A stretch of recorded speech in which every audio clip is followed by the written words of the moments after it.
Give me a sec, Co. Yeah, no problem. Let me see if I do this. Get this going. Okay.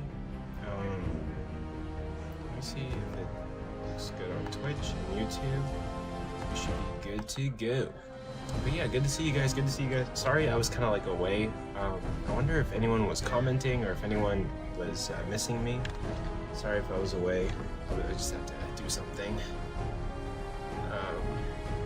But yeah. What's up? What's up? What's up? Sorry. Hello. Sorry, my phone. Oh, you're good. It happens.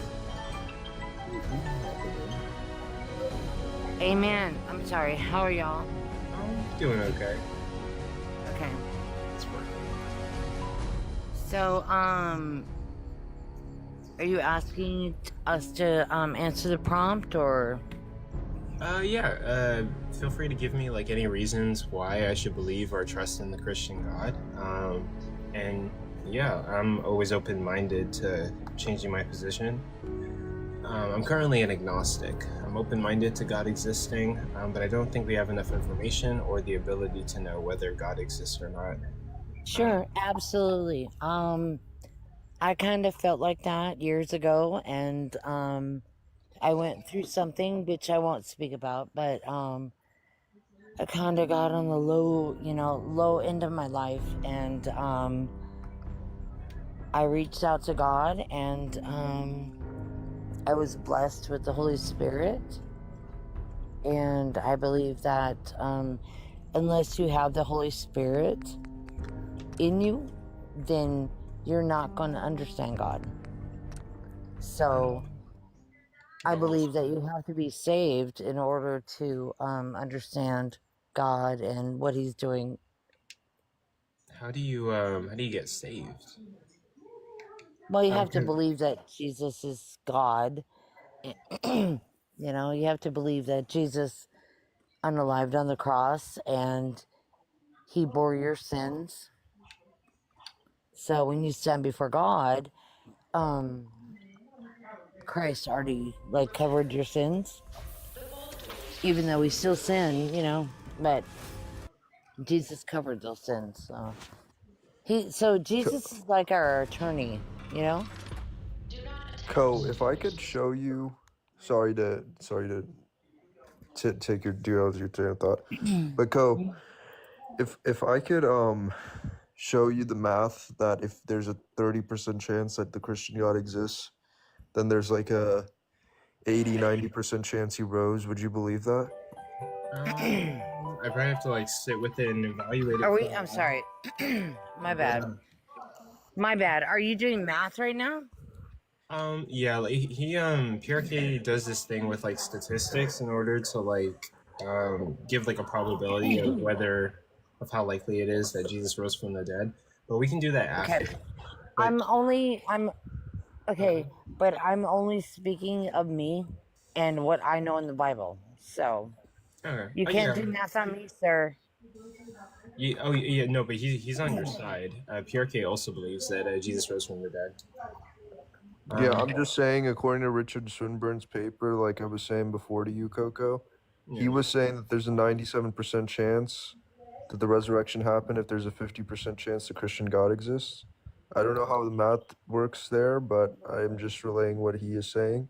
So I plugged in the numbers, and I plugged in 30% working with AI, and it said that there would still be a 95% chance that Jesus rose if there's a 30% chance the Christian God exists. So I'm just curious, you already seem to believe there's a 30% chance that Christian God exists, so why not just believe in the resurrection? Hey, can I ask him something really quick? Oh, wait, before you do, I would just have to look at the math, right? I would have to look Yeah, I have the paper. I can send it to you. Yeah, are you using Bayesian statistics? Yeah, he uses Bayesian. Oh, okay. I have to study Bayesian because I don't know much about it either. Yeah, because there was this there was this debate where like Fan or Exploring Reality was debating Captain Dadpole, and he was arguing for the atheist position, while Captain Dadpole was arguing for the Christian position, and they were swapping positions. And Than used like Bayesian. He used like Bayesian Analysis. yeah, to come to the conclusion that like there's like a 99.9% chance that gratuitous evils exist. So evils that exist without any purpose behind it. And so like I would have to study Bayesian analysis and see like whether it's accurate or like whether it works. Oh, it's accurate. It's definitely legit. Yeah. Right. So are you using the Judeo-Christian God as like your moral like standpoint, your moral block? I'm agnostic, but we're not even talking about morality right now. Oh, I'm so sorry. I had just read the post and was like, okay. Sorry. I am also agnostic. Did anyone set the definition for what we mean by God? You can. We haven't yet, but yeah, feel free to hop in. All right. Uncaused cause, necessary being, and then you have divine simplicity, so immaterial, a couple other attributes, omnipotent. I'm sure you're familiar. Yeah. Yep. Yeah, that but sir, seems like That's God typically is what God. that's typically what I grant. Whenever I read the Bible, I assume that it's talking about a classic theistic. And all of what he said, Ko, is like all of that is plausible, right? Like an uncaused cause, immaterial source for everything, like that type of stuff. It's plausible. Not just plausible. Understood, but the gentleman that just said he could explain God, right? I mean, that would be natural theism. Yeah. But what? coming from God. Do And you I have agree. a reason Like, why you don't have follow? to. Here's the thing: you don't have to explain God. God is God. Why My you mind think you have to maybe explain Him? too turned up. I'm sorry. Well, I mean, Well, because the reason why you need to do that is so that way people know what you mean by God, and it'll make it far more easier for you on metaphysical arguments. But why Yeah. do you follow God? Because Why? there's like, there's evidence that we think is good enough to follow God. What evidence? I can't speak for Schizo. Schizo, if you want to go first, you can, but I have my own thing about it too. Sure, We don't have to. We don't have to say why we believe in God. Yeah, we do. We're not required to do that. Well, We're not I mean, no, required to. technically, Nowhere in you the know, that's like scripture that's says a. that we have to read. We're nowhere in the scripture Well, I don't want to does derail. it say Well, we have to do Ko, that. can we not derail with this person? wait, hold on, wait. The Bible literally says like be prepared at any time to give reason for your hope. The Bible literally says, "Go and spread the good word, the Yeah, good don't news." you- It doesn't Yeah, say Jesus, anywhere Ko, in I'm the telling you to scripture So can it that be we any have news? to debunk or rely or like defend God. Nowhere in the Bible does it say we have to defend God. So course it it can does. be any news that you deem worthy. Right. But nowhere in the Bible does it say we have to defend God. It's in the So prompt. basically- It's not in there. It's not in there. I don't care what you Yes. say. Okay. Whatever. So- Whatever. Who cares with this person? I don't care. Like you're derailing the conversation. Well, I'm a I wanted believer. Schizo- I'm a believer in I God. don't So care. I don't care. No, no, I Okay, really so- enjoy Good for you, conversating but- with So believers. Schizo, We you are want to give not- you want to give your argument, bro? Yeah, it's a long one, so if you guys don't mind. I will mute. We got time. All right, cool. Premise one, cosmology shows we live in a universe of contingent things. 2, a contingent whole cannot explain itself. 3, an infinite change still it still needs an explanation. 4, a necessary being must be pure actuality, no parts, no potential. 5, anything physical has parts and potential cannot be necessary by definition. 6, therefore the cause of the universe must be necessary, and that would most likely be uncaused, purely actual, non-physical source of existence itself, or in classical theism, God. So you need a contingent necessary being to prove God. No, To be- You need a necessary for the contingent. You need a necessary being to instantiate the contingent things. So you need a contingent necessary being. Or contingent necessary being. Something that is there, he is there. I mean, I guess you could flip No, those God both would not be ways. contingent. You're getting the vocab mixed up. Well, no, I just listened to exactly what you said. You and the way that you explained it, you need a contingent necessary being. No, I'm saying the universe is contingent and it requires a necessary being. And it is contingent on a singular being. Yeah. By uncaused cause, yeah. So See, look, that's the part. By an uncaused cause is kind of actually like saying by a unlicked, unwrapped thing that is also licked at the exact same time. Basically, it's like me giving you a lollipop and telling you that I did not unwrap it or lick it. We're just that's rejecting. saying Yeah, go ahead. that this here. That's what I'm saying is the necessary being would have to be uncaused, or else he would be another contingent, pushing the question of creation further back. So it's saying Yeah, that we just there's this being decline that there's exists. this infinite regress of causes, right? We're just denying that premise. We're saying that there is a uncaused cause, a prime mover for all of the other causes. Yeah. So Yeah. just let me speak up real quick, y'all. I'm trying to say so there's this creator. It must exist because there's a universe that can't be infinite by itself. So how is a creator infinite? We're talking about tag? No, we're not talking about tag. So the universe can be infinite, right? So nobody's saying it can't be infinite. What we're saying is that there are reasons to think that it is not infinite. There's no consensus among cosmologists as to whether or not the universe is infinite or not, but it's plausible to say that it began to exist. And so in light of that type of then we can say yes, the universe is not eternal, but eternal things can exist. So God can be eternal and the universe can be finite. Would you consider that God is itself paradoxical? Like there's no way to disprove or disprove?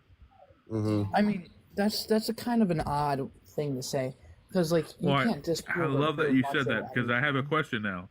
How far can a dog run to the woods? As far as its legs can carry it. And that is your answer. Do you think there's a difference? Get that phone under control. But very good. So Schizo, I mean, it's a really good argument. It's interesting. Could I'm still trying to wrap my head around it. Could the Big Bang be a substitution for the creator? Well, no, because the Big Bang would be the act of creation rather than the creator. So you're saying something needs to come before the Big Bang in this? Yeah, that's what we're saying. Well, Something because precedes the Big this is where the Bang. necessary being would be. This is where he would be, because if there is no necessary being, it's going from nothing to something. But logically, with nothing comes nothing. So, but this is the part that I don't understand, because you're saying that God has been there forever. Well, how is something there forever if the universe cannot be there forever? If the the universe can. Well, be here, there I'll forever. explain why the universe is contingent. Well, because the universe. But just to be clear, right? The universe can be there forever. We're not saying that Yeah, it cannot be. We're not saying there's a contradiction entailed. It's possible that the universe could have existed forever, but there are arguments to suggest that it did not exist forever, like scientific arguments, philosophical arguments for that. Yeah. Right. So, so if the universe has only been around for 14 billion years, then it had to have been created somehow, and there had to be something before the Big Bang. So you're suggesting that was God. Well, what came before God? God is eternal. Well, again, because God would be eternal, and if something came before God, you would just need another necessary being. You're not really pushing the necessity back. You're just, I mean, like, you could say, okay, fine, God was caused. Okay, great. Well, now who caused him? Right. That goes into infinite regress. So sooner or later, you're going to need a necessary being. So why couldn't energy itself, like, remove God from the equation? What if energy was infinite? Because it could be infinite, but there's reasons to think it's not. But yeah, go ahead. Wait, hold on. Wait, hold on. I don't hold to an infinite regress, but I don't think an infinite regress does it require a necessary being, or by necessary being you just mean like someone that kind of like stops the infinite regress, like the first like Yes. uncaused cause. Something that starts it, the starting point. Well, I mean, I guess it's wrong to say starting point. Probably misrepresenting this argument. I just learned it tonight, but You're good. yeah, starting point, I guess. Schizo and PRK, I'm following you two, by the way. Y'all are really interesting. I disagree with the premise, but you presented it really well, and I think it's very interesting. Yeah, it's Thank not you. that. It's not that. Yeah, Very nice of you. and it's not that hard. Like, yeah, I just think that there's some non-physical entity that is responsible for the material world. Is that a crazy thing to say? Is that really a crazy thing to say? No. It's not. No, I think the problem, if we went down the rabbit hole, I would be interested, to know if y'all believed in the Christian God, which is in the prompt, and to kind of talk more about that. Yeah, we should. Yeah, We should. we can. Well, interesting you yeah. bring. Well, I just want to say before we get on to that, if you grant us this prerequisite, this metaphysical prerequisite, suddenly a person rising from the, I don't know if I can say dead on TikTok, so I'll say unalived, suddenly seems far more plausible. Yeah, it would be very easy for a god to raise someone from the dead. I'm just gonna say that. I don't know if I can, but. So, okay, so your reasoning is like if you can already accept one, then the rest follows. So there's no primary sources for Jesus. No one has seen Jesus and written about him. Well, that's wait, really quickly, that's actually kind of fair. I mean, you can argue that the Gospels, like Matthew and John, were written by the disciples, but obviously there is controversy on that. But we do have letters. We have several letters from someone who knew the brother of Jesus and knew his disciples personally. His name is Paul. So we have his letters, right? In his letters, he says that Jesus appeared to the disciples, Jesus appeared to James, Jesus appeared to Peter, right? And so he knows these people, so he's not going to be mistaken about that. So this leads historians to have a broad consensus that the disciples not only claimed to have seen Jesus risen, but were convinced of it as well, because they went to their death for it, claiming to have seen him risen. Yeah. Well, not even that, but you also have Polycarp, who studied under, I believe, John the Baptist, if I'm not mistaken. I could be wrong. But Polycarp. Remind me what Polycarp writes about.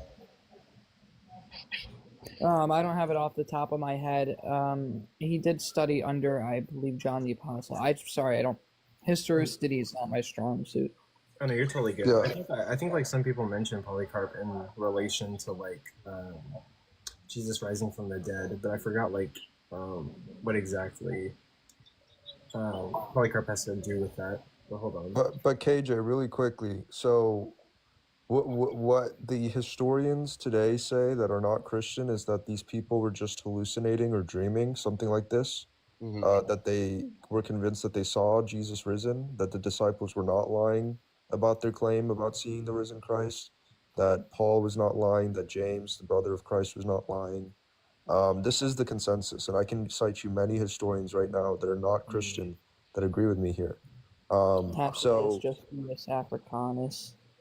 So I would just say, and then there's also the empty tomb, right? After Jesus was crucified, he was buried in a tomb. The tomb was found empty, and then after that, people started saying they've seen him risen. What the atheist historians say is that these people were hallucinating, and I'm just curious to know. And the important part about this is the reason they say that they were just hallucinating is because their prior beliefs are that there is no God, right? That naturalism is true. So obviously, when they look at the evidence, they're gonna come to a different conclusion that I will, because I have different prior beliefs. My prior beliefs is that there is a God, right? That and supernatural events occasionally do occur. So the conclusions we come to when evaluating the evidence are going to be completely different. But their conclusion is that these people were hallucinating or dreaming or something like this. And that has various issues and is very unlikely in itself as well. So there's problems. So, well, hold on, let me speak, if you don't mind. So there has been no one that has met Jesus and wrote about him. Paul never met Jesus, just so we're clear. Well, under our paradigm, he met the risen Christ. But yeah, go ahead. Right. So he's never met him physically, right? He had a vision. Well, it would be a physical. I'd be sure, technically, sure. He didn't meet him in his earthly ministry, sure. He had a vision of some sort of Jesus, right? He says, well, in his letters, he says Jesus appeared to him, and he also says that he was caught up to heaven and talked with Jesus in heaven. So I don't know what you really define as physical, if that would be considered. He did not physical. meet him before the Jesus ascension into heaven. No. I'm saying that he had a conversion. Jesus appeared to him, and then after that, he was caught up to heaven and spoke with Jesus again, and he writes about that in his letter. Okay, he did not meet Jesus physically before Jesus ascended to heaven. Within, like, we're getting caught up in the semantics of this. Yeah. He did not meet Jesus along with the disciples. Like, sure. In his earthly ministry, yes. Right. So, so there's no primary sources.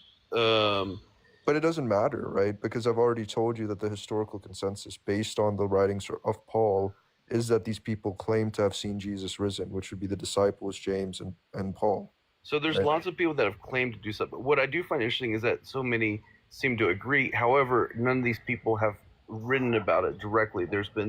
They've told people that have eventually written down what they've said. Yeah, of course, these people weren't literate, right? So they're getting someone that can write on their behalf, like Paul, to write on their behalf, right? And so that's completely expected. Like, that's nothing out of the ordinary. It's not surprising that Paul is writing on their behalf.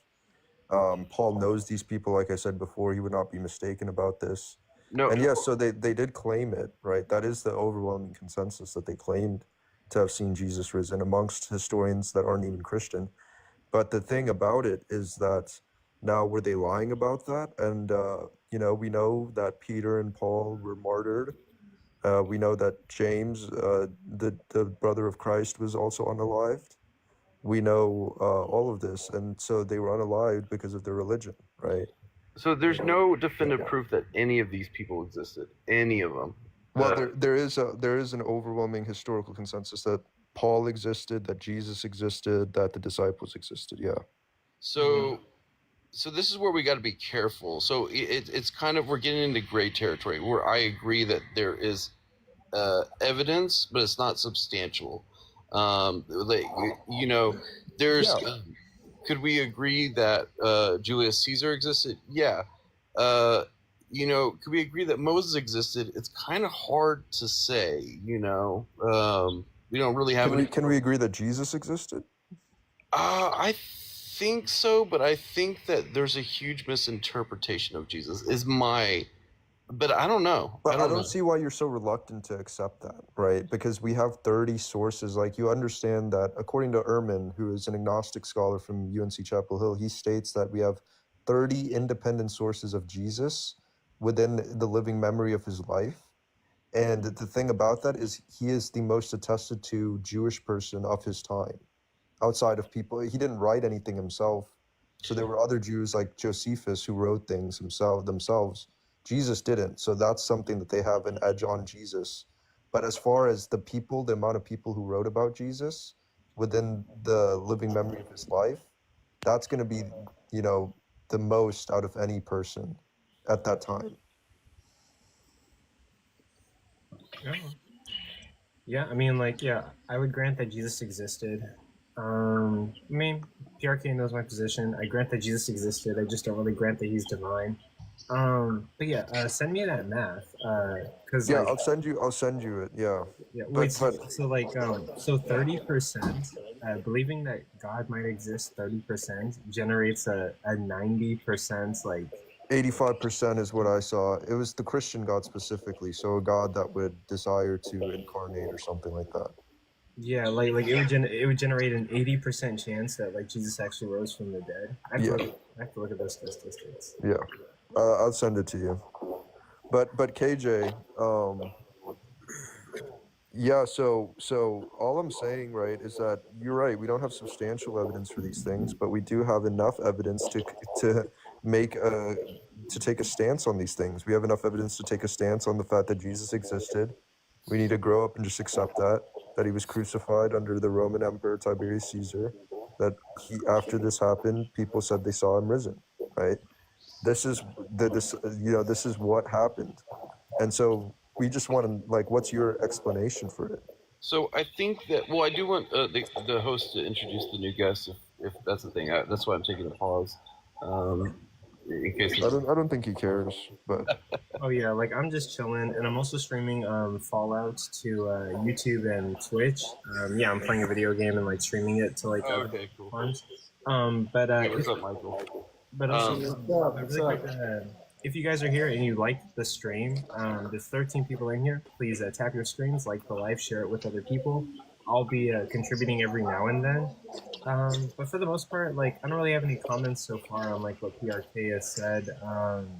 It's pretty like, yeah, we've had standard stuff. Yeah, standard. I talk about it a lot, KJ, and I'm just saying like, when it comes to the naturalistic explanations, like what's your naturalistic explanation for the resurrection? How do you explain all of these things that scholars agree upon? Why? It most definitely did not happen, in my understanding. However, would like to ask you. I understand that, but I asked you so really quick. I asked you, what's your natural explanation? Like, how do you explain these under your paradigm of naturalism, where these things don't occur? So I think that there's fairy tales that have existed, all throughout time. I don't. If there was one person that saw Jesus and wrote about it, that'd be very interesting. But it could be a single source that has written on behalf of Matthew, Mark, Luke, and John, and has fabricated it. We don't know. No, KJ. I'm talking about Paul's letters, right? I'm talking about. Paul never met Jesus. Paul knew the brother of Jesus. He claimed Paul knew the disciples of Jesus. Yeah, but this is what the understanding is because he had disputes with these people. He had disputes with these people over the Jewish law, which he records in his letters. It's very unlikely that he would have invented that, or some later author would have invented that. What the scholarly consensus is that, like I've been telling you, bro, this is what is agreed upon in scholarship. What I'm telling you. It's not. Yes, it is. You could search up Gary Habermas' minimal facts study. He surveyed 2,200 historians, all different types of backgrounds, whether they be Christian, agnostic, atheist, whatever. Okay? And those 2,200 historians agreed on everything I've told you, that Jesus was a real person, and not all of them, right? There's outliers, but the 99% are going to agree, yeah, Jesus existed, he was crucified, and after he was crucified, people became convinced he rose from the dead, namely the disciples of Jesus, his brother, Paul, these people, right? Well, this is what the I have to say here, though, right? There is a lot of disconnect on whether or not the resurrection was corporeal, spiritual, or in any other sense, right? That's the main debate. Sure. All I'm trying to say is that these people were convinced that Jesus resurrected. That's all I'm saying as a minimal fact as of now. And KJ is pushing back on that and saying this is not what the scholars agree on. And I'm telling him, no, it is, and here is a source. So there are scholars that agree with you. I'm not debating that. There's not a consensus. Majority of scholars agree with me on this. There's not a consensus. So there is a consensus. If you just search it up, if you could just search it up on Google if you want. But I gave you a source, Gary Habermas, minimal facts study, and a consensus on what? Really quick. On Jesus existing, on him being crucified under the Roman emperor, and after him being crucified, people becoming convinced he resurrected, namely the disciples, James and Paul. So here are my thoughts. So he's making the claim. So you're making the claim that people were convinced that he was resurrected.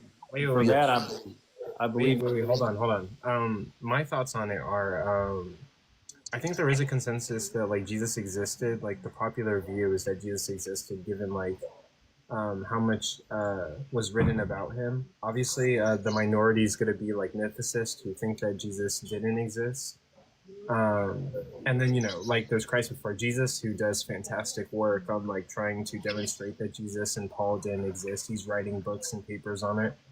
But yeah, as far as like a consensus that Jesus was crucified, I have to look into that more. They go hand in hand, Coco. They just go hand in hand. And so I've been waiting. Like I said, I already pointed you to a source. Gary Habermas's minimal facts study. You can just look it up for yourself. I'm giving you what the consensus is. So given what I've given you, what is your explanation for these things that historians agree upon? Whether you believe in them or don't. I'll concede that I don't know. Can we move on? Because I have to leave actually in 5 minutes. I've been waiting a long time to go to the next point. I can concede that I don't know. Do you agree that God created sin? created agents which have the capability. Do you agree that God created the tree with the knowledge that humans would sin by eating from its fruit? Yeah. Okay, so God created sin. Well, that's to say that foreknowledge equals causation, which would be a category error. God knew that he was creating the event which would create sin. God created sin. Well, So you could take it. You could take a different thing. Getting rid of the tree, knowing they'd eat it, would be preventative rather than consequential. And as you know, free will is kind of important to Christian ethics, so that would be preventative of free will. You could argue determinism here, but so okay, yeah, God created sin. Then did God create the punishment for sin? he created the debt. He created the debt. So why does Jesus exist? Jesus exists to pay off a debt which God created for sin, which God created. Correct? Sure. And a quick overview study, skipping over nuances. Yeah. Okay, so I really appreciate you being honest because a lot of Christians have a problem with that, but I appreciate that. So in my mind, that doesn't sound like a good God. That sounds like a very evil God, actually. That would create sin, knowing that it would send majority of people to hell. Yeah. Well, So that's what is kind of hell? just your Can we opinion. define that? Can we define what hell is? What do we mean by hell?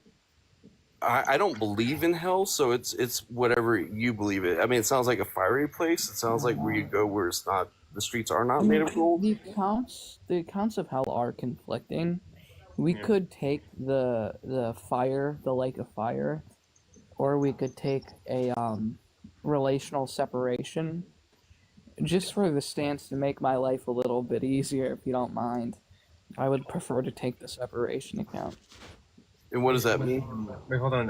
What do you think about in the Bible where it talks about like Gehenna and Sheol, and kind of describes like a fiery place? Like, what would be your take on that? Yeah. Well, it also describes it as outer darkness, so that would be just an example of conflicting accounts. I could say they're symbolism, or not symbolism. Sorry, they're metaphorical, which even I think would leave us with kind of a non-answer. Well, we don't know what it is. I appreciate that. Just for the sake of it, I'll even take the burning in eternal hell. I know it'll make my stance weaker, but just for the fun of it. Okay. Yeah. But That's okay, awesome. Appreciate it. That's good too. okay, we can take that stance, but also like, do you just hold to like a separation thing? Yeah. Well, I'm just saying I'm gonna make it harder for me. Okay, go ahead. All right. So I mean, that's more so a moral objective to it. You're saying, well, this is immoral, right? But I would ask you, off what standard is it immoral? Correct. So if a God is good, torturing people for all eternity is not good. That's not a subjective. That's completely objective. So you would say morality is objective? I would believe that torture and murder is objective. Absolutely.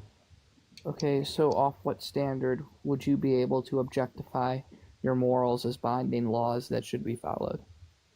So yeah, this is gonna go into like philosophy of like. Okay, so yeah, we're not gonna. Okay, so nothing God can do is evil, is what you're gonna say, which I disagree with. I believe in my current society I live in, torturing people for all eternity is unjustifiable. That is evil. Or like, so societal he's asking you, standard. like he's asking you like whether you're like a moral realist or a moral subjectivist. But do you like study like philosophy when it comes to like morality?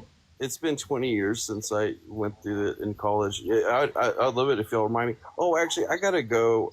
No, I have a couple more minutes. Yeah, go ahead and if you don't mind me. We can make it quick. I mean, you just gave me a standard, so you don't need to really give your meta ethics if you want to take that standard. So you said societal. Well, let me critique a societal standard. If society is what binds morals, then, occupied Nazi Germany, their societal standard, I would hope you would say is evil, or you would have an emotional reaction to that, which is negative, right? So Sure. if societies can be wrong, and you ground your morality in said societies, is your morality not fallible? Sure. Yeah, it is. But let's look at this. Like, is torturing people? Is there any justification for that? Torturing people? And let me know what justification is. Like, what? I could see it. I could see it if you give them the option to not be tortured.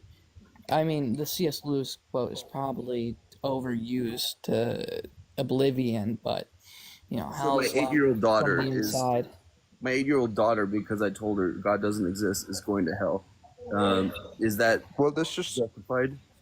Well, that's this under the also law. is, There are differing views on whether or not there's a hell, like an yeah. ultimate hell, or like some sort of destruction of your soul or something. But either way, I think that's a pretty big blunder on Christianity's side. Well, yeah. I mean, that's to assume children can commit that evil. I think it's Romans something where it says law is written on the heart. It's kind of intuitively built into us. But as a child, you don't understand that concept, so I think it gets murky to the point where I wouldn't be able to give you an answer whether the kid or not goes to hell. It depends on denomination. I don't think a kid would go to hell because they don't conceptually understand that what they're doing. In What the I would same just sense. say is that like ignorance. Schizo, are you a classical theist or a Thomist? Well, that's the same thing, but a little different. Yeah, classical theist. Oh, okay. What does that mean? Just like a view on a particular properties of God and the types of things he's sort of doing. Yeah. So yeah, classical theism is going to be like all the omni traits. Like God is like all powerful. God is all loving. God is. Yeah. I'm not sure if like present everywhere is part of He's the. divinely simple. One essence. One nature. Yeah, classical theism is going to have like certain independent, necessary, final cause, explains teleology and purpose. That actually, I think, links back really nicely to my opener, the metaphysical argument I made. Yeah. Oh, also, feel free to jump in anytime. Sorry, ISO, I didn't say anything, but yeah, feel free to Today I'm just doing panels. Yeah, that's sick. This has been wonderful. Thank you all. Yeah. Have a good night, man. Yeah, this has been great. Thank you all. It's been really cool. I hope to see y'all again. Bye. Yeah, man. Check out the Gary Habermas study, bro. Gary, yeah, we'll do. Thank you. Aristotle's Metaphysics. It's a great introduction. I know you took philosophy, but it's always good to study up on the fundamentals. Yeah, absolutely. Thanks. Bye, y'all. Yeah. Bye. Come back anytime. I actually just I had already read the PDF file, like the PDFs for Aristotle's, some of his treatises and shit like that, like his metaphysics. But nice. Like I just now finally bought a book, and I felt really happy. I was like, finally. ISO, if I have a question, if we had like a bunch of background knowledge that like paranormal events happened, like let's just hypothetically say that's the case, that we know that paranormal events happen a lot, would that increase your credence for the resurrection? No, I think that like with like supernatural events, right? Any naturalistic explanation of that takes priority.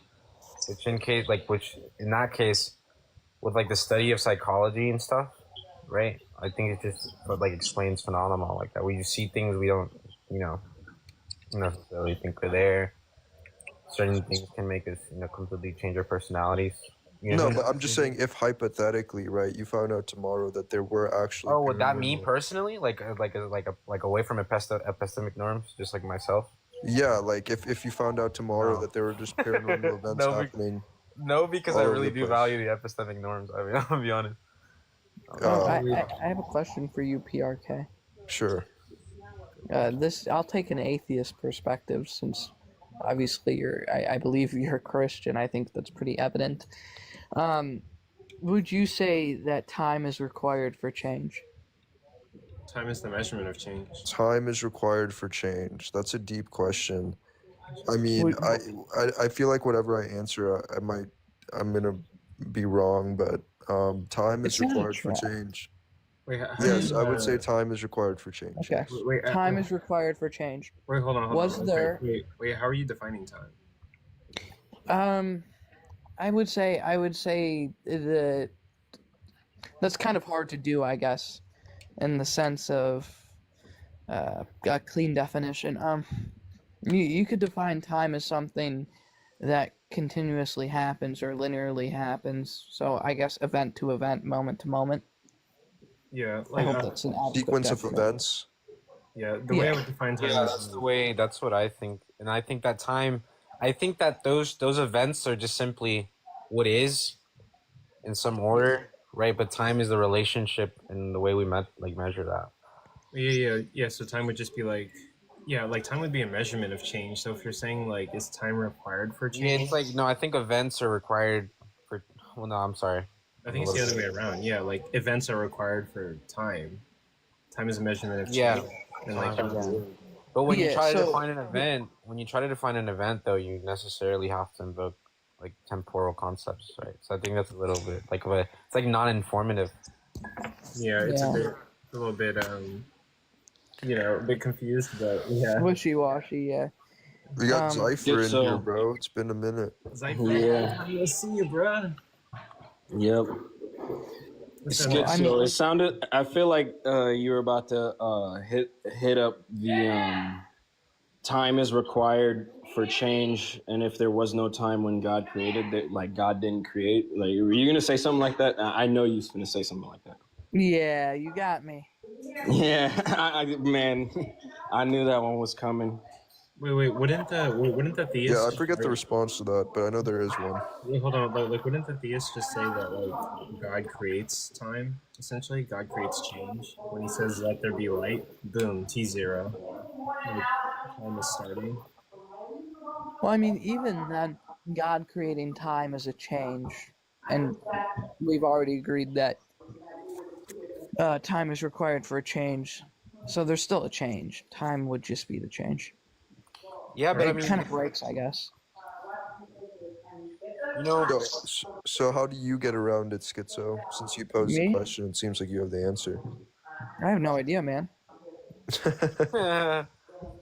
that's funny. Oh my goodness, bro. It's a pretty good It'd be argument. like that, bro. It'd be like, yo, no matter. Listen, bro. If you're like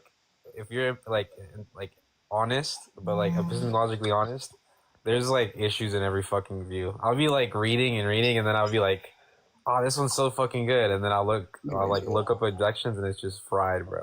It's just- I'll be back in a minute, but Oh, you was Yeah. about to go. I was finna say like before you go, let me say this. So I would just define time as a measurement of events, and you don't need a measurement of events for necessarily for an event to happen. I see. Yeah. Wait, I mean, wouldn't it? If that's the case, wouldn't any particular set of events constitute the definition of that? So there would be no event that wouldn't be categorized by like a. And also, really quick, Faith, we'll get to you. Give us like a couple seconds, and then yeah, I'll ask you like what questions you have. Okay, but go ahead, guys. Finish up. Does that make sense? What I said there? No, I didn't understand what you were saying. I'm sorry. Yeah, I'm saying like, let's say like you're defining time as a relationship of events, right? Measurement. A measurement of events. Well, like what? I just feel like this doesn't really escape the issue because a measurement of events would just be any particular sort of bundle of events, right? So like if we had any static measurement in which we applied to particular events, you could always do it to that event. So it wouldn't actually be solving the issue, if that makes sense. What's the issue? That like I'm saying like so what the Christians want to say is that God is creating outside of time, but if time is defined in that way, right, it doesn't follow. What doesn't follow? I'm not understanding. Yo, is this nigga slow, bro? What the fuck? Hey, chill. Yo, my bad, bro. My bad. I was just like, No, I'm you being honest. didn't. You didn't explain It actually makes what you look doesn't insecure follow. because Nah, he it's asked a valid question to explore intellectual conversation, and instead of exploring intellectual conversation, you decided to start attacking. And it's the Yeah, same vein as if someone's like, "Well, F you and F your mom." that's the energy you came with whenever we asked you, can you just expand on this? Can we talk about this? Yeah, I just want to know what's the issue? What doesn't follow? Wait, wait, run it back real quick, guys. So what were you saying? Okay, listen. So he defined time, right, as a relationship between events, or a measurement, sorry. Simply a measurement of events, right? Yeah. Mm-hmm. In which case, a measurement of events would just be constituted by any particular set group of eventage or of amount of events that we would categorize by any particular thing, right? And I don't see how there would be like any symmetry breaker between the event of God creating the reality, right? And after, there's no it's like special pleading, right? Why is it the case that it's not measured? That makes sense. What's not measured? Why? Hey, wait, super quick. I'm so sorry to Wait, disrupt. what's not being measured? God creating? I can't break it down no simpler, my boy. I'm gonna be honest. All right, what's What up? were you trying to say super quick? Yeah, my bad. I'm gonna drop. I'm just like super impatient. Coco, did someone message you, or did you hop in a voice chat about a debate with me at all? No, but yeah, feel free to send me any messages about it. I'm hosting as many debates as I possibly can. Yeah, you're chill. Did Kylo particularly reach out to you? Me and Kylo talked today, and he said, "Oh wait, yeah, I think he did tell me he wanted to debate Tristan. So I'm guessing that's you about something." Oh, cool. Yeah, yeah. Did not know you, bro. No, I don't know Coco. I thought maybe I did. Sorry, my brain's slow. Like I'm constantly like tracking. Like No, like we've talked like twice. No, it's like I just he said he messaged you. I'm just like trying to like categorize specifically what it is he said. Sorry to derail. You're good. Yeah, we'll set something up soon. No, you're totally good. What proposition would you be into? Well, we were just hashing out terms, and it turns out we ended up agreeing on the thing we thought we disagreed on. So, but anyways, the proposition is ontological nihilism true, but the confusion was whether or not like it's strong ontological nihilism or like moderate ontological nihilism. So, not to be too complex right off the bat, but anyways, sorry to derail. ISO. My bad, bro. You're good. No, you're totally good. You're good, bro. If you ever want to debate anyone, yeah, just shoot me a DM. Wait. Yeah, I'll host it. I'll promote it. That's what I do. I host. I debate. I host debates. I debate people. Yeah, if anyone in here wants to debate somebody, feel free. Like, tell me who you Coco, want to bro, that last debate was crazy, bro. I was so proud of you, bro. Dude, that shit was almost 1,000 fucking views, bro. The whole shit. Yeah, okay. Sorry, I don't want to be weird or gloat or anything, but literally, like, back to back, I co-hosted a debate. That was a banger, too. And he got on, like, 2 PhDs, bro. 2 PhD, like, academics, bro. Like, that was hilarious, too. Yeah, Coco lately. Yeah, so really quick, like, back to back. Okay, so I co-hosted a debate with 2 PhDs, Dr. Ryan Mullins, going against Dr. Kirshner. Dr. Kirshner is a PhD atheist who's putting out papers and like writing books and stuff.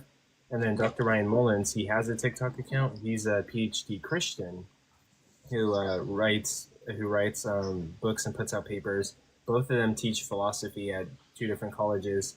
I got to co-host that, and I set it up with Bought by Blood, and I was on like John Steele's live. And then yesterday, I was hosting a debate with Mike the vegan, Mike Burgundy versus Edna Mode, so a creator named Edna Mode, and they were arguing about whether trans women are women. And that was lit. There was like 1,000 people in this live watching that debate, and like people were liking, sending gifts. They made more money than me. I made like $100. And life was awesome. It's pretty cool. Yeah, this is like, it's fucking great. And I'm gonna host like more live streams, more debates. I have plenty of debates that are planned for November and December. Wisdom's going to be debating whether Muhammad is in the Bible on December 20th. And yeah, there's tons of debates planned, and I plan as many as I have a can. question. Yeah. And I don't want to invalidate anything you said. I boost that up. That is so great. Yeah. My question, it is exploring that doctors and PhD is meaningless because of the fact that the creator of our educational system said, I don't want thinkers, I want workers.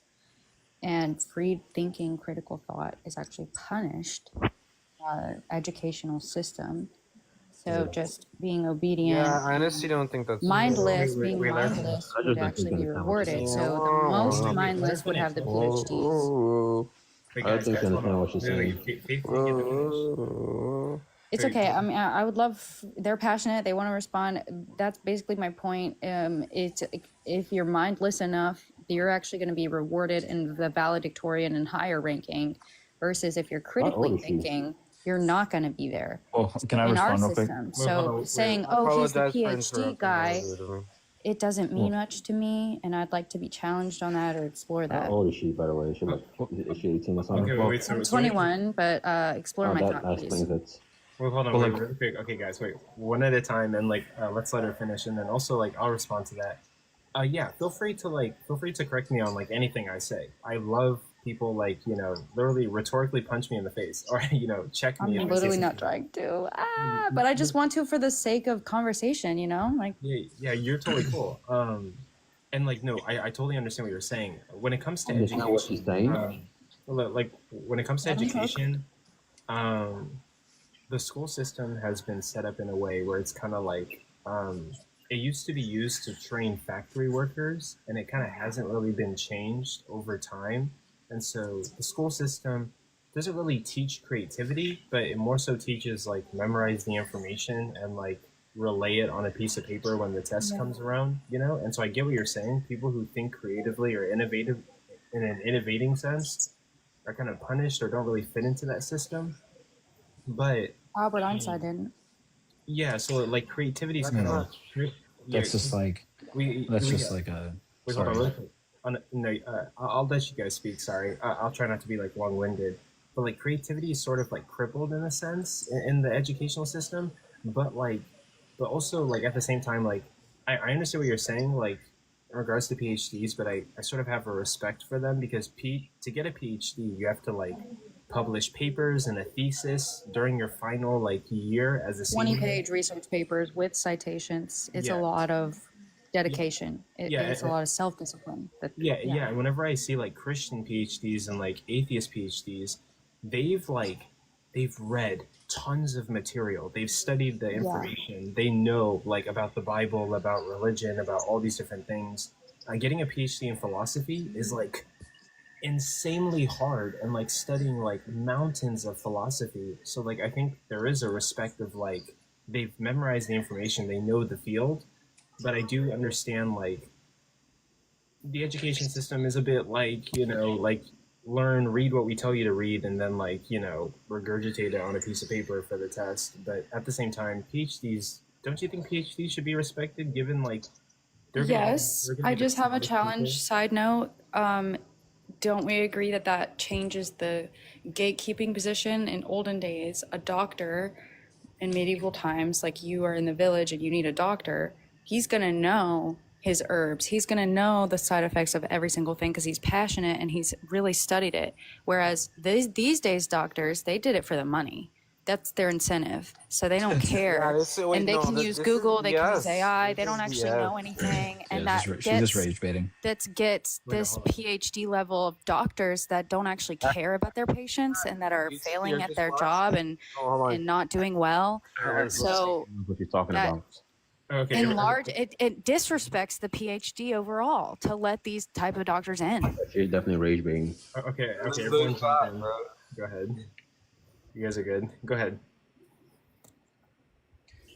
Well, I mean, so to be clear, what the formal education system is only meant to do, in most cases, especially in science and engineering, is just to establish a baseline of minimal required facts and skills that you have, right?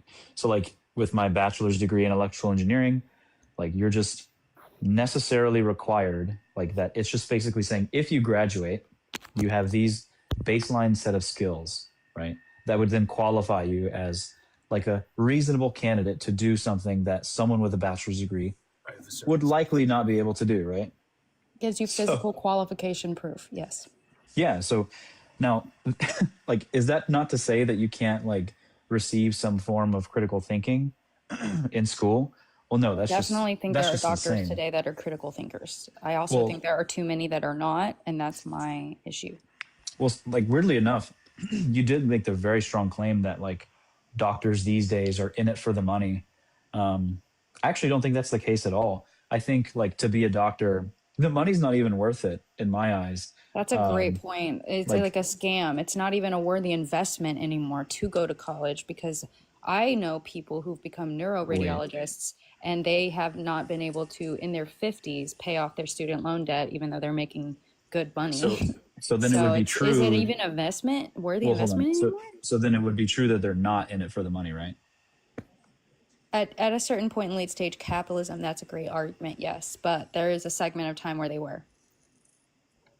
I don't know what that means, but listen, I mean, like, I don't think There's you a should segment. dog on. Okay, can I break it down? There's a segment where they were in it for the money, and now it's getting to the point where it's not really. You're right. It's a scam. It's not really worthy investment. I want to ask but before, like 10 years ago, 20 years ago, very worthy investment. They could definitely just become a doctor as a scam with a silvered spoon, white privilege pathway where they don't care, and they can make straight A's and they can become a doctor, but they don't actually know anything because they don't care. They don't have any passion. They're in it for the money. That exists. Being a doctor is a white privilege pathway. Can I say one thing? Wait, hold on. Let ISO, yes. Go, and then say your thing. ISO, go ahead, and then Zypher. Yeah, so Faith, do you think that the college is to blame for like these problems with, you're talking about like financial institutions and what was like, the first option? Collegists? Yeah, I'm saying, do you think it's the fault of the college, right? The institution itself, right? That it's the cause of these particular things that are happening, right? Where people are having like struggling with their student loans, and people aren't getting adequate jobs. No, and people even if it's true that still to this day that system where I don't want thinkers, I want workers was our colleges. Even in that stance, it's not the college's fault. It's the people that are running the colleges and taking people's money and preying on 18-year-olds that don't know any better and taking their loans and just, it's their fault. I mean, even that, the taking of loans, like it's the government's fault. Yes, government's fault. The people in power over these colleges. It's the people that are profiting. Yeah, but that doesn't mean that the institution itself. Yeah, right? yeah, I agree. No. Listen, the thing is, right? If it look, the thing with if you understand, like, so let's say you would agree with me that a lot of our economic power comes from people who are college graduates. Because the majority of the money comes from like corporations which only hire college graduates, right? Yeah. Okay. So yeah, of course, right? There exists corruption in every institution that exists. I think that we can all agree with that, right? There's no like uncorruptible institution, but with things with particular, right? The things that are like are almost fundamental, right? Are necessary to sort of like keep us afloat, right? We don't find those type of issues, right, where it's just it would be able to be shown, right, that there's a correlation between those two things, and it's not the case that it is. You said it could be shown that there's a correlation, but there's not a correlation. Wait, I'm confused. Yeah, like you could be like you would be able to show me a correlation between the colleges and the way that like you think that things have gone by, right, and how economic growth has maybe slowed down or something, right? Okay, so can we just explore way back to the Native Americans, Christopher Columbus, all this colonialism, and they took the power and they started writing laws as the founding fathers. And then there was the Jim Crow, all that slavery stuff. They still were in power to write laws. And the rich get richer and the poor get poorer is a cliche saying for a reason, because they were in power from the beginning back to date it to Christopher Columbus. They've been in power the whole time, and they've always been ahead of the game, a head start, making laws to make other people have hardships on purpose, like oppression. They've been doing this as a game from the beginning of time. Yeah, this is just a bunch of bullshit. You see how long it took you to explain that? Like, do you honestly think that sounds believable? You're I trolling. listened to There's no you way very you're being honest. patiently, and you can't listen to I'll me be honest. for one fully Nah, point. I just And don't you're think doing you're a straw being man serious. argument That to just doesn't make completely sense. invalidate everything that I said because you don't have a rebuttal. Wait, You're wait, like, wait, you just talk for a long time. No, that shit just was It's hilarious. whiny, Manny, it's let's be a toddler, little it's charitable. preschool, and it's sad. And I Yeah, wish that like, you had the intellectual no, that's property Faith to is tell me cooking. any answer of anything that I said. Wait, Manny, Faith let is me. cooking, yo. Keep cooking, Faith. Wait, go ahead, Zypher, and then go ahead, Bobby. Oh no, I was just gonna nothing. It's far long past that point. I just wanted to say, but I'll Yeah, like, say it just doesn't even feel real. You can Like, how change is the that even a subject real if you want. I'd like to No, hear him speak if you can stop talking. Look, that's just look. I'll No, I wanted to hear the I'll other guy follow the speak. I debate, wanted right? to hear That's the just other guy speak. off, Until I off the see first his rip, icon right? glow, I'm not going Off to be the happy. first I'm not rip, gonna shut right? up Off the because you don't first have rip, the floor right? I can now. dismiss You don't have a that. spot to Do speak. you want to plug that into The other Bayesian guy, analysis? White. Do you want to plug that into Bayesian What's your analysis? name? Like, White Christian? Is we'll that plug really it into some Bayes. White We'll Christian? play I want to hear you you speak. my yeah. My name is White Christian, or you can Okay. call me Zypher. Zypher. Yep. So I wanted to say earlier. I remember you said a statement. I forgot what you said, but Tristan responded, and he was like, "I don't know what that means," but it was like to me, for the sake of argument, but to me it was pretty clear what she meant. But like that's why I left TikTok just in general is because you can have these conversations and then people like as like a almost like debate strategy kind of will just be like, oh, I don't know what you mean by this clearly obvious thing. Yeah, they play dumb. It's weaponizing confidence. It's so annoying. That's why I just leave. Like if somebody's gonna do that, and I'm just gonna leave. Like I call it So out maybe we could before like I go. maybe we could like But yeah. recapitulate the really obvious thing she said. Do you remember the really obvious thing she said, Zypher? Well, I mean, if we're talking about remembering, I hope you remember that I said I do not remember what she said. Oh. Right. So- Yeah. So It maybe was not so obvious. maybe What not was so it? painfully obvious, Holy right? Spirit, help us. Well, let me, I just let me- want to know. I'm going to be a little Nazi, Sephardi, Go ahead, Bobby. Swahi, Right. I'm gonna be a little charitable to Again? what I think she's trying to say. What I think she's trying to say is something like, if people go to colleges, right, because they're kind of told what to do, right, and we, they become a scientist or doctor or whatever. You just kind of follow it just for the sake of maybe some financial gain at the end of it, just to live a comfortable life. I think what she's trying to harp on is like critical thinking, which I'm not too sure what that means here, but if I was to be a little extra charitable, I'm thinking that Yeah, I'll calm maybe down. I'm sorry for getting so The heated original. up.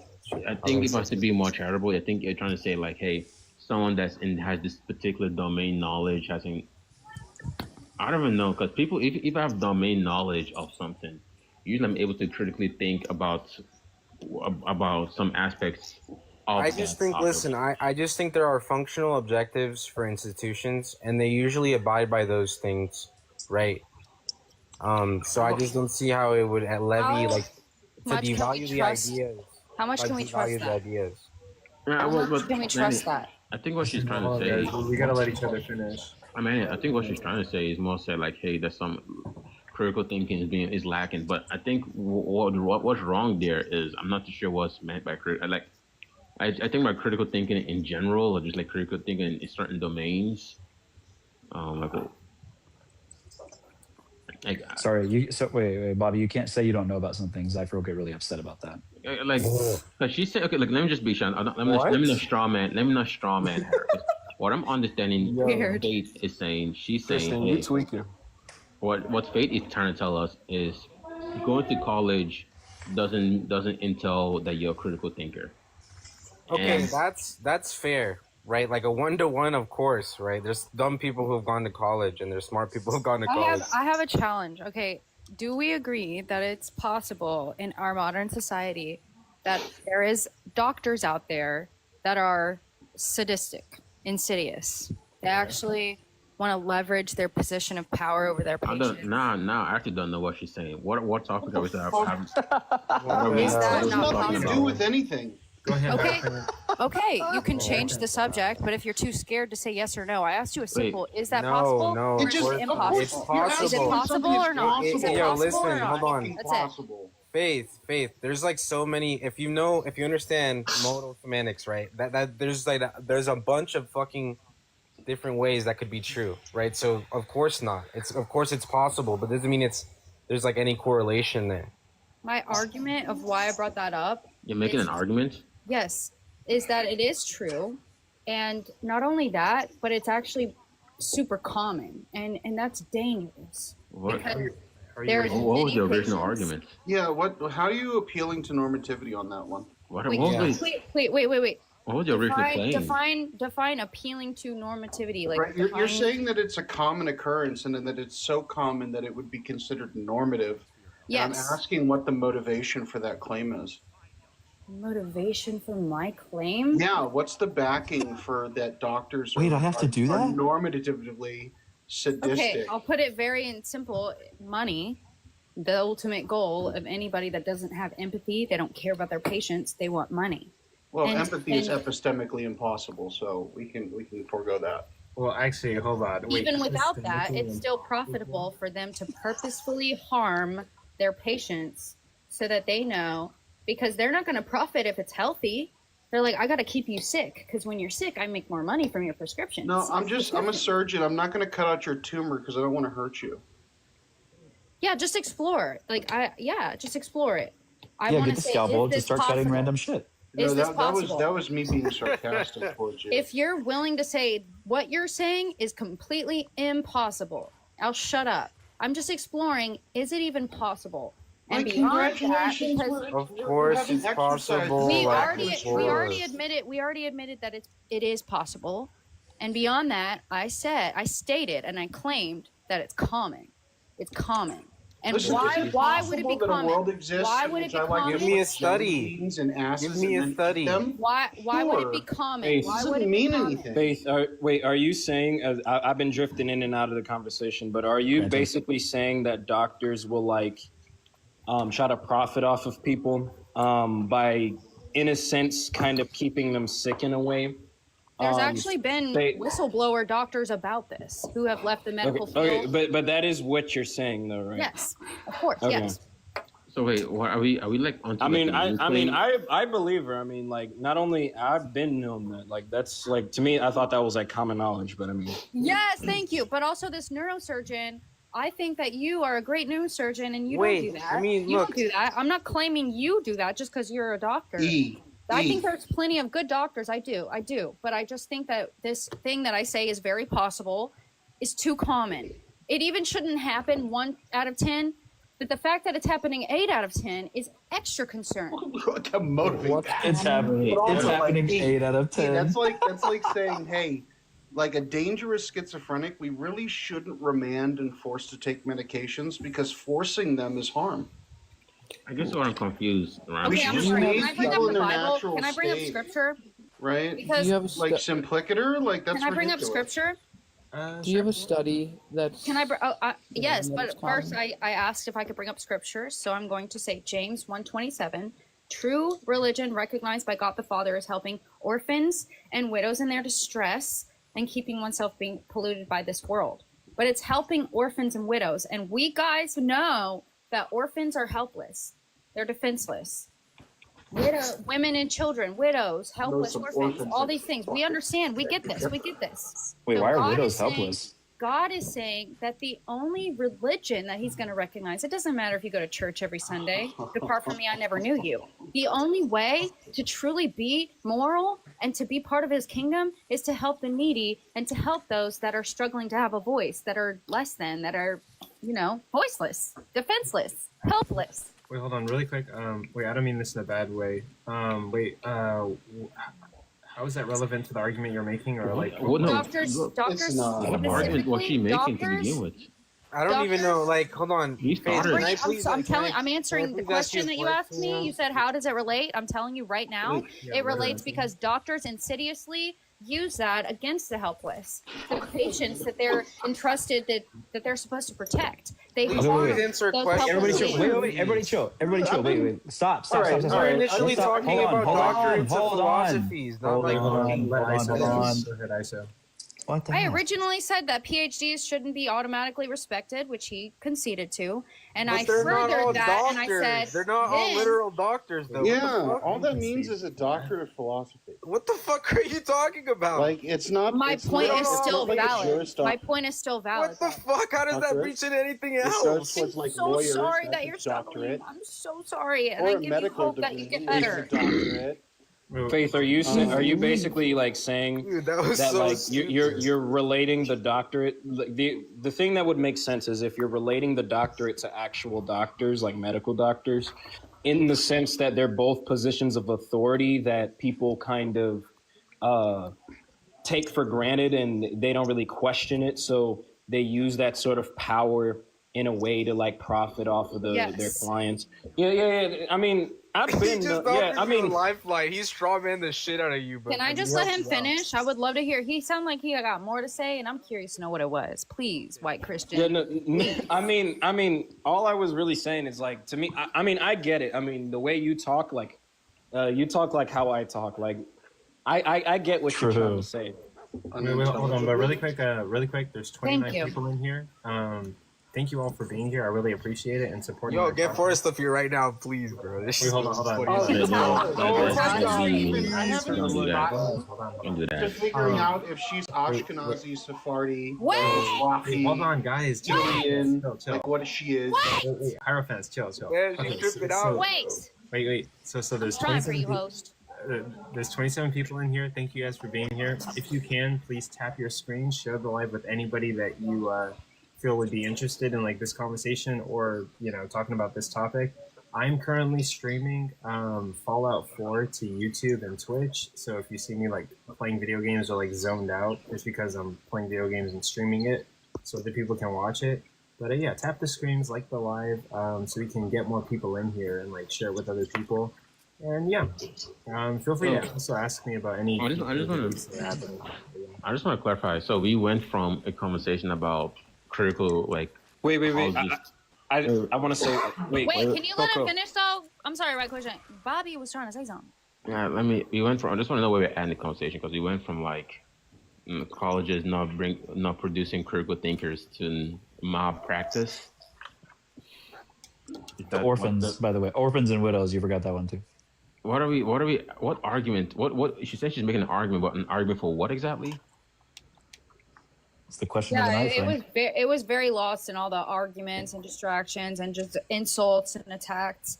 It was, but I just want to remake a point. It's possible, yes, we agree that it's possible that there are illegitimate doctors that have malpractice. It is possible, and my claim is that it's too common. It's too common. Even one would be too much, but it is more than that, and that's a problem. Talk about it to solve it. We need to say, hey, whoa, why is this happening? They want them for money? Well, we got to figure out a way to solve this. So again, motivate that claim. Provide evidence. Wait, this is normative. Please. That is so strange. I have to trauma dump to back it up. I am born of two doctors that abused their power against not only me, but all. One of them became. Do an anecdote. Cool. Great. Okay. I'm not gonna lie. Wait, guys. Y'all really motivated with evidence, not anecdotes. I agree with Faith. Okay. Like, she's absolutely I right. agree. Okay, wait. The best doctor. Wait, let me spit some facts. Point. Let me spit some facts. I have a second point because you want to invalidate the Wait, no. anecdote, right? You want to invalidate that. I have a second point. I became an adult and I escaped these doctor parents. I'm fully away from them. They're not part of the picture anymore. I broke my finger. I went to the doctor and they told me, we're going to give you ibuprofen. I said, I was crying. I was sobbing. And he even said, you seem to be in a lot more pain than I'm used to seeing. And he still said, I'm going to give you ibuprofen. I said, I don't think that's enough. He eventually gave me hydrocodone. I don't know if that's the right Therefore, term. 8 out of 10 doctors are malpractice, But right? that wasn't even what I needed because what I had was RSD nerve damage with the broken bone. So I actually needed nerve pain medication. And that's not capable of making me high in any way. So me saying, please give me more pain meds, please give me more pain meds to get this nerve pain medication cannot be any form of manipulation at all. There's Oh my no way. God, Couldn't you make went me into a high. triage And he still center wouldn't and give it didn't to me. receive He still wouldn't give it to extensive me. He diagnostic still wouldn't care. give it to me. Wait, He Tim, still I don't wouldn't give want. it to me. I don't Fucking want. triage. Wait, You Tim, I say don't. that shit one more fucking time. Hey, calm down, bro. We heard you the first 5 times. I don't want. I want to make sure we're not all talking past each other. I want to make sure The voice. I don't want to make sure. I'm assuming the claim currently on the table is there are. You did like what 4 out of 10 doctors that you said that commits No, she malpractice. said 8. 8 out I of said 10. eight. I said eight, but we You could said go 8 for. out of 10. She said 8. I said 8, but even 1 is too many. Anything above that, whatever. My claim is 8. Go on. 8 out of 10. Fucking malpractice is going to happen. Wait, Christian, You Zypher, you love Zypher. that. You're like, oh well, it's gonna Wait, happen. hold on. Oh, well. Zypher, you What is co-signed your that? point with that? Wait, Zypher, well, you co-signed 8 out of 10? Unrealistic in Yeah, your I mean, expectations of I medical won't professionals. say that, but I agree with her message though. What that we should I just wanted to say deify one thing. Doctors? Is Can that- you y'all listen to take his one anything thing? away from Can what you she's have the saying? patience to listen to his one thing? It's like, hey, guess what? He said, I just want to we say shouldn't one hold thing. these people in He high said, respect, but we should I just expect want to them to be say one perfect. thing. And then you started talking. I want was to hear his already one talking, thing. sweetheart. I You want to hear said his this one to thing. keep interrupting White mine. Christian, what is your one thing? If you're gonna take away anything from what she's saying, let me add on. Zypher, before you go, we want to be He clear. said, I'm sorry, Bobby. I'm sorry, No, Bobby. I will I'm let curious about Wait, what White hold on. Christian Allow is it. saying. Allow it. Wait. Allow it. Allow Bobby to go ahead. Before we go on, White Christian, we need to co-sign that you do not agree on her claim that 8 out of 10 doctors commit malpractice. Why are y'all making me do this? I mean, sure, I don't agree with that.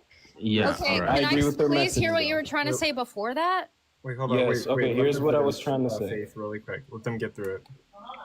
Yeah, if I was gonna say, or if you are gonna take away anything from what she's saying, here's what I'd say. Here's what I add on to what is not an actual doctor. The best doctor is just healthy habits. Yep. Prevention is better than a cure. Sorry, I had to. So like, wait, maybe we should like recapitulate so that we don't get lost in the sauce here. So you're saying that 8 out of 10 doctors, Whenever that shit happens to them, yes or no? Wait. What's Wait, your what? question? You said 8 out of 10 whenever that should happen, yes or no? What's your question? well, yeah, that was 2 different people, sweetie. But the one person was saying that your claim is 8 out of 10 doctors Maybe Josh could affirm be watching like us. bad. Hold on, Forrest, one chill. mic at a Forrest, time, chill. please. Hold on, Forrest, chill. You're saying 8 out of 10 doctors do some sort of like malpractice, right?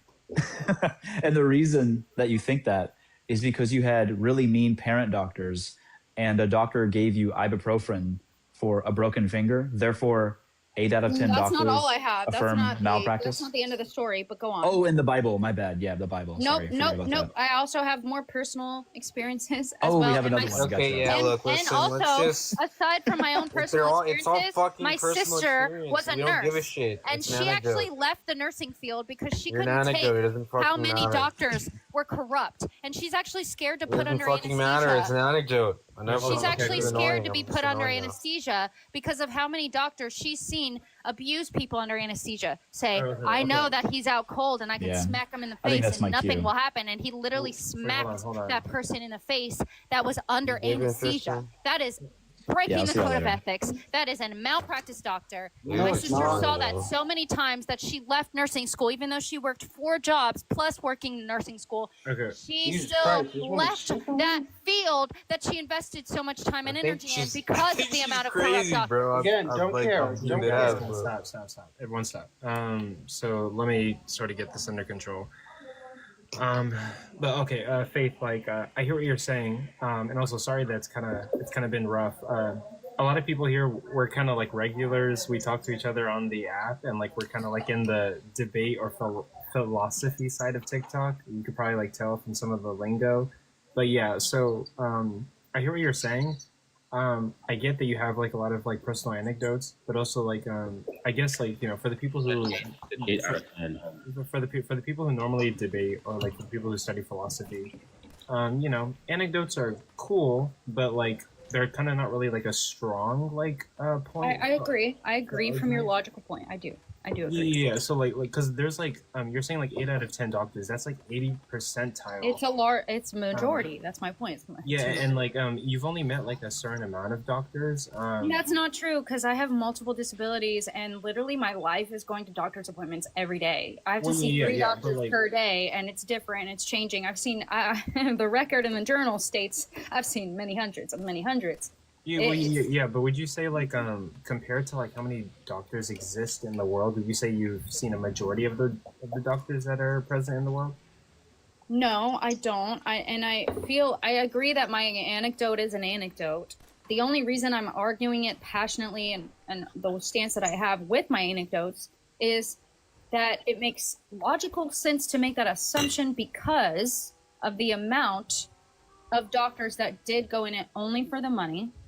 I saw it in my parents. I saw it in my own doctors I asked for help from as an adult. And that is biblical. I'm sorry to bring it back to the Bible, but it says there will be a rise of narcissism and self-love. And so we're seeing a bunch of doctors and a rise prophetically that love money and they don't care about other people. They don't have empathy. They actually want to hurt the other people to make more money and boost ahead another level. They just are thinking about levels in a video game. So, I'm just saying like that amount of doctors has increased, and that's biblically speaking, prophetically, like a rise in narcissism and a rise in the type of doctors that I've seen because I was raised by those doctors in narcissism, and I also saw that as an adult aside from them, and my sister went into the nursing field. She also saw them. So from my stance, I'm like, okay, they're everywhere. Oh my gosh, they're everywhere. But I get it. I might be It just sounds like a I might be in an echo boatload of chamber. guys. I might be in an echo chamber. I get it. So I validate that. But I'm saying still, it's weird that there's so many. Is that not a valid point? I understand if you have trauma. I mean, it Really makes quick, guys. sense. So like, Yeah, it's okay. That's on God. Well, also like I understand your guys' frustration. I know the people who are like regulars here and like study philosophy, but like given that you're sensing out the conversation and she's probably not as well versed as you guys in philosophy or statistics or like, motivating the claim. Like whenever Hierophant said motivate your position, she didn't understand that, but I get That's it. why I understand. Can I elaborate on that for a second, guys? In a chessboard game, you guys are very logic based. I'm emotion based. I'm a woman. That's where I come from. I don't understand the logic aspect of where y'all are based. So I'm representing a different perspective. And if y'all want to become more wildly sexist. Don't worry. how is that? How? Please educate me how that's. No, listen. Once we heard your voice, we knew you were going to be emotion based. Let me take this. Let me take this. Okay, I'll take After you this. read Thank the you, Bible, host. Thank you, host. You're the most reasonable one. After you read the Bible, Host is gonna tell me why. Wait, hold on, chill. Okay, okay, so, and also Missy, I see you in the request. I'm gonna try to get you up here. Missy, like her area is like psychology and like the medical thing on the jig. She's awesome. But me personally, I wouldn't say that it's sexist, but the way that you phrased it, it's like, just because you're a woman doesn't entail that you're going to be more emotional thinking than like logical thinking. Everyone varies in regards to how they, everyone's thinking processes varies. Yeah. There are women who are like logical. I might be wrong, but I saw brain scans and scientific proof that men biologically, genetically, are more geared and better at ABC, whereas women are better at ABC, and that put a little divide in my brain. Yeah, there's gonna be like trends, but yeah, and then I guess like okay, like the thing I was gonna say is like, yeah, like I know some people here are like, very good at philosophy and like logic and like, motivating claims, right? Like Hierophant, you said motivate the claim. She didn't get it. I got it. It's basically just asking for a justification. But yeah, guys, like if you notice the conversation is a bit novice, then you could adjust and be along for the ride, guys. Well, she asked what I meant by that, and I explained myself. Provide evidence to support the claim. Yeah. If you did everything you were supposed to do was perfect, then he wouldn't have to pause and say, "Guys, let's readjust." Yeah, but also, I guess, but yeah, if you want to track, that was like. Hold on. Let him finish. Host has something to say. But hold on. But yeah, a Hierophant, if you said that, I probably like missed it. But Faith, you can see why they would say that that's sexist, because being a woman doesn't entail that you are more emotional. I mean, there are trends. Yeah, I actually think every single thing is a spectrum. And so there can be a born man that is very feminine on the spectrum of things. There's nothing inherent like you're a man, so you're going to be manly. There's a spectrum, and you don't know where you're going to land. I don't know where I'm going to land. No, I agree with it. I think women are very high on the spectrum. But okay, now everyone jump in. I mean, look, it's okay. Like if things, there's some stuff that I get it. Like sometimes it's just irrational, and sometimes it's just fundamental and stuff, and it's whatever. But like, it's not motivating to anyone as like a reason to assume it's true or anything when like debating it or anything like that, right? We're trying to motivate it to anyone. It's not really gonna do much. So yeah, so to explain, Faith, your anecdotes, we're not denying your anecdotes. Metals, I'll bring you up. Just wait a little bit. Even if you were invalidating my anecdotes, that would be okay, because I don't want to use them as a way, like play the victim card or whatever. They're just real, whatever. Take it or leave it. I'll put it on the table. If you don't want to read it, okay, I accept your free will. If somebody asks you for like motivating reasons and you don't think, and you're using those things and you don't take those things to be motivating, wait, I'm so confused. What are you asking me? What motivates what? And sorry, I didn't mean to interrupt you. So basically, like, in philosophy, when someone says, can you motivate this proposition? Basically, they're asking you, like, or when they ask you, like, what are your motivations? They're asking, like, what are your justifications for what you're saying? So, like, you say a claim, and then, like, what? And I can't use any trauma-dumping, personal testimony, anecdotes, nothing. I have to use... Well, no, because, like, you can, but, you can, but like you've only met so many doctors, and there's so many doctors that exist in the world. I think of things as ratios, you guys. You can think of things as ratios. But the minority is not really going to like tell the whole story. And I have met good doctors, and I will put that as part of my testimony. I have met good. The testimony can be a reason. Okay, wait, hold on. So think about it like this, right? I'm gonna quickly jump in. Wait, we jump in after. Let me put this in.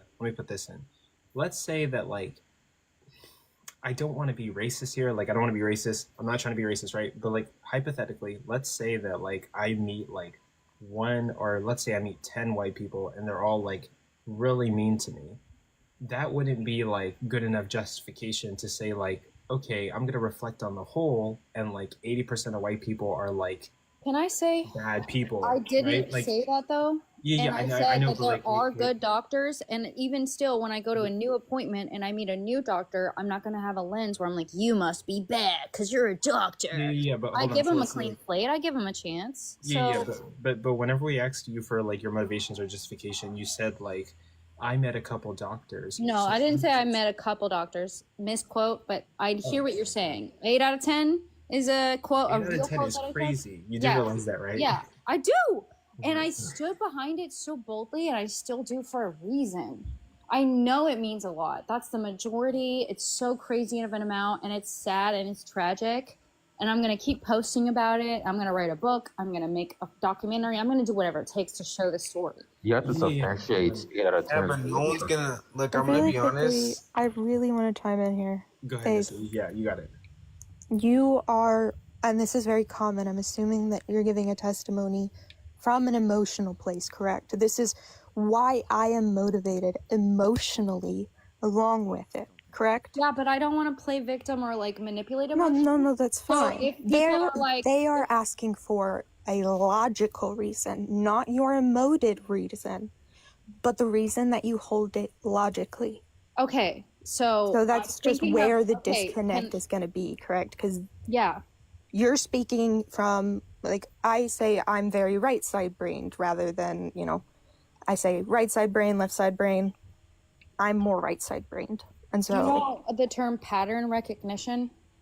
Yes, I am familiar. If that is my physical experience and logical side, where I'm like, okay, I went through this once, twice, 3 times, 4 times, 5 times. How many times am I going to go through Are you this familiar with the on a gambler's loop fallacy? before I'm like, okay, this is a real thing? Are you familiar with the gambler's fallacy? No, I'm not. Can you please educate me? Yeah, no, that's fine. Let's say you flip a coin 100 times, and every single time it lands on heads. When you flip it the next time, what are the chances that it'll land on heads? My flesh tells me it's gonna be heads because it's been like that the whole time. But my spirit is like, I don't know, it might fool me. Nah. So I'm on the fence. I'm scared. Logically, which one makes the more sense? What is the probability that the coin is going to land on heads? That's my weakness, is a probability realm. So I have to just guess. And I would say heads because it's been heads before so much. Yeah, Must so be heads again. the probability of it being heads or tails is always going to be 50%. So even if you roll heads, or even if you hit heads 100 times, each one of those times you flipped it, you still had a 50% chance. I'm like 90% sure. That's pretty left, true. right, I can and get with stuff. that. Wait, Yeah, I want to so hear what what she's you're saying. doing Let is her finish. participating in the same fallacy, just in a different way, right? Wait, can you please connect the dots for me? Because I understand your point. I just don't understand how it connects. I flip my coin and go to the doctor and it lands on heads. I flip my coin, I go to the doctor and it lands on heads. I flip my coin, I go to the doctor and it lands on heads. Are the doctors, is the next doctor going to be a heads? I'm going to stand by what I said before. It's like, it's been there before, so it's going to be again. Okay, so then you would just be, you just admitted that it is a logical fallacy. And now you're saying that you still stand by it. Yeah. Meaning that you are being intellectually Based, dishonest, at least on the left side of your brain, Wait, right? no, that's based. That's based though. Actually, Like Wait, what's based mean? What does based purposely mean? holding, yeah, I can give you like an extensional definition of base, which is just going to be reference to Okay, basically yeah, what you're no, I want to trying know to what you interact. mean. Yeah. So when you like notice that you're being fallacious logically, but then you continue to own it and you become prideful of it, in my opinion, that's base. That's an example of something being base. Can we define based so I can keep up? Okay, yeah, another example of base. So like again, I take base to be an irreducible category or a semantic primitive, which means that I can only point to you things which are base, right? And then you can try to understand them by generalizing them or having some sort of recursive definition of this universal. So I can't actually It's give like a an set of endless, properties. like an endless loop. No, it's not an endless No, loop that just implies there's imagine like it an like infinite whenever- count or an infinity amount of things that are base. Whenever he But says the obviously, word, that's you not just the know case. it. Can I have that And then this Oxford- ISO guy wants to Can I have unmute. the Oxford- ISO, go back up fucking mute. Can I have bud. the Oxford Okay, Dictionary you're fucking definition interrupting. of based? Wait, I'm sorry, Faith. This beautiful woman I'm trying to talk to, Faith. Fucking ISO unmutes. It's ridiculous. I still don't understand based, and I just Okay, want the yeah. Oxford Another thing being definition. based is like you see like a skateboarder do like a pop shove it. It's like, damn, dude, that's based. Oh, that's sick, dude. That's rad. No, whoa, contradiction. Okay, so define based in an Oxford dictionary. Do you not a skateboarder. understand? Okay, I'm No, sorry, I Faith. don't. We need So to, just we need Oxford to Dictionary. break this down. We need to break this down a little further. I need to make sure you understand what I'm saying, right? Please, So make sure. when I'm reducing something to an irreducible category or semantic primitive, you know what that means? No, I asked you to define based. Yeah. Oh my gosh, You dude, know what this is you're doing, ridiculous. and I was it's on not your side funny, at first, and like, now like it's not- even your beauty. I asked your a beauty very can't valid, compensate for logical this. question. Can you please Okay, define I gotta. based? Give me a second. I gotta meditate Oxford for like 20 Dictionary seconds. define based, please. Faith, Yeah. Faith, I need to meditate right now Yeah. because you've upset me so much. Breathe Faith.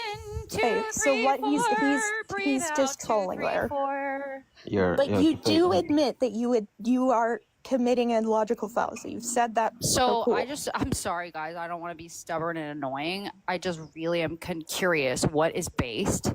And I asked a very valid question. What is the Oxford you guys definition? Fucked it. She was gonna already told actually you, get to the Faith, point where I she already was told you logically what's based. inconsistent. You An example of fucked it. based. So what Wait, is the Faith, do Oxford you know what an definition? extensional definition is? What is the Oxford Dictionary? No, of Well, course it doesn't know what Merriam-Webster. Merriam-Webster. Oh my gosh. Okay, you know what, Faith? I need to check your education level really quick. Can I do that? Come on now. Give me a very clear, objective Yeah. definition. Wait, when you say objective, what do you mean by that? Because the common That you interpretation can define of in clear objective terms, that I'm going as to be in taking dictionary is something could being do. mind independent, which obviously cannot be applied to definitions Merriam-Webster and could say definitions or base. linguistic language is necessarily mind dependent. Is I everyone can give you an that's argument for that. listening Do you so want an argument? confused why I Yes, and can't that's the have point. an What he's objective definition of participating base? is called Gestaltopay, right? Gestaltopay means yeah, what? it's I'm sorry, it's I a am common trolling. tactic Okay. used to like overwhelm someone who is like more semantically illiterate than you,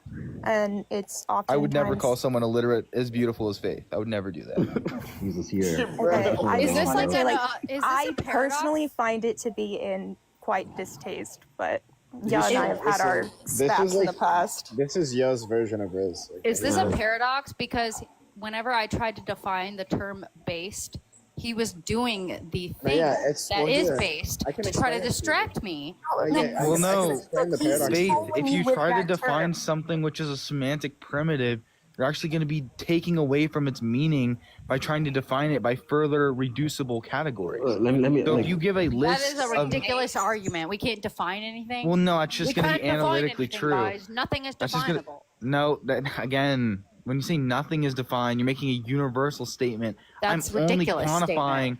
I'm only quantifying over the class of irreducible categories, which means it's just simply not going to apply to all categories. I can reduce other categories. I can't reduce irreducible categories because that's a contradiction. Okay, Do you before think he gets contradictions are before possible? he gets too Do you think, heated, what modality or before contradiction he is possible? gets triggered, ISO. deep Dude, breath, what the fuck meditate. are you doing, ISO? In 2, Huh? 3, 4, out 2, 3, 4. Meditate. Okay, I'm sorry. Before he gets too I'm sorry. heated, I'm sorry. I'm sorry. What were we talking What? about before this What are you base talking to me for? distraction? What were we getting to? ISO, I just can't get over your fucking profile You were picture, dude. participating in a So freaking logical cute. fallacy. Okay, A it's logical pissing me fallacy. off. We're trying to get back on track. A Yo, logical bro, do I fallacy. know you, bro? I don't know. We're not talking about if we know each other. We're talking about what we were talking about. Bro, I was talking A about logical your. fallacy. I was talking You, about yeah, your. you participating in a logical fallacy and still saying that you hold truth value. Make that make sense. I'm Okay, sorry. I can make it make sense for you right now. Wait, Okay, you're. go I'm a on. tribulist. I'm talking to Faith, Therefore. yeah. Oh, okay, okay. Just attention hungry. Can you please define a logical fallacy for me?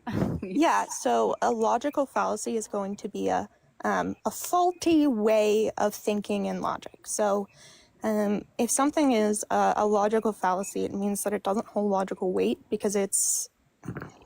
Someone else help me out. I am Okay, way wait. too... Can I reduce it? Can I say? Can I say? Fuck up. Oh my God. I didn't Is go it to school for basically this shit like y'all. Is it basically a delusion? I'm not going to It's, school. it's I the mean- wrong way to think of things. So, it's a I thing can we give you fall an into, and extensional it's not definition. consistent with reality or Faith, logic. okay, listen. So, Faith, you. No, I you want to ever- hear her talk, and I asked her a question very directly. that's fine. Is it basically a delusion? No, why do you want to hear the women talk? I thought you said women are. Because the girls Yeah, are why would talking, you and you need to sit at the women kids' women table. No shot said that's crazy. Let Missy Look at fucking wait. Coco over there, dude. Guys, Fucking Coco. Coco, Coco it's pissing me Really, off right I now, hope dude. they don't Look at distract him. us. Can we please get back on topic? Let Missy. No. Let Missy cook. Void, that this is is a incorrect. character. This Void, doesn't that is feel an incorrect real. definition Wait, guys, You guys. can logical post- fallacies. Because Right.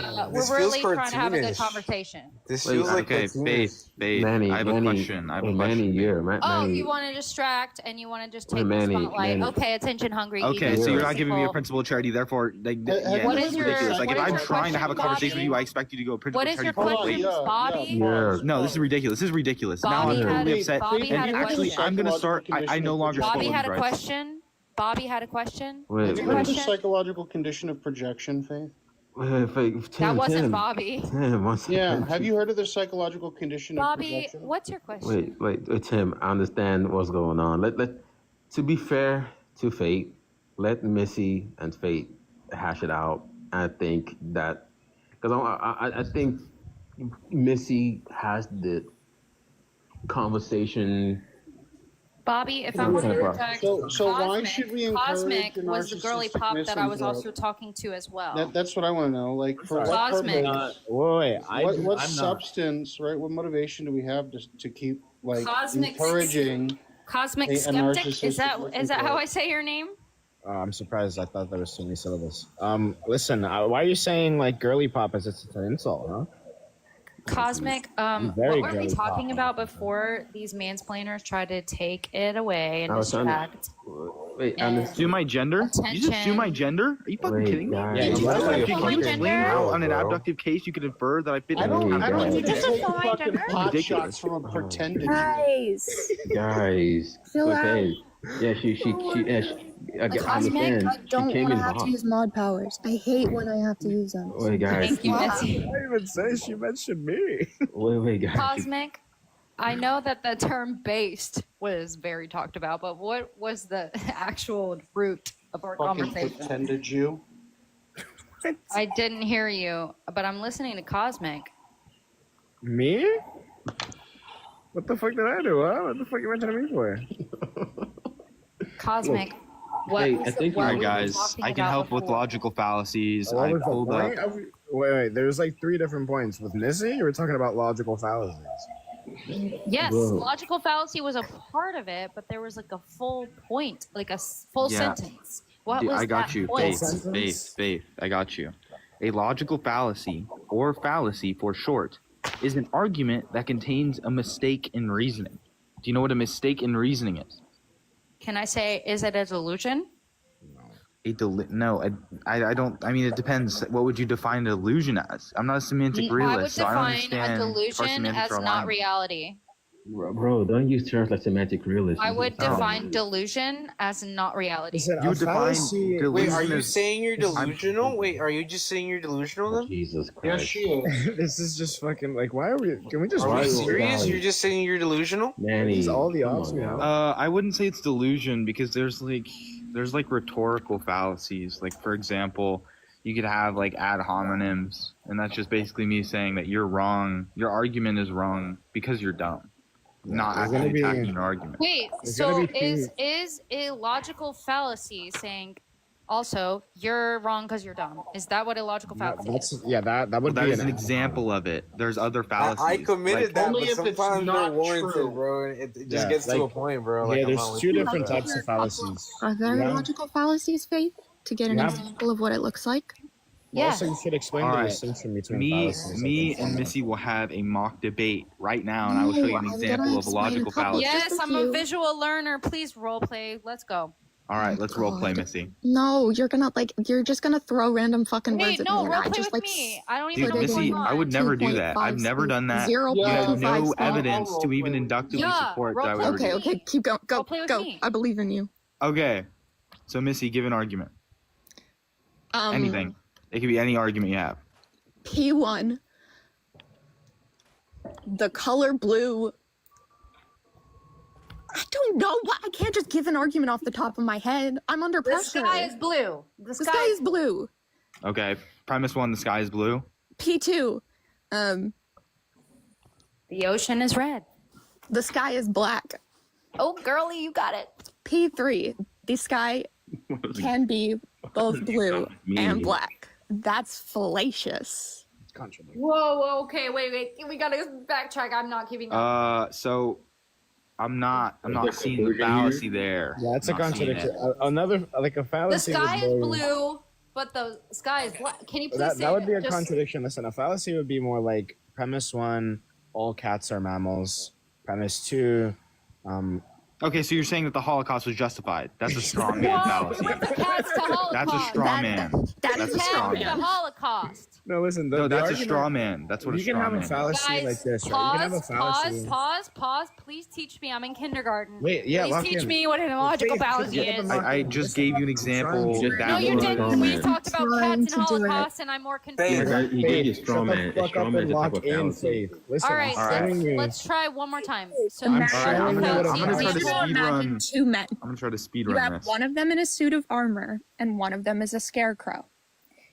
When you go up to the suit of armor, you tap on it, it's very firm, it's very strong. You go up to the straw man, and it falls over very quickly.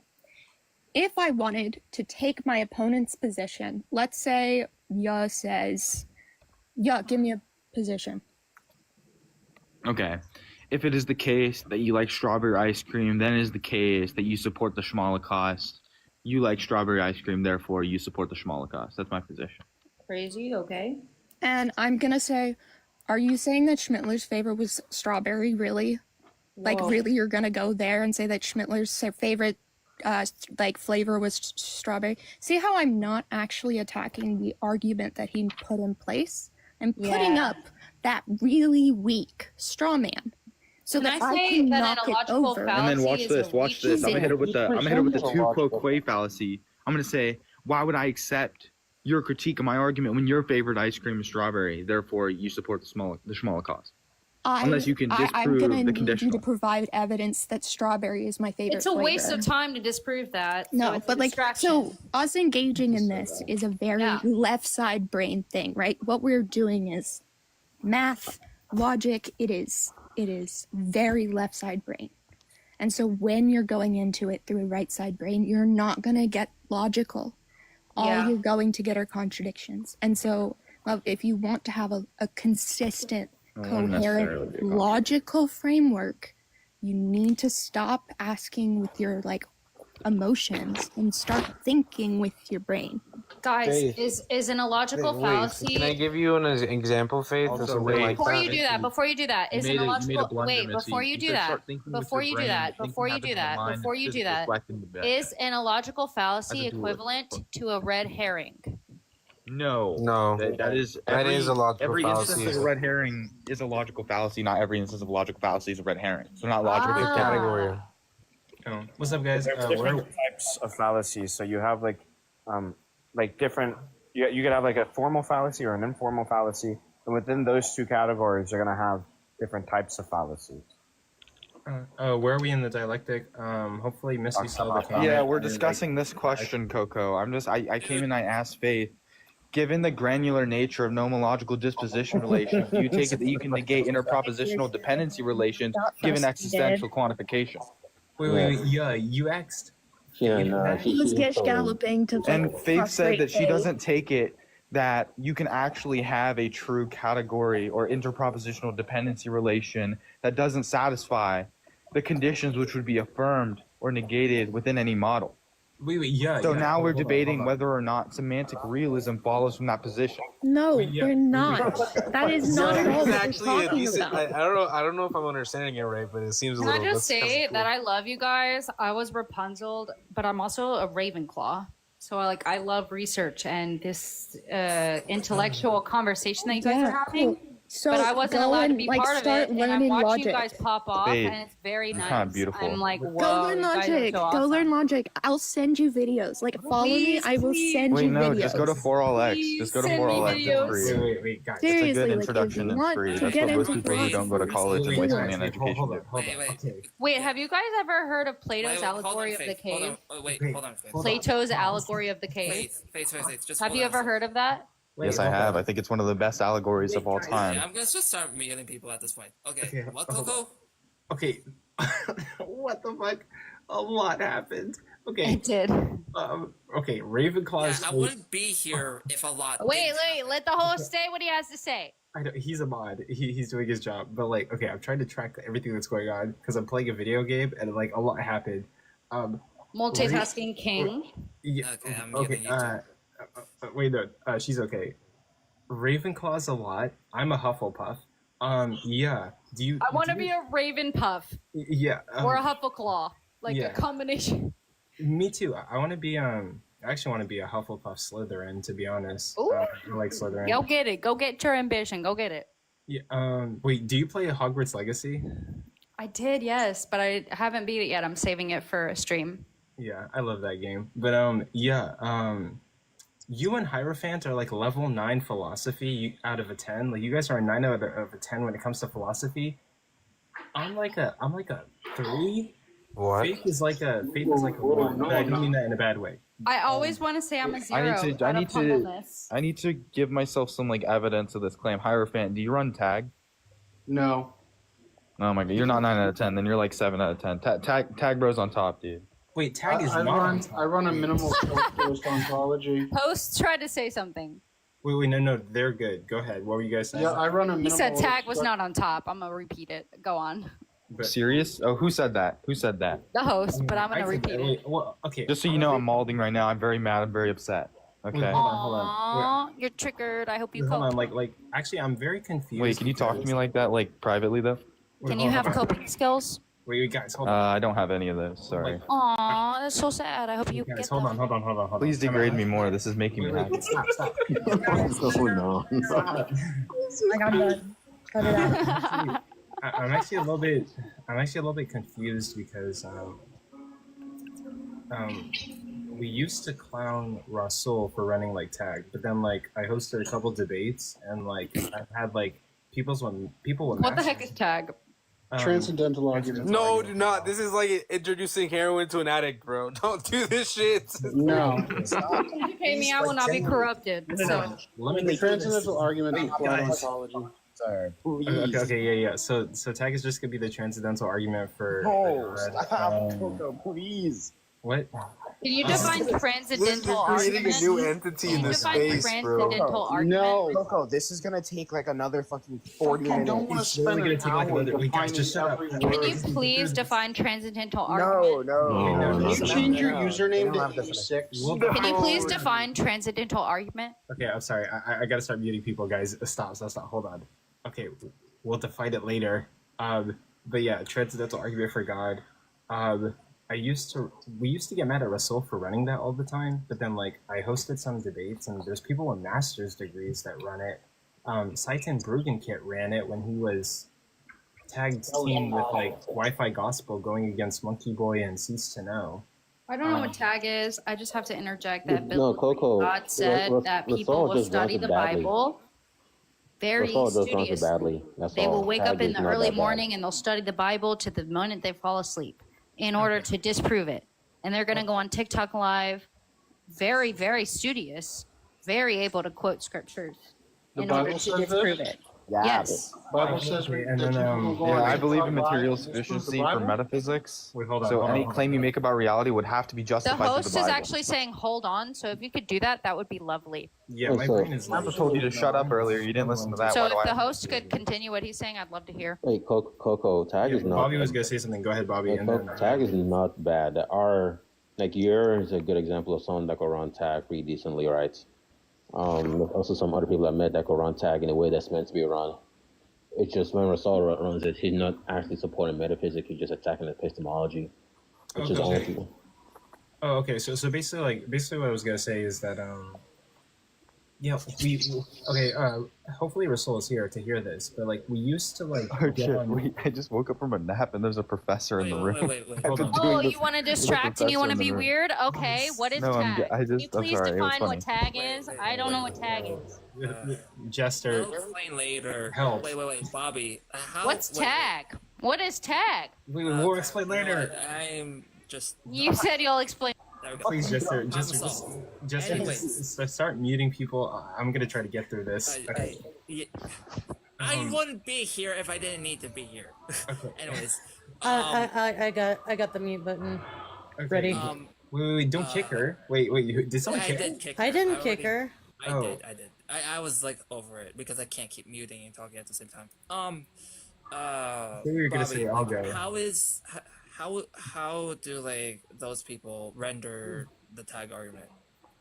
It's a bit more complex. Like when I seen like your and Alacrity run tag at one point, they were actually trying to they were giving some logical reasoning why like God actually has to be the case. So it had nothing to do with they were actually supporting like some metaphysics and why God would actually be the grounding for this versus and giving supporting reasons. I can't remember it all now, but there's a given supporting reason why God will be grounded for logic. Yeah, they use tag as a supplementary argument to a modal one.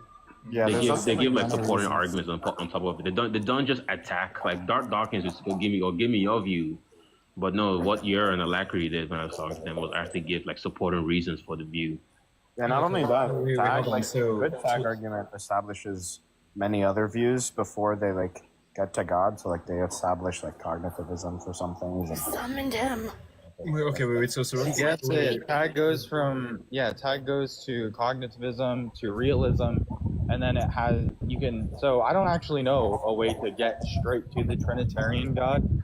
But when you get to realism, you can have like a debate of the theoretical virtues between every realist position, in which case I think the Trinitarian theist position just wins by virtue of having the highest explanatory power over like Platonism, Neoplatonism, and like certain forms of Unitarianism. Okay, wait, hold on. So really quick, like what I was gonna say was, we used to clown Russell and like P-Mars for like. Right now. Wait, hold on. Yeah, I know. I invited him up here. But we used to clown P-Mars and Russell for like running tag, but then I'm finding that like there are PhDs and people with like master's degrees that will run tag, but yeah, they'll probably provide like other arguments. And you know, Darth Dawkins runs the cringy like Darth Dawkins is just like a fucking asshole, and like he just they don't like they suck because they don't actually know how to give arguments for their foundational things. Like I'm sure that if I were to ask Dawkins or P-Mars what's the argument for foundationalism, they'd just crumble. Like they wouldn't be able to like give me a singular motivating reason. Well, wait. So, do you think tag is like legitimately a good argument when you provide like other like arguments to justify certain things? Like you could like run like a strengthened. Yeah, I've spoken to Constantine. I don't know if you guys know that guy, but he was whenever he at least runs tag by me, he always runs it as like IVE, where he's running it like as a sort of like this is just very deep. Or like very like good like has a lot of explanatory power, wins on parsimony, XYZ. Yeah, tag is not bad because it explains teleology and the whole final cause thing. Oh, so it depends. You have to run it with like supplemental arguments to make it strong as fuck. And then, it's the same way when Flenser runs power, wins on parsimony, and the whole make it strong for structure invariance. That's also transcendental argument for like I guess like logic and all that. Oh yeah, by the way, I owe everything to Flenser. Like I would never have realized the power of transcendental argumentation if it weren't for his invariant. He's an atheist. I know, but his arguments that he used for invariance, I was like, wait a minute, this is what the people are trying to do when they're trying to reason to God through a transcendental argumentation. And then I just had to do a worldview comparison between theism and what's he call it, ontological admissibility theory, and I ended up deciding that theism has less plot holes in it, like the story's more complete, so I just go with that. I'm a very narrative based guy. So do you think someone who's like running like a good version of tag, like typically the atheist will just ask them like what's your justification for P1, but if they can like provide like supplemental arguments and justifications for everything, then it's like strong as fuck. And then like there was even someone who ran, so I use a determination type of grounding. I forget the actual semantic, but there's what's up? Hold on a second. Just hold on. Russell, can you unmute for a second? What do you do? Russell, just unmute and say hi. Yeah, it's me. The guy's an imposter. This is Russell. Okay. I think that's Slurms. I think that might be It's probably Slurms. It was probably Slurms. Okay, this is like an imposter. Okay. But what were you saying? What were you saying? So I use a determination type of grounding. There's two types of grounding, right? There's determination and explanatory grounding. Determination would be like saying X partially grounds Y if X partially determines Y. So it's like I wouldn't say it's causal in nature, but like for example, a form of something would be causally grounding. I wouldn't say causally, sorry. It would be grounding in a determination sense, any particular instantiation of that category, right? So that's the type of grounding I use, but I actually saw this guy on TikTok use an explanatory type of grounding and arrive at a decent conclusion where he is like, he defined two sets, the set of all explainable things and then the set of non-explainable things, or things which are not explained by prior antecedents or not explained by XYZ, right? And I forget his exact argumentation because it was like really sophisticated. But essentially, by some axiom he posited, there was some like non-infinite regression thing, which is usually what ends up being the main linchpin for these arguments for God, is being opposed to infinite regression. I don't actually know if that's the case, but I think that's the only way you could make this follow. which is you need to prove that there's like some minimum case in the explanatory set, so things which are explainable, in which case nothing within the explainable set can actually explain that particular thing, which means that that thing that explains that thing, which cannot be explained by anything else that is explained in the explainable set, must be explained by something which is in the unexplainable set. And I thought that was a pretty good argument too, but Flenser roasted me for saying it was a good argument because he said that just because they differ in like, I don't remember his exact critique. He was like, they share an ontology, which means that they must be grounded by the invariants. But I don't think that Flenser realized he was using a different type of grounding, since the invariants are a determination type of grounding, not explanatory. But yeah, there's plenty of good ways to run tag. I mean, it's not even one particular argument form. The only stupid type of tag is justified true beliefs can exist if and only if God exists. Justified true beliefs exist, therefore God exists. Oh, so like the very like basic like skeleton. Yeah, that's like Darth Dawkins and stuff's tag, where basically whenever you try to question them on the soundness of any of their premises, they just start attacking your worldview instead of actually justifying their premises. You know what's interesting about this? It's not that Flenser has given this version. If you read Flenser's papers, there's technically there's an atheist tag, and then there's also the more robust tag that you get from like Constantine or your. So technically, you don't need a god about for that, all these things. Do you think that like telos needs to be explained? Wait, hold on. Wait, before you answer that, Russell. Wait, so like, have you like? Well, I mean, like a year ago, Russell, you were saying like tag was like a good argument, but are you looking to like? Are you like studying to like strengthen how you run tag? But are you still running tag? Yeah, I am. I've never ran tag like the way Darth Dawkins runs it or PMARS. I've never. I always felt that like just presupposing God without supplemental arguments is just confused. Yeah, I was gonna say I've that. never ran that ever. Yeah. PMARS. Without supplement that ever. Right off the jump. I know for a fact. That's my backup account. No, that's definitely. I know that voice. Like. But yeah, I think tag is like the Mom, strongest argument. I actually have a question. Oh, okay. Wait. Russell, you said tag is like pretty silly. You know, tag is the strongest argument for God. Oh, okay. I agree with that. Anyway, Mob, I have a question. If this is really Mob. I'm dead. Like, okay, I know voices. Rebecca tried to pull like a fake account, and I literally knew that it was Rebecca. Like, nobody can really deceive me. I'm the king of like identifying voices. I know for a fact. That is, I don't know. Maybe it's not because it's not responding. I don't know. You guys keep trying that shit. Like, no, like I know your voice sounds like we like argue with each other on TikTok like so much. Like, oh wait, Hierophant, I actually have a question. Shoot. Do you hold? I think it's called supralapsarian versus infralapsarian. Which one do you hold? I'm more like favorable at the moment. I'm not very theologically apt, but I'm more favorable towards supralapsarian. Yeah, most people are supralapsarian. I have a tendency to lean that way. Wait, hold on. Wait. Just making sure that I'm based. Just making sure because you're a theology guy. Wait, hold on. The full. What were you gonna say? I literally couldn't tell Void Forge was like my second account, even though I was like. Oh no! No. Like I heard the voice and then I just asked like, is this Wild Jester? But no, like actually, I want you guys to try and trick me on like alternate accounts. I'm pretty sure I can tell anyone. Sorry. I literally know that like should be scared. Like I don't think you guys can trick me. I can like I don't think you guys can trick me. I can trick you. Well, I mean, you can try, but I'm pretty sure I'd be able to guess your voice on a different account. Nope, I'm gonna trick you. But yeah, I welcome. Challenge fucking accepted. Okay. Hey, we love it. I do think the modal argument's better than tag, though. What? I hate, dude. That's the argument I started apologetics with. Was the modal? What with Plantingas? Not Plantingas. Plantingas is the if P then necessarily P, right? Instead of possibly necessarily P.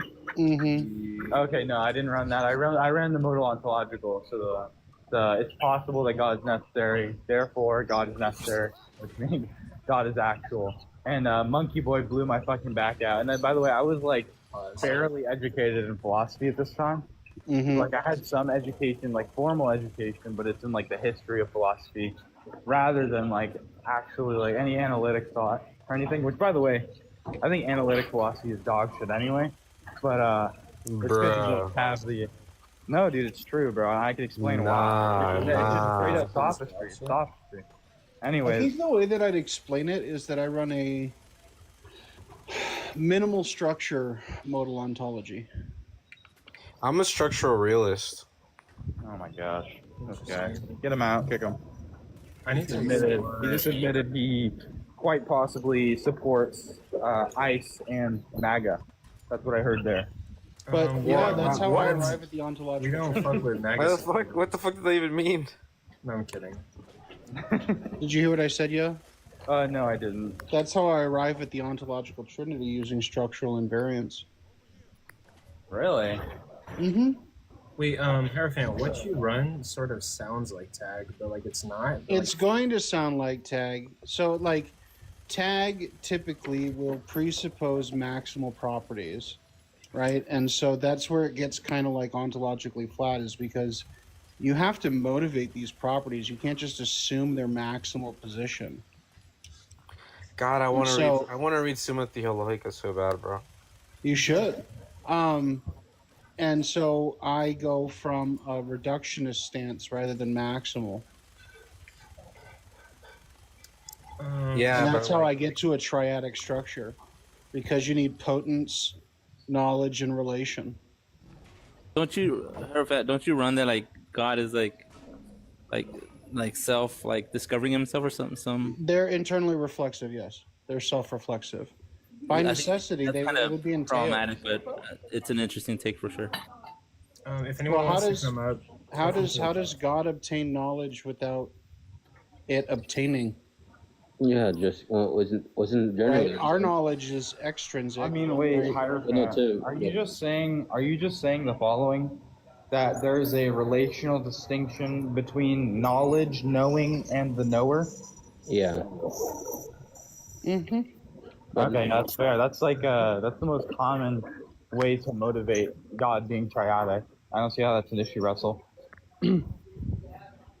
Because an issue, because he's implying that God somehow, there's a moment in time where God's like doesn't know things and he's like coming No, into knowledge. self-reflexive means that all knowledge is predicated on itself. It does not require external sources, right? Our knowledge is external. Our knowledge it requires externality for qualia to be exchanged relationally.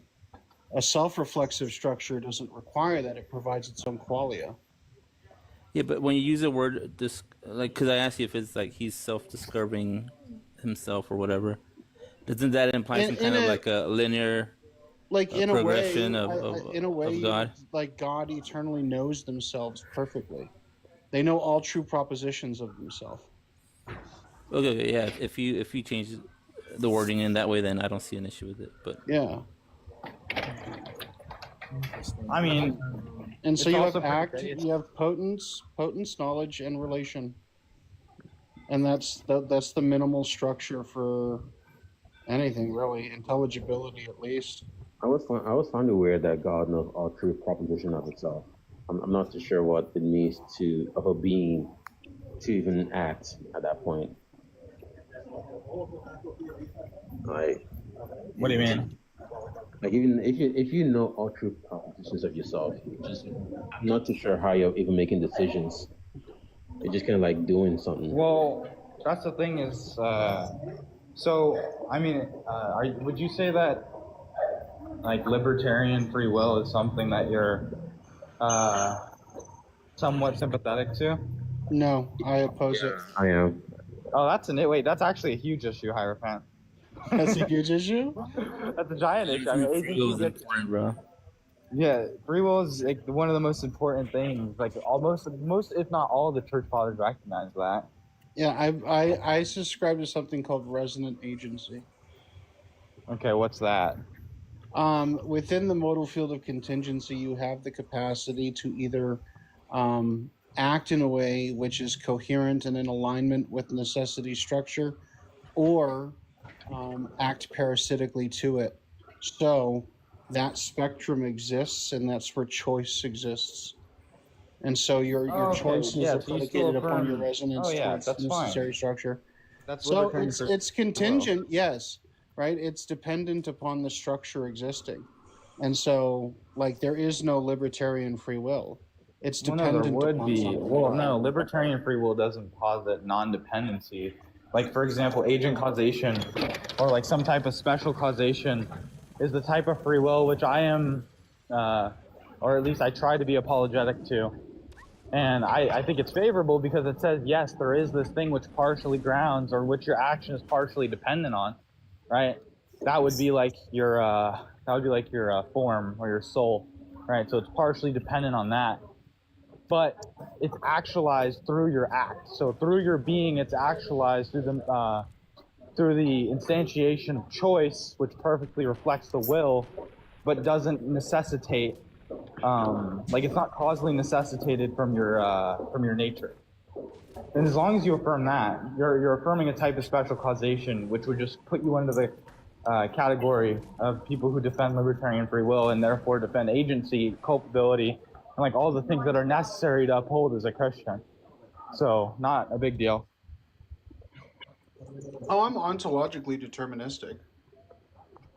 I'm actually, I'm not gonna lie, I'm not 100% certain that a principle of alternative possibilities necessarily needs to be the case for free will, because I think I'm most accurately described as a oh, thank you, ma'am, as a source incompatibilist, which basically means that I don't think that causal determinism is compatible with free will, but I think if the agent is the uncaused cause of their action, which would just be special causation, then agency is upheld, but Alacrity is currently telling me why that's stupid, so I'm not going to defend it super hard, since I don't want to defend a position that could be parasitic to my beliefs.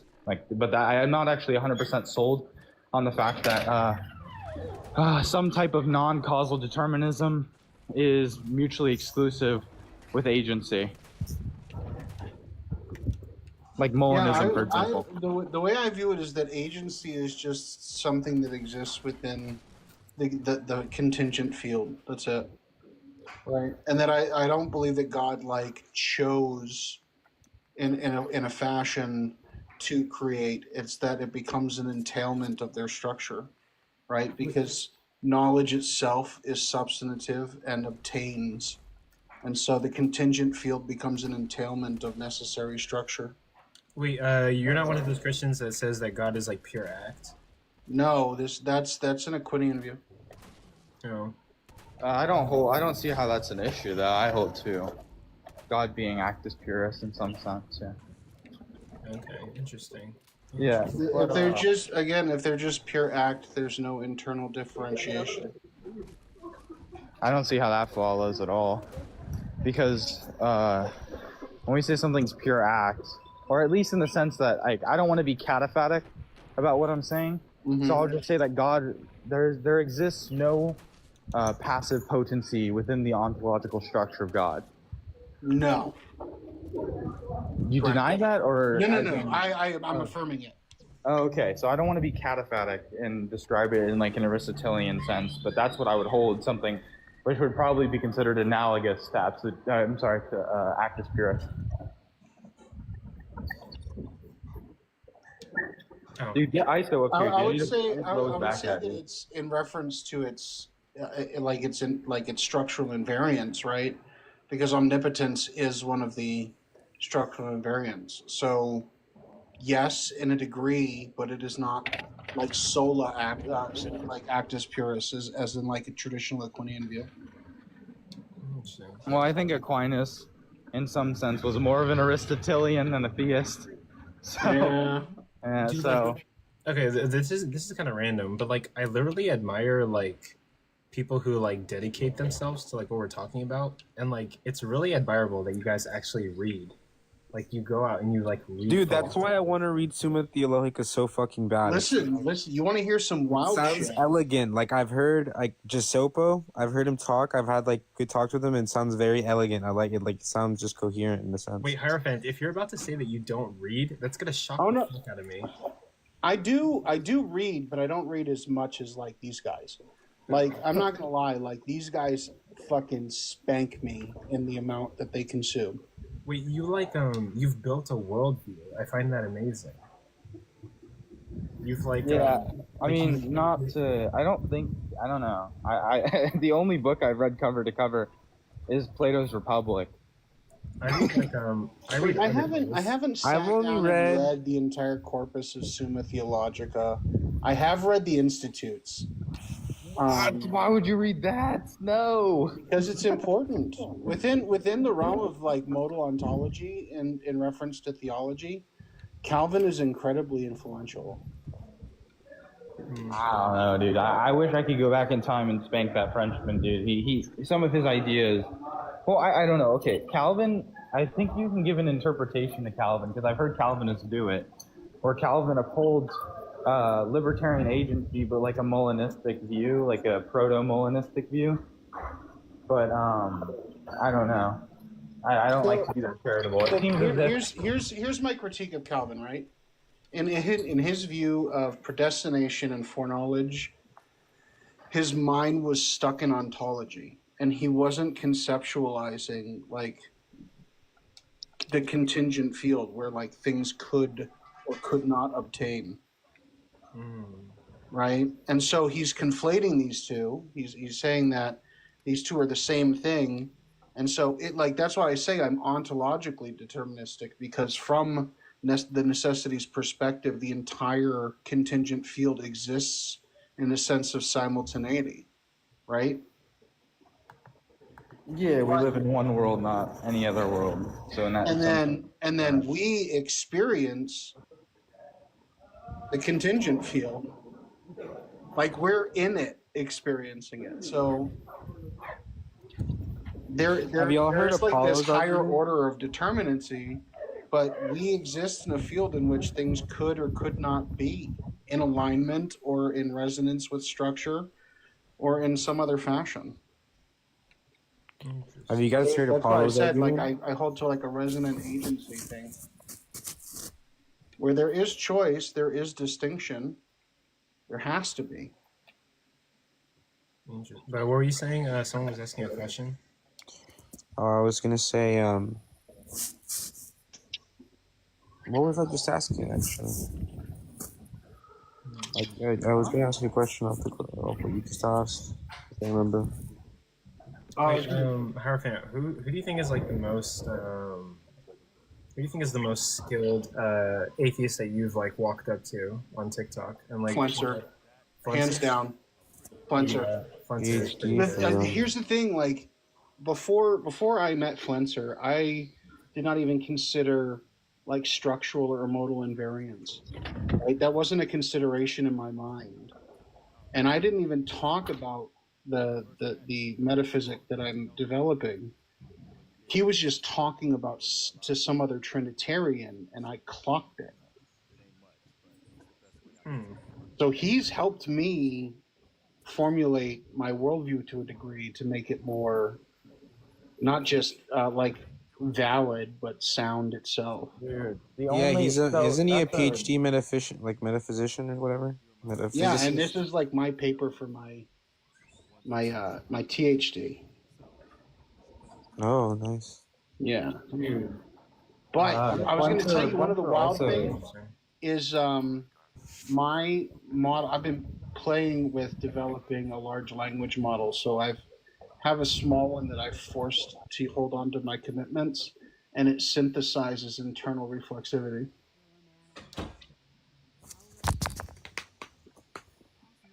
Interesting. It's like a metacognitive engine. It's been really neat. Okay. But well, thank you guys for being here. There's 60 people in this live. If you can, tap your screens, like the live, share it with anybody that you think might be interested. We are kind of talking about like some heavy philosophy stuff. I'm playing Fallout 4 and I'm streaming it to YouTube and Twitch. So if you're interested in that, go check that out. And then also, rips and not talking theology. and then also, if you follow me, I'll follow you back. But also, TikTok only allows you to follow maximum 10,000 people. So like, I'm struggling to follow everybody that follows me. But follow me if you're interested in like professional debates on TikTok. I host professional like sort of formal debates on TikTok, and also I'm working on a project called Day of Debates, where me, AR, and OG Kylo are trying to bring formal debates to TikTok, and we host events where sometimes people even win cash prizes. Go check that out if you're interested.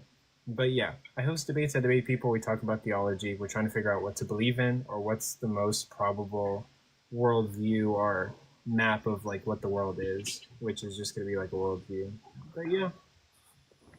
Dude, if you want like a true Adam when it comes to high tier theism, dude, Alacrity, dude. He's a goat, bro. Love my boy Alacrity. Oh, who? I've never actually interacted with Alacrity before. What's up? Yeah, I've heard you talk before. You seem pretty smart. Oh, I'm a dumbass. Don't worry. I'll prove you wrong tonight. You're a lot smarter than me. All right, guys. Let's not have a pick me contest. Let's not do that. That's pretty lame. Let's not do I'm that. just an autistic who's obsessed with ontology. That's it. No, at least within theology, right? I mean, that's. Yes, I teach theology, but regardless, I'm more concerned with metaphysics than theology. Yeah. No, that's a blunder, dude. You have to be in the Bible, though. I mean, good theology is just better metaphysics, right? Right. Mm-hmm. No, dude. I'm actually a scientific anti-realist, metaphysical nihilist, Bible believer. So my metaphysics, I hold to material sufficiency for metaphysics of the Bible, which means that basically every metaphysical belief that I have is directly entailed by Scripture. Oh, wait! The metaphysical beliefs that you have is directly entailed. I'm kidding. Yeah, it's informed. No, he's LARPing as an average Protestant. The Bible Yeah, he's teaches just LARPing as a Protestant. I was like, the Scripture confirms my metaphysical commitments. Yeah, the Bible's not like a deeply philosophical book. Oh, what? It's probably one of the. It's It like is, the most. technically. It's the like most important philosophical book of all time, bro. It is a roadmap to proto-empiricism. What are you talking about? Well, I mean, like I think like it's humanitarian, but I don't think it's like philosophical and like. It's a it's no. It's just off of influence. I mean, alone, right? Wait, I'm confused. Just strengthen the influence and just what it caused. The sort of. Well, like it has an influence, and I think like it has like it can inform you. Coco, listen, I'm an atheist too, but you're a relativist, right? Or like maybe a constructivist or something about ethics or normative values or virtues and stuff like that. Yeah, I'm a moral subjectivist, or like. Yeah, exactly, and so obviously, and you're like a compatibilist, right? So you're gonna think that those things are gonna be explained by, natural things. You're only that way because of your dispositions. You know what I mean? Yeah, I think I'm a hard determinist and a moral subjectivist. I know, but did you not understand what I was trying to say? No, wait, what were you saying? Wait. Epistemological determinism is just metaphysically lazy. Oh, no. Epistemological determinism. Wait, but what were you saying? You were That's saying just like determinism. you were saying my views were going to be like motivated by what exactly? I can't even remember no more. I'm like fried. I'm so freaking stoned. Dude, yo, same here. I told Alacrity I was going to say some This is dumb the shit. truth, Just man. give me a minute. You need to sleep for 1 hour and then ride a 2-hour train to school. And then on the train ride, read like 40 pages of a book. And then you'll wake up from your 1 hour sleep. Thank you for holding the door, by the way. Wait, really quick. You guys study philosophy. What do you think about like the I don't. I don't think they're the basic philosophers, but what do you think about like Plato and Socrates and like Plato's the most genius man who's ever lived. Genuinely. They're pretty Really? based. Plato? You gotta at least read some of them. Yo, I like Plato. Diogenes. I think Aristotle's smarter I'm than Plato. dialogy maxing right now. Yeah. I think Aristotle's more important than Plato, man. No, not even close, dude. What? Wait, that's actually. I think he's smarter, I mean, bro. in terms of importance. No, that's not true. I mean, have you looked? Okay, it depends. Have you looked into Neoplatonism? Neoplatonism? I know it's rich and everything, Yeah. but I mean, I'm just. This is subjective to me. Aristotelian metaphysics basically caused, in my opinion,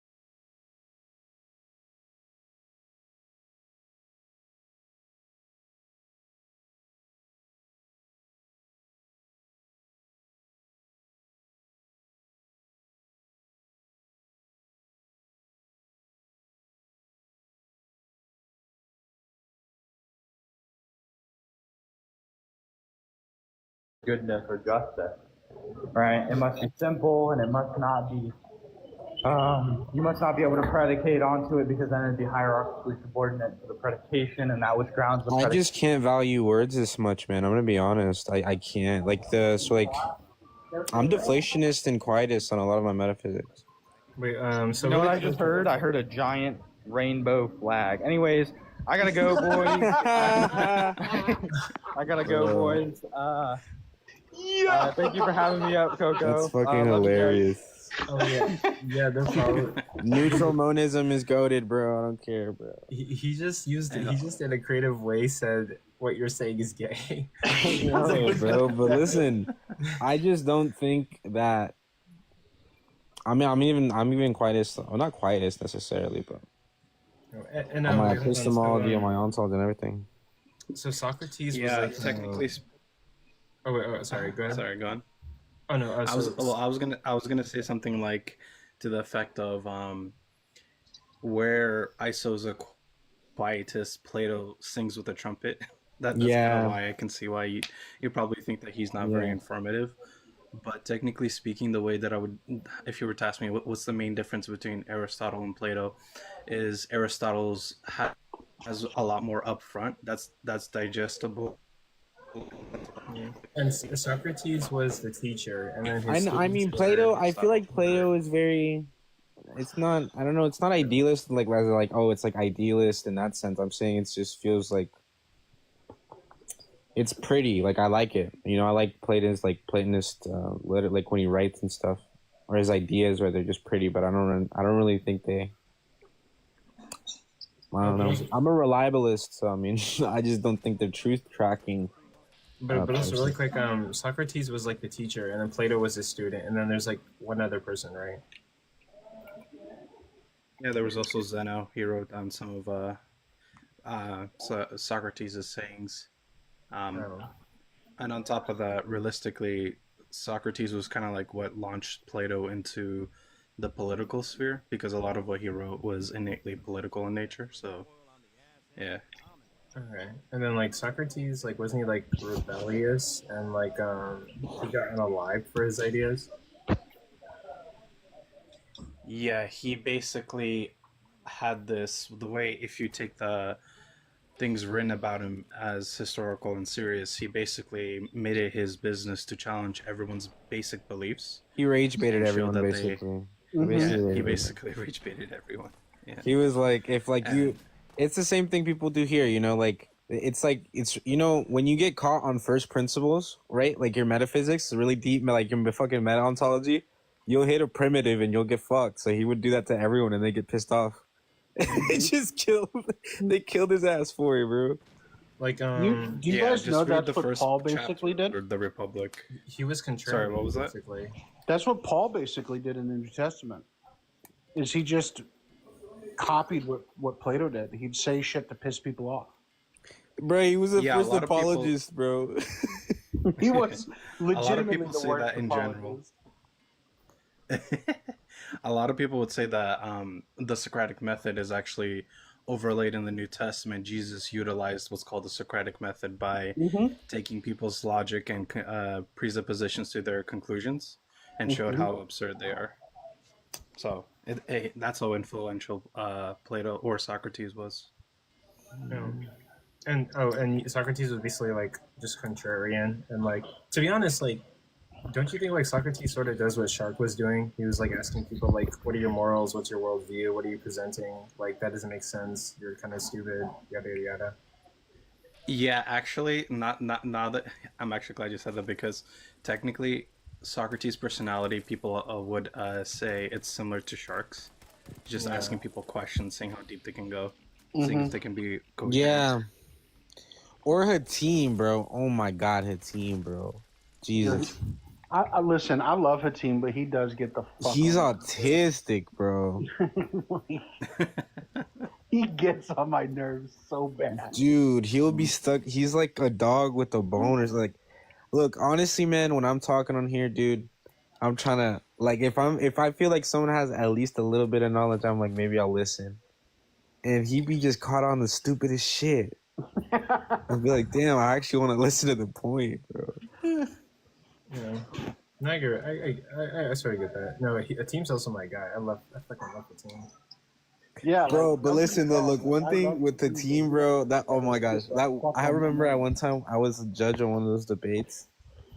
And he voted for some, like, I just found like it was the stupidest reason that he voted against that person. He wasn't judging the debate. He was judging like their argument, which I get. Like, I don't know. You're judging the debate. You're supposed to judge all of it, the rhetoric, everything in conjunction. I agree. Yeah. Also, do you know what? Like, do you know what makes me like really excited? Like, I love hosting these debates, and like, people talk about it. People are like excited about it. People like show up to watch it, and then later people are gonna continue to talk about like philosophy and stuff. And like, I like that the debates like get people excited about like philosophy and like religion. You know what I mean? And like, I'll like walk into a live and people will be like, let's argue about like veganism and stuff, because he had a veganism debate the other day, and like, this person's a good debater, this person's a good debater. It's like creating lore that people are excited about.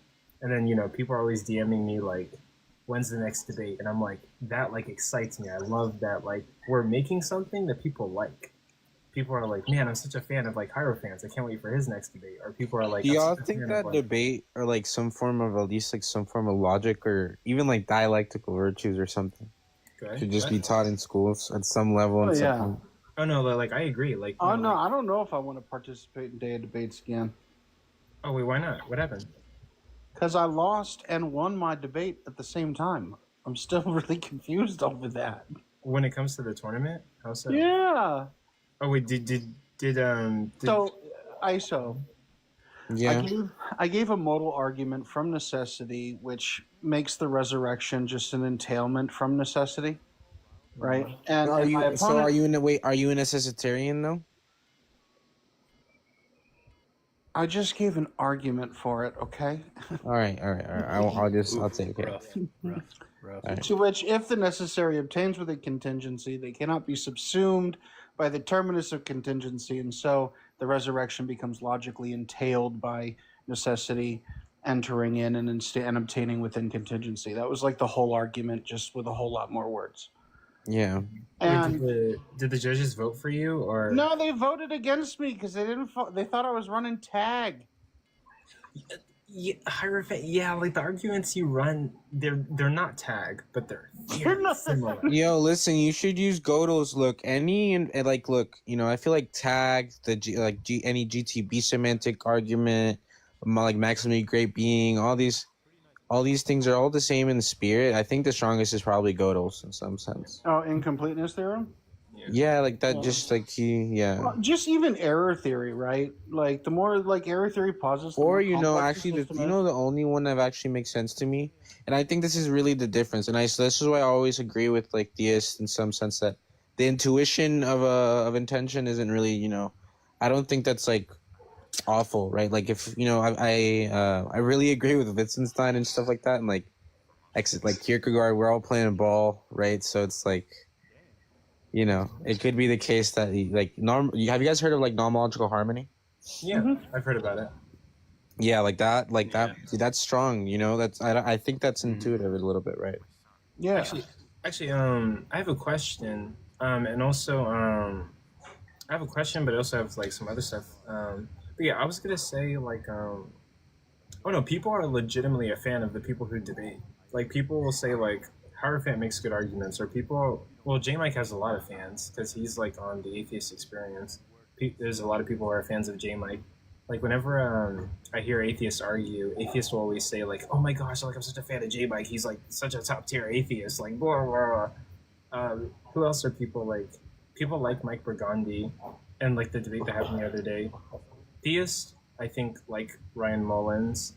But no, it's like really cool. Like I love the people who watch. I love the people who support. I love like. Wait, Alacrity, did you watch that Ryan Mullins debate?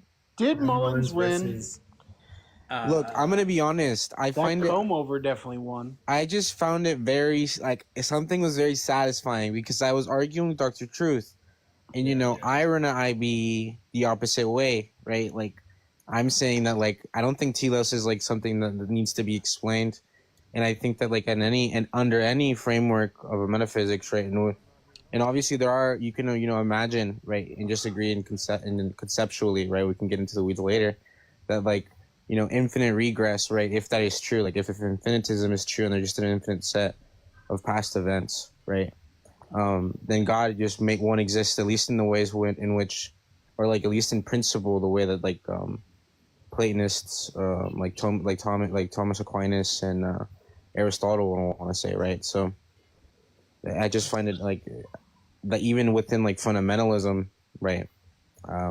It's just more likely that God doesn't exist. Wait, what do you guys think of what do you guys think of Dr. Kirshner? Wait, you were just talking about one of his arguments, right? Yeah. I was saying like I ran an argument just like that against Dr. Truth. I was literally just speaking about brute preferences and how exactly is it even a good explanation if it's not accounting for things. Kirshner was trying to go further. He was trying to entail a contradiction.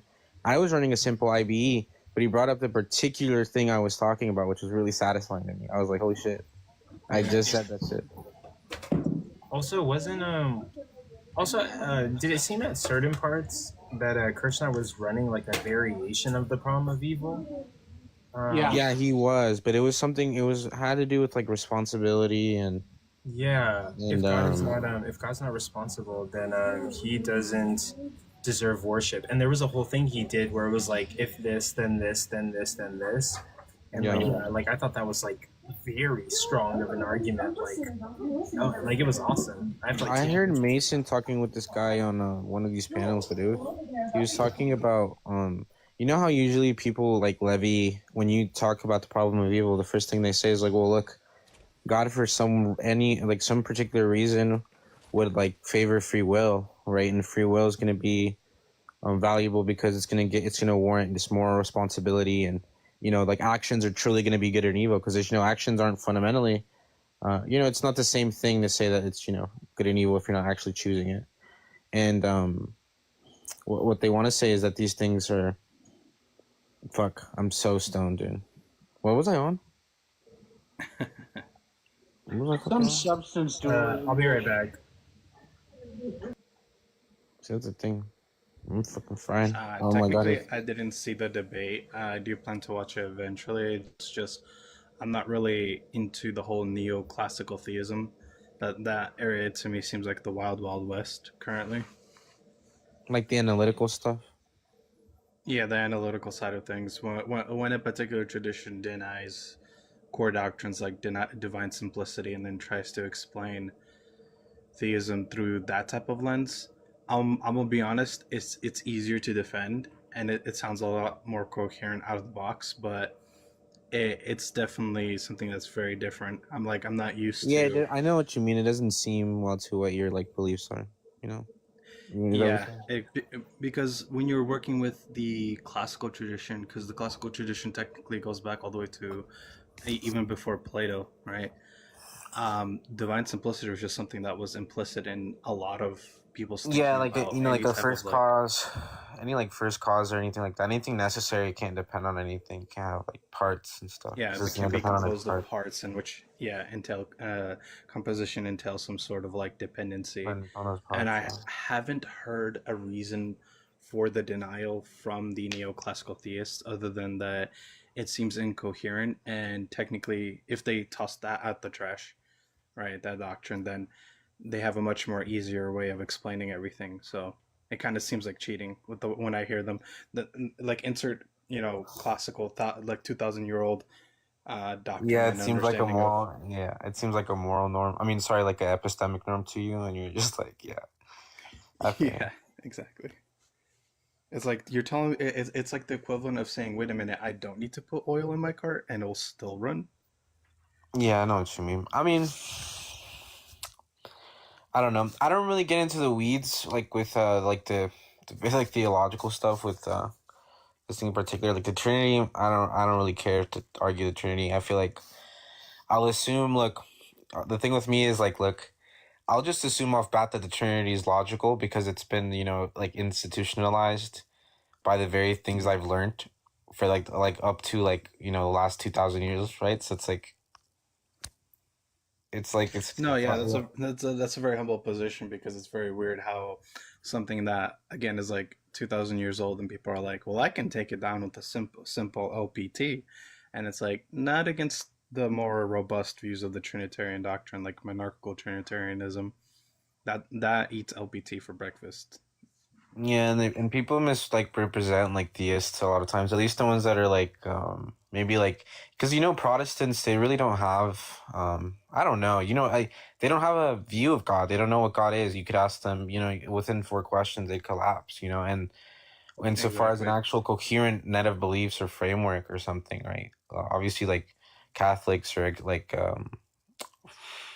Eastern Orthodox are just gonna have stronger webs of beliefs, right? To like explain everything. Yeah, I would hold a hand to hand with an atheist when they say that when like a low tier Christian says something like, "I get my ethics from the Bible and just what simply is written," and I would say I would agree with the atheist. That's not at all satisfactory when it comes to the overall analytical debates on these topics. Yeah. Yeah, like they want to get into everything, like your medicine, like your fucking meta ontology, all this bullshit. Sometimes, and then other times they're really substantive. I don't know. I like watching like contemporary debates. Sometimes they're fucking ass. Suck. No, yeah, where I find the most interest in debates currently is topics of free will, compatibilism, hard determinism. I think that those are like, from what I understand, lower end of academia. Everyone's a determinist. Higher end, everyone kind of sees the problem with determinism, or at least that's what I've been told when I conversed with PhDs with metaphysics.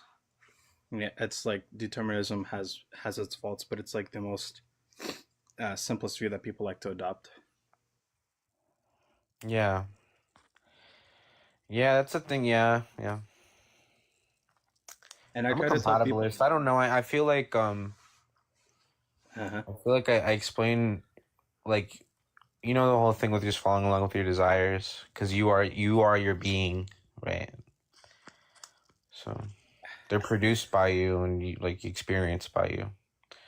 No, I take the compatibilist route to be a much more robust understanding of, um, well, not free will, but will in general and how people function versus I'm a hard saying, yeah, I'm just saying determinist. like when asked like what my like a rough concept of what I mean when I'm saying I have free will is that as just as a being I'm following my own desires.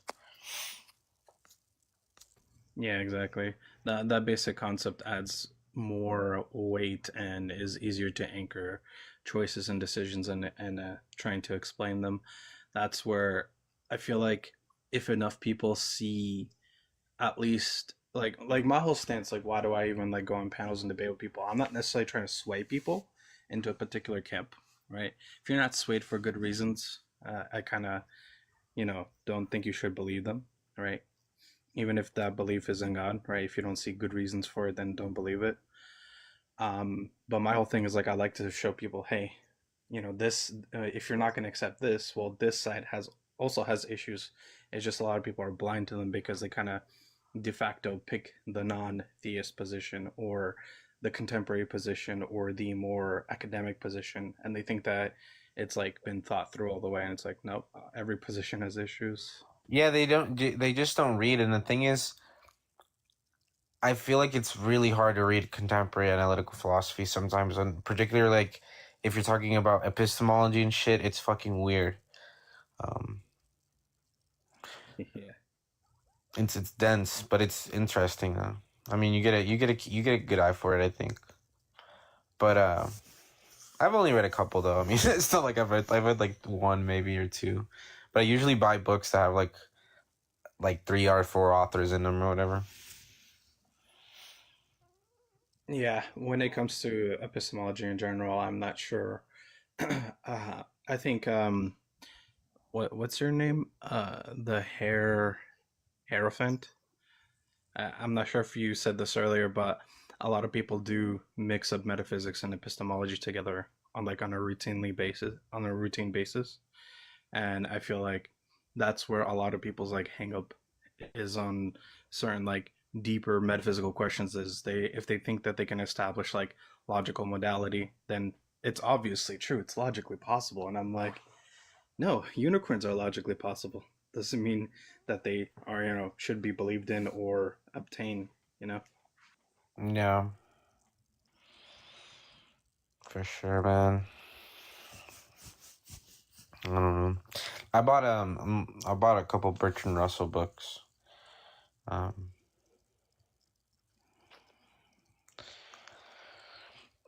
so I'm gonna get in reading with him.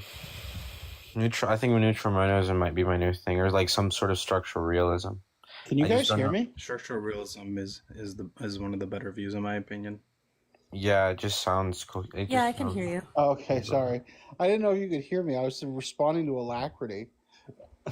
So, I couldn't hear you, sorry. yeah, I don't know. I had to Just now heard you, I should say.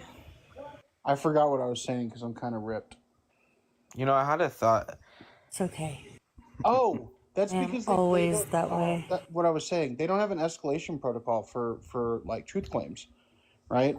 They've learned to escalate it to like some modal semantic, but modal semantics are still reliant upon the contingent field that allows for you to abstract possibility, right? And so like it could be the case like 1 + 1 = 2 is modally true across all possible worlds, depending on what semantic you're employing. Like if you're using some lower form like a Kripkean, you're gonna have to cook in some accessibility relation, but regardless, yeah. And so they get to the modal layer and they think just because something is modally true that it necessarily is then like equivocated to an ontological truth, and that's not necessarily the case. No, yeah, I actually had a discussion with Flenser on that. Is that when you're depositing something that's necessary, right? It's only necessary in virtue of the modal scope. You have to have a bigger overarching argument. I mean, accessibility would be one of them that you would need to establish, but in general, if you're trying to deposit something that is necessary outside of its modal scope, right, that actually obtains, that's a different type of argumentation you need entirely. That's why I said Flenser's the best atheist I've met so far. Yeah, when he was talking about his admissibility theory, I was like, I'm like, damn, that's as close as someone can get that's a non-theist to the what's known as like theist conceptualism, which is like the position that I take when it comes to explaining non-material reality and how it coheres with the physical reality. And when I heard him explain it, I'm like, damn, that's damn near to a T the same as that particular system that I employ. So once I heard it, I had to copy this paper. Yeah, I gotta get a copy of the OAT. I think I have a copy, but I'm not sure how to send it over. So you can probably ask Flenser. He's very polite. He'll probably give you a copy. Yeah, like I said, I've never argued with Flenser before. So it's like I don't know. He's always been like pretty gentlemanly, in my opinion, even when he's wrecking no. somebody.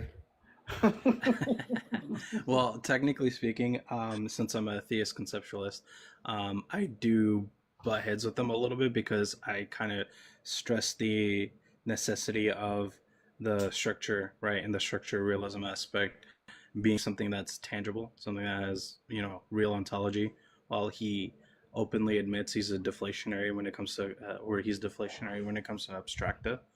And I was like, bruh, that like when he told me that broke my heart. I'm like, no, you took the easy way out. Yeah, it kind of feels like a cop out. Yeah, yeah.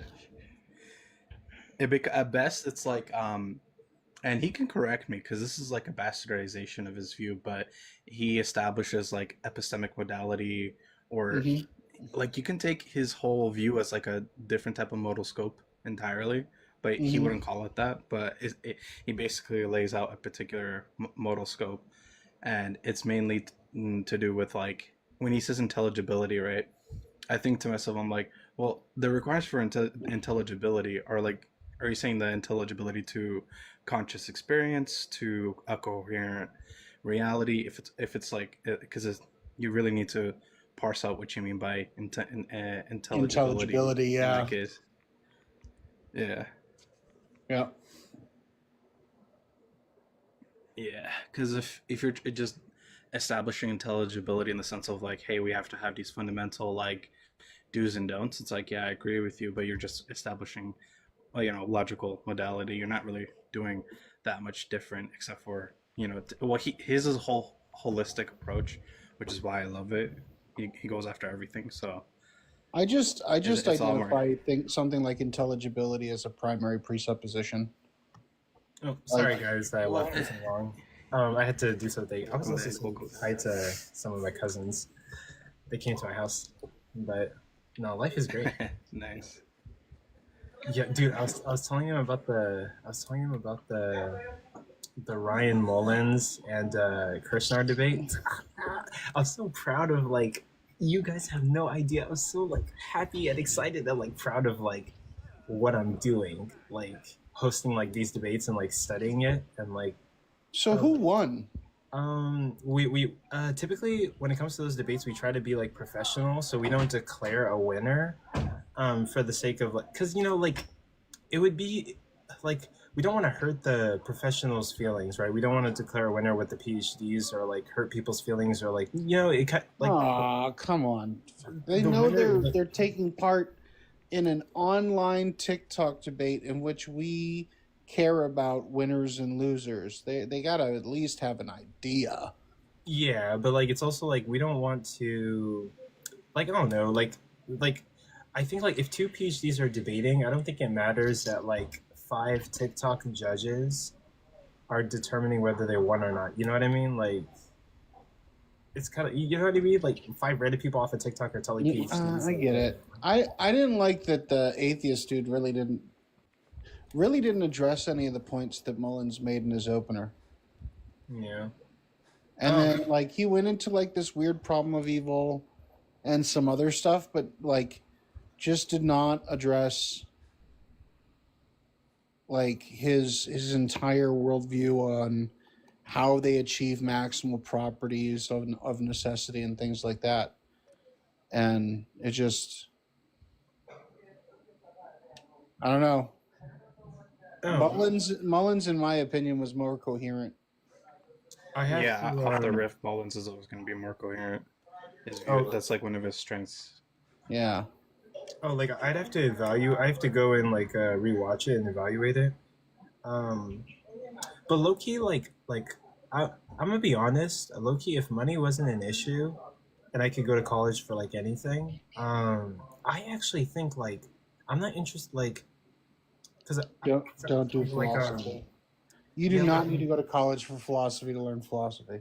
Oh yeah, but like I'm trying to like move out of my parents' house or like do something that I love for a living, and actually like I wouldn't mind going to seminary school just to see like is this real? Is Christianity like actually like the shits? Like Do you know Deconstruction Justin?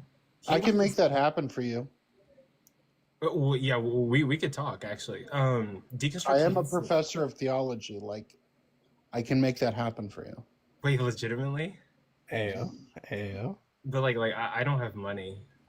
But like legitimately, wait. Listen, Hierophant, wait. listen. Can you afford $25 a class? Yeah. All right, and then over the time, you save up, and it's $450 to test out for your degree. Yeah, I can do that. Then shut the fuck up about it not being affordable. Oh, okay. Because I intentionally we've made the school affordable. Okay, but do you know Deconstruction Justin? He went to seminary school, and then like I think he might have graduated actually, and he was like, "Yeah, I'm atheist. None of this shit makes any fucking sense." And like he's, you know, I would say you can do that, but don't do what he does, where he kind of just like, at the hip debates people, because he's been caught more than once making fallacious arguments. Mhm. You kind of have at least the fundamentals of debate and dialectics to kind of converse at a high level. He Yeah. knows a lot of stuff. I've seen him, but I've also heard him make very like bad fallacious arguments. Our bachelor's in theology degree also has a minor in philosophy. I want to do that. That's Remember, perfect. like, That's perfect. philosophy degrees are like difficult as fuck. Like Eric with the K. He's currently in college for philosophy, and he showed me some of his homework, and I was like, Yo, once you get to master's level, it's ridiculous. yeah, like what the fuck is this, bro? Like it's asking you like, does K motivate A in regards to B? And like it's like crazy ass shit, bro.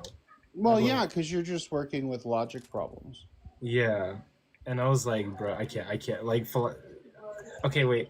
Like that's only because you don't know the system, right? Like once you learn the notation for building like modal semantics, then you'll be able to be like, oh, okay. I think like that's what Yud did. He took a formal logic class, and he reads formal logic way better than I can.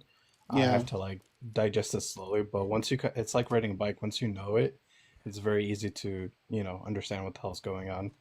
Yeah, I spent a long time formulating the syllabus for this. So like alongside theology, you're also taking philosophy and modal logic. And also like I think like it's heavy. I think like low key like philosophy in college makes like philosophy majors consider like offing themselves.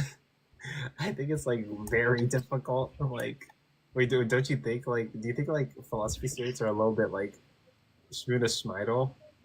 Oh, that's because they become nihilists halfway through. Shoot, oh, there's a fly, sweet fly, but no, they get down and dirty and read some Nietzsche, and then they just become a nihilist. Yeah, actually, and also Cage is like that's literally what happens. They get into the Greek philosophers, and it fucks their life up. Yeah, in Cage. Yeah, I've read Nietzsche. It's pretty bad. Like, Cage will tell you, do not read the Greek philosophers. Yeah, Cage has a degree in philosophy, and like he quotes Nietzsche from time to time. But he does it correctly and in context and appropriately. Yeah, like people actually do work. Not through the modernist lens of what Nietzsche or what people think Nietzsche said. I think I'd probably get a degree in like studying like I'd get a degree in like religions, and then like maybe minor in philosophy. And say fuck it. Okay. I have to have at least some philosophical training. I'm only saying this because I actually care that you sound, convincing, and people don't randomly kind of like, or at least informed people don't kind of wince at the argumentation that are brought up. So, I think like but yeah, like I'd probably end up like wanting to unalive myself and become a nihilist, and then like I would like spend the weekends like popping cigars and like devil's lettuce and like drinking heavily. Listen, nihilism made me an alcoholic. Bro, like exactly, like for real, like, and like that's not to say like philosophy sucks. Like, no, that's not what I'm saying. I'm saying it's like I love like it's a puzzle. It like challenges your brain. It's like it's a mind fuck as you're trying to figure out like you're asking questions about knowledge. It's the study of the nature of knowledge. Like, how do I know these things? Like, I actually don't know that I exist. This is a presupposition. I actually don't know whether morals exist or whether like there's objective morality or subjective morality. And then I go, what are the conditions in which knowledge even has meaning and to begin with? Yeah. Shoot. But yeah, well, we'll see. We'll see. I might take you up on the offer, actually. Just think about it. Yeah. No, it'd be really cool. And then yeah, like I would want to go to seminary because well, like earlier in life, I had this like sort of calling that I was gonna be like a Catholic priest. It was sort of like a fear of mine, but also at the same time, I thought it might be my purpose, and I thought God was calling me to it. But then like I ended up graduating from high school, and then I was like, I'm gonna go spread the word of God. And like I debated these atheists, and they fucking like dog walked and dragged me, and then I I went back into like Catholicism in college, and I was like tried to find the answers, and then all I found was like there's all these different denominations, the problem of evil, divine hiddenness, contradictions in the Bible, and like I'm literally like you see me sweating, going to class, talking to a priest, and then I would go talk to a Protestant, and then I would like lose my shit and like be like, okay, I'm gonna read the Bible. There's a bunch of Bible translations, and I'm like, what the fuck? I'm going to hell. There's no way. I'm like mental collapse. But yeah, like I was a scared teen trying to figure out like I was like, I don't want to go to hell. I want to figure out my life purpose. Why am I even here? Does God actually exist? And like I'm fascinated. Like every day we wake up and like we come on this app and we talk to people, and Christians are passionate that God exists. They're like, he fulfilled the prophecies. He actually exists. And like I don't know if any atheist feels like this, but I feel like this. I want to know why Christians are so passionate. I want to know if it's real. I want to know if like I know I'm never going to get closure on it. There's always like information I could study, but like what are they seeing that the atheist doesn't see? Like atheists and Christians read the same damn book. They read the same fucking Bible and come to two fucking different conclusions. What the fuck is happening? Right? Like how are they why does the Christian does not devote themselves to epistemic certainty. Huh. Well, there is a faith part of it, yeah, but like no, that's just it. Like that's not just faith. It's they don't devote them. They don't hold to this like assertion of certainty in regards to epistemology, right? Yeah. Like there's this assumption we make with empiricism, and that assumption is that it's universally applied, but all that empiricism actually does is verify conditional truths. Yeah, based off of like the systems that we set up, like and they require certain structural invariants. Yeah, no, I hear what you're saying, but also like you're saying like the theist doesn't rely on like certainty, but the atheist doesn't necessarily think he has certainty. Well, there is this like overconfidence when it comes to science. Like, yeah, there is. People think that because they don't understand the methodology, right? Yeah, people think science grants like certainty or some kind of like objectivity. Mm-hmm. But like you said, it's based off of the systems that we use to like observe this planet. Well, there are structural requirements for those conditional truths to be true. Like, we can empirically show that water boils at 100 degrees C at sea level. Yeah. Right? but that's not a universal truth because water doesn't boil everywhere at 100 degrees C at sea level. That's only the conditions on this planet here. Yeah. No, I hear what you're saying. Okay, I'll see you, Plum. Oh, I And guess. so we assume this universal applicability of our empirical findings, and that's just not true. That's not necessarily the case. Yeah. But yeah, I find it.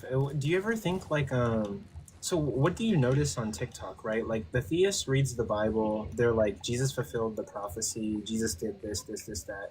The atheist reads the Bible, and like they come to a different conclusion. What do you like whenever you see like for example, like the other day I hosted an event between these guys are PhDs, and like one's an atheist, one's a Christian, and they're coming to two different conclusions. Like they've both read the same shit, which obviously I know there's going to be variables, how they were raised, personal biases. Like some atheists are like, I don't believe in God because I prayed to God that my mom wouldn't pass away from cancer. She passed away from cancer. I don't believe in God. There's going to be certain things like that. Okay, so I guess like the question I'm asking is stupid. Oh, how can they read the same text and come to different conclusions? Because like you're pointing at a singular particular. Yeah. And saying that their entire state of affairs should inevitably reach a singular conclusion, but that would presuppose that their state of affairs are identical, and they never are. Each are uniquely distinct and irreducible. Yeah, like there is So you're going to have differentiation of interpretation. Yeah, there's because it's subjective. Like that's just what it's going. It entails it. Yeah, there's like and like it's not like identical lives. It's like so many variables and stuff. Like that's why you don't hear me bashing on atheists. Like I get it. Yeah. Yeah, well, that's probably the issue. Is a lot of people don't know how to parse out their beliefs in the first place, and a lot of people do just. Yeah, they don't really, or as Socrates said, the unexamined life is not worth living. Not a lot of people spend a lot of time retrospecting and looking in themselves, which is why I love how C.S. Lewis articulates it. Basically says it like, if Christianity was true, would you believe it? And if you will hear people just say flat out, no, even if it's true, I don't want to believe it. And it's like, at that point, it's not a logical issue, it's an emotional issue, right? And a lot of people don't even know how to split those two apart. Yeah, I've already admitted like if Christianity is true and like God is like objective morality and he can like justify like why he does what he does, then yeah, I'd probably become a Christian. I just see like contradictions and like no justification for like whole like genocides of like certain people or like right off the jump, like one of the arguments I might make, tell me if this is a good or a bad argument, but like Christians say that God is just. I would say like God is not just because Adam and Eve ate from the apple, right? And they're cast out of the Garden of Eden. And I know Genesis is not a literal account if you study like cultural context, but like they're cast out of the Garden of Eden, and Cain and Abel are not given that same opportunity. Cain and Abel are starting off in the world, like let's say this is a world of Monopoly. Adam and Eve started off with like garden, no problems. You're living life. They get punished, and then Cain and Abel are born, and they're looking around. Desert, hurricanes, disease, like animals trying to kill them, and they're starting off at like, what the fuck is this? Like, we're taking out our parents' punishment, and so like God is kind of like, and even like me and you, right? We're born into a world of like, we're looking around. What the fuck? Like that's emotivism. Huh? Say what? That's emotivism. Right? Like let's just backtrack the last 2,000 years, right? Realistically, there's been a net reduction in suffering pro total. Yeah. If it were the case that there wasn't, like, if the logical problem of evil were true, then we would not see such a reduction. I don't know what you're Because saying. there would be no motivation for reduction, no true Oh. motivation, because you just fall victim to subjectivism. So there's no true motivation for reduction. You're just saying, like, are you arguing for like character building? Are you saying like people? No. The mishap with like the logical problem of evil is that it assumes that like there isn't a reduction in evil acts over time, and there is. There's Yeah. a reduction of evil and suffering over time. Oh, no, I hear what you're, I hear what you're saying. Like, the world used to be like hella fucking barbaric.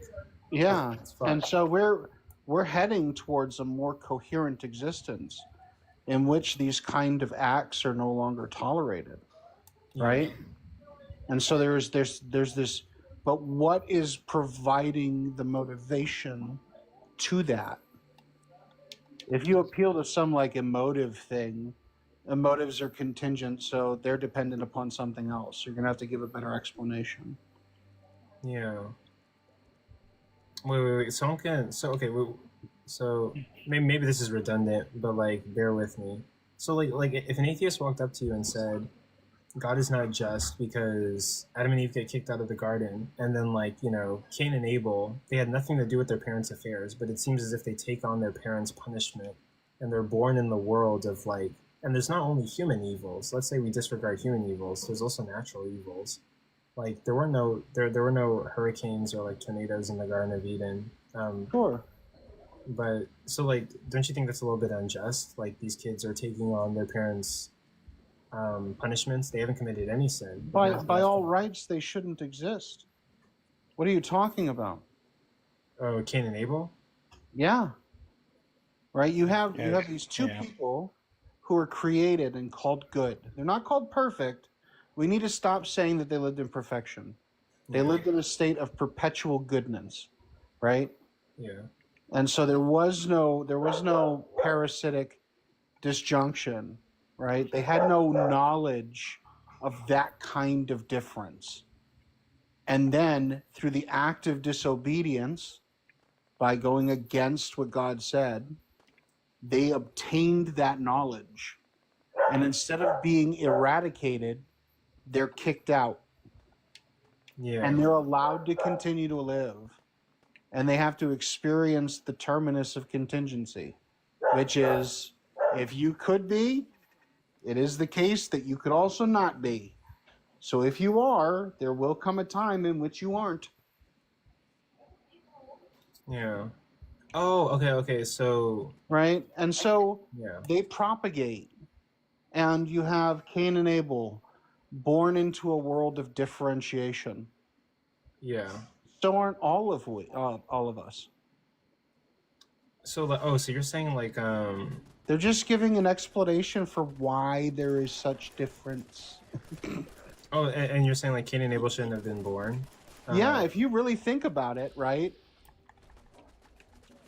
If we take it literally, where it says, on this day, you will die, and we take it in this literal sense where you cease function, right? There is nothing. Lights go out, boom, done. Then Cain and Abel should not have existed. Oh, so would you agree with Forrest, who says that God lied? No.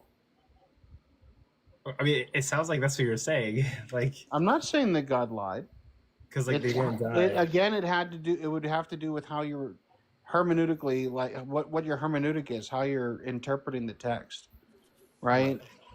If you take it from a literal perspective, then yes, a claim like Forrest's is valid, right? Because like literally, they didn't cease function at that moment. So because they didn't do that, that makes God a liar. Well, I mean, I take it to be the case that when a lot of the accounts in Genesis are proto-historian, meaning there's aspects to it that are historically accurate, but its main function serves more so to reflect. Oh God, you're a little bit low. We can't hear what you're saying, but also wait till the electricity finishes. Yeah, I was gonna say that mainly the Book of Genesis functions more so to reflect the human condition and how we find ourselves in this world and how we make sense of how we got here. So it's like underlaid with the historical narrative. There's like this deeper layer of meaning of that there's a fundamental issue into creation, like things are not the way that they're supposed to be, and that intuition is reflected in Genesis. Now, whether or not God lied, I don't think he technically did, because when I always read that passage, and this is backed by, scholars as well as that, they did die eventually, right? It says, you will surely die. That death only really makes sense if humans were meant for everlasting life, which is what the whole motif of the New Testament is that if you believe in Jesus, you'll have life, unending life, essentially, right? So it's like if you take those two narratives to be coming together and Jesus is trying to kind of close that chapter, right? They sinned, death entered, right? What is God's answer to this? It's Jesus conquering death on the cross. Therefore, there's like this meta coherency that goes along with the narrative that ties in nicely in the New Testament. So technically speaking, it's like the way that I took it is that they will surely die, meaning, hey, you were made for unending life, right? And then now you're not, and that's the quote unquote death that's being talked about in Genesis. So how can you prove that Adam and Eve would have been immortal if they didn't eat a fruit off of a tree? There would be no parasitic disjunction, right? So there would be the terminus of contingency would just be such that it exists in an eternal sense. Wait, okay, whenever you say terminus of contingency, so you're saying the end of What the end, like if something is, the nature of contingency is such that it either could be or could not be. And then Isn't that a what-if fallacy? Could be, it could always, its end would be to not be. That's a what-if fallacy. Wait, hold No, on. it's not. Wait, hold on. So like, so contingency is like this thing could fail to exist, or it could exist. So like the terminacy of that is death to a human. It's the death of like the cease of existence. Yeah, but what I mean by a what if fallacy is if we don't have any like determined thing that happened, you can't just like, well, what if it's a what if fallacy. It didn't exist. There's nobody that was immortal ever. If I can see if there was like someone immortal before Adam and Eve got the lesson or whatever, but if there was no immortal person in ever history, it would just logically follow, my guy. No, like track on. Right? How can it logically follow that humans could have been immortal? If it is the case that like temporality is real, then it would also be the case that its negation would be real. So you have to temporality. So you have to make up you have to make up a scenario that never happened to understand it. Wait, so hold on. So whenever Adam and Eve, well, I mean, like this is gonna be. I used to study like Genesis, given this weird like read the Bible in a year thing. I think Bible Gateway or something like that. But basically, like when Adam and Eve decided to eat from the fruit, they essentially when Adam and Eve chose to eat from the fruit, basically they're choosing to turn away from like God's prescriptions and do their own thing and decide what good and evil is for themselves. And they're turning away from like the giver of life, essentially choosing death by doing that. So I think like prior to that, God probably intended for them to like live forever. They didn't know death. I think the Bible even says. But that's a hypothesis, though. That what if God didn't intend you to live forever, and death was always in your midst? Like, who didn't die? Well, nobody. Technically speaking. Okay. Yeah, go ahead. Jesus. Yeah, sorry, Coco. I just wanted to say this is that if you believe God to be the author of life and also synonymous with the property of life, then it just logically follows that a relationship with Him. And I I don't don't mean see relationship anything in the that points to that. I don't see anything that points to that argument being true. That God is the well, I'm sustainer just of life. I kind see of didn't. humans having babies. I don't mean to be rude, but I didn't even finish. Sorry. Oh, What I okay. was Go trying ahead. to Go say ahead. is, Go ahead. The I didn't mean syllogism. relation. Yeah, well, I'm not really laying a syllogism right now, because I would ask the same type of scrutiny from you then. But realistically speaking, what I meant by relationship, I don't mean that in the personal sense, like, you know, father, son, brother, sister, friend. I'm not talking about those relationships. I'm talking about in relational proximity too. If you're somehow connected to the fount of everlasting life, right? Then you have everlasting life. But if you transgress, sever yourself from that source like a branch, then you begin to wither. You can retain life for a bit, but then you eventually wither and die, right? That's like a little bit of an analogous way of thinking about it. Yeah. So whenever Adam and Eve are eating from the fruit, they're a branch that's broken itself off from the tree of life. Not the actual tree of life, but they've broken themselves off from like God, who's the giver of life, right? And so they'll live for a long time, but they're going to die. And then God is sustaining life. That's what you're saying in that sense. Mm-hmm. Yeah, that's just. I think that's just an assumption. It's not nothing that's proven. Like what proves that God is the sustainer of life besides the book? If we're doing like an internal critique of the book, that's like kind of what logically follows from what the book is trying to say. But does it? I mean, yeah, like it's implied that like Adam and Eve didn't know death till they ate from the tree of knowledge of good and evil. They didn't turn away from like the giver of life. God gave them life, and there was no indication that like anyone had died or that they knew death or that God intended for them to die. And even after they ate from the tree of knowledge of good and evil, God then says like, quickly, let's throw them out of the garden before they eat from the tree of life and become like us. So there's this implication that in their like fallen state, because there's also the tree of life that was in the garden as well. Mm-hmm. And the whole thing was that if they eat of it, they'll become eternal or everlasting. So the narrative itself lends to these types of because it's like I said, it's not just meant to be historical. It's meant to be a reflection of the human condition. Is that like some people take it to be the case that you eat out of the tree of knowledge of good and evil every day with the decisions that you make, and the decisions you make either lead you back into the garden or further into disarray, into contingency, to disorder. There's 46,000 versions of what anybody believes the book says. So I don't even think that all Christians are even in agreement to what the book says. Like, most of us are in agreement on the essentials.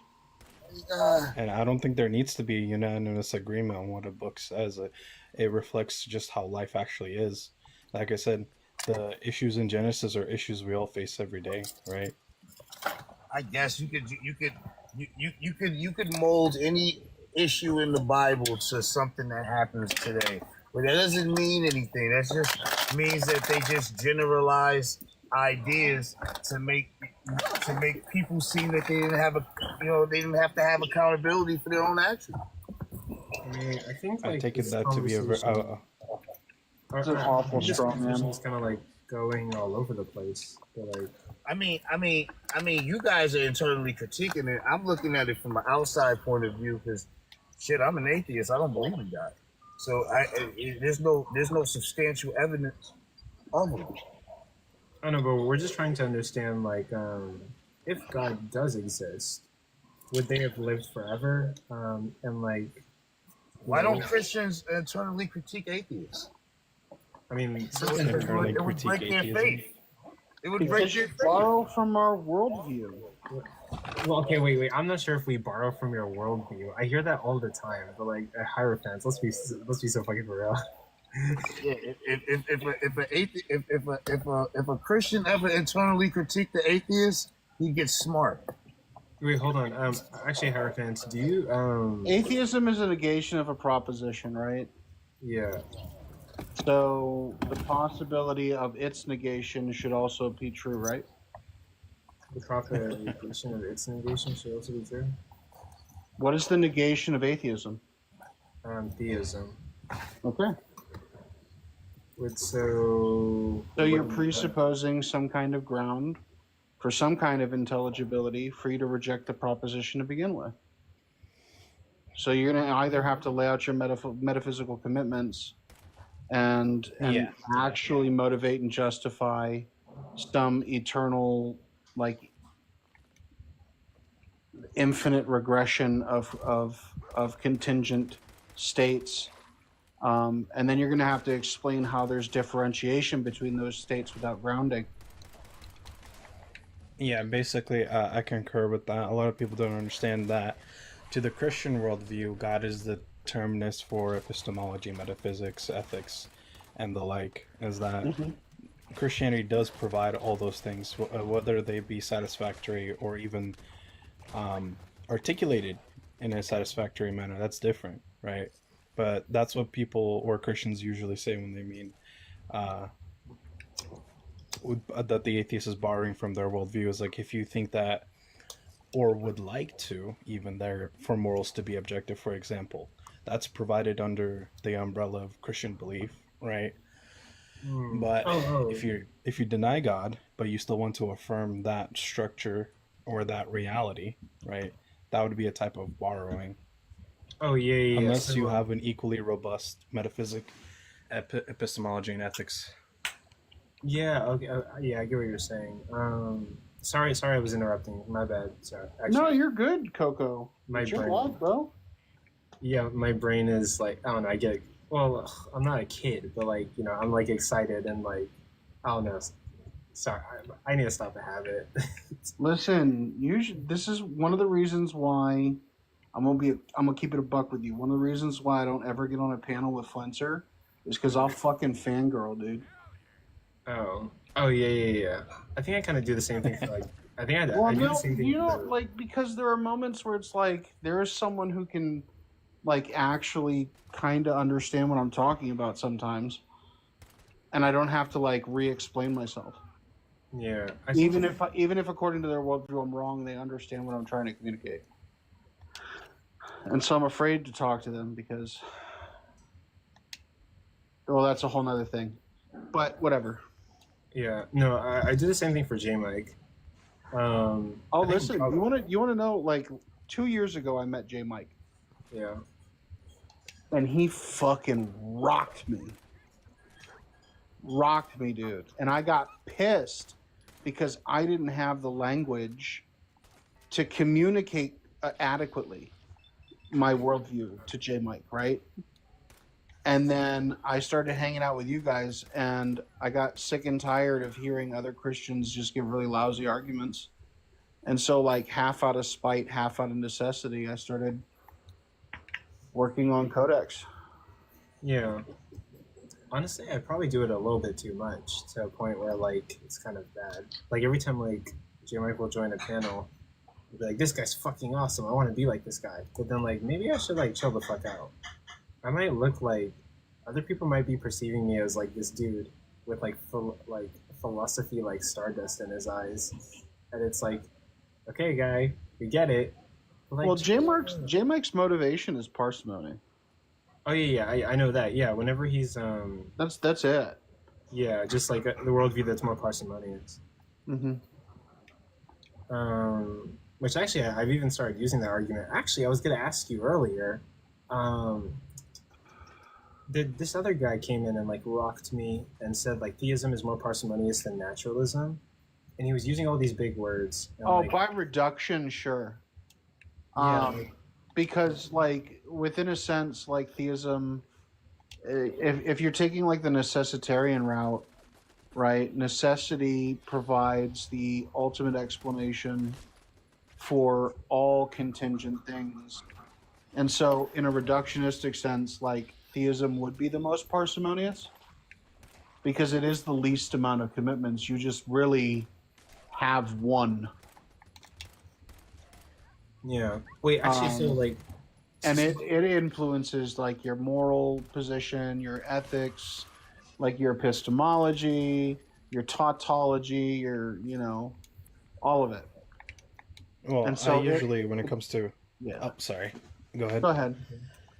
Oh, I was gonna say usually when it comes to parsimony, I make a distinction between qualitative and quantitative parsimony, Mm-hmm. because technically speaking, um, the most quantitative parsimonious position would be something that's like solipsistic, deflationary, nihilist, monist, right? Those are all really low metaphysically cost wise, right? So that technically speaking, but no naturalist is going to affirm that.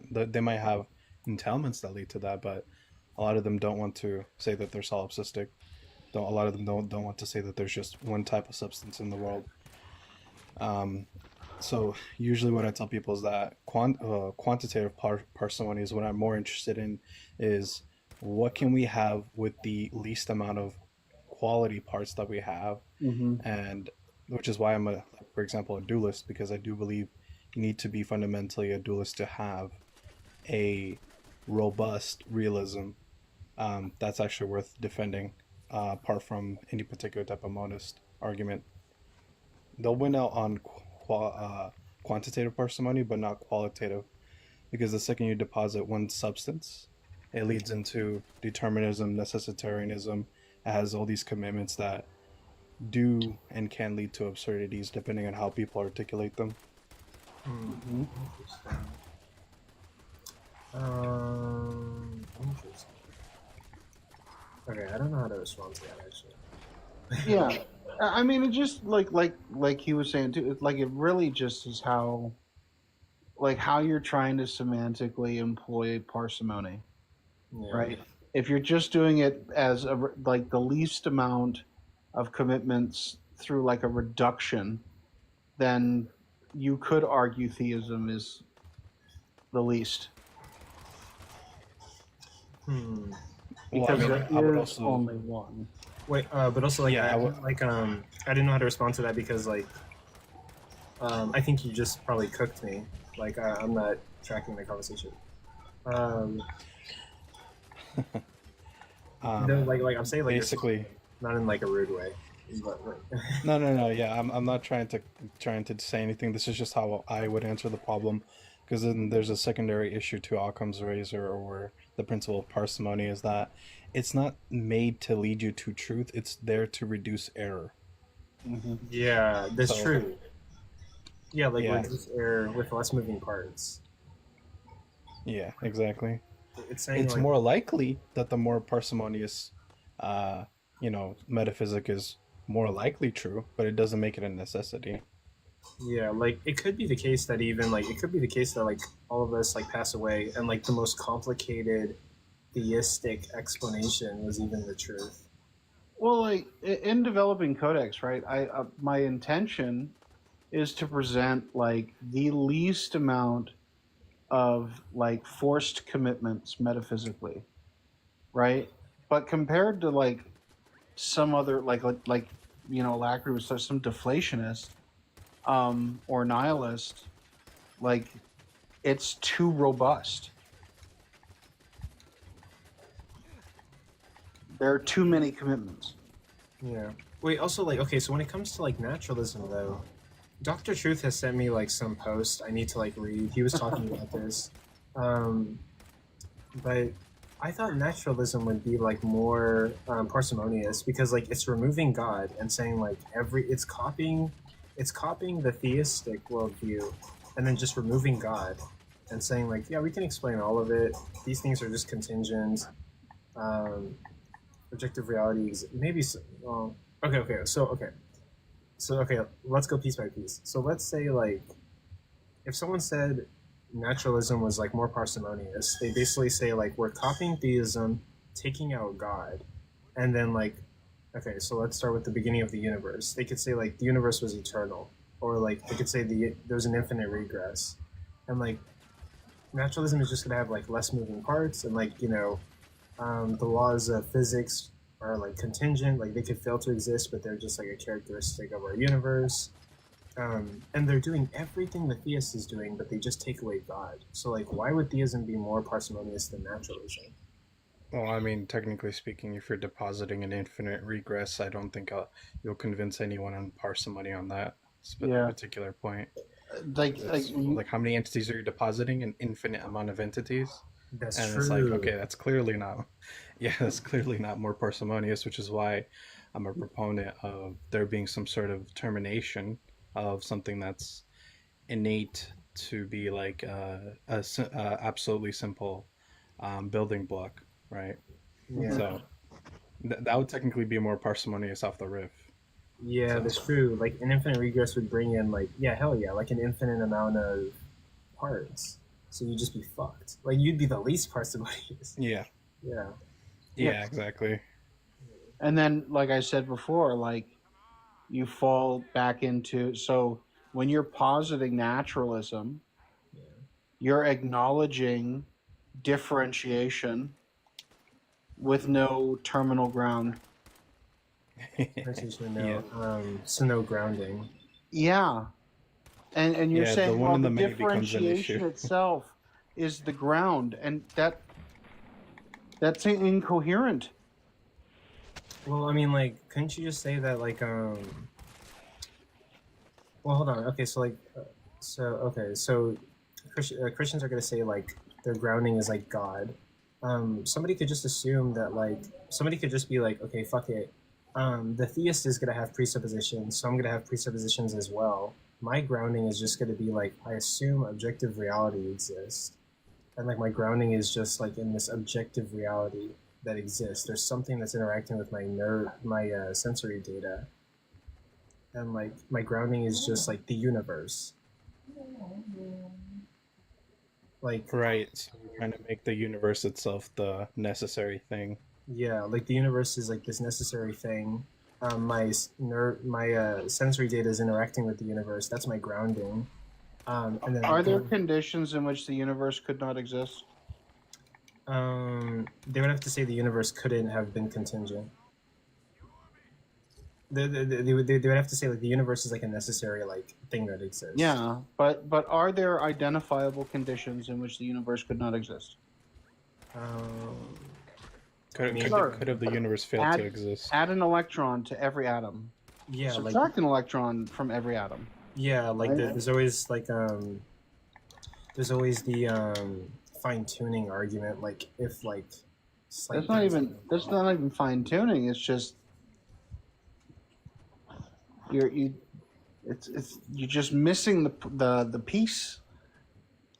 Well, the way that I would conceptualize it, Coco, just to kind of help you out, the reason why I don't take the universe to be necessary or eternal or infinite is because, technically speaking, if you say the universe is necessary, right, you're saying the set of all things that contains all contingencies is also necessary, and that's a contradiction, right? If you want to say there's contingencies within the universe, right, it wouldn't make sense that it terminates at something non-necessary like the universe, unless you have a particular argument that establishes the universe as, like, necessary. And the only person that has come close, I'll be fair, is actually Flenser. Mm-hmm. Wait, hold on. Okay, so, like, if the atheist said, okay, so whenever the atheist says that my grounding is, like, our universe, he's basically saying, like, the set of all things must exist. And you're finding some kind of, like, problem with that? Yeah, if the universe, which is all the set of all contingent things, are contained within that set, right, then you can't say it's necessary, because either you would have to point out. So you'd be saying, like, everything is necessary. Yeah. Yeah, everything is necessary. And if you make a distinction, then you have to find where the distinction is. And some people actually really struggle. They actually don't have an answer to that. But I do gotta go for a bit. See you guys. Good talk. See you, Coco. Alright, see you around. Did he get really quiet? Yeah, I think you got really quiet, but I could still hear you. Yeah, I got a call, so I have to go. Okay. We'll be back, I'm not sure. Alright, see you guys. See you. Yeah, we'll see you around. But okay. But yeah, like Hierophant. Yeah, I think I get what you're saying. Yeah, so you're pointing to this field of possibility, right? The universe, Yeah. right, in which contingents could or could not be the case to lead to a particular consequence, right? And we all agree that this is kind of like cooked into the function of the universe. Like conditions are required to be met for particular consequence, Yeah. right? But like, and you're saying that field is necessary, which means that it and the things in it cannot not be, which is just entails a contradiction. Okay, yeah. So like, it would be like a semantics issue. The person would have to like redefine the It'd be a universe. modal issue. It's not a semantics issue. Well, because like whenever you say like the universe, are you thinking like the atheist is saying like that all conditions within the universe are necessary? Oh, like I thought you were saying like I thought you were taking universe to mean like Earth, all the things, Venus, all the set of all things that exist cannot not be. Yeah. So like that That's what you're like, saying. Yeah, so that includes like humans, that includes animals, that includes like literally everything, right? But think of the statement. The whole set of things that exist cannot not be. We can all immediately imagine our own instantiations and the conditions in which we would not obtain. Wait, but couldn't someone just redefine universe as like Earth, Saturn, and like the planets and like the laws of physics and stuff? But like humans would be contingent, animals would be contingent, like other things would be contingent except for like the state of which everything interacts with to exist.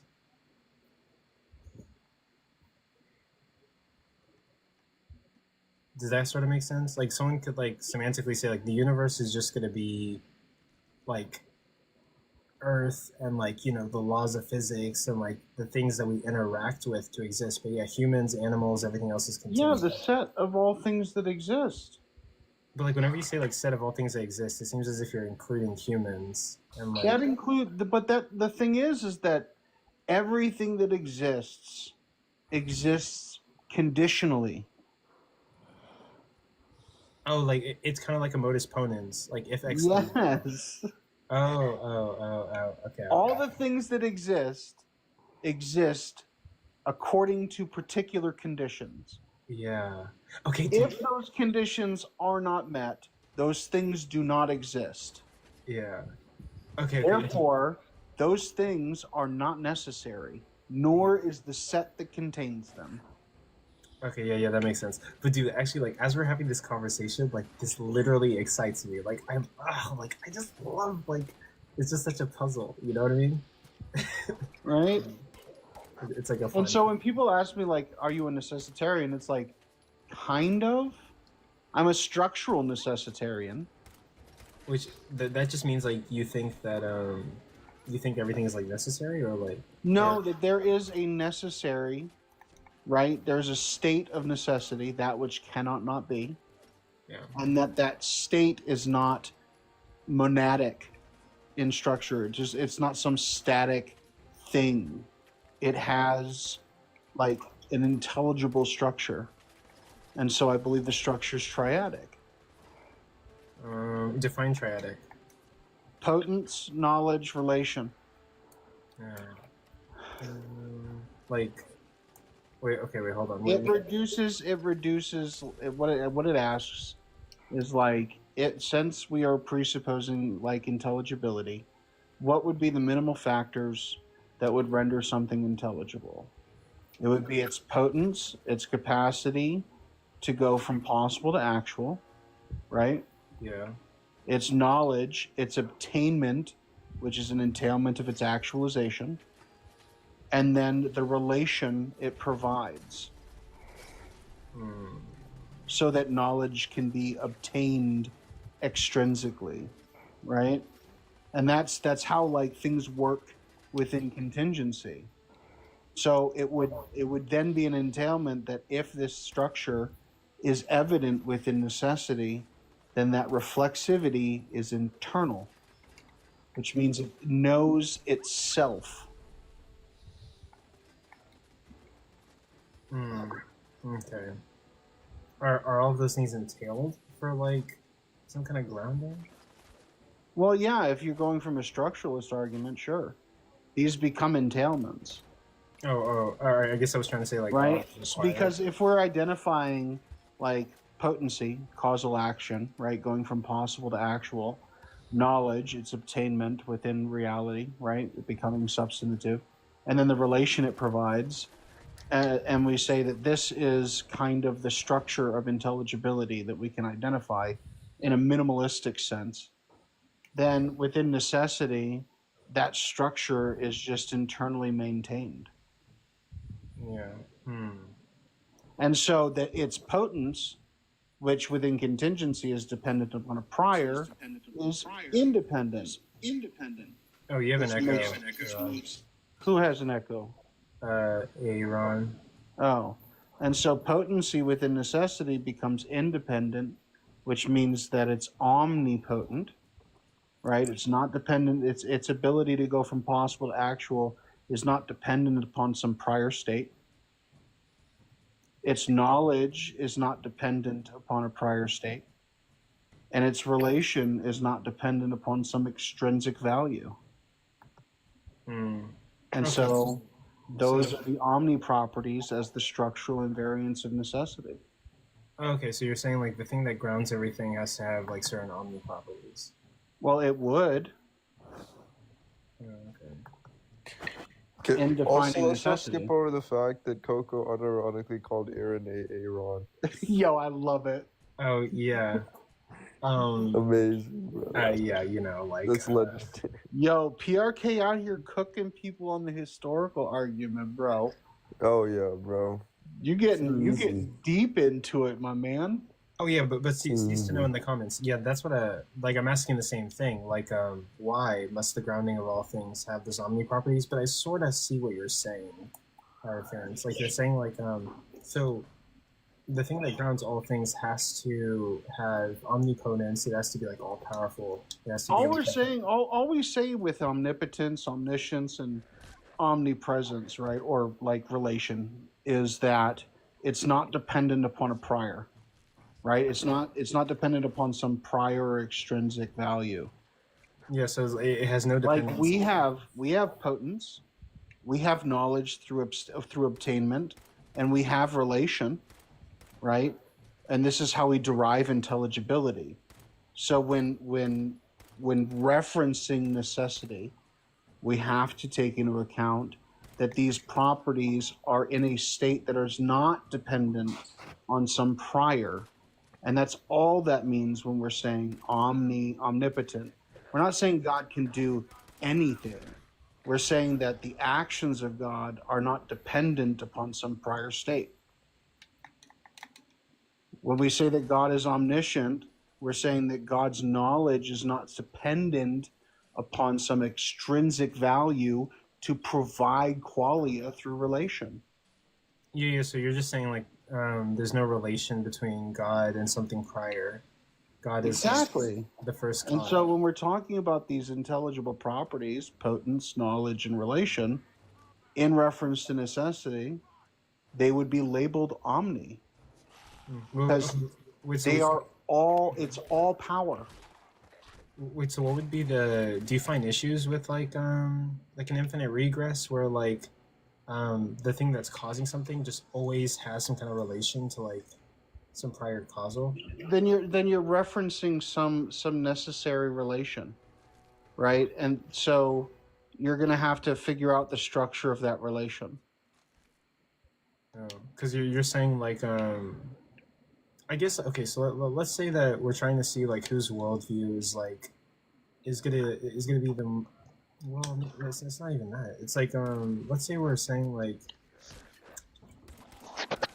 whose worldview is probably like more probable, and you're saying like hey, there's something that started everything, and it has to not be in relation with any other thing. But then like let's say somebody walks up to you and they're like, well, No, there's just like an infinite set of like causes, and like they're all like relational. What's your What provides It's like a difference in theological- relation? Like a Right? theological type based conversation, correct? Sort of philosophical. It's more metaphysics than theology at this point. That's actually why I chimed in, because I kind of see it all exactly that same way. Oh, someone's requesting. Hold on. Yeah, but again, you're gonna have to provide the differentiation in relation. Like, yeah, you can have relation in a general sense, as in like you have this infinite set of states in this regression of prior states. Sure, you have relation in reference to the set, but how do you have differentiation within the set? That stumps me. So can I jump in for a minute, because this is not making much sense to me. Oh, wait, okay, wait. Before you jump in, am I sounding stupid? Or like, and Hierophant's sounding pretty okay, right? Like, No, I don't think I don't understand what Hire is saying at all. Actually. okay, go ahead. Okay, go for it. Yeah, I don't see any reason why the naturalist can't accept the idea of a necessary foundation to reality and intelligibility without ever having to presuppose any God, right? Like, yes, I understand it from your worldview. If God is necessary, then you're claiming that its properties would be necessary. I'm not sure that follows either, because I don't see why somebody couldn't believe in a God who with different properties. But putting that aside, it seems to me that you're just inflating your ontology there, where the naturalist can say, yes, there is a foundation to reality, there is a foundation to intelligibility, but it's not a mind that's disembodied. It's not something that's all-powerful, all-knowing, or with intentional states. It's just a initial natural first state or an infinite regress. Either way, I think both of those worldviews are making less assumptions than the theistic perspective. And infinite regress has an infinite amount of prior assumptions. Wait, what do you mean an infinite prior assumption? What assumption is being made? That Look, the way he every talks- state is No, the way grounded- High Point talks though is not Aaron, going to even shut allow. up. Wait, let Hero answer, because I mean, I was trying to listen Aaron. and chime in too. I don't have to. It's fine. Oh, wait, what wait, is- no, were you just making a comment on how he talks? I don't know what you're saying, but Hira, go ahead. What were you saying about infinite regress? is that you're going to have an infinite amount of prior commitments.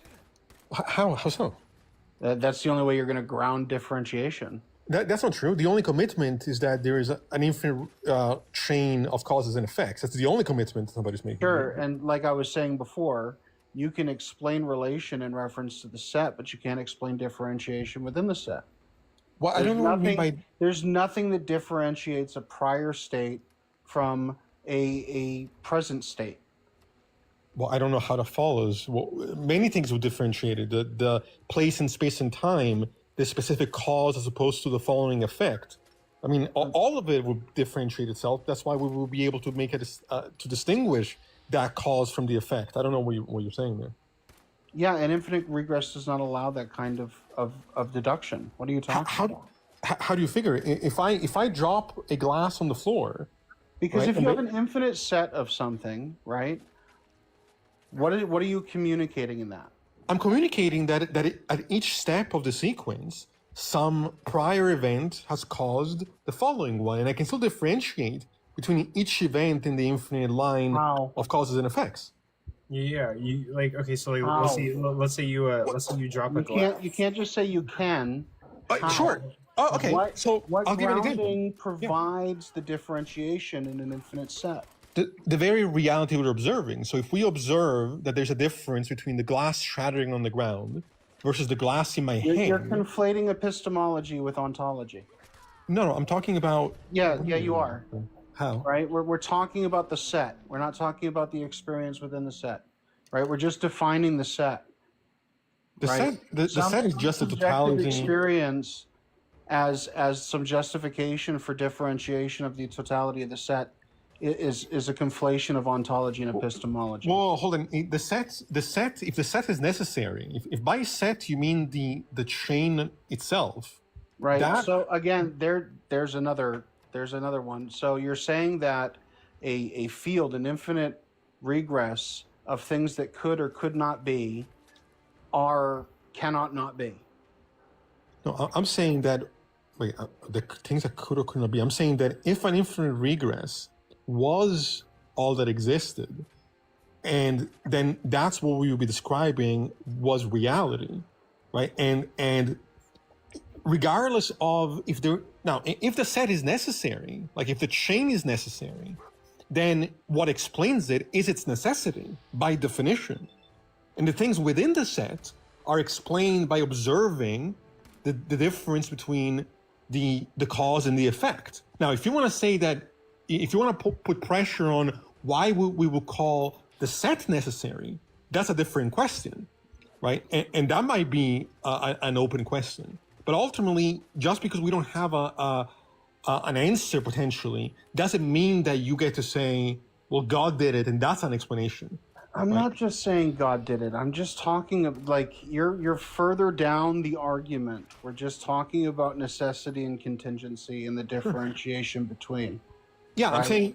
I'm saying I'm making reference to the structure of necessity in, like, as found within contingency.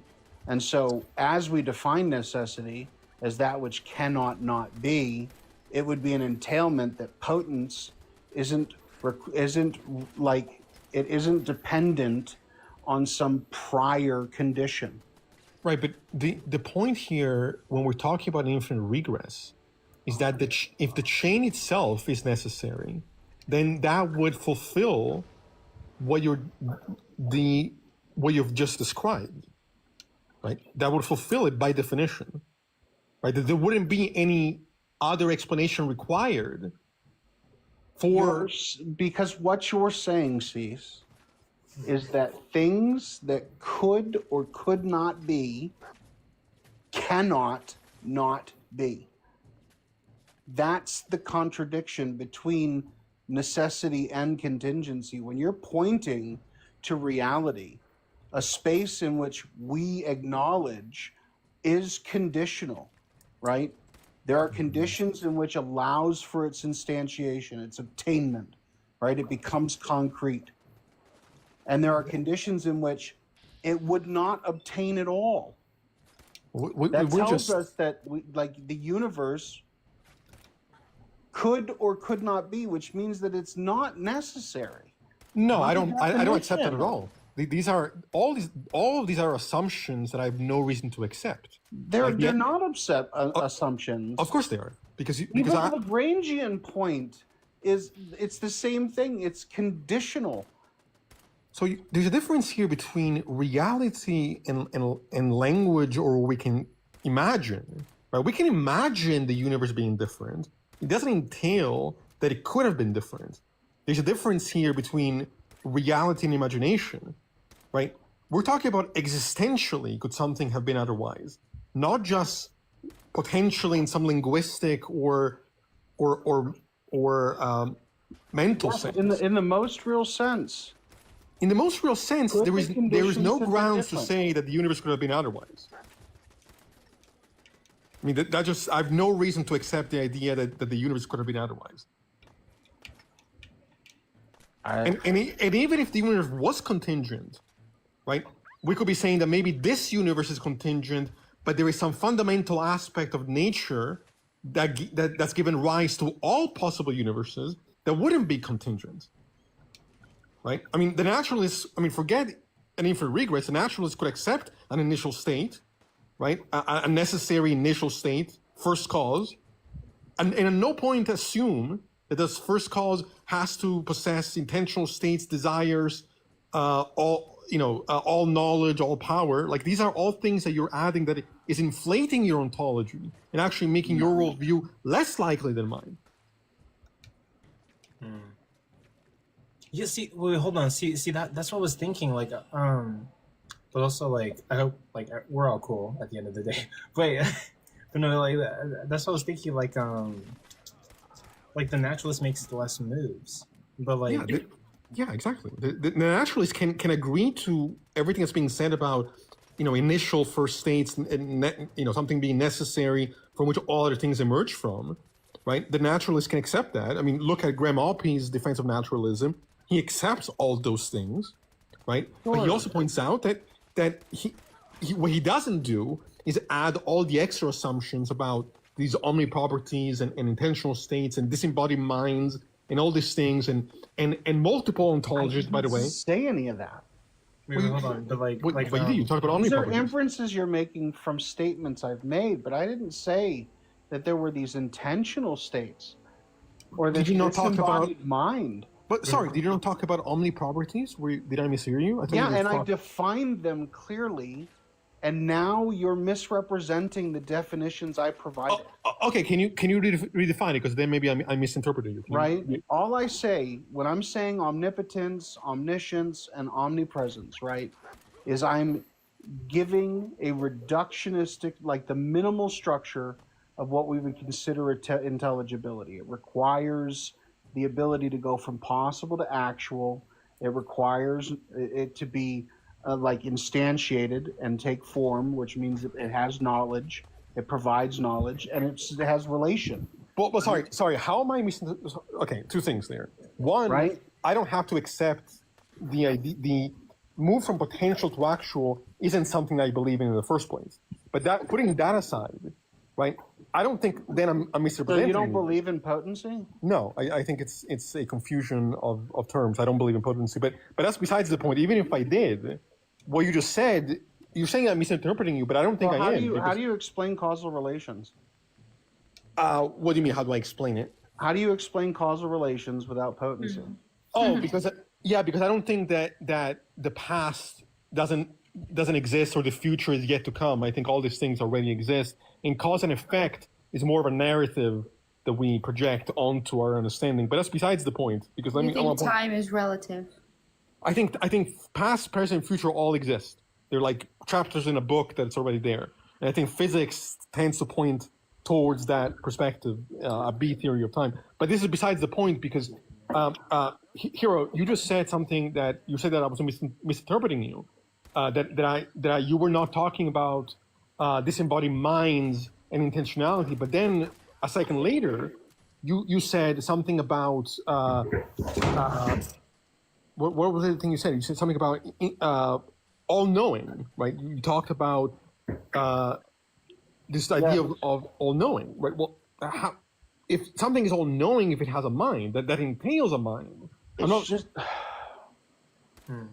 Unless you have some other idea of what all-knowing I'll say it means. again, and I'll try to say it as simply and as charitably as possible. As kindergarten as possible. Right? When talking about potence, right? When observing the universe, right? This act from possible to actual, right? It is dependent upon a prior state, right? So when we're talking about act in its pure form within contingency, all we're saying is that it's dependent upon some prior state. But did you? So in reference to necessity, right? That which cannot not be, its potency would not be dependent upon a prior state. I understand that.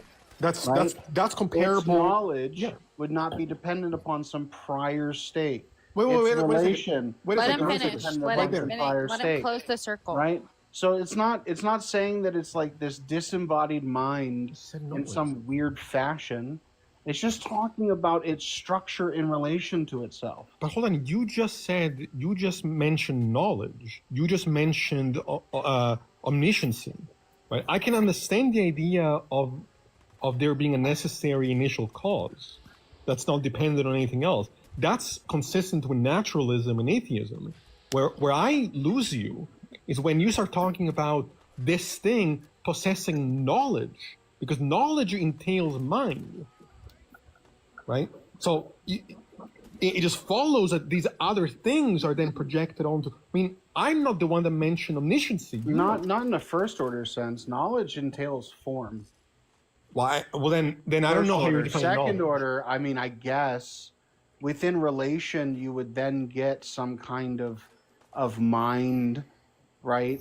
But like knowledge itself just is in reference to form. I don't know what that means. Can you elaborate on what Well, you mean by that? knowledge must obtain to be known, right? It must have some form to provide qualia in relation, right? Knowledge is something that emerges, if we're even lucky there, from minds experiencing reality and then gaining something through that experience. I mean, knowledge isn't some form that floats out there somewhere. It's an emergent feature of minds in relation to the world they're a part of. I mean, I'm going to challenge that with a quote from Albert Einstein. Sure. He says, if you truly understand something, you're going to be able to expand on that and explain that point. That's exactly what I just said. That he's talking about our minds in relation to the world. That's exactly what I just said. Yeah, But I don't know. Yeah, and that's why I said our minds, yes, in a second order sense, right? It's what interprets the qualia of an object, right? That's how we obtain knowledge. But knowledge itself, like what a thing is and its qualia, is mind independent. So a few things there. I take qualia to be just a descriptor of experience. Yeah, So- the information provided through relation. That's all I'm saying, right? Descriptors through experience. Yes. Yeah, but the object doesn't have a qualia. We have a qualia of the object, right? Like the object provides qualia through relation. Right, but nothing. Right, but nothing about that entails. I mean, unless that's what you're calling knowledge. Because our words are just reference to things that exist, right? And so its form through relation provides qualia, and we're able to provide like subjective utterance to make it intelligible to us. Right, but you would agree that those properties would exist. The quality of the properties of the object would exist regardless of our minds to interpret it. Sure, I agree with that. But right. So when I say knowledge has form, what I mean is that for anything to be knowledgeable, it must obtain within reality. It must have form. Sure, but none of that is incompatible with naturalism. Everything you just said is completely compatible with an atheistic framework. Yeah, and because so again, you're agreeing with the first aspect. Well, you kind of disagree with potence, but you agree with knowledge now, and you agree with relation. And so, in reference to that which cannot not be, they're not predicated upon priors, which means they're self-referential. Yeah, I would say that if there is an initial first. That's what renders them omni. That's all that theism, even classical theism, is really saying, is that its capacity to go from to instantiate, right, take form, have knowledge, its ability to serve relation, and its potence is just not dependent on priors. That's it. But this couldn't be all that theism is saying, because if it was, it wouldn't be any different than naturalism. There are additional entailments further down the road, yes. Well, but that when matters, we're right? talking about first principles from like an ontological view, that's all it's saying. Okay, well, that is all the naturalism and atheism is also saying. Sure. But once you have internal reflexivity, you start kind of emerging what we would consider, at least in metaphysics, proto-personhood. Well, so Because here's it's where we're going to diverge. self-referential knowledge, right? So while our knowledge is dependent upon exterior things, its knowledge is self-referential. And so yes, it's kind of an assumption, but it becomes an entailment when considered as through the definition of necessity, right? It becomes it's like fifth or sixth order, right, in the argument. Yeah, So like, yes, you're going to see things where like a naturalist will be like, yeah, I can agree with that. But then you have to like Socrates, continue it down to its terminus. Like you can't just dead it and be like, oh, that's sufficient. There's nothing wrong with it. There are additional entailments it makes. What? No, there It's is no going to make additional additional entailments. predictions. But no, this is where we diverge, because everything that then you assume, or the theist assumes secondary to this idea of an initial first state, is to me white noise, right? Because at that point, what you're doing is inflating that ontology, is inflating your worldview, is moving away from epistemic virtues, and believing in things that the initial state does not suggest. The initial state does not suggest mind, does not suggest intentional states, does not suggest desires, or all things that theism claims for its idea of God, right? Since internal reflexivity is required for metacognition. So define how you're defining, or define for me what you mean by that, because I want to make sure that I'm not misunderstanding you. Where do you get from the initial state to internal reflexivity? Like, I want to make sure that I'm following. Because its structure, its invariants have to be self-referential by definition of necessity, right? Sure. Also, define that term for everybody in the class. We're defining necessity as that which cannot not be. Reflexivity, internal reflexivity. And so, like, if knowledge for us is dependent upon some extrinsic value, right? Some object outside of ourselves. And necessity's knowledge is internal completely, right? It's not dependent upon some external value. The value is internal, which means it's internally reflexive. Its knowledge is self-originating. Its knowledge is not dependent upon some external prior or some external object. That's why it creates this metacognition, right? Because it now, right, it might not have, like, we're not at the point where we can say it has like this will and agency or anything like that, but we can identify that the building blocks for what we would consider cognition are there. It's internally reflexive. It knows itself. These are the building blocks for cognition. I don't see any reason to accept any of that. I mean, even what you said about, what you just said about knowledge, right? Like, I don't see why I couldn't simply believe that what we call knowledge is our experience, which is, yes, internal and subjective, of the external, however limited that experience is, because again, it's processed through the internal, right? I don't know how you come up with this distinction between the two, where there's like this external knowledge here, internal knowledge there. I think knowledge is the process that emerges when the subject has an experience of the world they're inhabiting, and then what's produced from that. Yeah, you're saying what I'm saying, right?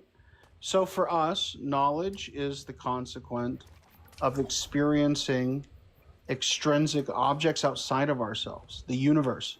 Okay. Right? For necessity, that knowledge is not dependent upon what we would identify as a prior, some extrinsic value, right? It is dependent only and solely upon itself and its structure. Sure. I mean, they were just talking about the ontology. That's all I'm saying, and that's how it is internally reflexive. Our knowledge is externally reflexive, right? Necessity's knowledge by structure would be internally reflexive. Well, I'm not sure I agree with that, but even if I did, it would logically follow, like converse inverse. I'm not sure that maybe I'm just not completely tracking, but I fail to see, even if that was true, where it diverges from at least certain interpretations of a purely naturalistic framework. Because I'm trying to see at what point do all these other things that the theist wants to believe in, where that becomes the better view. Because so far, everything you've said is compatible with atheism and naturalism. Yeah, and I understand that. I mean, from there you get into a subject I call the ontological trinity. And so what it does is it provides a comparative analysis. It treats religious claims as like a proto-empiricist view.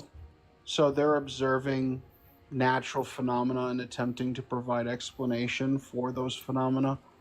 And so while language has changed and our capacity for precision has obviously increased, the reference haven't. Okay, well, Like look, words just describe reference. So the words have changed over time, Cease. We've gained the capacity to explain a hell of a lot more than we did 6,000 years ago. That's just epistemic humility, right? 6,000 years from now, they're not going to be arguing about the shit we're arguing about now. We don't know what they're going to be arguing about, but it definitely ain't going to be this. All I'm going to say is that unless you're taking some very unorthodox view of theism that I'm yet to have encountered, if down the line of your perspective, you get to a point where you are legitimately diverging from this initial necessary state into what I think most religious people want to say is true about what they call God, then my claim is that the naturalist and atheist worldview succeeds in a worldview comparison. It makes far less assumptions and holds to more epistemic virtues than anything theism has ever produced. Now, if all you're doing is saying, oh no, well, by God, I mean what you're calling naturalism, then okay, we're just using different words to describe the exact same thing. Well, where we're at now, sure. But then there are additional entailments from that structure that emerge. Well, right? that I think is where we disagree, because you're saying that there are these entailments that the theist that follows and leads to some sort of theism, where I'm saying that those entailments would not lead to theism. Like, well, one of the entailments is that, like, for necessity to be known or have any like meaningful motivation, it would then follow that it would obtain within contingency, right? Now, if necessity obtains within contingency, it would encounter the terminus of contingency, which is if something is, it could also not, right? And so if something is alive, it logically follows that it could be the case that there come a time it does not. What do you mean by the necessary obtains in the contingent? In the contingent? Yeah, what does that mean? Oh, yeah, for it to be known, right? For it not to be like this weird abstraction, right? This modal abstraction, for it to be known, for us to actually know of it, would require for it to take form within the reality we exist in. Wait, what is the argument for that? I'm not sure. Because all of our knowledge is extrinsic.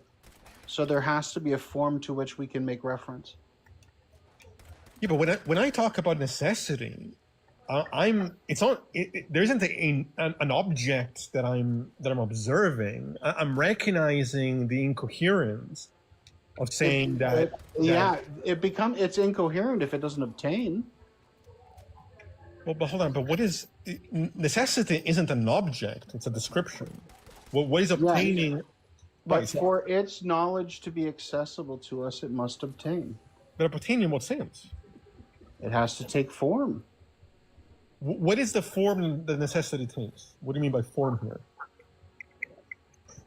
Within the Christian paradigm, that form would be man. Within other religious paradigms, that form takes some other anthropomorphic form. Yeah. Right? So here's where we diverge, because I don't take necessity to obtain in a form of the sort you're describing.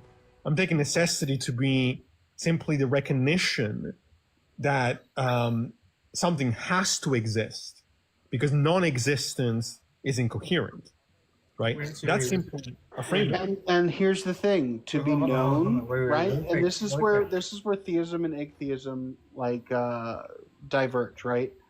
Theism would state, for that necessary state to be known, it must obtain because it must be interacted with. Atheism says that you cannot know it, which means that it doesn't obtain. Wait. Do you know what would be like a really good debate? You guys could debate on like which is more parsimonious, naturalism or theism. Yeah, I'll be down to do that. Oh hell yeah, dude! I would watch. I just run my stupid reductionistic semantic. No, but I completely disagree with Hero how you completely just framed all disagree that. with it. It's a silly argument, but like semantically, it is sound.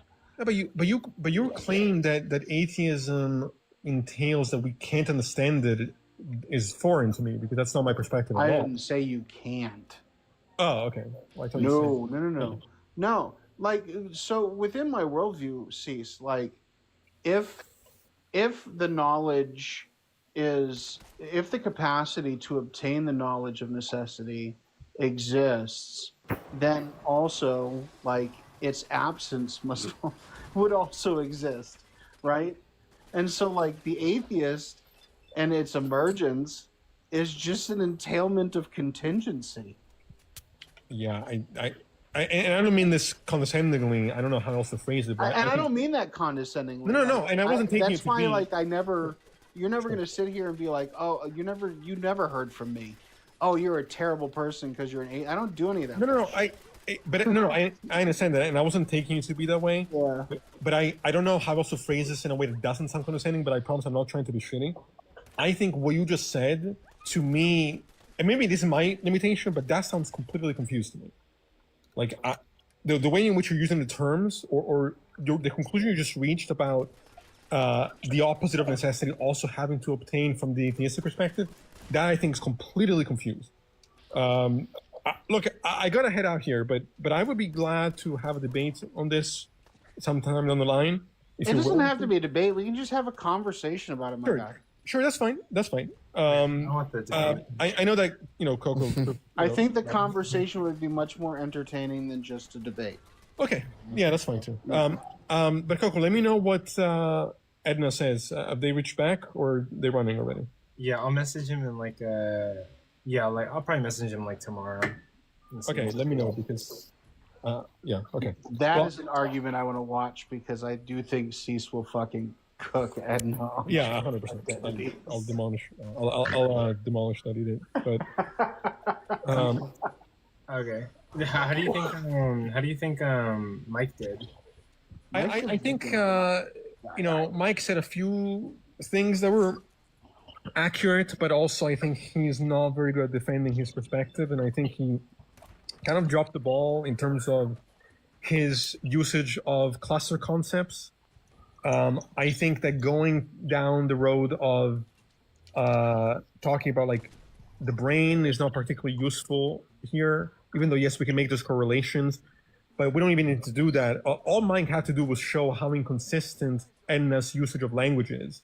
Because I'll tell you right now, the so-called gender critical crowd does not believe what they're saying. Or if they do, they're unaware how it's entirely contradictory and gives language, their language system is completely lacks utility.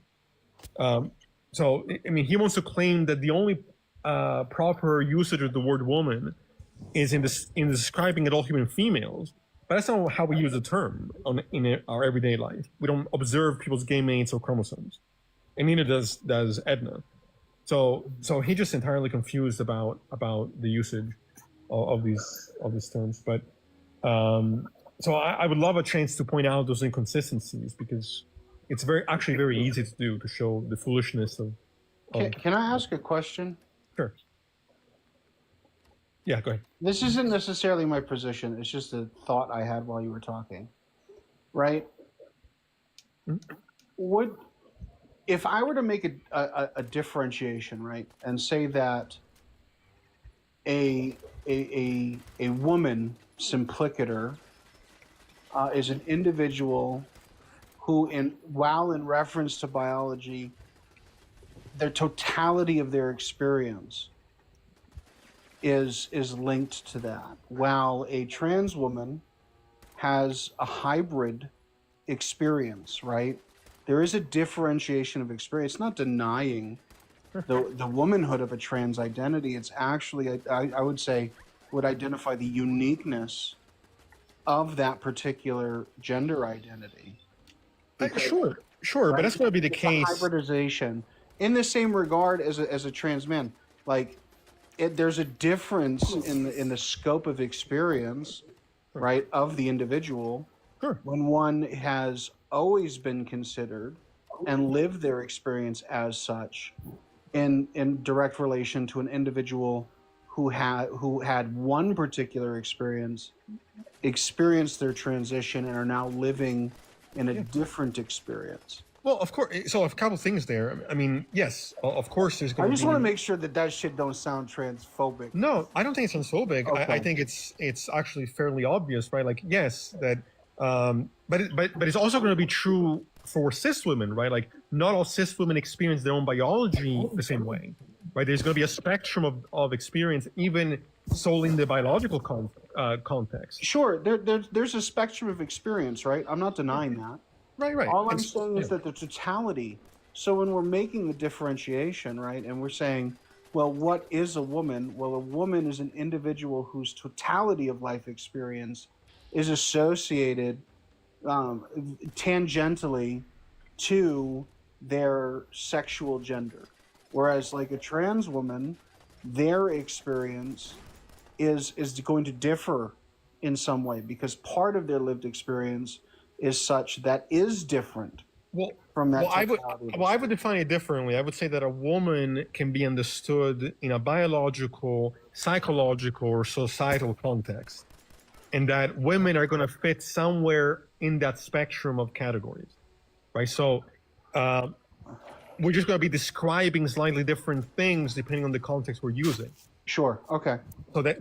So to me, the word woman is an umbrella term that will cover those three categories: the biological, the psychological, and the societal. Sure. And so trans women are going to fit the psychological and the societal, and in some sense, the biological, although not in a context of gametes and chromosomes. Sure. But certainly in a context of, especially if they're transitioning, some of the experiences, medically speaking, are actually going to be more closer aligned to that of cis women. Although, obviously, in other ways, there's going to be a lack of experience there, like, clearly. But that's not, but anyway. But I do have to head out. But I do appreciate you letting me up in the conversation. So I hope you guys have a good night. Yeah. Talk to you later. Yeah. Well, Jonathan, what you got for us? Okay, well, first of all, I see that. Wait, so you're an atheist? I'm an agnostic. Agnostic? Okay, so you do believe in a God, right? But you just don't know. No, agnosticism would be I don't think we have the ability to know or enough information to know whether God exists. Okay. Also, Yeah, I get that. to God existing. Yeah. Well, I was also agnostic at one point, and I recently converted to Catholicism. Oh, Catholicism? Yeah, Catholicism. Sorry. I don't speak English. No, you're totally good. I left Roman Catholicism. What was that? I left Roman Catholicism. Oh, okay. Why is that? I just didn't really find it to be like a realistic worldview. God seems to be very hidden. I also have like issues with like the problem of evil, and then just some like minor contradictions in the Bible. Okay, yeah, that's perfectly fine. Well, Coco, come to Anglicanism. We're like the Bud Light of Catholicism. All the flavor, none of the guilt. Oh, maybe. Well, yeah, I respect you guys. I really do. I think, everyone has their own beliefs and, all that. But, like, I would rather say, like, if you don't believe in a God, I'd rather you just be, the best version of yourself. You know what I mean? Yeah. Become a good person, right? Like when I Okay. What was that? Go ahead. Oh, go ahead. My bad.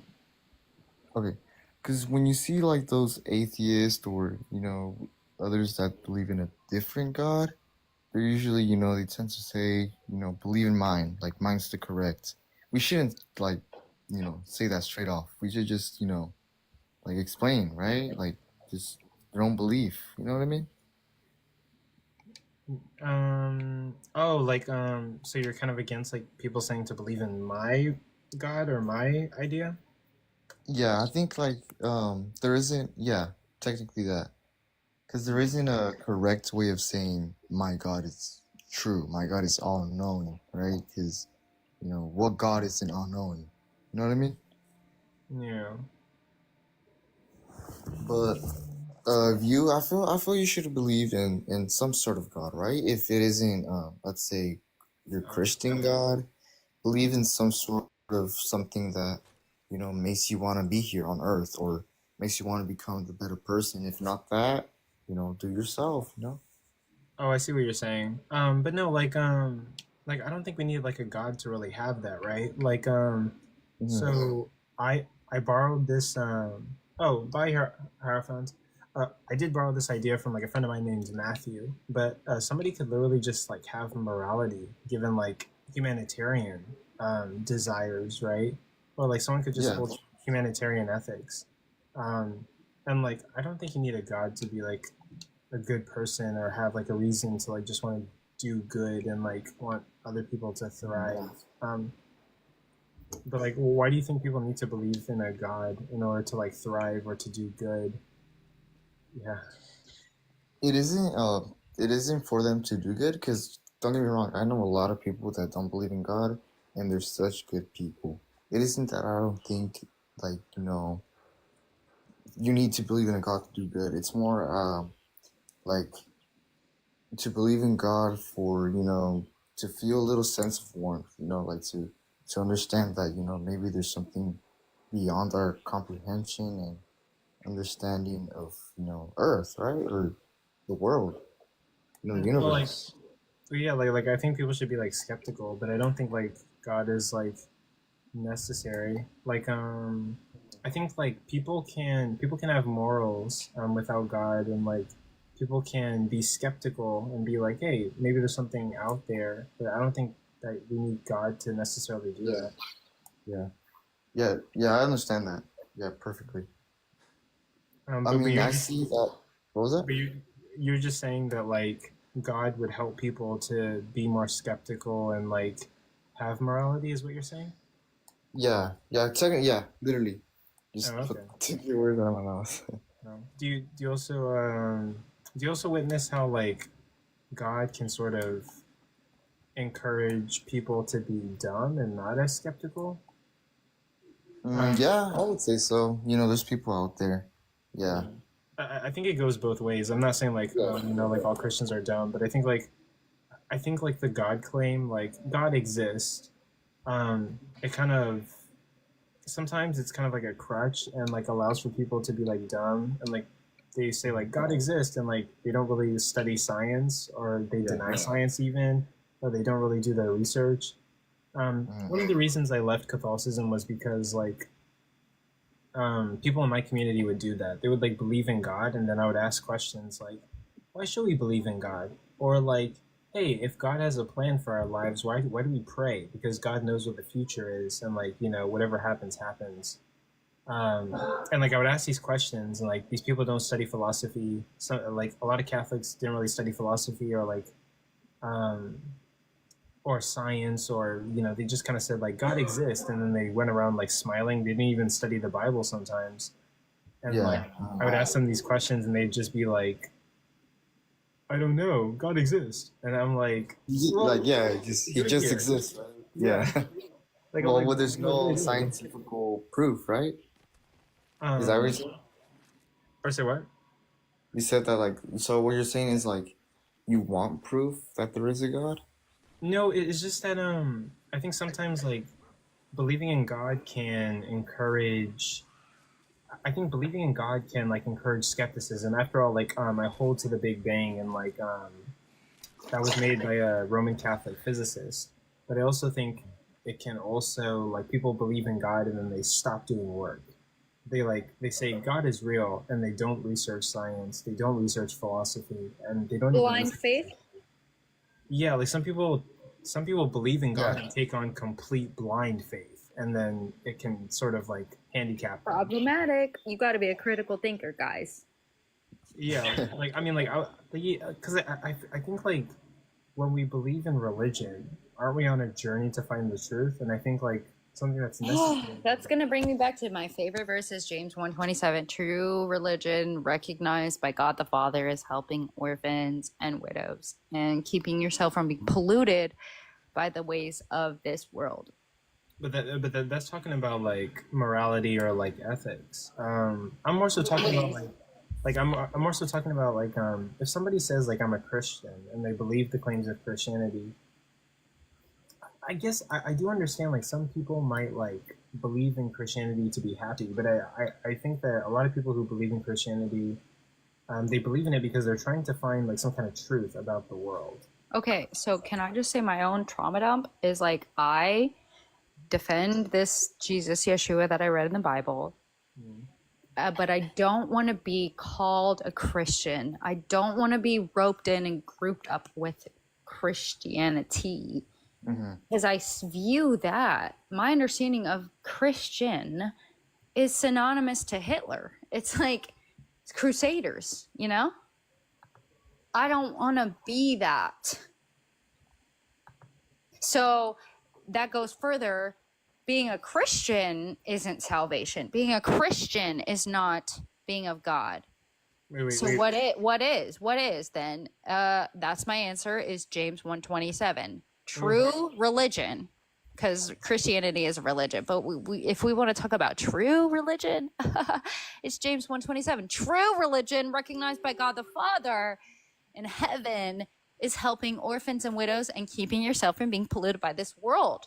That is a very line in the sand, drawn line, that a goalpost that we can assess and we can talk about and we can discuss. That is a pinpoint versus Christianity. I'm Christian and I put my Christmas tree up, but I'm also racist. Weird. That's not gonna make it. Wait, hold on. Wait, before you do, wait. What did you say about Hitler? What were we saying? Like That it was synonymous. Oh, like, hey, Hitler was synonymous with what? Christians. Oh, I mean, like, wait. Run your argument back again. Okay. So, from my standpoint of my trauma dump, I was born witchcraft. I was not even allowed to read the Bible. I was taught very young. It's evil. Don't look at that. Yeah. Wait. I found it. You have a question? What is it? Were you Wiccan? No, it was actually Shinto. I don't know if you know that Buddhist term. I think I've heard that. But wait, they're witches? It's a Buddhist term, but like they're witches? Yeah. So simultaneously that they claimed Shinto. I don't know if you know that vein of Buddhism, but it's very focused on nature. And they still themselves, they said, you know what? I'm not going to practice black magic or white magic. I'm going to practice gray magic because it's somewhere in the middle. But they still did hexes against people. So that says it doesn't matter if you thought that you were the light side and I'm a good fairy. I'm Glinda, the good witch. You're still a witch. It doesn't matter what you think. You're on the good side or the gray side. It's witchcraft. It's evil. What you're doing is evil. That's my testimony. And I saw it firsthand growing up, being raised in this environment. So.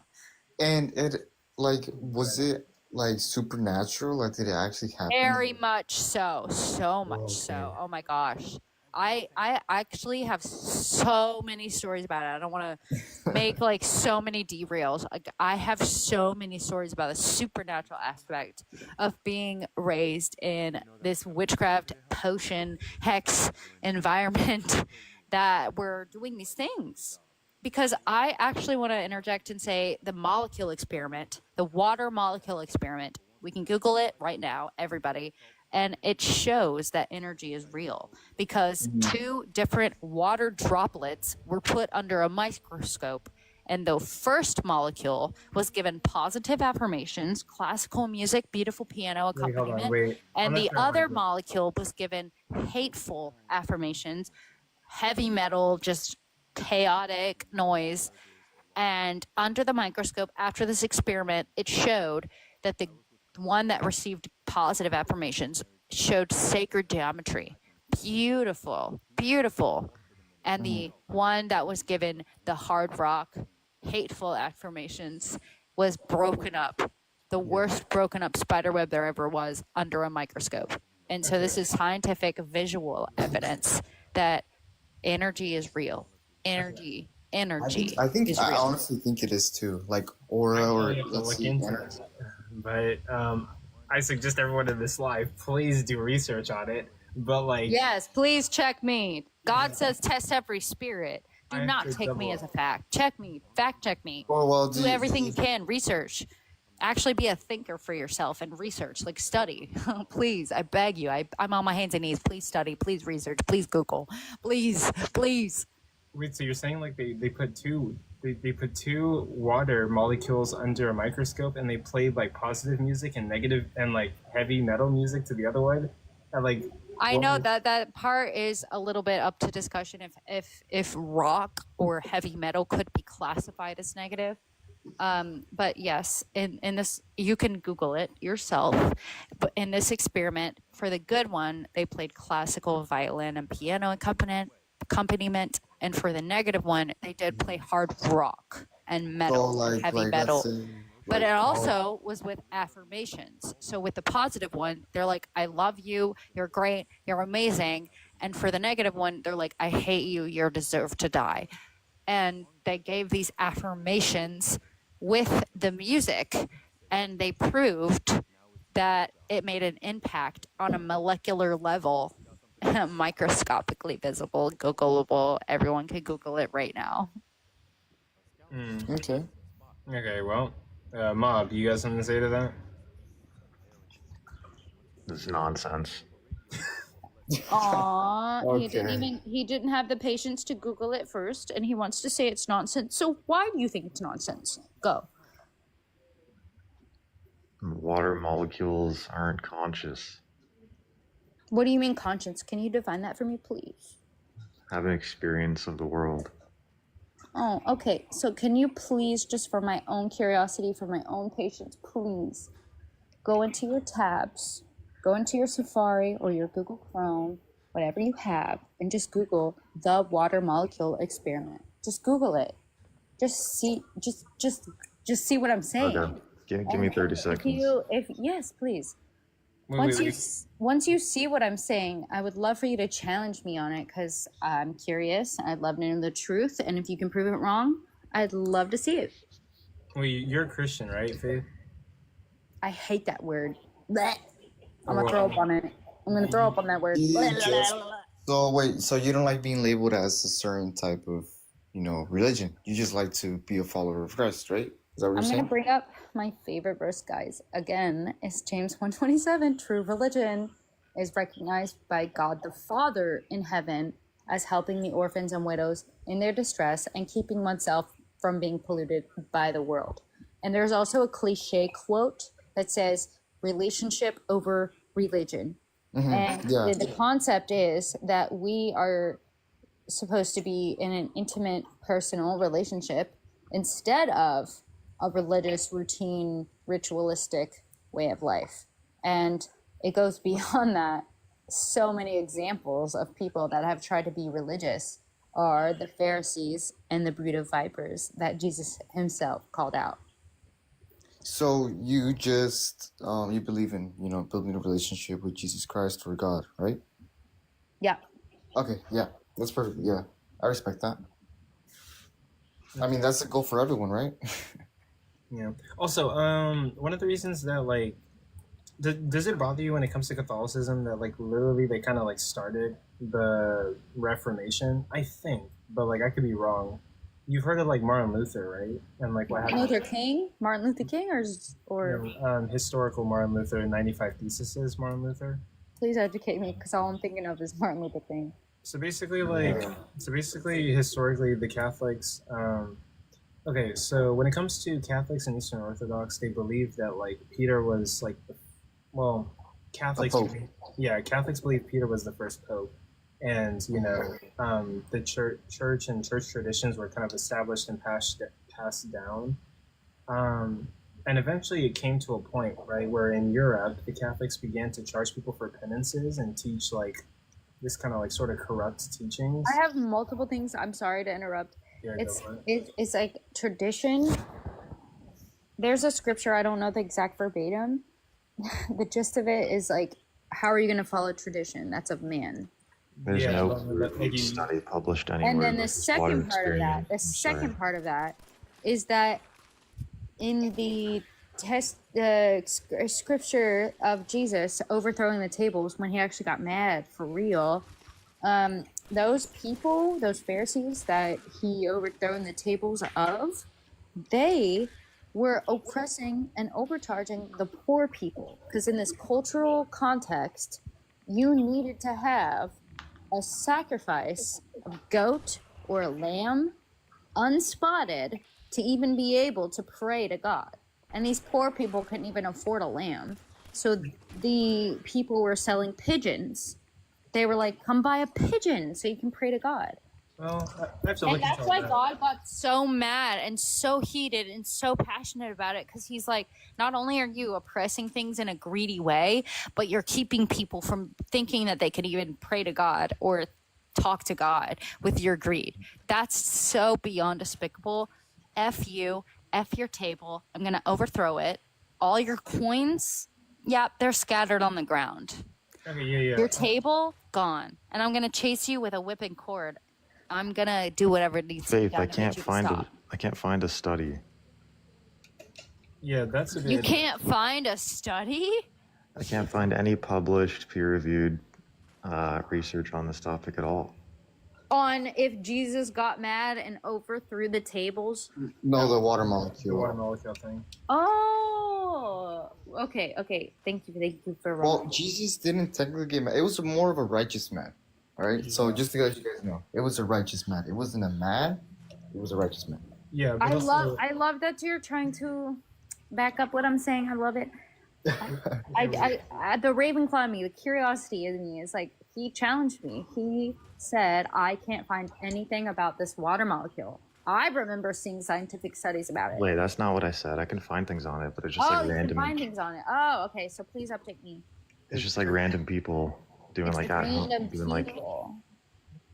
yeah, it's just random people doing There's no. experiments. Are you telling me that there are zero credible sources for this? Zero peer There's review. there's no peer-reviewed like paper on this outlining their methodologies and that, so and like no one repeated it in that like way or anything like So that. just out of Ravenclaw curiosity, let's challenge that and let's be scientists right now ourselves, and let's make our own hypothesis. Let's make our own experiment. Let's try this.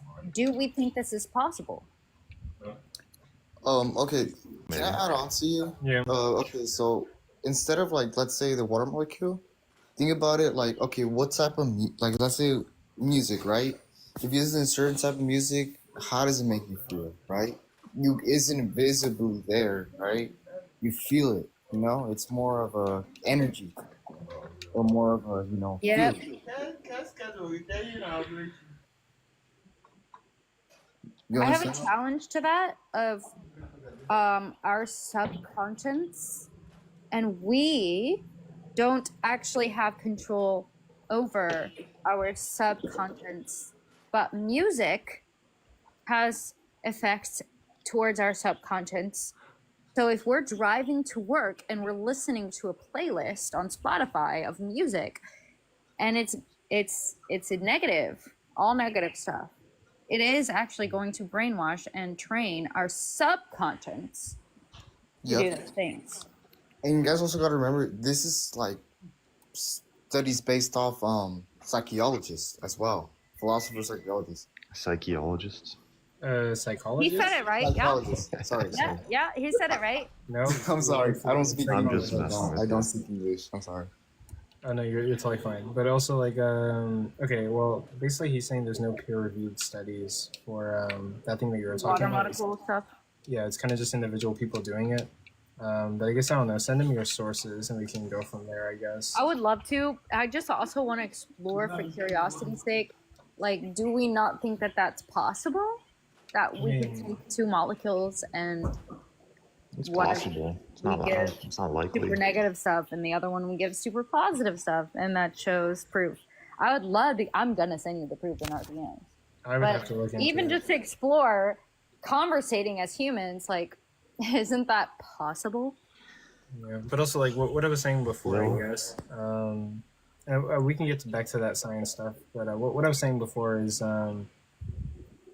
well, I think splits were happening before the Reformations in Europe, but basically, like the Roman Catholics started charging people for penances, basically saying that like if you pay us money, we can pray for your dead loved ones that they'll make it into heaven, and they probably Is that won't. not oppressive? Yeah. But like basically, It the is. Catholics started getting a little bit corrupt and like doing some A false lot of it teachings. corrupt. I'm sorry. I'm passionate.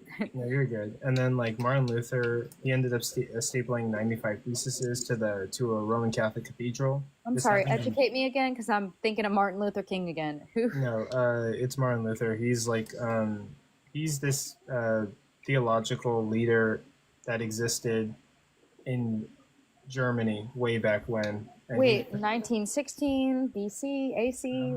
I forget the specific time. You don't know who Martin Luther is? No, I He's the don't. guy- I'm asking you guys. I was Rapunzeled. He's the guy that started the Reformation. He's the guy that pretty much separated the Protestants from the Catholics. Give me a timeline. Give me a timeline. Are you a baby, Christian? 1600s, I think. 1600s. Is that BC? No. No. It's AC? That's yeah. Well, I like Okay, your faith. so No, this is before. 1600s, This is before 1600s. there's. No, Wait, this is before wait, there's. guys, Wait, no, no. no. This is before there's AC. AC was invented just a few decades ago. Okay, This is it the medieval times or the Renaissance or anything close to that? It's no. Listen, 1600s? Faith. It's Close the to the Renaissance. 1600s. Okay. 60. Oh, I'm asking Okay. you. It's the 17th Okay. century. What is the 1600s in relation to the Renaissance?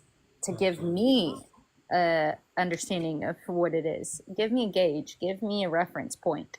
What is the 1600s in reference to the medieval times or the Renaissance times? Well, medieval is not really a term that's used by historians. So the Renaissance times that I The said.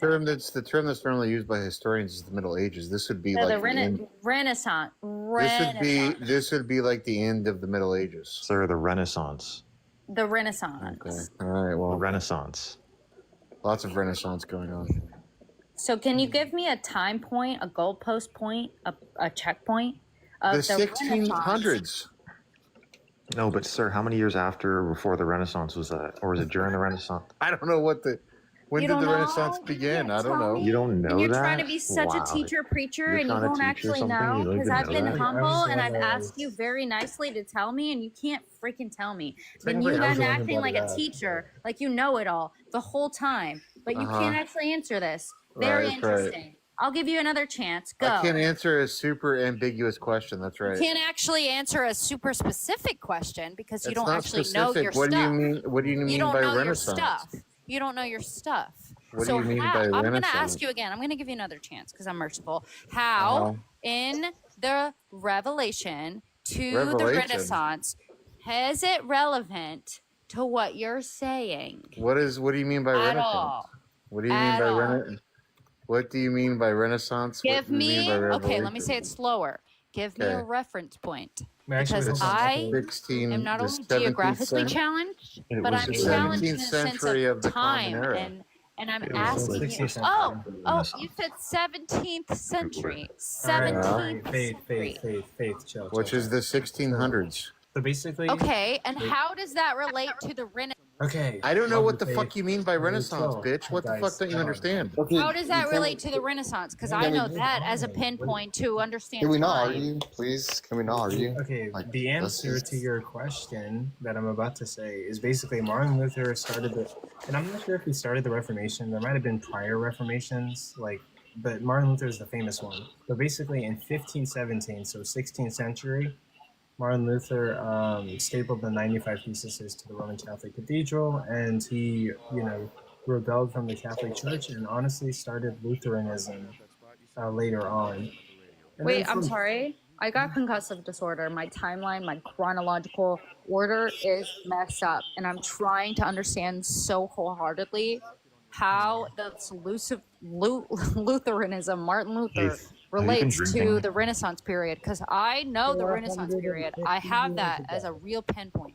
So is it before that? Is it during it? Or is it after it? Like just It's after. Martin Luther, so that I can understand in this timeline of this map in my mind of where it's coming from, so that I have a pinpoint of understanding. How does it relate to that? Okay, wait, What hold is on. this Renaissance period she's talking about? What is the Renaissance? Okay, the reason that we're on the Renaissance is because like she was asking like what period did this happen, and then she asked, is it next to the Renaissance, and that's how we got on this. Now Look, the Renaissance. Faith, this is all you gotta do. Look at a Well, calendar. can you let him finish, please? I'm and so then curious. Subtract, Host, subtract please, 5 centuries, okay? Okay, please hold on. finish. Okay, so Host, please. So again, like Host. okay. So like I know this stuff, but there's a lot of details I don't know. So I did a basic Google search, and basically the Renaissance period is dated to generally be the 14th to the 17th century. Okay, so it's kind of in between the 16th. That's what y'all brought up, the 16th. Yeah. And it does overlap that. Okay, so I'm understanding. I'm catching up. up. So hold on. So the 14th. Wait, I'm confused now. I'm so sorry, Coco. Go ahead. You said, Faith, you said 14th century. When is that related to the medieval period? No, I didn't say 14th. There was a 16th. Please. This conversation sort of sounds like. Can you just get to the point? Like a distraction? Please, host, get to the point. Yes. No. Like this conversation sort of sounds like two Californian girls. No, talking about let's theology. belabor on Yeah, super I'm from Las Vegas. uninteresting important details, like if it overlaps some other random ambiguous time in history. No, okay, wait, hold on. So basically, How like, far was this after horses were discovered? Oh my god. How far was this after grape was discovered? Yeah, And how far intercourse after grape was discovered? How Good far was question. this before babies were discovered? Oh, Yeah, we can exactly. we can distract until the end of time, but can we get back on point? How many years before the Renaissance did Napoleon live? An experience right now that is not conducive to debate. That's very cute and Pat, because I let you say whatever you were gonna say. I let you very finish your cute. full sentence. I didn't interrupt you. Uh-huh. And you're like thinking that I don't have anything to give towards this conversation. Wait, hold on, Faith. Faith, are you actually are you from California? No, but I have family from there, and they taught me what hella was. They're like, where we're from in Cali, people say hella. Wait, Faith, what denomination are you? None. I hate religion. I hate it. Oh damn! I never heard that. I never heard that myself a term. Christian. Well, I never heard that term. Hello. What does that mean? Like It means hella. a lot. It means a lot. In the Oh, Cajun hella. South, we say buku. Oh, we got buku of this. That means a lot. Buku means a lot. Yeah, it's like that. So Like hella. hella We got means hella buku. of this. Yeah. Wait, Faith.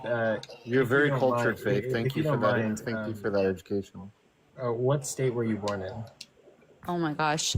Okay, you want this? Because I was ping pong balled. A state of madness. That's the state. she was born in. So Okay, please let's keep respect. Let's keep Wait, it hold on. respect. I'll tell you mine. I was born in Texas.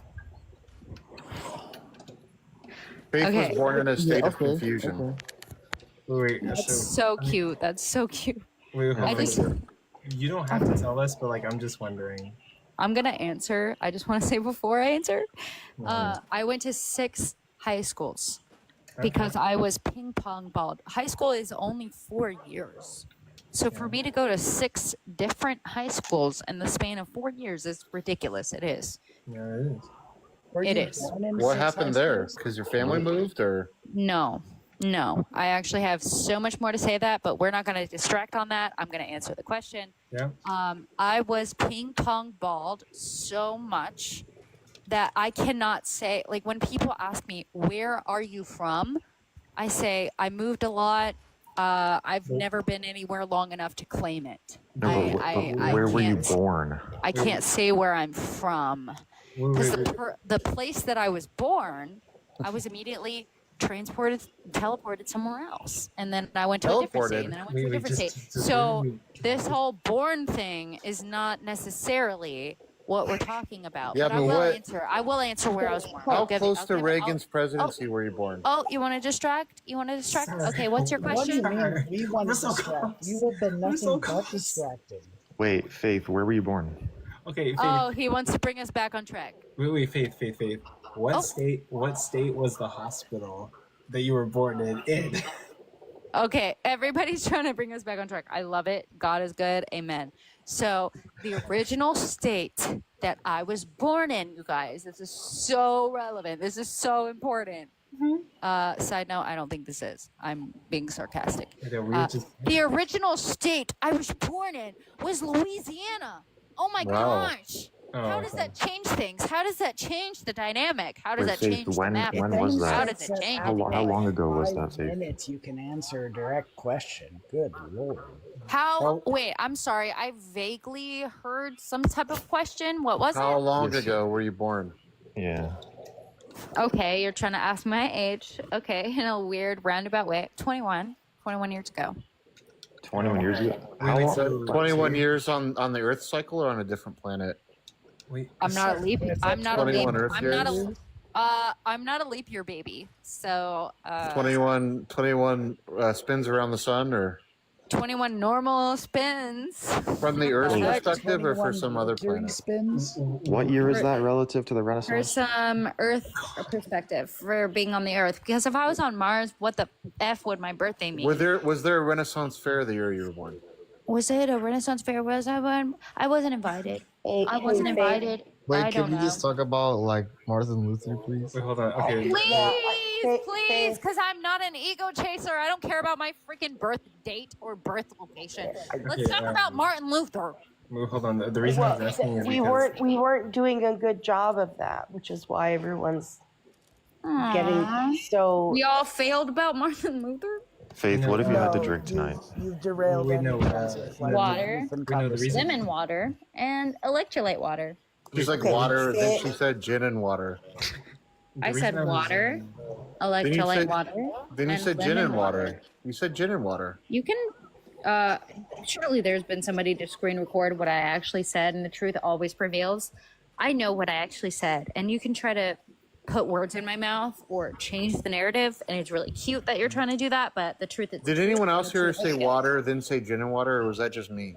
It doesn't matter. It doesn't matter. I heard gin and water. What I'm drinking, guys. I wanted some gin and water. That just sounds But so we- weird. I what couldn't we even can role be play sure- for that to be real. I couldn't even What we role play can for be that sure to be she real. said is that water molecules are affected by vibes, and that was not demonstrated. Yeah, in any and say like you can look me up and contact me however and whenever you want.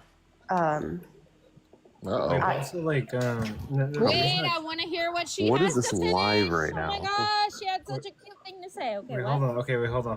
Before What we does do that- Impact have to say? Wait, hold on. Before we do that, we were What talking. is okay, host? I'll give it to you. Okay, Okay, host. we were talking about like Martin Luther, but the reason I asked the question is because like you have a very slight like Californian accent, but you're from Louisiana, so I was trying to like guess like what state you're from. I'm not from Louisiana though. Like I've only lived there 2 years out of the span of all of life I've ever lived.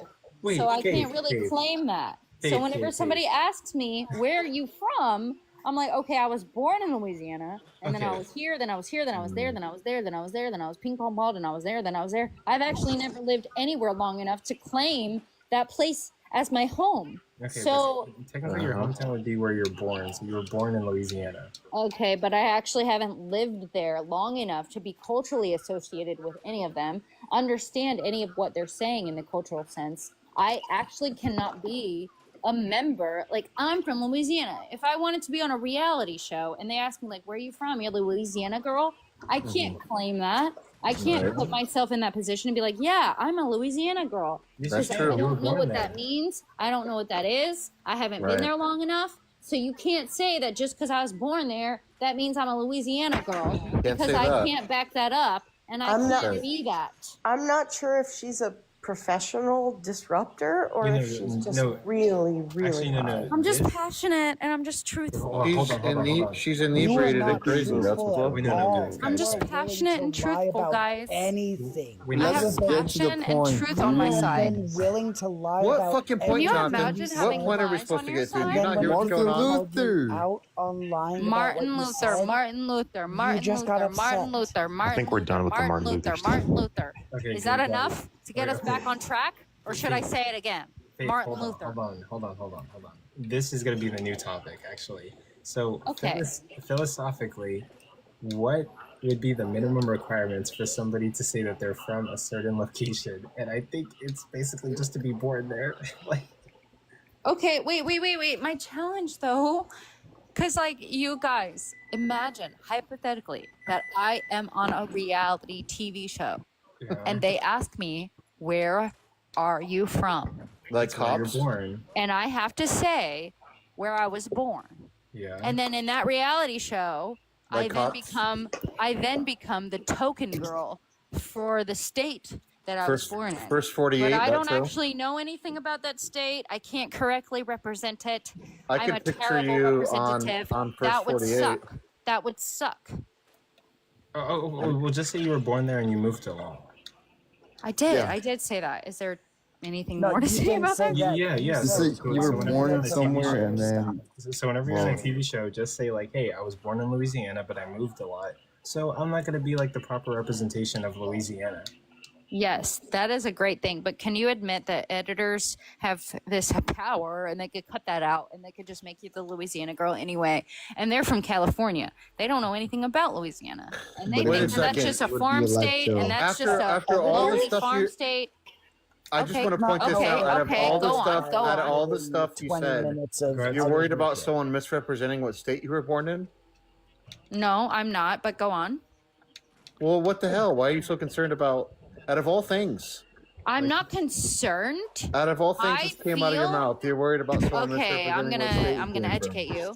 I Wait, you am just not brought up that you were concerned. concerned. I'm not concerned. I'm not concerned. Okay. I just really don't want to put my fingerprint down and say, yeah, I'm a Louisiana girl. I'm from Louisiana. Yeah, who would want to do When that? I don't know their culture, I don't Wait, know their hold on, things. hold on. I Wait, don't wait. know their Wait. stuff. It feels imposter syndrome. It feels inauthentic for me to Right. actually claim that. Wait, So hold it on. doesn't matter where I was born.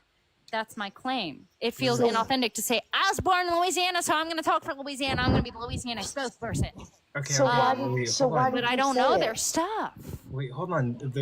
You're saying that like you can't say that you're from Louisiana, even though you were born there, because you haven't spent enough time in Louisiana. And then like we're asking you like I literally told you that you can tell them you were born there and you just moved around a lot. And then your secondary concern was they're gonna edit the clips and make Louisiana look bad.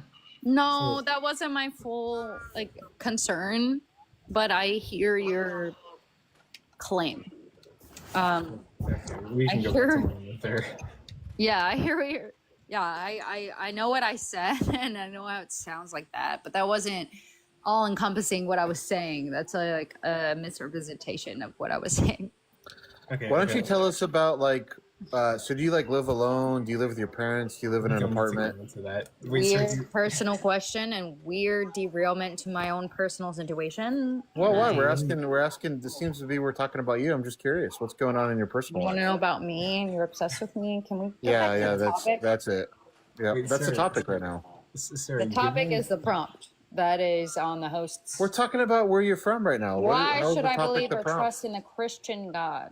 Sir, do you really think that given historically how this conversation has gone, that's really going to be linear? No, I'm just curious. I'm just curious, right? We're not even talking about the prompt. I'm also curious. Why are you not talking about the prompt? What do you do for work? How about that, Faith? That's not very personal. What do you do for work? Why are you not talking about the prompt? Because that's Just what answer we're the- here for. You can't answer the question. What do you do for work? You can't answer. You can't answer the prompt. Tell me what a That's typical sad. Monday looks like for You Faith. joined this, and you can't answer the prompt that you joined, and you're trying to distract it and create your own Yeah, narrative. I joined it because I was interested to learn about you. It's very pathetic that you can't answer the prompt. Can you try? No, why don't you answer the question? Like, what do you do for work? Can you answer the prompt? What kind of car do you drive? Faith, do you think he's demonic?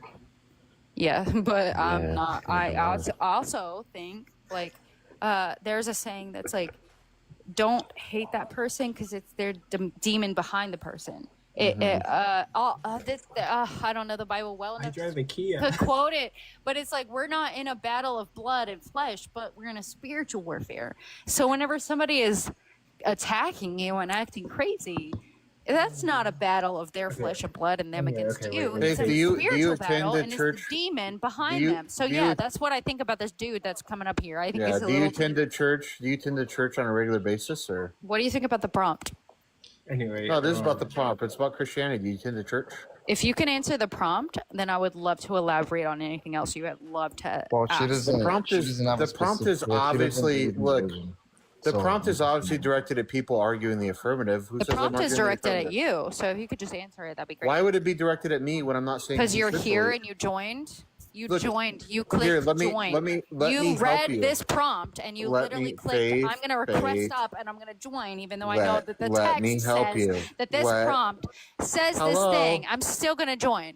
So Hello, Looney- I would Looney love to know Tunes, what you Looney think about the Tunes. prompt. That I'm trying to you talk, joined- Looney Tunes. You joined this prompt. You joined this prompt. What Look. do you think about the prompt? Look, Cocoa Go. Puffs, I'm trying to talk, okay? It says, why should I believe or trust in the Christian God?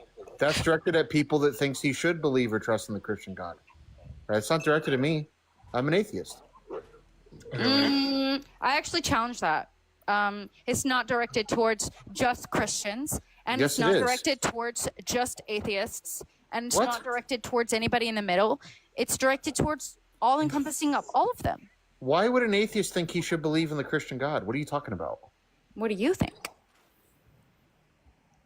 Look, there's something wrong with you. There's a lot going on over there.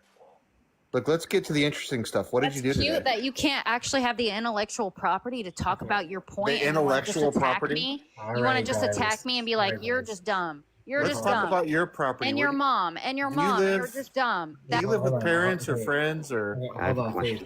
We're just gonna pivot way back. Okay. With Coco, can Yes. Wait. Actually, Bring go ahead. something else to the table. Go ahead. Faith, can God make a rock so heavy you can't lift it? Actually. Can you wait? Let's slow it down. Can Yeah, slow it down. God, can He make a rock so heavy that He Himself cannot lift it? Is that your Yeah. question That's to his me? question. Yeah. That was I his know the question. answer to this, but like, I know the Oh answer my to god, I this. heard this so many times before. I know the answer to this, but like, I'm interested in Faith's answer to this question. Faith, we're gonna examine your theology. I have a sidebar, if I'm allowed. That God is not able to go against Himself. God is not able to go against Himself. And there are legalities, spiritual legalities, that He can't go against. So He is subjected to these, He's tethered to these. You know, actually, she worded it weird, but she actually answered the question pretty good. Yeah, that's Close, very close. That's literally what I was thinking. She's so close. It started off well, but the... Thank No, you she's guys. getting I'm at- trying my she's getting best. at the And right if you can idea. help me She's get just from wording it close funny. to succeed, if you can help me get there, that'd be great. Thank you guys. Wait, what are these spiritual legalities? Okay, hold on, wait, really quick. So if I was to answer, right, a lot of Christians are just gonna say that God is all powerful, but He can't do things that are like logically impossible or that contradict His nature, basically. So like, Yeah, that's kind of the idea. Wait, can you let him finish though? Yeah. Do you have so, the patience? Wait, It's it's just fine. relax. He's Just my relax friend. and let him finish. Let's see if you can. Just take a seat and relax. Just take a seat and let the host finish. Let's see if you can. Faith, Sir's like one of my good friends. It's fine. He's I'm cool. passionate. I'm here for the ride. Yeah, Sir can interrupt whenever he wants. Just as long as it's not like after every word. Like if I'm like, hey, what's up? Hey. Wait, stop real get back quick. to the point, please, because I'm curious, please. I get what you're saying. Don't Yeah, interrupt. okay. I get it. Okay, but anyway, I thought Sir was gonna like interrupt for comedy. He's been cute. He's been silent and cute. But No, so a lot of Christians would say that God is all powerful. He can only do things that are logically possible, and also things that do not contradict with his nature. So Yeah. if he was all powerful, why would he create a rock that he can't lift? Because that would contradict being all powerful. Yeah, that's one way to put it. Maybe another way to think about it is that kind of rock couldn't exist. It's just an object that's logically impossible to exist. So asking God to create it's kind of nonsense. That's kind of another way to think about it. God could defeat logic if Okay, he well, now you got a wanted problem to. if you're gonna say he could that. say, "You guys said I can't move this rock because logic says so." Well, I counteract and plot twist that, and I'm God, and I still move it. He could do that. He's above logic, so it's not even an argument about if this is logical. He's above that. You just said he can't, and now you're saying he can. Please slow down what you think you said to me. You said God can't make that rock because it is spiritual laws, and now you're saying he can violate logic and do anything. So Do you want me to explain and elaborate on the spiritual Actually- legalities? I want you to explain the problem with God violating his own spiritual laws. If he can do contradictions. She said plot twist. Can you please tell me how I violated the spiritual laws that I brought up? Well, you said God can violate logic, so he can do contradictions. So what's the problem with him violating the spiritual laws? Wait, Faith, what church do you attend in Louisiana? Nothing. I hate church. I hate them. She doesn't believe in religion. Yes. God.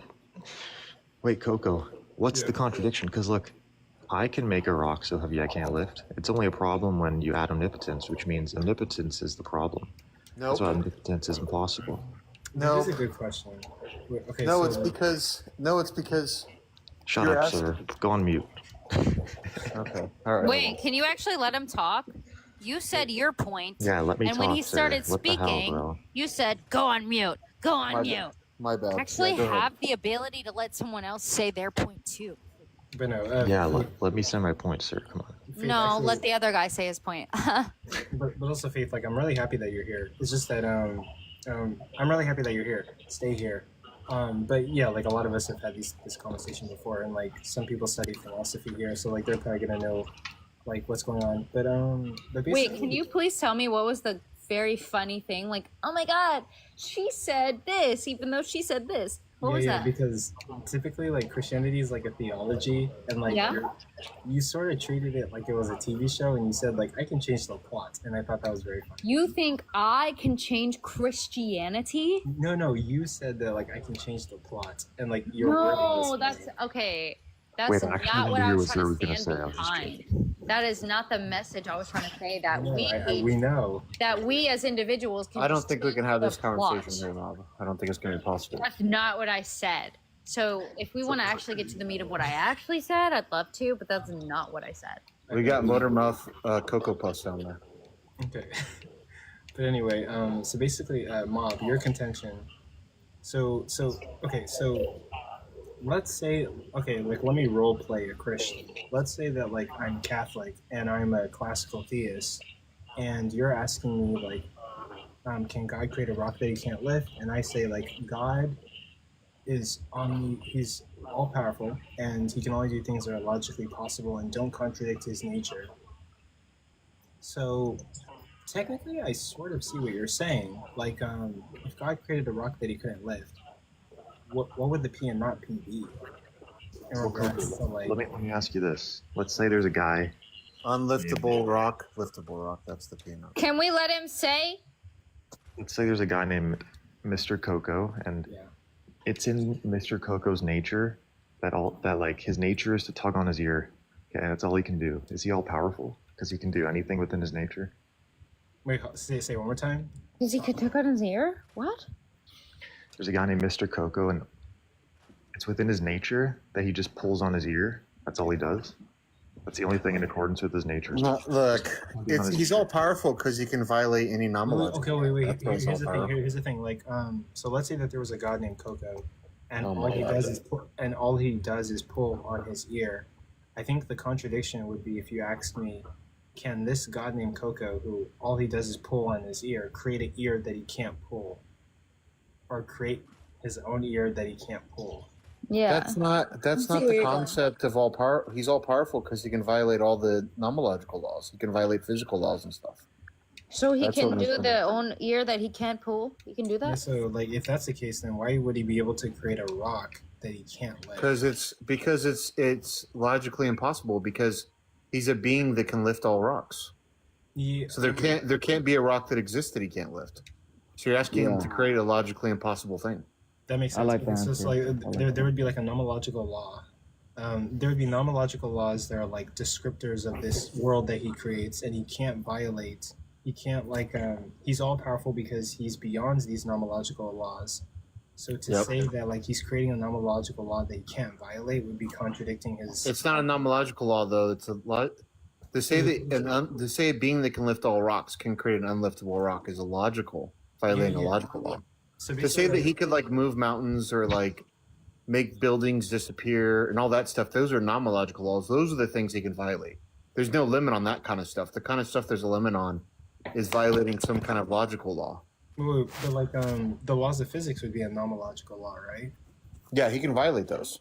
Yeah. So like so creating a rock that he can't lift, he'd be creating a rock that defies nomological laws. But no, that's not the issue. The issue is it violates a logical law. It just violates that he can't lift it. It's you're asking a being that can lift all rocks Yeah. to make an unliftable rock. That's a logical impossibility. Yeah. Okay, I get what you're saying, but like that doesn't necessitate that the rock like defies like the laws of physics. Okay, I get what you're saying. Well, I mean, creating a rock could still defy the laws of physics, but it's not in virtue of him defying the laws of physics that prevents it from doing it. It's in virtue of it violating the logical law that the rock can both be liftable by the being and unliftable by the being. Can I just ask? No, that actually is the problem, Stephen. It's similar to saying you can create a married bachelor. Oh, so sir, your answer to the prompt, why should I believe and trust in the Christian God? Are you a Christian, sir? Oh, wait, we were having fun with this topic. No, I'm not. Faith, I answered this like 20 minutes ago, sweetie pie. I'm not a Christian. Please update me. Please update me. Wait, Faith, You Looney Tune Cocoa Puss. can God lie? No, I can lie. Am I more powerful than him? no, because the original root the sin heck? is pride. The original root of sin is pride, and that's what Lucifer did. So we can't even have pride? He said, "You know what? I could be there where you are, and I could be worshipped. I could be God. I could be there." That is the original sin. That's the original sin. OG sin. Pride. Actually, wait, hold on. That's a very interesting question. Like, are humans more powerful than God because they can do things that he can't? But I think like that would more imply that humans just have more free will than God does. God Yep. doesn't have free will because God can't. And that brings back full circle to my point that God is spiritually intertwined into he has to abide by spiritual law. He can't go against himself. He can't go against justice. He can't go against the law. He can't lie. He can't do bad. I'm not sure about like spiritual law. Probably like he can't go against his nature. Yeah. That's Wait, but exactly then what I'm saying. how is he all powerful? Like, can he have pride? Can God have pride? No. Okay, Because so he has no pride in Pride himself? is the opposite of humbleness, and God illustrated humbleness. So he has no pride in himself. This girl sounds like a Californian wit, actually. You think I'm from California? I have family from California. That's it. That's it. There's literally a chick I used to be friends with whose name is Wit. And you sound like her if you toned up the Californianness. I wish. I'm from the southern states, the Bible Belt, If of you, like, hypocrites of southern bigotry. They're Yeah. Christians, but they're racist. I'm from there, and I hate it. I wish I was from California. I Can wish I God- was from Can California. God play a fair game of rock, paper, scissors with me? Well, honestly, to be honest, You asked me if God could play a fair game, Yes. and my stance is that God cannot go against himself. He cannot go against any legality or spiritual legality. He has to follow the rules. I He just need a has yes. I to. just need a yes or no because I don't know what that means. So my answer. Wait, what? Can you rephrase it for me, please? Can you restate it for me, please? Okay, can God play a fair game of poker, like Texas Hold'em? Fair game of poker with me. I want to challenge that, and I want to say that God cannot play an unfair game. God is incapable of playing unfair. Can he play a fair game? A fair game. All right, then yes. All right, then yes. But can you elaborate on how he could not play an unfair game? Because if it's cheating to know what my hand is, and if he's all knowing, he'll know what my hand is, so he'd be cheating. He can't play a fair game. Ooh, wait, But Mom. he can play a fair game, and my challenge stance is that he can't play an unfair game. Can you please challenge me on that? Tell me why that's not true. It would be unfair for him to know what cards I have in my hand. Wait, actually, Mom, wait. Are these questions that people have written about in philosophy? Like, No, they're just stuff I made up. oh, but like, it's actually a good Beautiful. question. It's the human experience. It's a genuine question. Please restate it. No, hold on. This is actually like a really good question in the sense that like if God's playing poker with you and he knows what cards you're gonna lay down, can God play a fair game of poker? This brings up the beautiful question about free will. Stop. And there is So- a scripture stop. about the Hold on. Pharaoh. Wait, I'll pause if I need. Wait, hold on. Just stop. So to answer your question, I think like God could play a fair game of poker because given Jesus, God can limit himself. So he could probably limit his all-knowingness for like a game of poker and then like continue to like be all-knowing. So what do you think about the scripture where God said, I'm going to harden the Pharaoh's heart. I am going to harden the Pharaoh's heart. Wait, Faith, that's a whole nother thing. Just like, That's a common answer, Coco. That's a good answer. Except I think the problem is before he limits his knowledge, he would know the future and know my cards before that, and know everything that's going to happen. That would still be cheating, technically. Do you think God could like limit himself in the sense that he like erases part of his memory before he plays the game of poker with you? Yeah, he could do that, but before he erases his memory, he would still know exactly how the game's going to go, and what my cards were, what my cards are going to be. Yeah, but then once he erases his memory and then plays poker with you, he doesn't know what your cards are going to be or knows anything about the game and then plays poker with you. It just brings me back to scripture, you guys. The Wait, hold Pharaoh. on. No, we don't need scripture. We're on track. Hold on. It's a great Wait, just chill. Faith. exploration. Yeah, just chill for a sec. Okay. Go ahead, Mom. Okay, hold on. Let me think about that for a second. Oh, I think like That's I think probably the answer. Wait, yeah, guys, probably. Guys, do you think I'd be a good Christian apologist?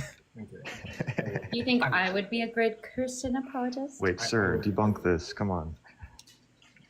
Please debunk it. Sir's arguing in the comments. He's not paying attention. Oh, okay, but hold on. So basically, the question is: could God, if God is all-knowing, could he play a fair game of poker? In the sense that, like, if God knows what cards you're going to play, he would be cheating. And then my answer is, given the example of Jesus, I think God can limit his abilities, either by like not being all-knowing. Wait, what or was the listening question? So the question was, can God play a fair game of poker? Sure. And the reason that one might think that God can't play a fair game of poker is because God knows all things. So he knows the future. He knows what cards you're going to place down. So like I answered by saying like God can limit his abilities just like he did when he was Jesus. And God could erase his memory and then play a fair game of poker with you and stop seeing the future just for that game of poker and then resume having like the omni properties. God can limit his abilities for time periods, just like he did with Jesus. I'm also really bad at poker, so he might just be able to do it either way. Does that make sense, sir? Like, yeah, God can limit himself for a time being, and then like, regain his abilities later. I mean, I don't see an issue with that. I don't know what the issue would be. My question is free will real? Is it real? Wait, hold on. Before we do that, so like technically the Christian could escape by saying that God could limit his abilities, erase his memory, play poker, and then like continue to have his memory after the poker game. Yep. Yeah, that's probably right. Why would I not click on the guest viewers in your live? Why is it like not? Yeah. The number at the top, when I click on it, it just doesn't pull anything up. Do you guys have that right now? I can see it. There's 25 people in here. No, I see it, but it won't let me click on the list. I can click on the list, but That's sad for your connection. It's working for me. But hold on, Prince is. Well, I don't know. I'm not convinced anything's working for you, to be honest. Yeah, hold on. Sir, you can actually respond to what the host said, or you can try to make a distraction. I'm going to try to make a distraction. Tell us what you did today. Okay, wait, actually, no, don't do that. Hold on.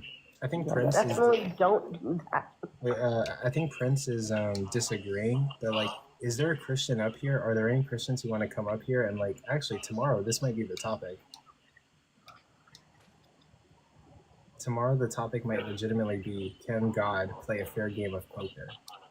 Well, Host? no, Christians don't have to be deterministic. You could be an open theist. Host, can I please ask the question? Is free will real? That's my question. Well, yeah, but like, I kind of want to stick on this topic. I want to see what. I'm Christians super are- curious about this faith character. I want to know what she's got going on. Well, I wanted to wait. Sure, Oh, he's obsessed. But Wait, go on, stop, host. stop. Hold on. PRK's here. Okay, I literally just noticed that PRK was here. Okay, PRK. Given your version of God, right? Do you think your version of God could play a fair game of poker? I mean, given the explanation you gave, yeah, like you can limit his power. Never mind then. Okay, we need another Christian. I'm So- here. so- I'm so- waiting. Wait, sir, really? Yeah, let's get someone that's not a heretic and someone that's not a Looney Tune. Somebody that wants to say the truth. Sir. If tomorrow you found out that there was like a 25% chance Christianity was true, would you become a Christian? 25%? 25% chance? I wouldn't take those odds. That's low numbers. You're What saying, are you okay, saying? let's speak. Are you saying 25% Christianity and no religion is even close? Yeah, it's like Oh, I Christianity. mean, probably. Why not? Wait, hold on. Wait, sir. Probably whatever, not. Whatever you say, whatever you say. No, I said probably. Why not? Yeah. The host is trying to say something. Wait, hold on, sir. Whatever you said, we need somebody who's not a heretic and somebody who's not a tune. Tonight in the comments, he said, "Oh man, that's too strict." Wait, please, I'm curious. Please, what are you He's a saying? heretic and he's a Looney Tune. Looney Tunes. So, sir, don't you think Coco should be a Christian because he literally thinks there's like a 30% chance a Christian God exists? Why That's would what he Coco told me. have the same standards as me? We know because like PRK's running Bayesian analysis. No. I was just talking about. That was Also, with the you didn't say Swinburne 30% chance there's a God. You said Can you let him 25% answer? Can you let him Christianity. finish his point? I would Please love to shut hear your fucking Kate crazy mouth. Speak. I would love to hear him finish his point before you interrupt. Stop Oh my yapping down goodness, there. we Oh. all know each other. Calm down. Yeah, Faith, it's cool. You don't have to. But, You sir, don't have to go ahead. protect him. It's cool. I'm just passionate, guys, about God gives a voice to the voiceless. Yeah, we can tell. Now shut up. No, Okay, what yeah, did you say? so I first? So whenever somebody is cut so off or you interrupted, were- I'm like, hold up, he was talking. He was trying Well, to talk. Oh my Stop goodness. cutting other people off. And I'm gonna keep doing that. We know I'm you gonna don't keep have doing to it. stop. I'm gonna keep doing it to the day I die. So unless you want to come and unalive me, I'm gonna keep doing it. Well, I don't want to do that. Oh, that's so cute and sweet of you to say. The world would be less interesting without you. So Wait, I have a but so- question. wait, I have no, a no, so very, I wanted very to- valid question. Wait, Wait, we you're were interrupting talking. PRK now. Hold on. Oh, you Hold don't want to hear my question? No, I don't want to hear. You're scared of my question? You don't Actually, have I the kinda balls do to wanna hear answer my question? We'll hear Okay. it in a Really, we're second. not scared of your question. So I'm a wait, little sir, scared. what, isn't Swinburne saying like something like, if there's a 50% chance that Christian God exists, then there's a 97% Very chance the boring. resurrection happened? Yeah. So that's what I'm saying. If you're saying there's a 30% chance that Christian God exists, according to his mathematics, it would be like still more than likely the resurrection occurred. Like Yeah, very probably. likely. Okay. Yeah. So that's my all I'm question saying. is free will a thing? Is it real? Faith, shut the fuck up. Just Aw, you don't Coco- have patience. So if Just- Coco is, Aw, you is don't at a have coping 30%, skills. no, just have patience. We're talking. Pruk about is something trying to like ask something. Like, just shut up. Even if I was a distraction, y'all should be able to have self-control, the fruit of the spirit. Why don't you have Not be, like, self-control and shut the cussing. fuck up? So cussing and so Oh my rude and goodness. so weird. Why don't You you should have be able to have self-control. You should be able to illustrate that. and You're I'm not seeing absolutely that. bonkers. I'm Like, not just stop seeing any talking. self-control at all. It's sad. It's tragic. I'm seeing some very hedonistic, narcissistic behavior. Yeah. Listen, show us some self-control. Demonstrate it for us. Yeah, I told you. Please demonstrate it for me. Please demonstrate it Can for we me. just drop her at this point? I mean, It's uncomfortable. It's really uncomfortable at this point. I think. Send her back to it. I don't want her here anymore. That's sad. I want to have intellectual conversation. Well, just shut the fuck Tell up me then. why. Shut the fuck up. Oh, you're just cussing at me. Yes, I am. Cussing at me. Yeah, I'm cussing at you. Yeah, thank you. We have to. Okay. Sorry. Proof. Yeah, I said I told you if there's a 25% chance I would probably be a Christian. Yeah. So, but I'm asking for Code because Code thinks that that's true for him. He thinks. Wait, Coco, you think there's a 25% Christianity is true or 25% God exists? I think there's a 30% chance that God exists. Like No, a but bare you said the theistic Christian wait. God. You said Like the a bare. Christian God when we were talking. But Oh anyways. yeah, the Christian God. There's a 30% chance the Christian God exists. Oh yeah, that's pretty high, Coco. Yeah. Yeah, 30 out of 100. That's pretty high. I think Yeah, it there's is. a 70%. It is when we're talking about something like that. Yeah. So that's what I'm saying. You should just be a Christian. 30's Mob, what do you say? What do you say your credence is that the Christian God exists, Mob? 0. 0. Well, Doesn't make sense. I'm like 0.5%, maybe 1%, somewhere around there. 0% mob? Are you serious? Wait, there's like pretty good arguments for Yeah, Christianity. you're joking, I guess. I go negative. Dude, honestly, Coco, if you think there's pretty good arguments for Christianity, you should probably just be a Christian, dude. I'm just being honest. That's what I'm telling. That's what I'm trying to tell him for the last like. We know, but What do you think the good arguments are for Christianity? I think Alvin Platinga's Transworld Depravity was like really good. I thought. No, that's terrible. Wait, isn't that just a response to the problem of evil? Yeah, the logical problem of evil. But I mean, like someone could easily. Well, wait, that wouldn't prove Christianity true. That would just be a response to an atheistic argument. Yeah. Yeah, but there's not that many atheistic It also arguments. doesn't work. There are not that many. There's like the problem of evil. There's divine hiddenness. Like what? Yeah, but argument- suppose there's no good atheist arguments, then you should just be agnostic. Yeah. That's what I am. Like, I think there's good atheists and Christian. But what are the good Christian arguments? I just heard you say you think this atheist argument fails. What's a good Christian argument? So, like, I guess aside from like the Alvin Platinga's can be refuted, so like it's not that good. But also, No, like, I but think, okay, but fine. But what's a good Christian argument though? That's Yeah, give not us really a like, really good one. Wait, hold A on. So really good one. So there's this thing that happens, right? It's not a formal argument, but like atheists will like critique the Bible, and I'll watch this on TikTok, and I've kind of seen this throughout my entire life.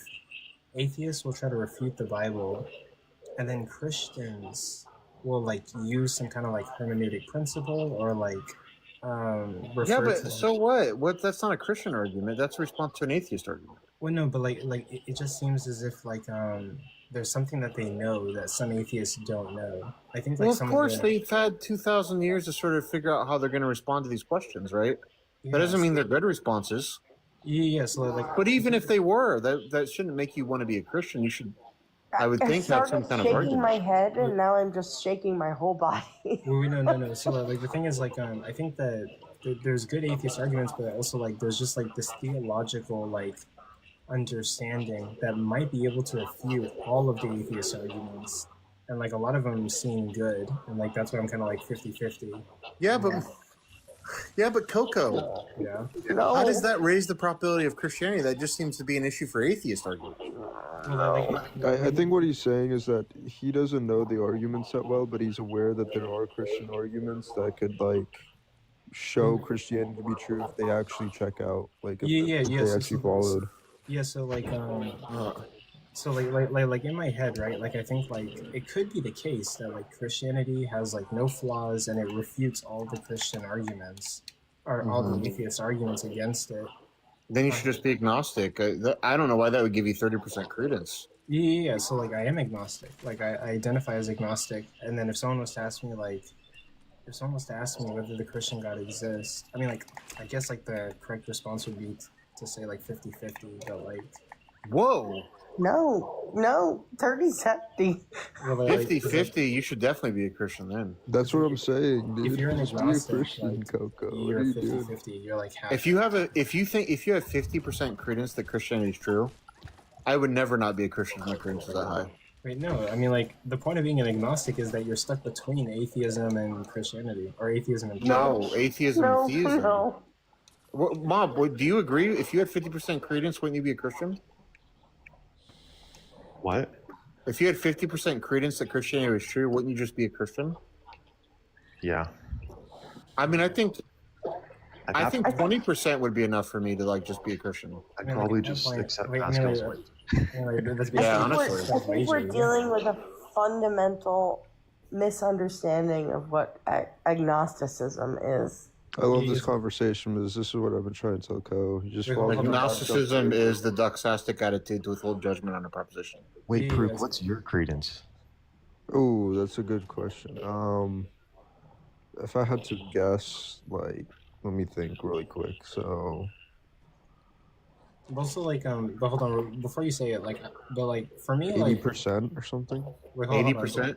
Holy fuck! Hold on. So like this might seem weird, but like when it comes to me, like I think Christianity is the most likely to be true out of all the theistic like religions. I'm gonna be honest. I don't know if I feel that way. Because like, wait, hold on. Consider the options. If Christianity is not true, like, do you really think Islam with like the Shmedophile like prophet is going to be true, and along with the scientific inaccuracies and like? Well, there's some issues that There's enough pedophiles in Christianity that it's the same. there's some issues with Christianity that doesn't apply to Islam. I think that there's like issues with like there's no like issue with the Trinity. Like there's not that whole thing. And then also, People have been raping children through all of those. Well, that wouldn't make. I don't know why that would make one true or not. And then also, like there's also like the thing with don't Muslims believe God isn't all good, so don't they escape the problem of evil that way? I think so. I've heard of that. But also like and then also the great. Okay, so like so I think like okay, if I had to rank it, right? I think like.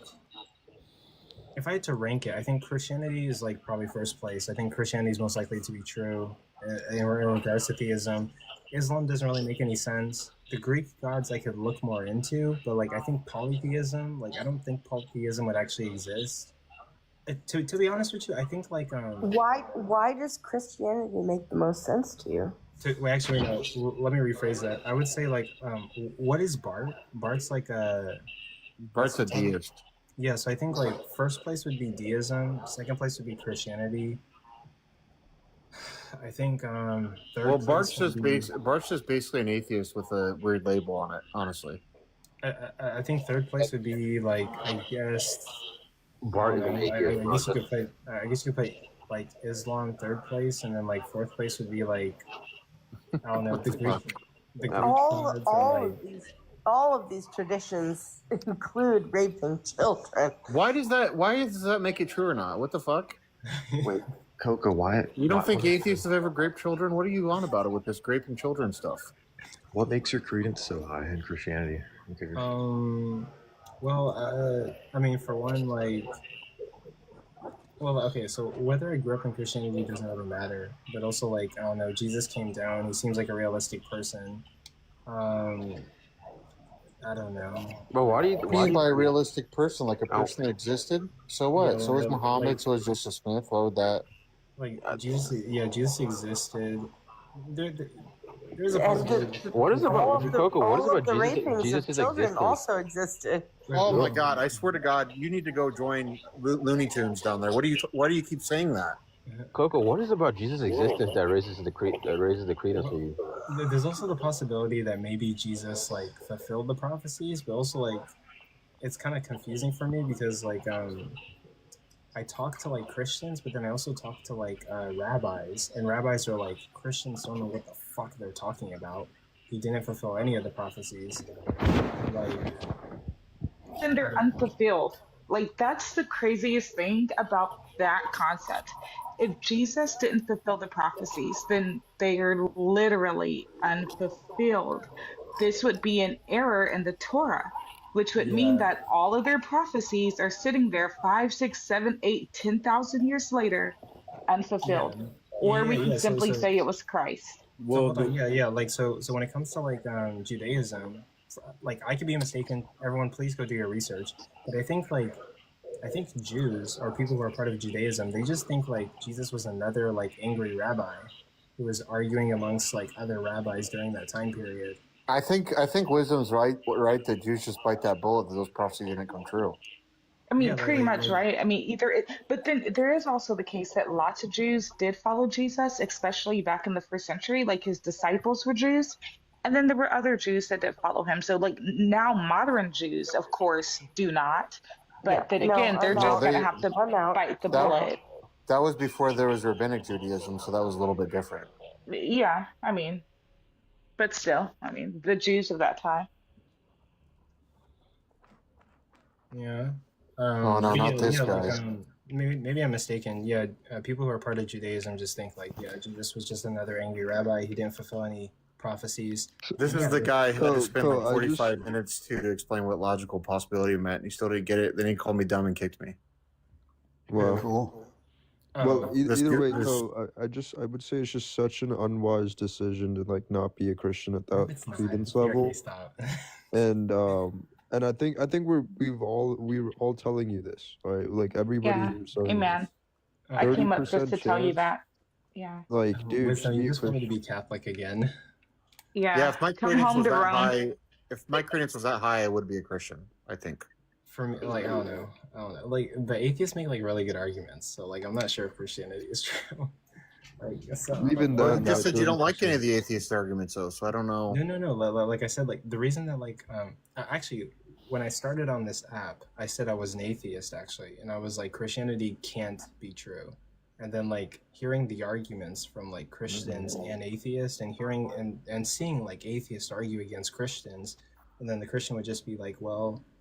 You're not you got him, guys. You got him on the hook. You might want to attack him. That's what we've had him on the hook. That's what I've been trying to tell them. You're on the hook in the other direction. I'm pulling you in the other direction. You're gonna come to my side of the fence before. No, hold on. So like there's atheists on this app that'll argue against Christianity, and like the Christians will be like, you're not using the right hermeneutics, and like there's a Hebrew word, and like they're just not seeing the full picture. So Forrest, Yeah. So like in my head, I'm like.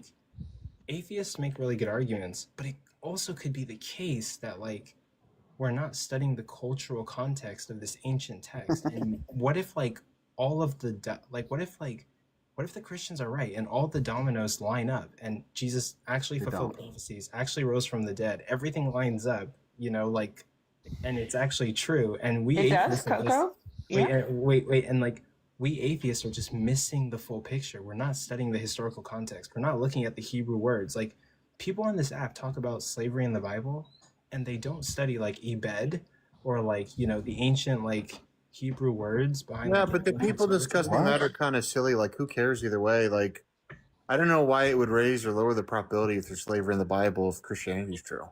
Yeah, but like I think the best atheists are the ones that studied the Hebrew and studied like the Greek.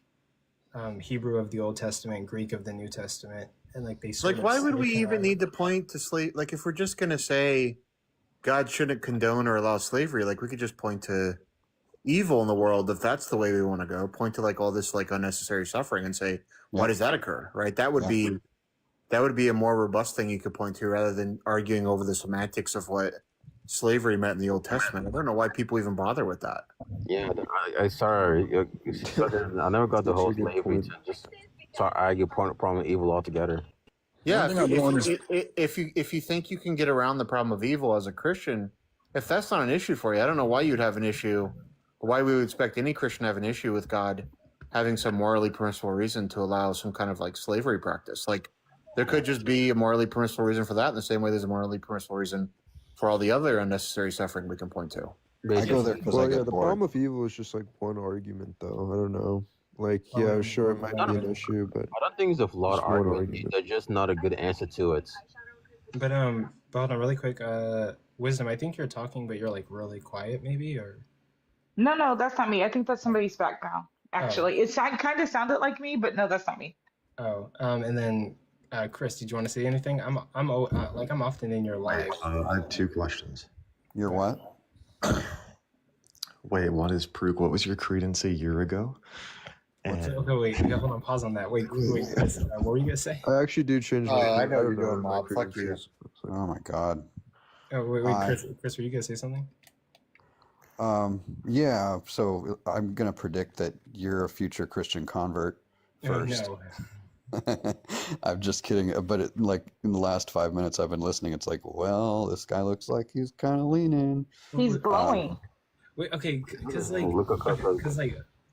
my brain is like weird. Like part of me is like. No, just misses it. He just wants to go back to it. Okay, like part of me is like. What if? Like part of me is like, fuck God, life really sucks. Life is really hard. And like I don't see how God could exist. But then part of me is also like what if I'm wrong? Like what if God actually exists and God actually loves me? He does. You're like Job. Job had all those same feelings. So did Noah. So did Moses. So did Jeremiah. Can you let him say what he's trying to say? Yeah, the atheists have something that like I'm envious of. They have closure. They say like God doesn't exist. Closed case. God doesn't exist. Me, I'm like, God probably doesn't exist, but it could be the case that we got something wrong here. It could be the case that like we're not studying the Hebrew. It could be the case there's some kind of hermeneutical principle. It could be the case that like it could be the case that like Christianity lines up and like makes sense. And I'm missing something. Just go back. I'm with you. Right up to the. It I'm seems with like you you right up to believe the in it a damn. little bit. Oh no, it's just that I left Christianity, but like there's a part of me that like sort of longs for Christianity to be true, but like I don't know if it's true or not. One thing I don't understand that's is the how in thing. an atheistic worldview do you deal with the problem? That's how I see all wait, of the converts. Wait, hold on. So like for the atheists that left Christianity, Chris, you might have left Christianity. Whenever you left, did you ever have this feeling of like, I hope that I'm not mistaken, that I didn't waste all my time being a Christian? For the first few years. That's how I feel. Like, I hope that I didn't waste 23 years of my life being Christian. What if God actually exists? What if it's true? What if... Wow, 23 years? Yeah, I'm 27. I think I stopped being Christian. What? Wait, hold on. You're 27? Oh, I don't know. Okay, so you stopped being Christian at what age? 23 or? Yeah, 23, 24. I left Christianity. Dude, exact same age. Oh, that doesn't count. It can't count when you were like 2 years old. I was 23 too.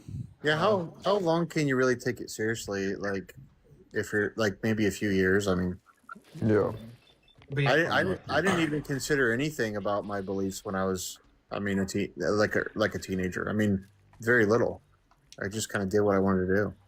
Oh yeah, I forgot. Coco, look up sunk cost fallacy. I totally forgot about that. Can I ask the atheist a question? Y'all been talking about a bunch, and I just like one thing I don't understand is I heard you say, Coco, that like you feel like atheists can like close the case on the problem of evil and they get closure. But what's the closure that you get if the evil still exists in this world, just that a God doesn't exist? So it's not a closure on that specific thing. It's the idea that God doesn't exist. Yeah, the problem with evil is. Oh no, go ahead. My bad. I apologize for jumping in. Oh, okay. All I was gonna say is, atheists have this. Like, hold on. I think I have more closure than a hard atheist. Yeah, atheists have this closure that like God doesn't exist, and so they're not looking over their shoulder. They're not worrying about hell. God doesn't exist, and they have arguments, and they can like close it down, right?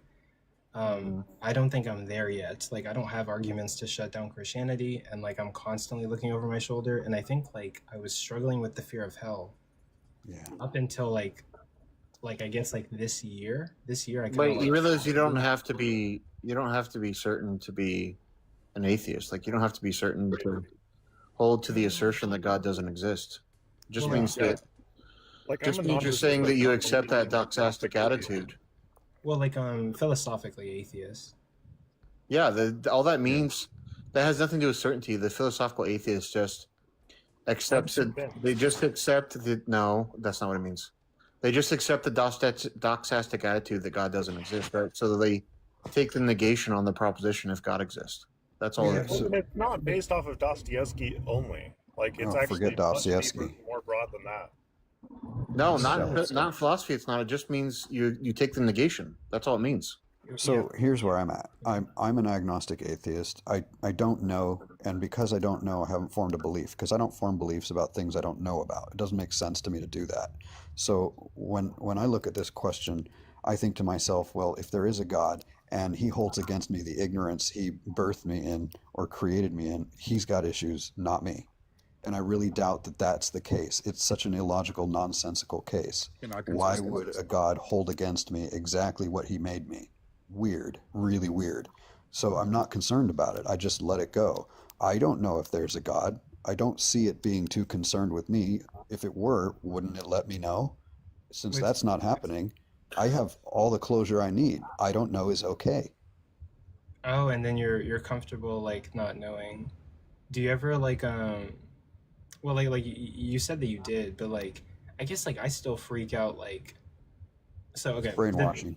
So this is kind of personal, but like the reason I don't want to like date somebody is because like the reason I see myself being single for the rest of my life is because like I don't want to date somebody and then like not know if God exists and like live my life as an atheist and drag this person that I love with me down to hell. Like let's say we both die and like I like helped somebody like I basically dated somebody and helped them go to hell, right? Like Way to I want to figure out Way to let a God you don't believe in ruin your life.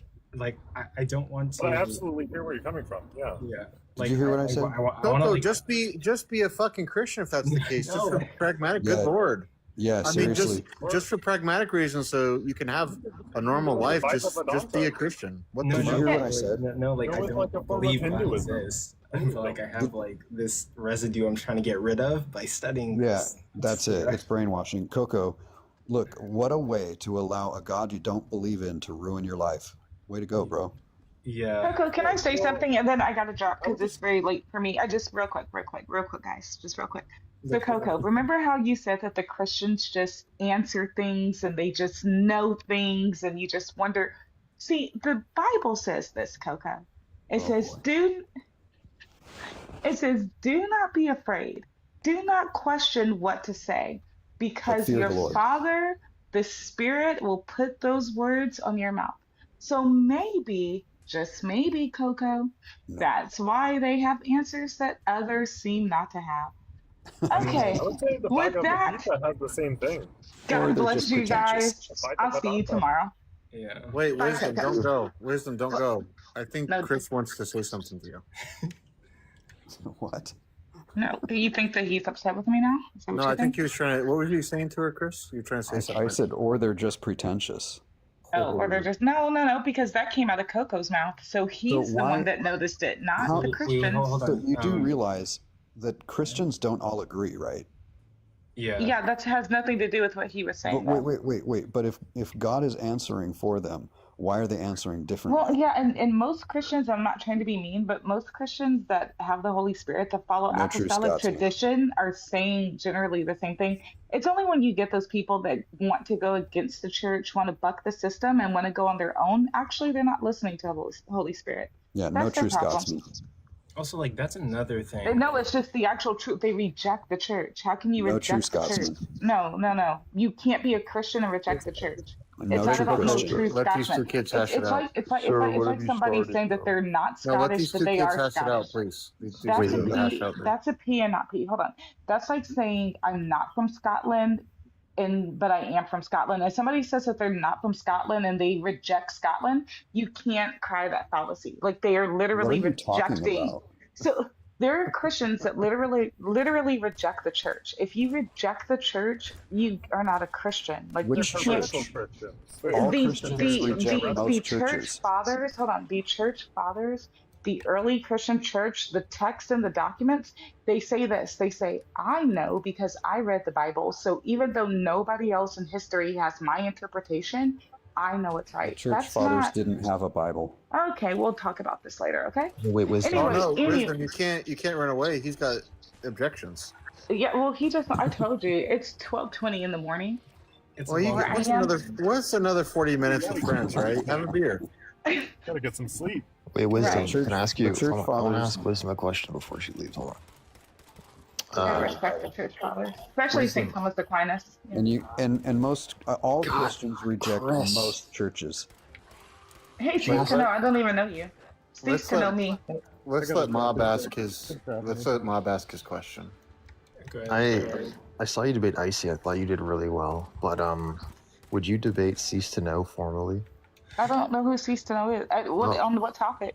Hey, Oh, you low don't know? key. You don't know? Oh. Low key. I don't know Low-key. many atheists. Wait, no. Wisdom's actually pretty good in debate when she has prep. It has to be a. Um, it has to be a. I actually think her and Cease would be a good debate. Wait, no. Cease to Know literally studies philosophy. Wisdom is not like really messing with. Oh, wait, that's true. Unless we So debate what? at the Trinity, could we debate like is the Trinity necessary for grounding reality? Oh my God! Why would you take a suicidal topic like that? Because I really want to debate this, and I can't get any there's no Christians that really want to debate it, and I mean Muslims are just truly dishonest. So For me, trivial question. For me, what would be more interesting would be debating on what you just said, right? This idea that there is like a correct interpretation of the church fathers and like a agreed upon early Christian? doctrine. I'm not Christian, no. I'm an atheist. It's an easy way to figure that out. Most Christians who disagree, if we actually went to scripture, they all agree. They Prince, just- please let these two kids hash it out. Go ahead, Wisdom. Wait, hold on, wait. Actually, no. Let Prince say what he has to say, and then we'll get Oh back. my God, Wisdom's got to go. She's trying to let out that smoke before she goes. Okay, Wisdom's Prince, gotta go. and then hurry, and then we'll finish this off, and then. All I was saying is that that would be an interesting debate, but most Christians who seem different, if you actually went to scripture and we actually had a conversation, they either aren't Christian or they do agree they're just lying. Yeah, but that's kind of begging the question because you're assuming that if somebody doesn't agree with your interpretation, they're not Christian. But they would say the same thing about you, which is actually precisely the But point. the issue is that there usually isn't an interpretation problem. They're just going away from scripture 90% of the time. So could the debate prompt be something along the lines of does wisdom have the correct interpretation of the apostolic church? Something like that. But Can I he's ask not if even a I'm- Christian, so how would But that it doesn't work? matter. I mean, wisdom, in many cases, non-Christians are actually very well equipped to talk about the Bible and its formation and and issues of interpretation. My perspective on is going to be a philosophical one and one grounded in linguistics, whereas I understand that you believe that there isn't an interpretation problem. That you've talked about the Holy Spirit and things of that nature. I'm I think they're confused just as to begging the what question. the debate would even be. I'm honestly, because it's not like I'm debating PRK. If I was debating PRK, he would say, "Well, yeah, you have the wrong interpretation of the church, and I do." Look, why So don't you then just take the debate? Is the Trinity necessary for grounding reality? I mean, that's Well, just to answer real quick, I mean, I might do that, but I don't know. That seems kind of silly to me. But in terms of wisdom, what you were saying, I would take the position that actually there is no such thing as a correct interpretation. There may be interpretations that may be preferable given some basis of evidence, right? But that it's actually impossible as a matter of principle to at least say that you know the correct interpretation. You couldn't possibly do that. Yeah, but there's so there's no wait, see, so- objectivity in that debate. That's like your opinion versus my opinion to the end of the debate. I don't think that's true because I would be coming from a place of, I think, facts about linguistics, not Wait, opinions. Coco, I have to go. Can I ask a question just before I go? Yeah. What about my question? I just want to know, Paruk, what was your credence in Christianity a year ago, and what do you think it'll be a year from now? Look, that number I gave earlier, I was thinking about it. I think it's too high, but a year ago, it'd probably be 50%. Oh, please. Ooh, please. This guy's lying. I'm not, dude. I'm not. I'm Wait, PRK, straight up. A year ago, this guy, all he did was quote the Sermon on the Mount. He No, that believed was in the that was Trinity. no. So that was 2 years. Okay, where was it 2 years ago then? You saying it went down, then went back 2 up? years ago, it would probably been 90% or something. So what, you went from 90 to 50 back to 80? Get out of town. Yeah, 90 to 50. Get out of the city. 80's a You're little fucking high. lying 80's right a little now. high. 80's You've a been little trending. high. You've been trending down. Just admit it. No. Okay, can I ask Wisdom a Bible trivia question for fun before Go she for leaves? it. Okay, and anybody can answer this. It's fun for anybody to answer it. But primarily, if you're a Christian, what does God do immediately? What does He do immediately after stating, "It is not good for man to be alone. I will make him a helper suitable to him"? I know. He gets him to test out the animals. Yeah, Wait, and I think then he's they don't. asking. Well, no, wait. He has the animals first, and then I think that the animals aren't suitable. So then he. Are you talking about when he What does God do Eve? immediately after stating, "It is not good for man to be alone. I will make him a helper Yeah, I suitable to think him"? that's the answer. He made the animals. He realized they weren't suitable, and then he made Eve out of his rib. All right, there's your answer. What's your answer, Wisdom? I literally just said that. I don't think you listened. I literally said that verbatim. What he just said. Well, you said also, are you talking about Eve? So I wasn't sure what your Well, no, answer I said he made the animals. He figured the animals were not suitable, and so are you talking about Eve? Literally, that's what I said, bro. You gotta listen. Yeah. So the "are you talking about Eve" part threw me because you'd already answered the question, so I didn't know what you were saying. So yeah, that is correct. He makes the animals, then he brings them to Adam. Adam names them, and not a suitable helper was found amongst the animals for Adam. Yikes. Wait, I what think do that's you kind of interesting because when you, think I'm that? sorry to interrupt you. I'm Go trying to ahead. understand. You think that that means he was having sex with the animals? Is that what you're trying to say? Yeah, he's Well, it depends implying on that which Adam fucked the animals. it depends on which rabbi you ask. But my question is, exactly how did he test out the sheep? I think he faced it off a cliff so it would back that ass up. Yeah, I don't get that from the text at all.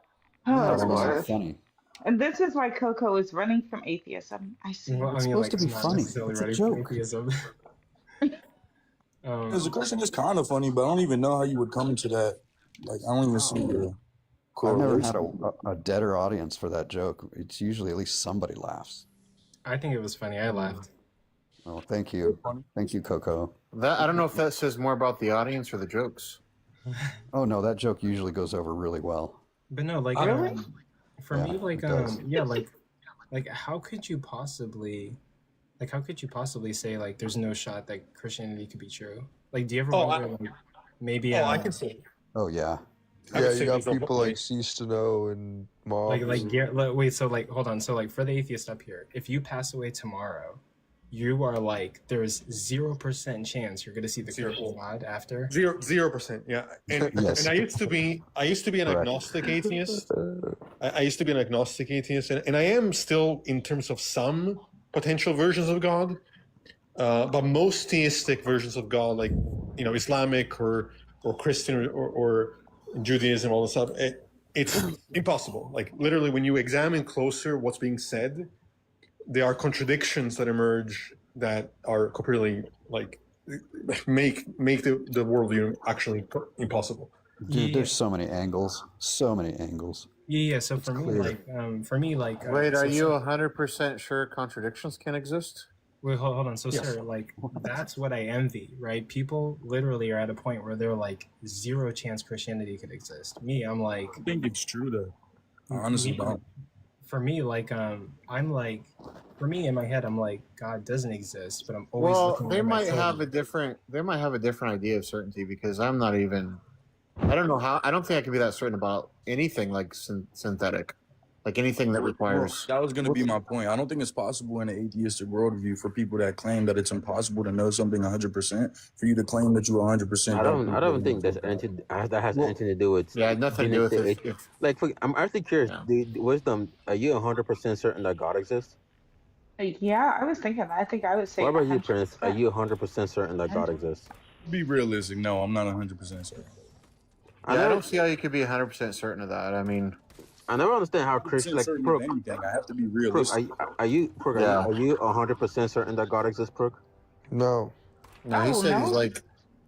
Yeah, I never No, I understand changed mine Christians. from 80. I'd say I'm like 60% or something. I never understood Christians that do the What? whole "I'm 100% certain that God exists." I think you're just Yeah. lying to What do you yourself. mean? I know I've talked. Like I've had experiences with God. Like, what an irony. Oh, you talk to God. Well, maybe this I've is had okay. experiences Maybe with this that. is like Yeah, maybe like a way real of, ones, not like real ones that like That's where he fallacious told me certainty. true events that he told me, like my mom's passing, for example, where the People exact pass date away. of her passing, like pretty much scrolled in a dream that I had. So They're not. to me, these things cannot just be like, well, hold on. you know, and Maybe try this. Wisdom. What year were you born? in the 80s. Are you 100% certain of that? Yeah. Okay, then you just have like a different idea. I mean, how would I not be 100% certain of that? Because Well, I have a there's birth possibilities, certificate. right? I Maybe can, someone switched out your birth certificate. Maybe you're being yeah, well, lied that to. was, It's unlikely, but I don't know how you can tell you. She gave you an entire decade. Well, let me just say one I thing. mean, I'm pretty sure I was born in that decade because if not, there would be some problems with my development. I didn't ask you. You're pretty sure. I asked you. You're certain. Wait, hold on. One thing I would say about personal experience is like I guess in a sense I'm 100% certain about the personal experiences I've had that, in my opinion, point towards a God. But I'm not 100% certain if those experiences came from a God or if I was hallucinating or like those are things that I'm genuinely trying to understand. I think it's a fair. I think it's an honest position because I never like Perk and Prince as Christians are being honest. Like they like, but as Sarah said, when we ask Wisdom this question, I think Wisdom just had this other understanding of like certainty that Perk and Prince, like Perk and Prince are being like fair about probability. But Wisdom, I'm not too sure she's even going about it in a way Okay, that. but if my experience have led me again, like what I said to you about my mom, and then there have been other experiences just as real. Why would I say 90% when I am 100% that those experiences occurred?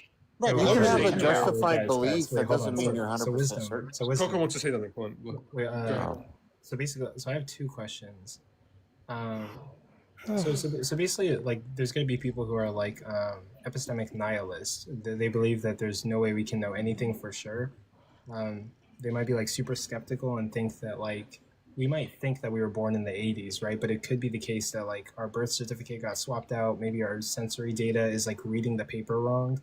Maybe like there's some variable that might like not be true. And but you think that like all your senses are working perfectly fine. God 100% exists, and if you pass away tomorrow, there's no chance. 0%. Yeah, Coco. I think she's on some other shit, Coco. No. To answer your question, I think you could convince me easier that I was not born in the 80s than there is not a God. You could easier convince me that I was born in a different decade. Yeah, Coco. Legitimately. She's on some other shit. Yeah, 100%. Because as I that- said, what experience? Okay, so if there is not a God, how did the date and everything like that of my mom's passing, other things that have happened, Can how I did answer? I those actually have things? like a perfect explanation. Maybe it wasn't. Maybe it was some kind of wizard or alien communicator. Point of clarification. That okay, but then you're still like pleading No, to that's what I some was sort going to of say. like. Like, you can't even claim with 100% certainty because even with Christianity, you would have to be claiming that when you got that dream, 100% certainty, you had to be righteous because you can only discern correctly if you're righteous, right, by Scripture. So there is definitely a possibility that, I mean, even in our worldview, that the enemy could have communicated that to you. And then the Actually, example. you know what? Oddly ahead. enough, I think you can be 100% certain something's not true more than you can that something is true, because if there's a logical contradiction, that could show something can't be true. Well, that's what I was trying to say earlier. So real quick, let me just piggyback off of that, because it's precisely why of what you just said about contradictions as to why I hold to the position that God can't exist, at least the versions of God of Christianity and Islam, because I'm saying that they lead to contradictions that cannot be overcome. Now, the other thing I can be certain of is the self-evident experiences that I'm having. Like, I might not be certain about the nature of the universe, or like what the nature of even my ontology is, right? But I am having an experience. I cannot be wrong about that by definition. Like, I could be, even if someone wants to say, well, you could be a brain in a vat. Well, that brain in the vat is having an experience, right? Yeah, and so it still exists. Right, and so that's certain. Even if everything else was uncertain, that would be certain. And I don't even know what it could mean to say that contradictions could exist beyond just sort of the linguistics. You know, when people say, and as far as the contradiction in terms of the God stuff, like when people talk about God existing as a mind and a self prior to creation or outside of space and time, those words to me are meaningless. I think they're completely incoherent. I think minds only make sense in a context where they are inhabiting an external world that they're not equivalent to. I think that's unrealistic because I don't even think we have a full understanding of what the mind or consciousness is. No, I don't need to know where consciousness emerges to recognize that when we're talking about perception, right? Clearly, there is a distinction between what's doing the perceiving, the act of the perception, and what's being perceived. But right? Otherwise, how would we be able to even know? Like, think about what we are ourselves, right? Like, you recognize you're yourself in the sense that you're not me, you're not that car, you're not the wall, right? Like, there's this process of negation that you're doing in relation to an external world, right? But then you want to tell me that God is a self and a mind outside of the process. That doesn't make any sense. Prince, there may not be like a logical contradiction, but it's some metaphysical contradiction, right? Because would you say something like God can experience you, like God can experience something? Well, okay. Number one, and that wasn't a contradiction. Just to say that wasn't a contradiction. Just because it's something that you don't understand, that wasn't a contradiction. Just because it's something that you don't understand. No, I'm not saying like some logical contradiction. I think there's a metaphysical contradiction. That's what I was going to say. I'm saying that your description of God is incoherent, and so it's actually worse. Could even be a proposition of a truth. Bobby, you know we've had multiple conversations, and I admit that I still am trying to understand the complete metaphysics of the God that I claim to believe in, right? But I think it's like unfair for anybody to be able to claim that there's a metaphysical contradiction. Think about it this way. No, let me say. Guys, I actually have to head out, but hold on one second. I have to head out, but Prince, feel free to follow me. We can continue this conversation later if you want. It was nice to meet you. Hope you have a good night. I want to add some metaphysical contradiction, because let's say God experiences, right? So to experience something, generally to experience, you need a passage of time. Now, it could be said that God doesn't have experiential knowledge, right? And it's weird to say God doesn't have experiential knowledge. He only has propositional knowledge, whatever that actually entails. Because God is outside of time. Yeah, but I'm not. Why do you need a passage of time? Why does that follow? Yeah, to experience. You know, what does it mean to experience if you're not like able to like actually understand? So I could challenge that and say, did Jesus Christ not experience anything? Because he's God. He is outside of time. Christ was so the only time Jesus Christ experienced anything is when he was in time. Like, what does it mean? Because qualia and to experience requires, like, for example, a photon doesn't imagine a photon existing, but when a photon's life, everything is instantaneous. A photon doesn't experience anything at all. You define. Okay, wait, can I ask you a question, Bobby, about that? What's a photon? Oh Lord. Okay. Anyways, would you say that? No, that's a different question. Everyone has, please don't come up people here have different levels. Don't be fair to her. That's not cool. And I'm not defining. I am not defining. She knows what a photon is. You're not going to define your claim. She knows what a photon is. Bobby, would you say that particles that pop in and out of existence randomly in quantum fields? So you're gonna. Can you not interrupt me, G? Like, gloss over my question. You don't know what a who photon is she? is? Why did she do this? Like, Did she do this on every live? Like, I'm serious. Like, this is Not a weird. valid question. I thought you don't know what a photon is? No, I don't. Can you please explain it? Can you Define Google it so we can continue? Can Yeah, you please shut just up? define it, and we can continue. okay. Move on. They're labeling you because she took your box. So I'd like A to. photon is just a light particle. That's all Particle it is. / wave of A light. photon is a life particle. A light. Light particle. Yeah. Can you please define that wave. further for me? Like anything that's light, like a what is firefly actually is a going on? photon?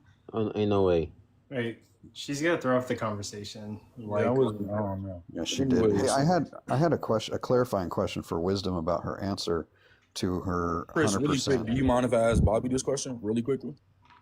Because he brought up a point about my in time. question was going to be quick, but all right, you interrupt me. It's so gonna you be can quick, ask your super quick. Would you say that particles that pop in and out of existence in the quantum field, would you say that they still exist inside and outside of time when they aren't made in our reality? No, they're inside time. So you could say like they exist like in time, but like it's not about like particles, especially particles with little to or no mass at all. Is that they don't? You could say that they don't experience time, or they experience all points of time all at once. You're muffled. Oh, you could say like particles with little mass or no mass. You could say they experience either no time or experience all points of time simultaneously. But that doesn't put them outside of time. It doesn't put you outside of time, but you don't experience. But don't those fields exist outside of time? Huh? Because you know, no, the key word here is experience. Because what does it take to experience something? That's true. That's true. Time.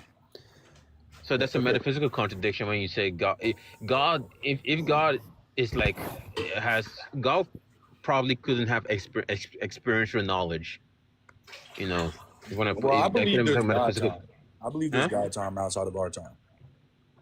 I don't even think God, unless you want to say God is in God time, whatever that means. Is it different or is it just time? Like that's the simple answer I give to people. I just say there's God time. Like there's a scripture in the Bible that states that heaven existed before earth, and so if heaven existed, did heaven exist outside of time? Wait, Prince, do you think God is in heaven?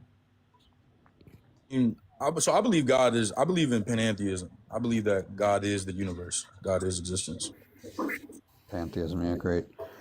Okay, so can I ask Wisdom my question now? But I mean, I try to keep it quick. My bad, bro. It was never going to be quick.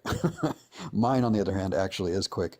Wisdom, when you answered the question about your certainty whether God exists, were you thinking on a deistic level or on a specific theistic level? Like, were you thinking I'm 100% about Jesus or just I'm 100% about a God in general? Yeah, no, I'm thinking 100% about Christ existing, specifically the Christian God. Yeah, because I do believe God exists 100%. And when you look at Christianity, Islam, and Judaism, Christianity is absolutely the one that makes the most sense. And then again, this is why I wanted to talk to Cease to know about the Trinity, because the Trinity itself is necessary. That's funny because that was a false trichotomy. I don't even understand how you get to 100%. I think at that point, it's just blind faith. At that point, it's just kind of blind faith. To say that the Abrahamic religions are the only contenders, that's a ridiculous trichotomy. I mean, you can say that, but yeah, I mean, that would be a whole different discussion. But well, I don't think that's ridiculous. Other religions have like miraculous events occur in other religions. Like you can hold that position. It's not to say that it doesn't happen, but what we're saying is like the highest God, the Most High God, is the Abrahamic God. No, that's not what Chris is saying. What Chris is saying is that the wisdom, it's using 100% that it has to be, and specifically. Yeah, it's 100% that my God has to exist. Yes, that's what I know. I know 100% sure that my God exists. Yeah, it's the Most High God. Yeah, I don't have any one doubt about that. And I don't see why that is blind faith, especially when I have walked my whole entire life. Wait a minute. In realism with the Lord. Wisdom, can I ask you a clarifying question? I don't think that's blind faith at all. Yeah. Would you say, because you keep mentioning like 100% faith in like Christ, and I know that makes sense in our belief because if God exists, then it has to be the Christian God. No other God could exist. But like, are you saying that you're 100% certain in your belief that a God exists? There's nothing that puts any doubt in your mind. She said specifically the Christian God, not even just any God, specifically the Christian God. But like it follows that it would have to be the Christian God just because of like our faith structure. But you're saying just 100% has to be a God. There's no doubt about that. Correct. Yeah, she said it over and over. 100% there has to be a God, and that God is the Christian God. So that God is Christ. Yeah. What is faith? Faith is believing. Like, I guess faith would be the expectation of the unseen. Yeah, like the expectation that the unseen will happen or is there. So, for example, something as simple as infrared, right? Infrared. We didn't know that it existed, 200, 300, 400 years ago, but it does exist. And even now, there are billions of bits of information going around us that we just can't perceive because of our light spectrum. So I think that it's believing something. So I think that. So I do have evidence. So I think that we do know for sure that I think that we do know for sure that there are things that exist that we cannot perceive with our five senses. So I have, okay, can you stop cutting me off? I'm Like, trying to it's get the really definition of faith. weird. I Oh, told you guys, the definition of faith. I told you that. You don't listen to the words that come out of my mouth. I do. Like, you're not listening. Go ahead, listen. Yeah, so I started that by saying that faith is pretty much the expectation or the hope of things that are unseen. So people have faith in things that are unreligious all the time. Like when you fly an airplane, fly in an airplane, you have faith that it's going to make it. Yeah. Yeah. Okay. So this is the Yeah, based on the actual definition. Oh boy. Okay. The actual definition is not what you just said. So do agnostic or atheist people not have faith in anything? Yeah, I don't have faith in anything. I don't do faith. Faith is specifically believing without evidence and proof. And actually, if you look at what the dictionary says very, very clearly, the number one definition. Wikipedia dictionary. No, Oxford is my preference. But the number one definition is usually the same everywhere you go. It's very similar. Believing in a scientific method is faith. No, it's not. I would say that you have to have faith to go get surgery. You have to have faith in your doctor that he's going to perform the surgery. No, you don't. You guys can you stop. You have to assume several levels of materialism, physical, reductionism. It's faith-based. Let him finish. No, it's not. Please let me finish. So the number one definition is complete, which is the key word, very important word, complete trust or confidence in someone or something. That word complete is always just skipped right over and people say it's true.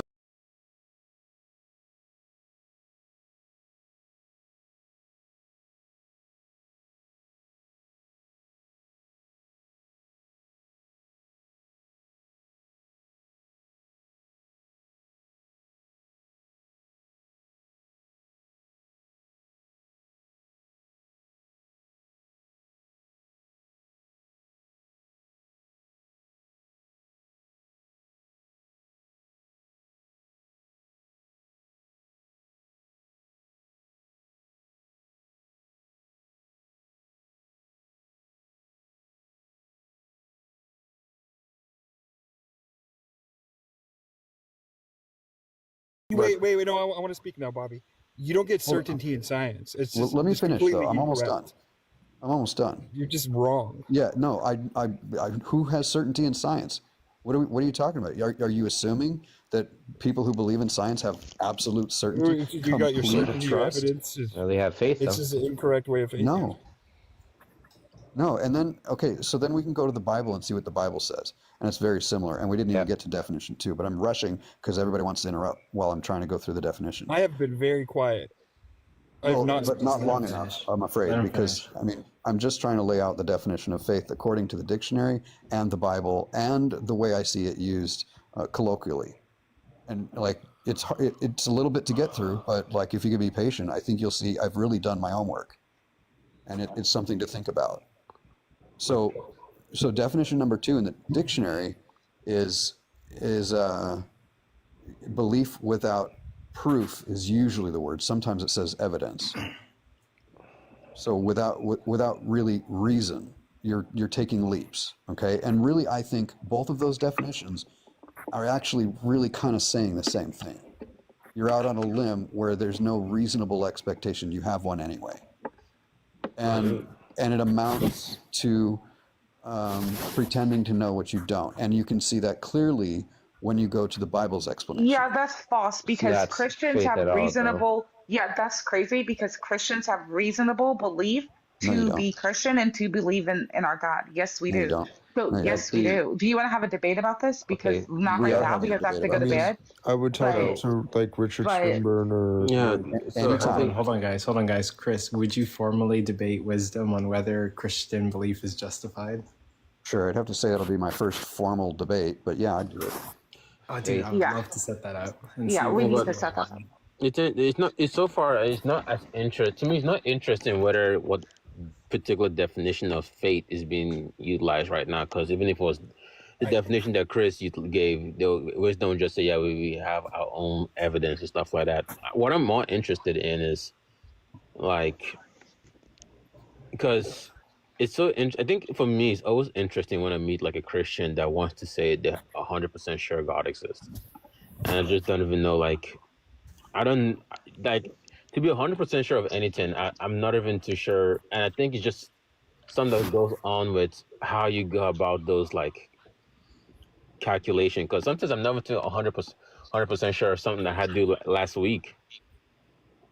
You know, so like maybe you just want to be better. Maybe you just I don't know if because you're actually doing like an actual analysis, or if you just want to just have the faith, like the strong faith that God exists. I don't like that's a psychological coping that's Again, going if on there. God had come to you, Bobby, let me just ask you a direct question. If God had come to you and given you actual revelation of himself, would you seriously be like, you know what? I don't know if you exist. Or How would would you you know? simply be like, well, So again, I've given you yeah. one real example of the death date of my mom, like scrolling in a dream. There's been other examples that I I don't don't feel like understand. going into. But Well, How hold is on, that wisdom. true hold of There's on, no God? reason. hold on. Just as real examples. So my question to you is, if the Lord truly revealed himself, if he hasn't, fine. But if he did reveal himself to you, why would you say, oh, you know what? Hey, Well, my faith is still at 20. What? to be fair to you, to be fair to you, wisdom. If God revealed Himself to me like age 15 and age 10, how often does God reveal Himself? Is it just like once every blue moon? Maybe like Yeah, no, multiple times throughout my whole entire life. yeah. If, Multiple times. Yeah, but Like don't you realize? probably once every 3 years at But least. but so other people have the so same kind of experiences that prove to wait them their other religions. Yeah, I so don't know if they do, and I would need to They talk to them do. about it. so I wait don't know Well, if God. they but they do. claim they to very just like well you they do. Well, very Wait, well then could that have. means that there is hold on. Then this just still leads to some sort of deism, but I don't want to talk about them. They're not here. You wait, wait. haven't had these experiences, I so have. you talking about them is I have. absolutely ridiculous. I So No, have. wait, you've wait. had experiences with God. I know. Wait. Yes. What I'm trying to say is like God reveals Himself to you once every 3 years, like some kind of like distant relative or whatever. Um, and I think that is, and this is like something that only you can confirm. No one else can confirm this, right? Now, is it probability rating that God exists? I think so, but it's weird to me because you go outside, right, and you look at the sun. You know, like you have like like you're pretty confident the sun is gonna be there, tomorrow. It's not something that you have to like. We have faith that the sun is going to be there tomorrow. Yeah. I don't know. I That's the don't know real if I definition don't of know how faith. you do. I'm not sure how you define using that word fate. See, the real definition of faith is, according to the scriptures, is the substance of the things hoped for, That's and what the I was trying to evidence get to. of not things not seen. Yeah, So the that's what I was substance, trying to we get hope to. that the sun will rise tomorrow, right? Mm-hmm. But the evidence will prove itself when the next day Yeah, that's why we have faith. sunrise. And Hold on. yeah. I don't know if I have. Wait, I Chris, just I want have to really- really, are you a sorry about that. mythicist? I thought I was muted, so you might have heard a bunch of crinkling. No, you're fine. Yeah, but this is the bit I'm trying to get wisdom is the fact that to me, You right, finally got where I was trying to go, right? it's more honest for me to say that I have that's a high I have more I have a higher probability that the sun will rise tomorrow than I think God will visit me in the next 3 or 4 years, because again only I can confirm that and nothing else, and no one else can do that. And I can't. It's hard for me to rule out like some other reason, but you're not doing that. You're just saying this person that talks to me every 3 or 4 years. It clearly has to be God, or it can't be like anything else or any other deity, or even like just a You hallucination. keep asking the same question. I mean, What's it's your not. definition of certainty, Bobby? I don't know. How would you The- define certainty? I guess absoluteness. But what would absoluteness entail? Like, what's the Yeah, like attributes of on like I guess absoluteness? in this sense it'd be like it's undeniable the case. Which I'm not even too sure how you even get there. Like I don't Can't know you how. have? Can't you have levels of certainty? I guess you can, but I don't think So, that's not how that's not how Bobby, wisdom can I is doing say that. something? Bobby, can I say something real quick? And I do really have to go, you guys. This has been great. But Bobby, I do want to say this. So if you look back into like the history of Christianity, and even now, so like today in 2025, people are being unalived specifically for being Christian, right? So you have Or the by Christians? Bi What? Christian, what's that? Yes. No, not Yeah, bi right. Christian. No, All hold the on. time. Dude, this guy Stop. has demons. You or guys something. have got to literally hear my claim because it is not the case that you go see Christians just going, "Hey, are you Muslim? Okay, let me unalive you." This Oh, is no. literally happening. I It's can hold against on, our please stop. faith. They're usually Yeah, doing it to other Christians. will you guys stop? Like what I'm saying to you is that literally for being Christian, there are other religions that come to us in different countries and stuff, and they say this: either denounce Christ or lose your head. And 9 out of 10 times, the Christian loses their head. Oh my Now, God, get over it. for no, I'm not getting over it. I'm saying something to Bobby. I'm not even talking to you. Like you're antagonistic and you have no reason to talk to me. So, Bobby, to you, Joking. Bobby, what I was saying was that these people that are losing their heads, they absolutely have 100% certainty that their God exists. Otherwise, they would simply No. say, "Oh, you know I what? know. I know That's they have 100% certainty. I just don't know how yeah." they So get I'm there. not the only person that has 100. There are a lot of people that Yeah. have 100, and then You the think people that are unaliving that person. You got to think, what is the certainty that they believe that God exists or that they're under some sort of like demonic control? Because again? why has it been for the past 2,000 years that Oh my people have God. systemically wanted to unalive Christian? And stop saying, "Oh my God!" Like you know what? You have a problem. Like This your victim spirit is off. mentality. It's not a My victim spirit is mentality. off. This is actually like Would you this is guys say actually math is a? historical data. It is a Do you victim have a Yeah, problem remember with the mentality. data victim right now? martyrs? Do you have a problem with data? Who's persecuted more, Christians or Chris, So are Jews? you right now in Nigeria, like 30 Christians just in the last week got unalived. Stop. Like Yes, I know that. Christians are always getting Hundreds. unalived And they're for being always Christian. unaliving others too. You're just Yeah, as bro, guilty. stop. Show me the data on that. Yeah, Show Yeah, me no where because problem. Christians are that's going out against in the our name of Christ. Show Hello. commandments. me. I'd love Okay, to. you know what? You know what? Let's have a debate You on don't want to this. hear it. You don't Show want to yeah, me hear let's it. all just the set up a data. debate. Show me all the data where No. Christians are going around What, in what the is name of Christ unaliving people because they don't what does convert to having conviction Christianity. have to do with Yeah. truth? Let's just Yeah, have it's the debate usually about this at some other it's time. usually their own children. You're So there's a stupid as lady named hell. I Ruth. swear to God, like you are stupid. Soup. Like No, you I'm go, Bunches not. of like demons. Okay. I'm All sick of right. There talking you to you. I've go. asked you to stop talking to me. I've asked you to refrain from it. You have You just asked nothing me a to do with question. me. Your Yeah, You just Mr. asked. Evidence really is spewing out nonsense antagonistic with to no my spirit. evidence. She doesn't want to hear it. Yeah, your spirit isn't. Hey, you know what? As a matter of fact, Bobby, God bless you. Crick, God bless you. Coco, God bless you. Prince, God bless you. Miss you, Everybody girls. else, God You're the bless you. best, You guys wisdom. are wonderful. Coco, I'll be back though. We're gonna keep Night, talking, okay? wisdom, sweet What dreams. is Tom. See you Hey, later. so? good night, guys. God bless What you. do you Wow. guys Spooky, think math spooky. One is second. 100% certainty? Wow, that was terrible. 1 second. I wanted to ask Chris a question. So, wait, Chris, are you a mythicist, bro? Why can't I answer the actual important question on the table right now that no one would let me answer? Well, she wouldn't let me answer. Okay, go ahead. Yeah, so there's a lady named Ruth Miller, the most recent American case that I can think of. I don't know all of the data. That's to ask me for all of the data is ridiculous. There's way too much data to go through to know all of. I don't keep track of all of it. But Ruth Miller just recently in, I don't know, somewhere in the Bible Belt, is a Christian woman who her husband went and dove into a lake and unalived on purpose. And then she followed that by taking her 4-year-old son and sacrificing to God. She literally says on camera, I gave my son to God over and over again. And she's trying to convince everyone that this is true and that she has a message for everyone. God is speaking to her. She's righteous and it had to be done. There are many, many cases. Sometimes it's my child has demons. Sometimes it's a sacrifice to God. No, there's many. I saw that video you were talking about. It was very clear that she was like mentally ill. Like, Yeah, she had the evil spirit. She had the demons that are against our faith. That would always try to I paint mean, I our wouldn't faith in the say demons, but wrong. like she what you very do. clearly looked like something was Chris, wrong why with her. do It looked like she was you why do Hold on, you guys. Chris is talking. Let's let him finish. Yeah, so we could say the same thing about the guy who goes Allahu Akbar, boom, right? That guy, he's clearly crazy. He clearly has 100% certainty. We could make all of these arguments about all of the people that are doing unaliving in the name of their faith. Nonetheless, people unalive in the name of faith in all directions. In fact, atheists do it sometimes. Atheists aren't exempt from faith. They do it in communism. They do it in, schmatzyism.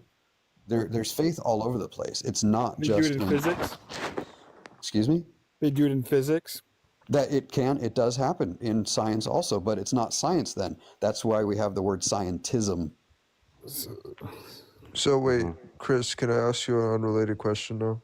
Mm-hmm. So wait, are you a mythicist? Is my first question. I might as well be, but not quite. It's And complex, why do you and Sir have beef, bro? What? I thought you and Oh. Sir came up and I thought he was complaining about you or something. Yeah, he was, because he came into my live with Jay Schneider once, and I don't remember who we were talking to that he followed in.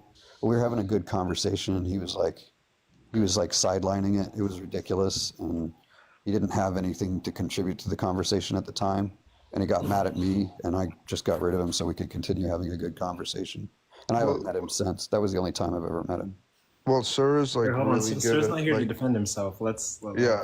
I was just gonna say, Sir is killing. really good at like Jesus historicity. Yeah, I'm not attacking him though. That's my perspective of it. He's pretty good at Jesus historicity stuff. I'd be curious to know, like, why are you a mythicist? Well, like I said, I might as well be, but the thing is, my argument is that the Jesus in your head is not the Jesus of history, so these are two different questions.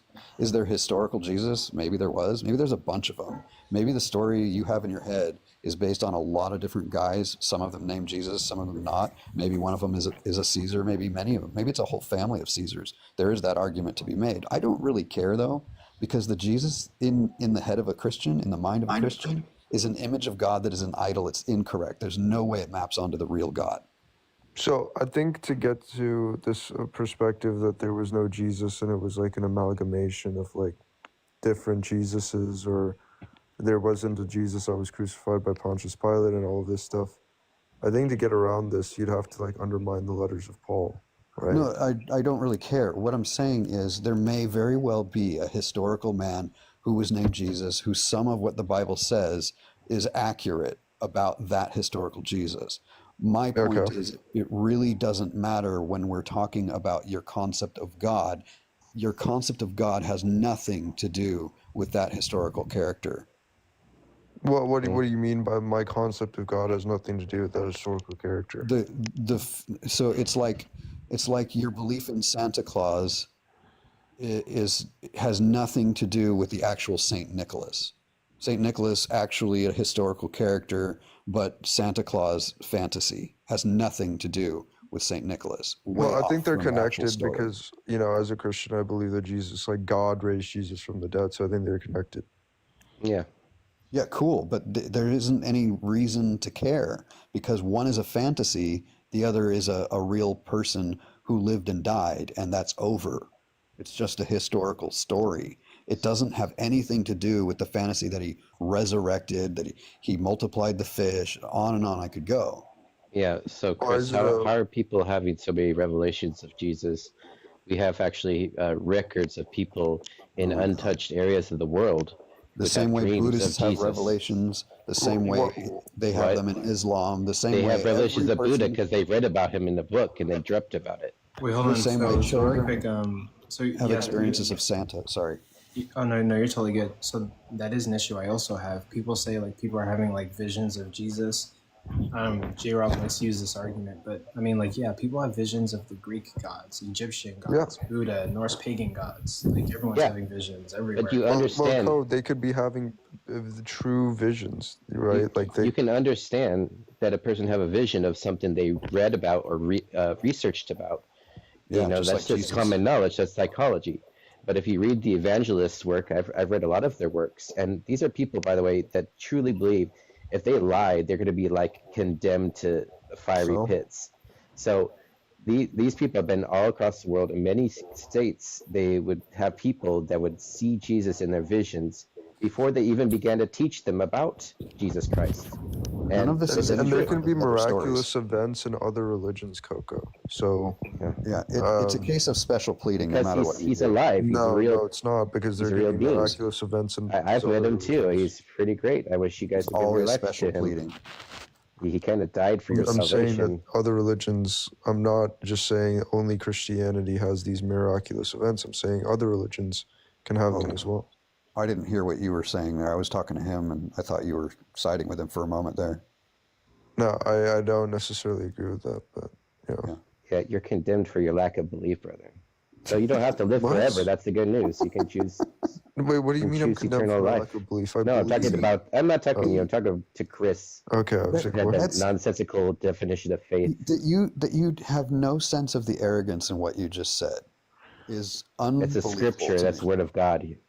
Yeah, but it's like Let's I know believe God. the Son of God. I'm special. I figured it out. God speaks to me. God softened my heart. However you want to say it. You No, think not you're special. exactly.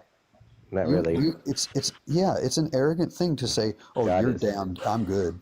No, that's Yeah, a but scripture. Chris, why do you That's think not my it's a- own words. Why do you Wait, think hold it's on, such hold a? on.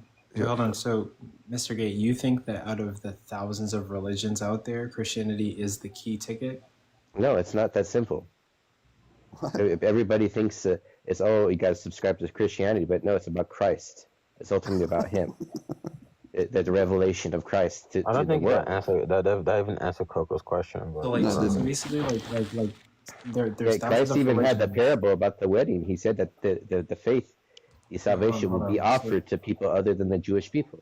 Wait, hold on. So he- basically, like, there's the thousands Gentile. of religions. There's thousands of religions out there. Yeah, they're the Gentiles. Wait, that hold the on, hold scriptures on. talk Not about. listening. Hold on. It's like there's thousands of religions out there saying like we have the true religion, and you Mhm. think that like you stumbled onto Christianity and you have picked the one true religion and every other one is false.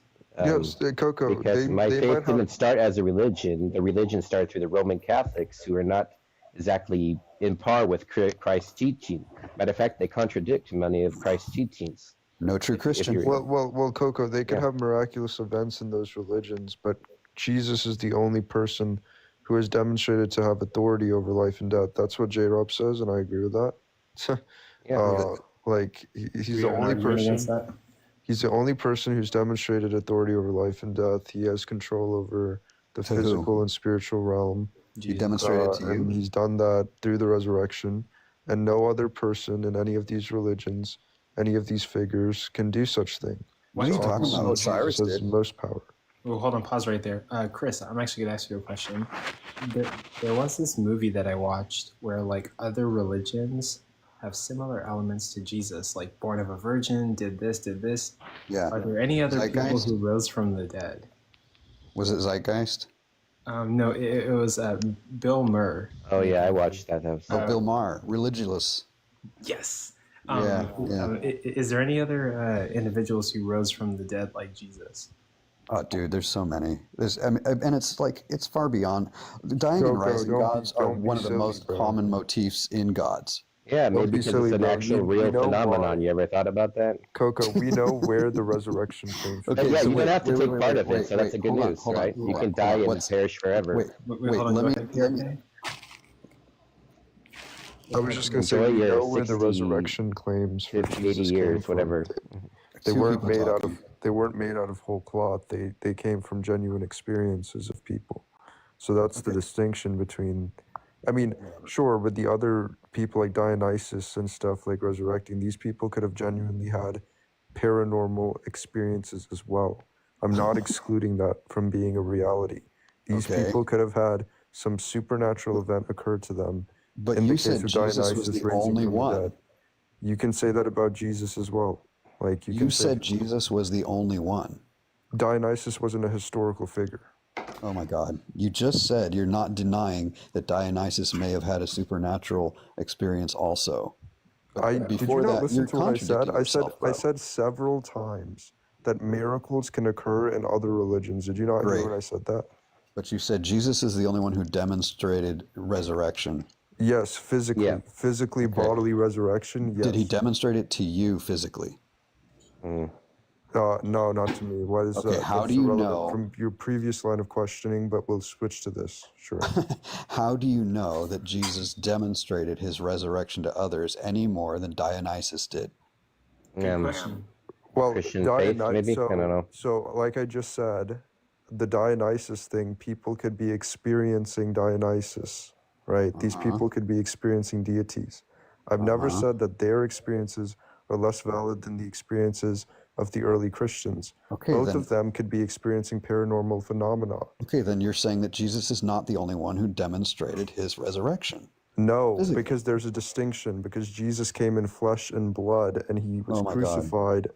What do you mean? There's a distinction. What do you mean? Oh my God! I There have no are clue stories what about is so hard to Dionysus understand being about. flesh and blood, a real God walking the earth. He actually even made rivers flow as wine. Wait, who? Dionysus. Dionysus Guy isn't a you real brought person. Dude, So let me you're- ask Chris, what movement did Dionysus establish on the earth? Like, what? How many souls did he save? From being carnal. Like That's I a can weird grant question. Dionysus, like there was experiences with Dionysus, but Dionysus didn't demonstrate that they had power over life and death because Dionysus Neither isn't did even a Jesus. historical figure. Dionysus isn't even a historical figure, so I It don't. doesn't matter if they're historical figures in the first place because you're making extraordinary claims about people that aren't likely true to begin with.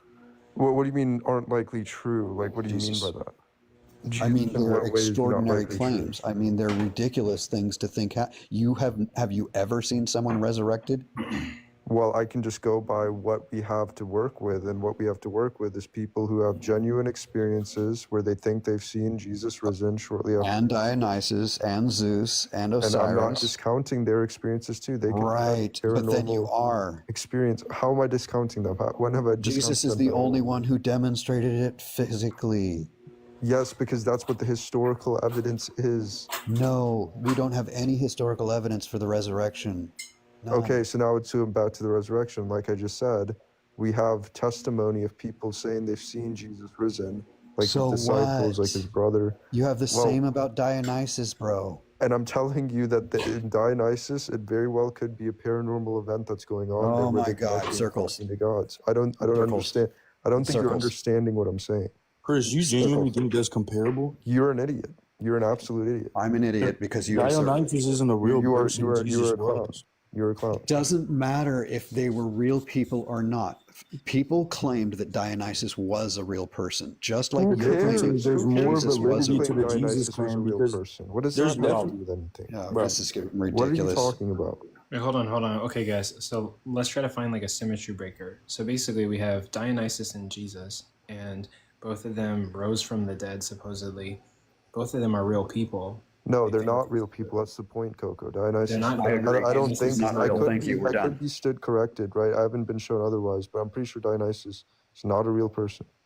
Okay, We have Chris, no Chris, idea. what do you think about Dionysus could very well have been based on a real Okay, but when character. you compare the Same way validity of Jesus two was. different claims, it's more reasonable for us to even look at the claim that Jesus resurrected because it's more possible because he was a genuine person. Dionysus didn't even exist. No, So when you wrong, compare false. those two claims, Incorrect. it's not even a possibility for us to talk about Dionysus because he wasn't a real person. Well, hold on, Everything Chris. you're saying is Go ahead. incorrect. Wait, go ahead, Chris. Tell us about Dionysus. Was he a real person? He may have been. There may be just as much historical fact behind Dionysus as there is Jesus. There may have been a man who walked the earth, who did a few interesting things. Maybe he was a magician, just like people say about Jesus.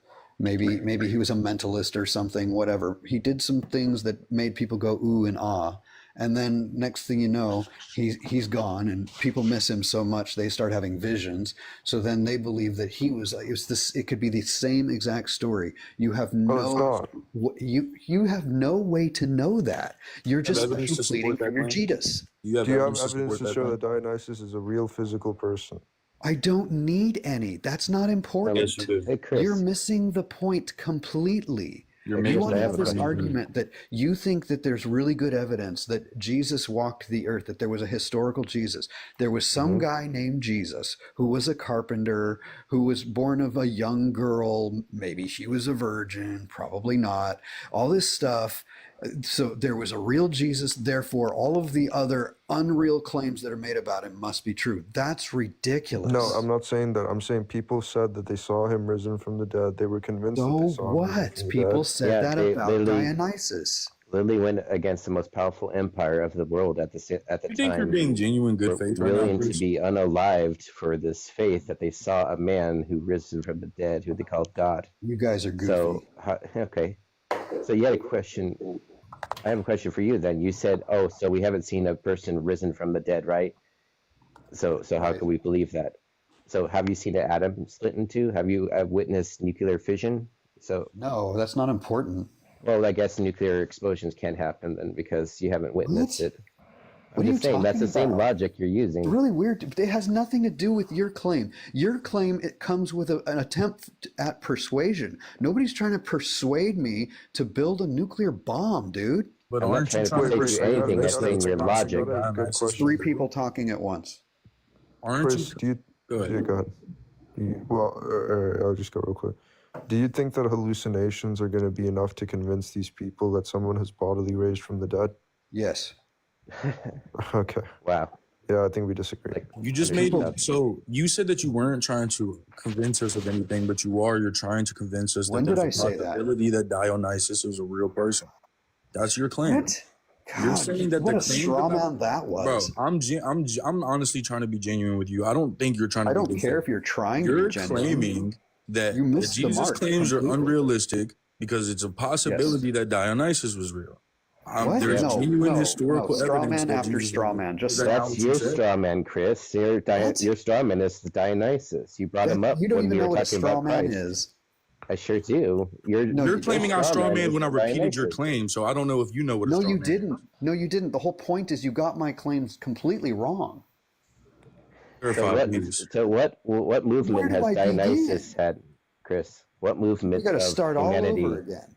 What nations has he established and laws of order has he put What forth in does that humanity? have to do with it?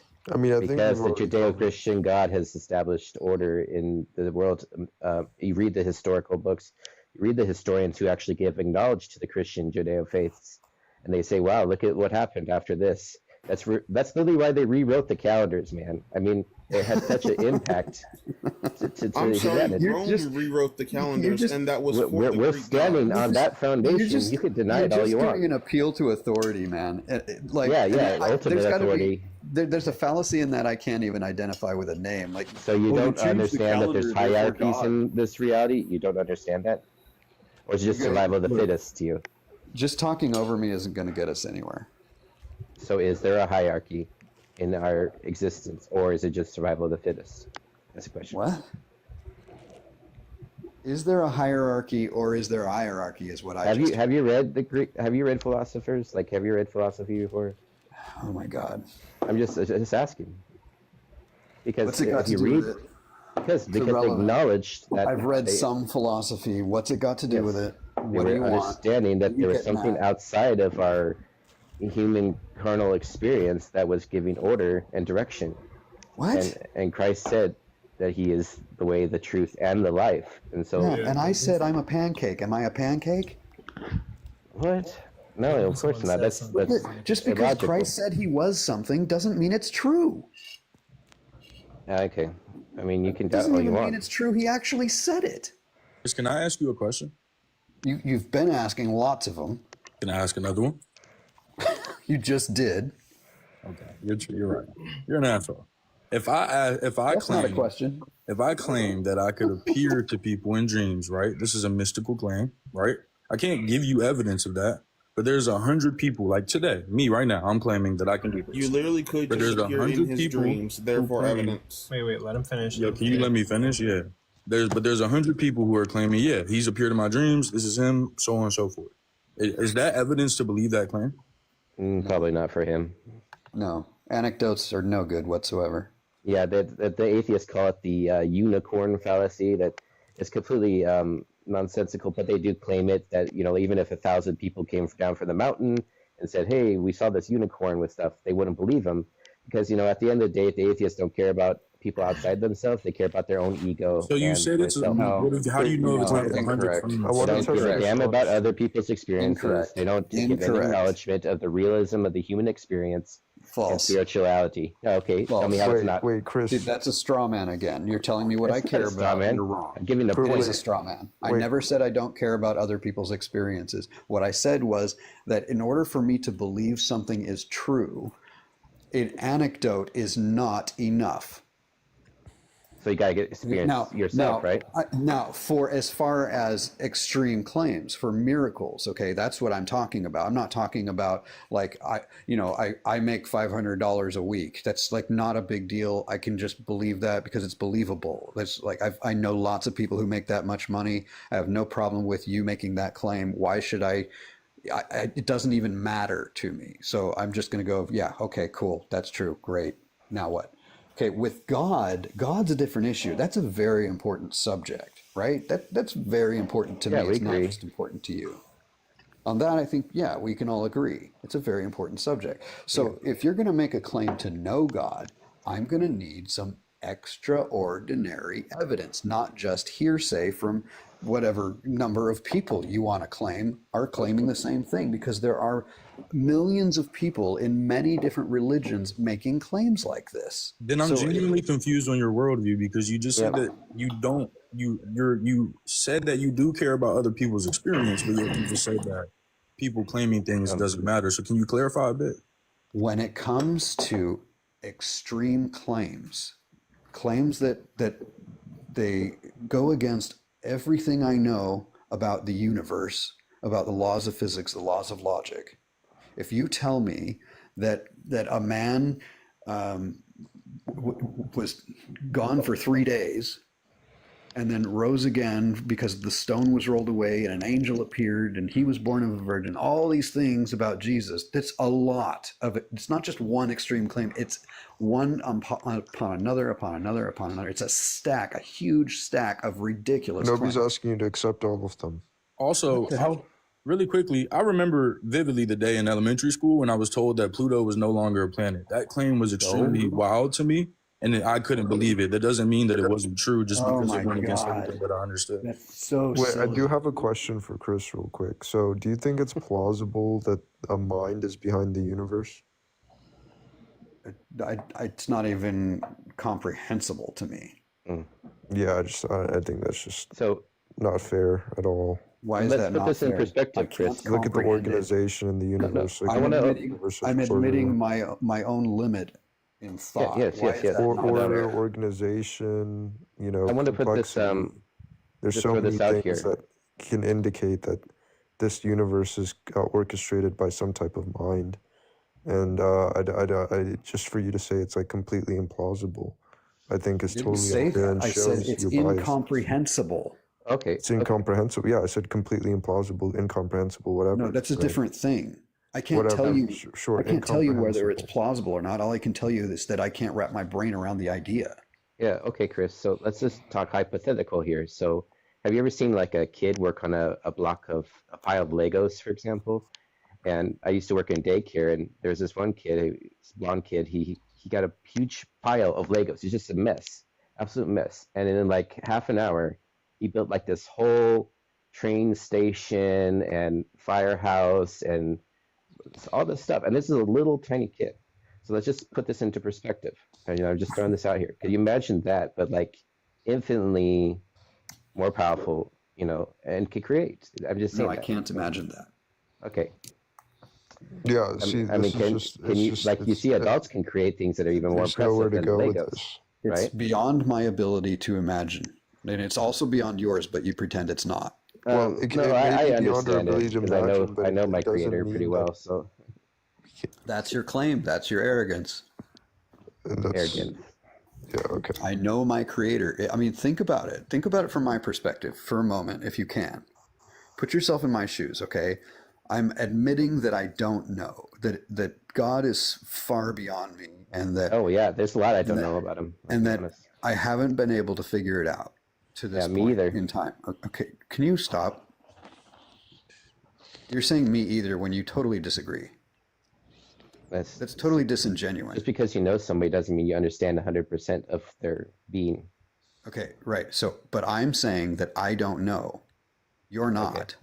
You're saying you do know. I know of his existence. That's it. I don't understand everything about him. Right. Okay, but you are making claims that you do know him to some degree. Okay, Yeah. you know his name, you know he's a he, or he wants to be referred to as a he, or that's the proper way for some reason to refer to it. You no, don't it's refer just to God as textual. it.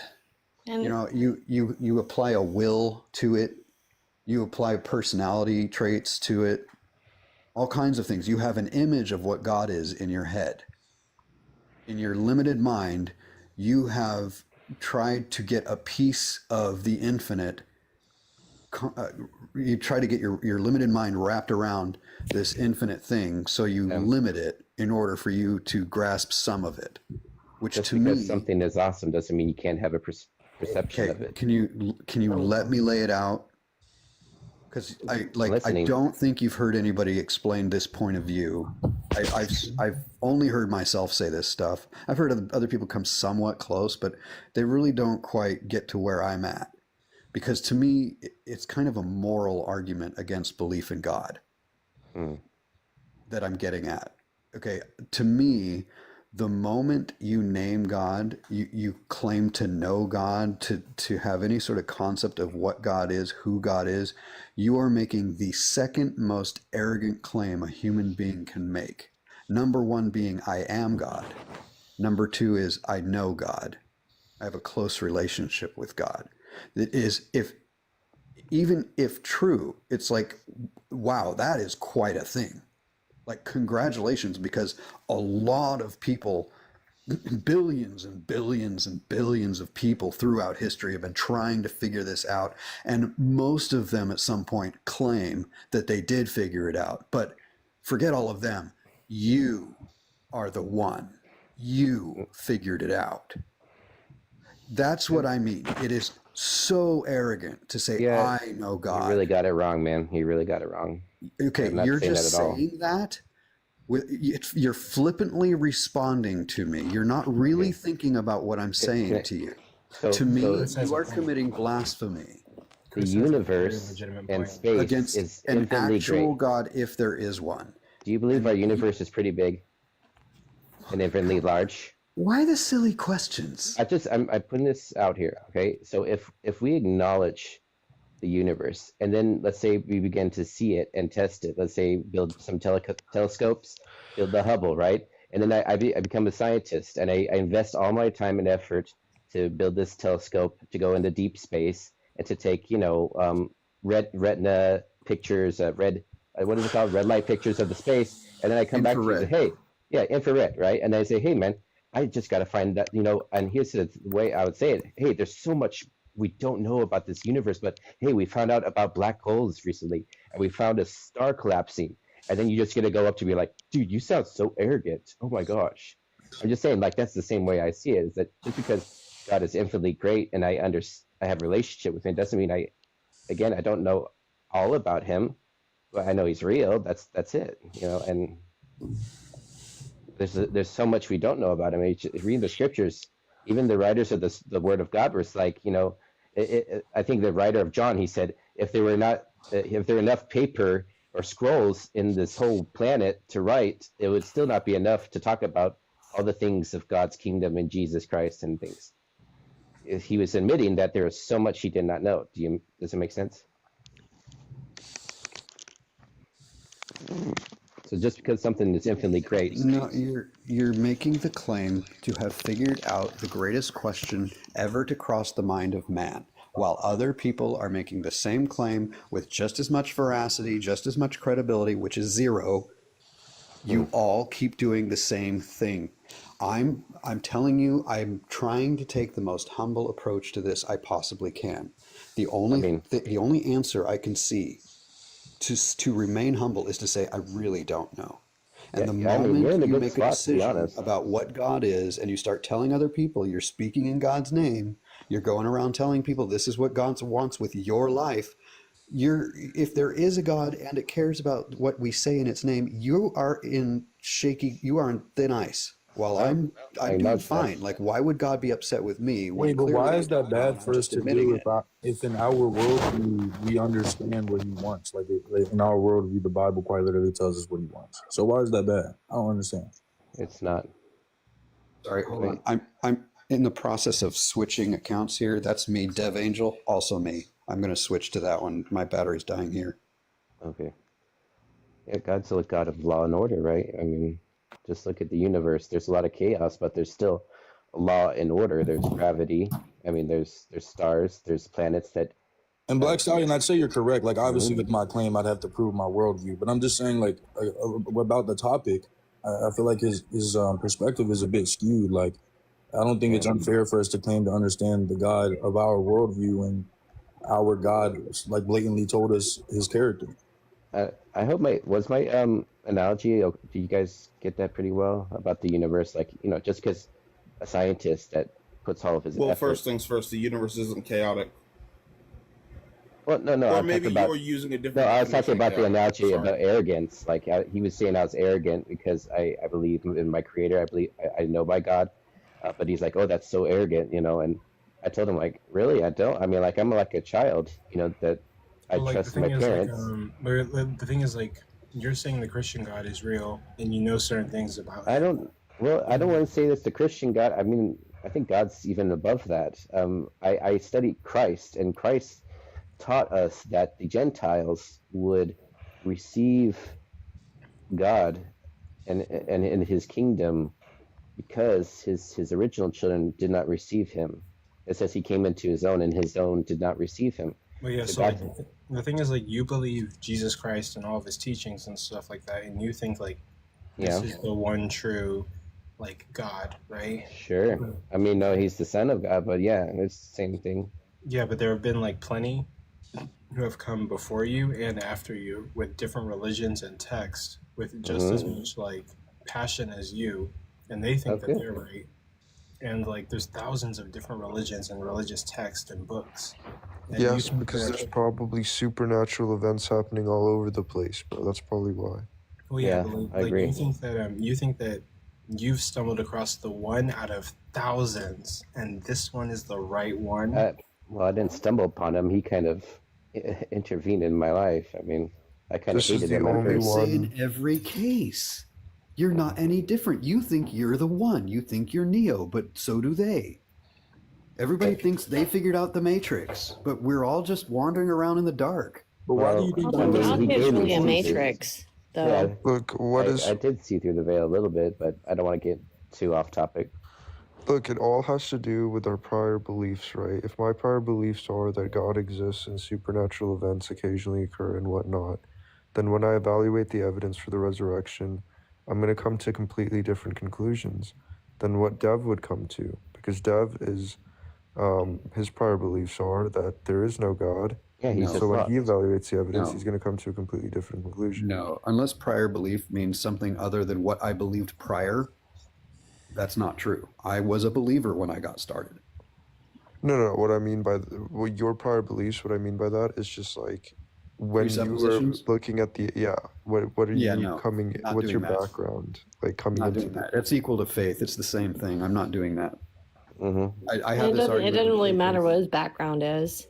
Well, what I'm saying is that if he has a prior belief that God doesn't exist, when he looks at the evidence for the resurrection, obviously he's not going to conclude that a supernatural event occurred here. That's not what happened. That is not what happened in my case. I'm telling you, when I started thinking about it, I was already a believer. I had a desire for it to be true.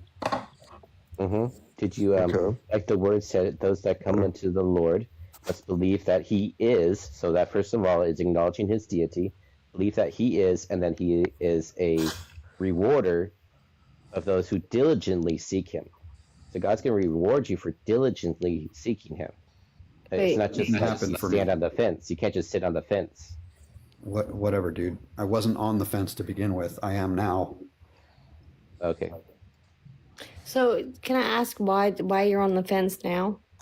I was gonna ask, what led to you eventually like deconstructing? I mean, mostly I actually started reading the Bible, paying attention to what it actually says. Mm-hmm. Will you It's admit that terrible. there are true things in the Bible? How did I read the Bible and not? Well, not wait. end up? Can we let him answer? Yeah, you go Give ahead. his whole We've been answer. talking to this guy for like.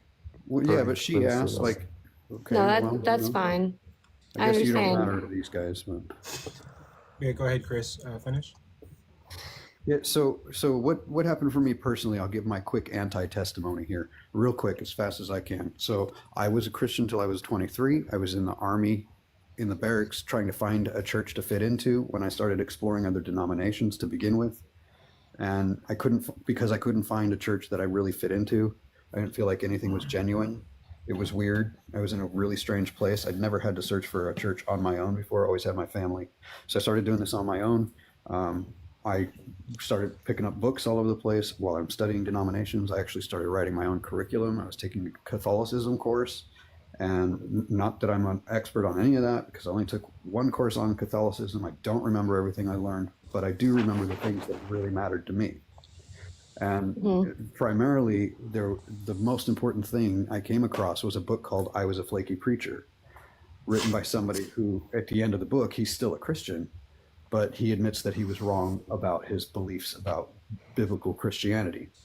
And I was in the same boat he was at the beginning of the book, but I ended up in a different boat than he was at the end of the book.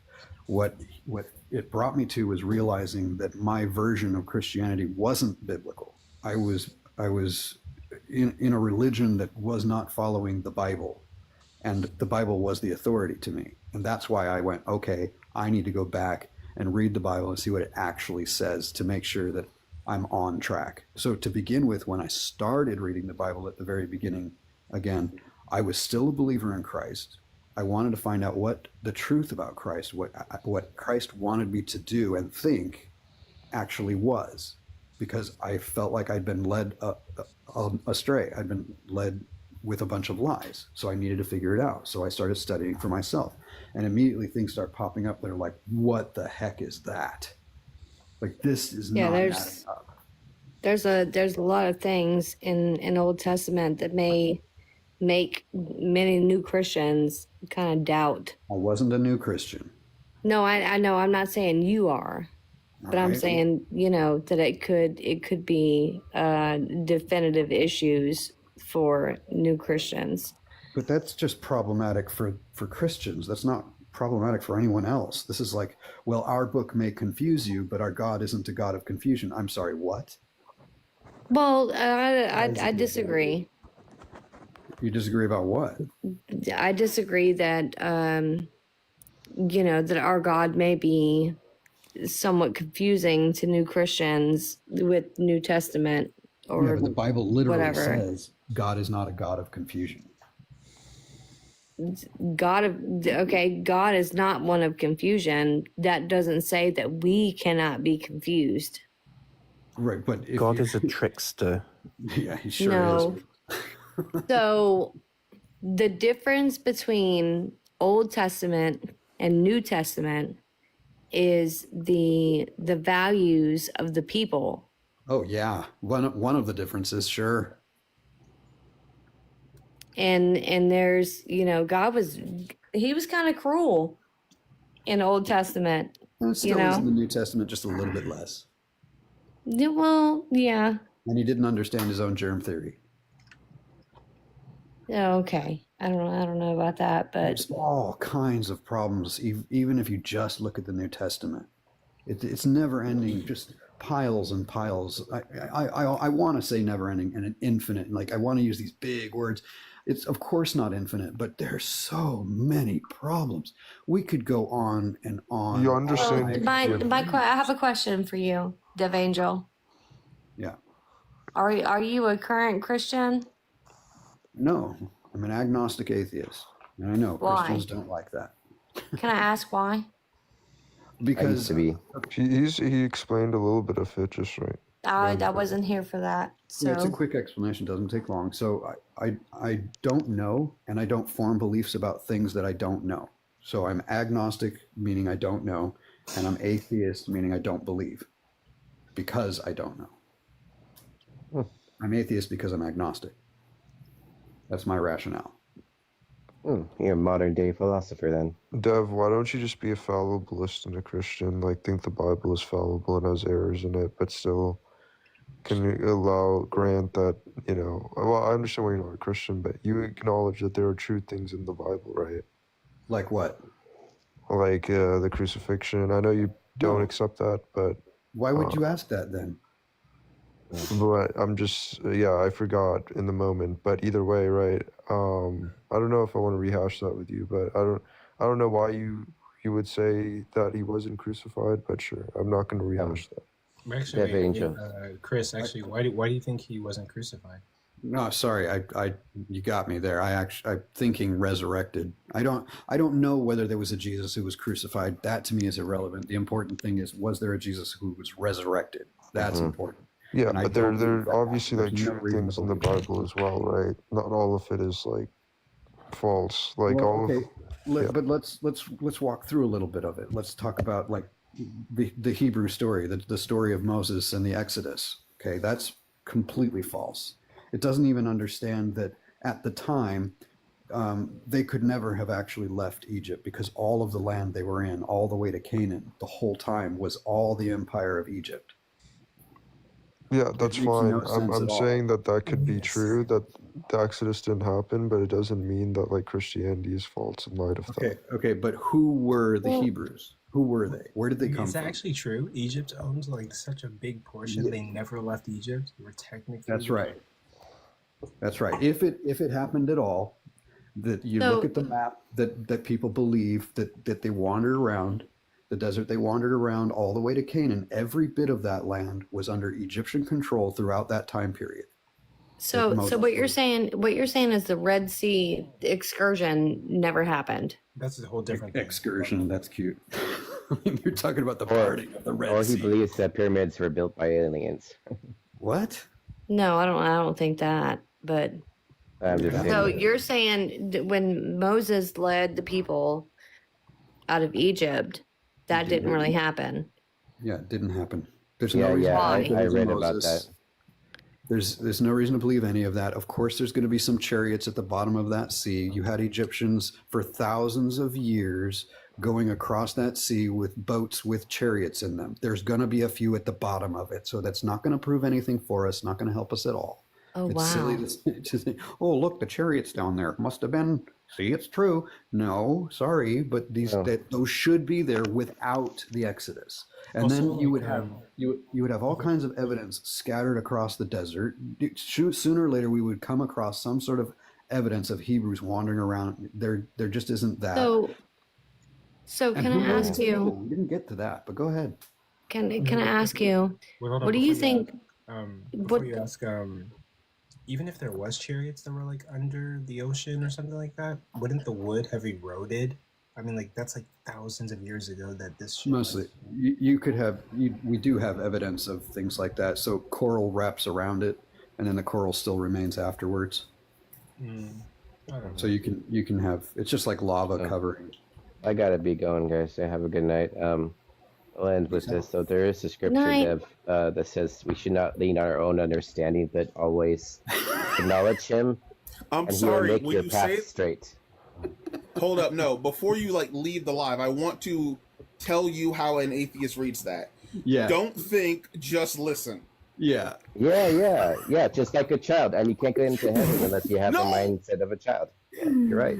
Oh my God. All right, good night, guys. No, there is no world where a person walks up to me and says, "Don't and you know think, just listen," You know and what I'm he's gonna gonna think, "Damn, you are stupid." Oh, So Dev, he didn't even get to the last part. As That a usually, Christian, the next thing I is, I'll be understand praying you for you. I want to ask a question to Dev. And another one. What do you think happens whenever you die? Do you believe in What do you think know- happens before you're born? Wait, hold on. Wait, Dev. Before you answer that question, bro, we need to make like a bingo card because like I've heard that so much on TikTok. I've been here for 2 years, bruh. what I asked? Make sure you put the No. word context on there. Oh, Out of context. That's out of context. It's a matter of, if you're an atheist long enough, you will hear "don't lean on your own understanding" so many times that the words feel pointless at a certain point. But okay, so why do you lean on that so much? But hold Lean on, on hold what? on, Missy. Why do But like, really quick. why do we dislike it, or why do we feel as Host though is it's talking. bad? Wait, hold Those on, are hold two on. different questions. Wait, there's too many. There's too Host many. is talking. Hello, guys. My answer to your question would be, whenever I'm buried in a casket that's wooden, I think the casket's gonna break, my body's gonna decompose, and it's just gonna be nutrients for like plants to grow. Hopefully, an oak tree.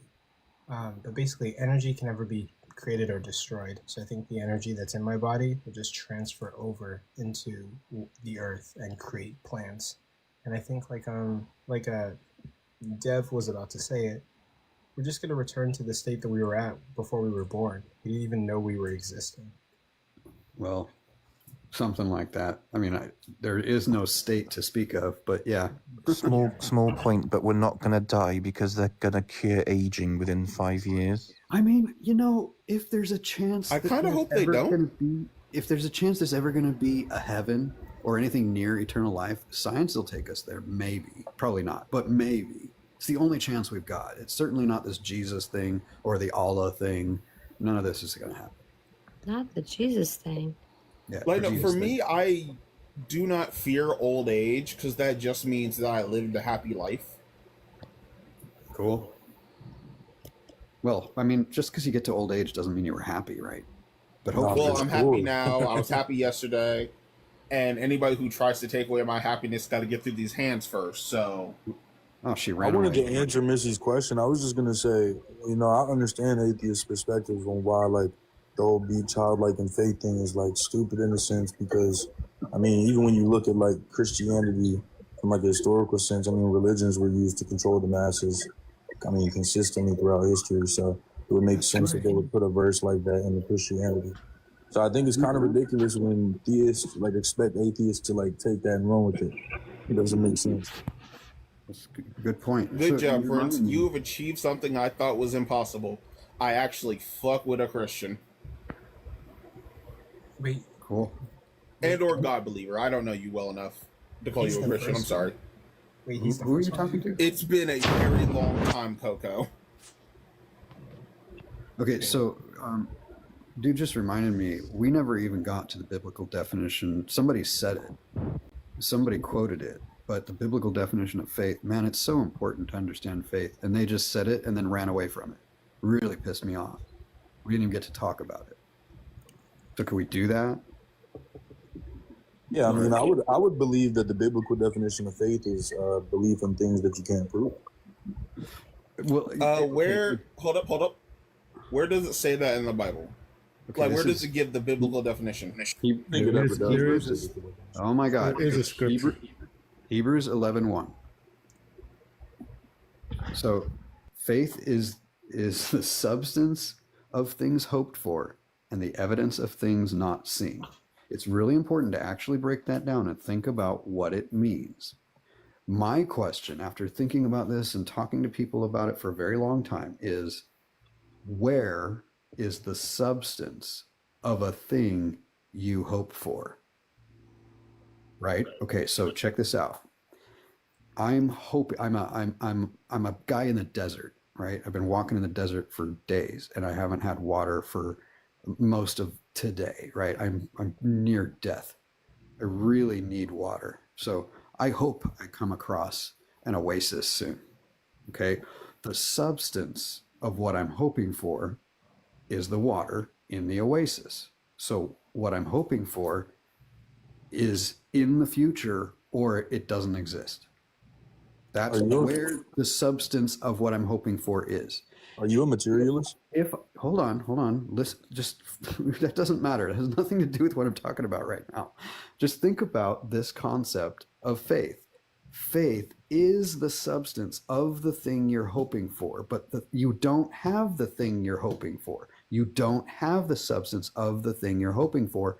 Otherwise, you wouldn't be hoping for it. You'd have it. We don't hope for things we already have. So this becomes a problem. How do you have faith, which is the substance of the thing you don't have, Explain that to me. Are you a materialist? Wait, It goes with my answer. I mean, it is going to go with my answer. Trust. Are you a materialist? As far as I know, yes. I don't know where you're going with that. Who knows where you take it? Because I'm pretty sure, as far as like I'm aware, first of all, I don't want to act like I'm the smartest person. Like I'm studying like psychology and all these things. This is all new to me, so I don't want to act like I'm the smartest dude. But as far as I'm aware, most people believe that consciousness is produced by the brain. So wouldn't that make thoughts quite literally material? Make thoughts what? Material. Wouldn't that make thoughts material? Yes. So I mean, isn't that quite literally like a substance in a sense? Yes. What does that have to do with what you're? I mean, I feel like that kind of answers your question. Then I don't know. I might be wrong. No, it doesn't at all. That would be the substance of what you hoped for. No, that's not how it works. That's no. No, it's not. I'm just saying, like in the naturalist sense, would that not make sense? No. Okay, so that's like saying the dollar you're going to buy a banana with is the banana itself. I don't understand. I don't even understand where that correlation, how you made that correlation from the definition of faith in trying to correlate. I'm quite literally just asking him about his worldview. He doesn't believe in God, so me trying to give him scripture isn't gonna do anything. Not believing in God is not a worldview, actually. That's true. It's part of a worldview. Regardless, me providing scripture to like justify faith would do nothing. So I just wanted to ask about his worldview. I thought it would be slick to just be like, hey, thoughts are substance. So I mean, that's this faith. I don't know. I thought it was funny. I appreciate the humility. So that's why I'm not like feeling like insulting you, but it's really not a good argument because my thought is not the thing I'm thinking of. There is a substance to my thought, sure. That'd be the firing between neurons, the wrinkles in my brain. But that has nothing to do with the actual thing I'm thinking of. The substance of the thing I'm thinking of is not my thought about the thing. It's the ice cream cone you want, and it's 95 degrees out, and there's no ice cream truck around. That's the substance that you're hoping for. Bro, so this is kind of random, but like, Chris, are you a hard determinist by any chance? I might as well be, but I'm kind of agnostic about it. It seems to me that that's probably correct. Like probably things are all determined and there's really no way around it because I can't find a way around it, but I want one so bad. I think the only way the only glimmer of getting around it is that moment you make a decision. You can say, yeah, the decision, a lot of that decision is determined by the past, but there still might have been more than 2 or 3 options that you had at that moment. Yes. So that's the only moment I can think that is not determined. But then that moment adds on to your pile of determinism now. It's never ending. The problem is, to me, like most likely we've got a multiverse going on here, which means that all outcomes are already determined to take place. Why would you add the complication of a multiverse when there's, for all intents and purposes, within the universe that we live in, there's no effect of that. So wait, hold on. For me, like whenever I argue hard determinism, the reason I was asking is because typically I take the path of like our biology and like the neurons firing off in our brain are going to determine every action that we take, and so like we're just like determined to take certain actions, or every action is going to be due to some kind of causal principle, and so like I don't really see how we can act like free. Yeah, try as I may, I can't change my passions. I've really tried. Exactly. Really but now it's every now this is getting fucking. I'm gonna just go down this deep well of ridiculousness. Is every word that you utter when you're angry determined? Yeah, because your brain is a certain way, and your neurons. Do you see what I mean? Yeah. Because there's so many, like say a really, really brilliant person knows 15,000 words. I mean, that's like the crazy. In that moment of anger when you're about to just lose it. Yeah, that's even more likely to be determined than any other, like when I'm totally cogent, not emotional. Yeah, but no, but I'm talking about every single word that you say in that whatever you because say. what happens when you're angry is that your ability to think clearly shuts down, or not shuts down completely, but it breaks down a bit, and your vocabulary becomes more limited than normal. Yeah, I mean, your brain is determined to react to the stimuli of your emotion. Yeah, all that and along, it's just listen. I'm as okay. If diamond is the ultimate of hard determinism, I'm really like concrete. I'm pretty hard, but there's this glimmer of that compatibilistic piece of it that might exist. Yeah. That I say is there. Yeah, you see what I mean? Yeah, like I need to look into compatibilism because like I'm a hard determinist, but also like we have this illusionary like sense of free will. Like I feel like I can make any choice that I want to make. But yeah, there's choices. That's basically what. Rich, are you Christian? Oh no, he's atheist. No, not at all. Oh, okay. I mean, I just heard you're the person who gave the Hebrew scripture about faith, but there's a scripture that I found recently that I thought was interesting. Proverbs 16:33. It talks about decision making and how every decision ultimately falls to God. And then like I feel like in my worldview, I believe that like if Christianity is true, you're always either influenced by the enemy or always influenced by God. So libertarian and free will couldn't be possible.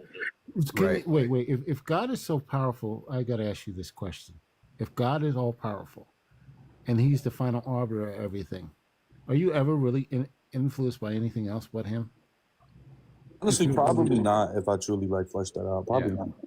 Isaiah 45:7. Yeah. I create the light and the dark. Yeah. Actually just reading Enoch, or not Enoch, I think it was Jubilee, and they talked about how like God like literally gave Satan demons to test us, which is like crazy, right? Like why would God allow evil? So this is something that I'm trying to work through myself. And if Judas didn't Judas, there wouldn't have been a Judas. No, Judas. Sure, that's what sure. I am that was funny. campaigning for Judas Day. You have Palm Sunday and you have Easter. I'm thinking Judas Day should fall around Tuesday. I'm serious. You're laughing. That's a good question. Why Captain. isn't there not a Judas Day? Like it should be an Judas atheist is so holiday. important in this shit. If he doesn't kiss Jesus, Jesus runs and gets away. Yeah. Wonder if Judas was an asshole and kissed the naked boy that Jesus had in the garden with him. That would be even creepier than what Then appears. Jesus would have got away. That's funny. That would be crazy. Imagine they crucify an innocent little boy and like they're like, wait, that's not Jesus, and they're like, wait, but Judas kissed them. He told us. And Judas and Jesus run off in the sunset. Yeah. Well, there's all these conspiracy that Jesus lived in India. He got away and he moved to India and he died there, old, happy man. You guys never heard that story? This is like the setting of writing a Monty Python skit. Seriously, I've heard this story and I'm like, why do you just make shit up? That's what they do. Yo, Chris, can I ask you a question? For me, all right. Wait, no, I just have to say this real fast. Go ahead. Judas is the dumbest man in the Bible. No, Judas is the hero of without Judas, the Bible would be paperweight right now. It would be like, it wouldn't be. Judas is the man. He's the most pivotal character in the whole damn story. I mean, I wouldn't go that far. Because Jesus himself was about to punk out. Yeah. He was begging in the garden. Jesus was punking out. I mean, I can appreciate that perspective, but I do think it's cool to like view like the hero of the story feeling some human emotion or fear, right? Like, I feel like that's an important piece. Yeah. But also, Jesus had actually told Judas to go do the thing. Yeah, and it's like it's actually interesting. Because you know why he told him, Dev? Because he's like, if you don't go do the thing, I'm gonna punk out and run. So please just do it, because I can't do it on my own. Yeah, but okay, yeah, but look at what Jesus what actually happens right after Jesus says, "Go do what you must do." It's Jesus telling him to do that causes the evil spirit to enter Judas, according to the scripture. No, because Judas. I don't think I can disagree with that perspective, though. Judas was born for this moment. God actually Well, he was written in for this purpose. Yeah. Yeah. I mean, he knew him in the womb. Yeah. Yeah. He knew he was going to do that. it's Yeah, like- for sure. God is so fucked up, man. Like a lot of Christians are just super unrealistic when it comes to our faith. Like I think a lot of them hold to this worldview that like I don't want to get too heretical here, but like that God is like perfect in the human sense. Like I believe that God told people to do bad things. You know what I'm saying? Yeah, Like, but the original God, the original story of this God that the Jewish people brought out of the land of Canaan, he was a flawed person. Even today, I grew up in a Jewish community, and I've been around all types of Jewish people, and they don't even talk about God. They're like, you guys are stupid. There's no perfect God. Yeah. He did a lot of stupid stuff. But I think that's what their Prince is feeling. saying. I think Prince is acknowledging that God isn't perfect according to the Bible. So he's like, I would say according to like human logic, of course he would not, like, at least in my mind, I would agree. Like he doesn't seem like it's more nuanced because obviously in the Christian Romans sense, I made him would say it's morally just because like everybody sins. So any death that he caused would be just in that sense. But like, obviously when we look at it from a human perspective, it's not just. Yeah, I mean, if you think about it, the Romans made him perfect. They did those councils and said, "Yo, we got to make this dude perfect."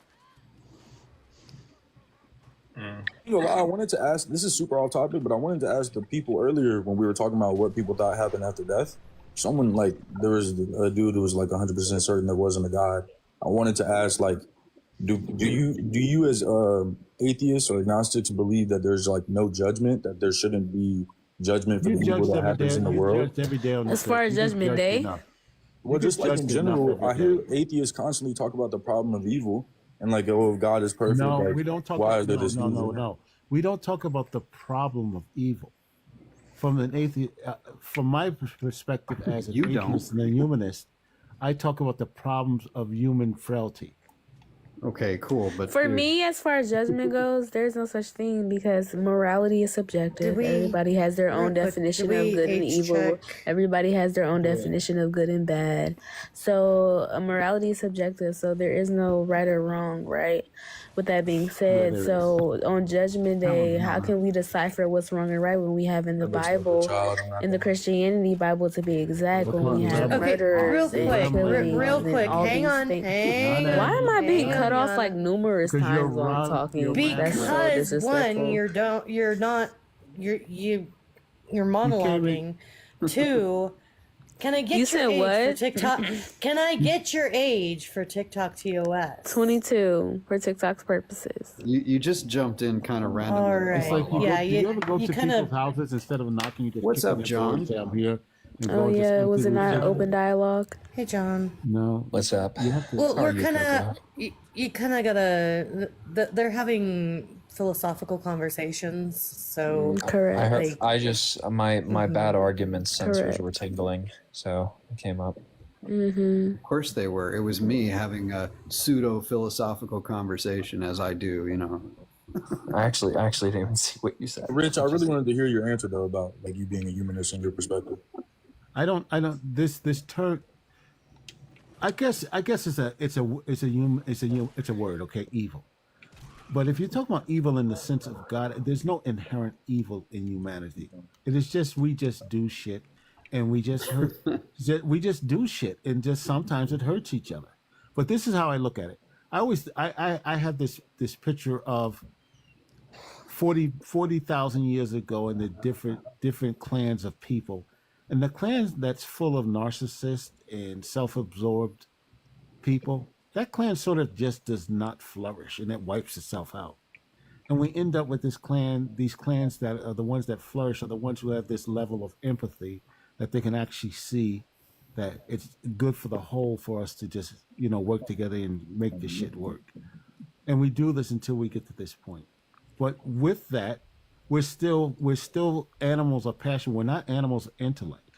We're still driven by the sexual and passion and the passion to want to live and to eat. We have some intellect in there. Wait, you believe that civilizations 40,000 years ago were flourishing through love? I did not Oh, say okay. love. Empathy is not love.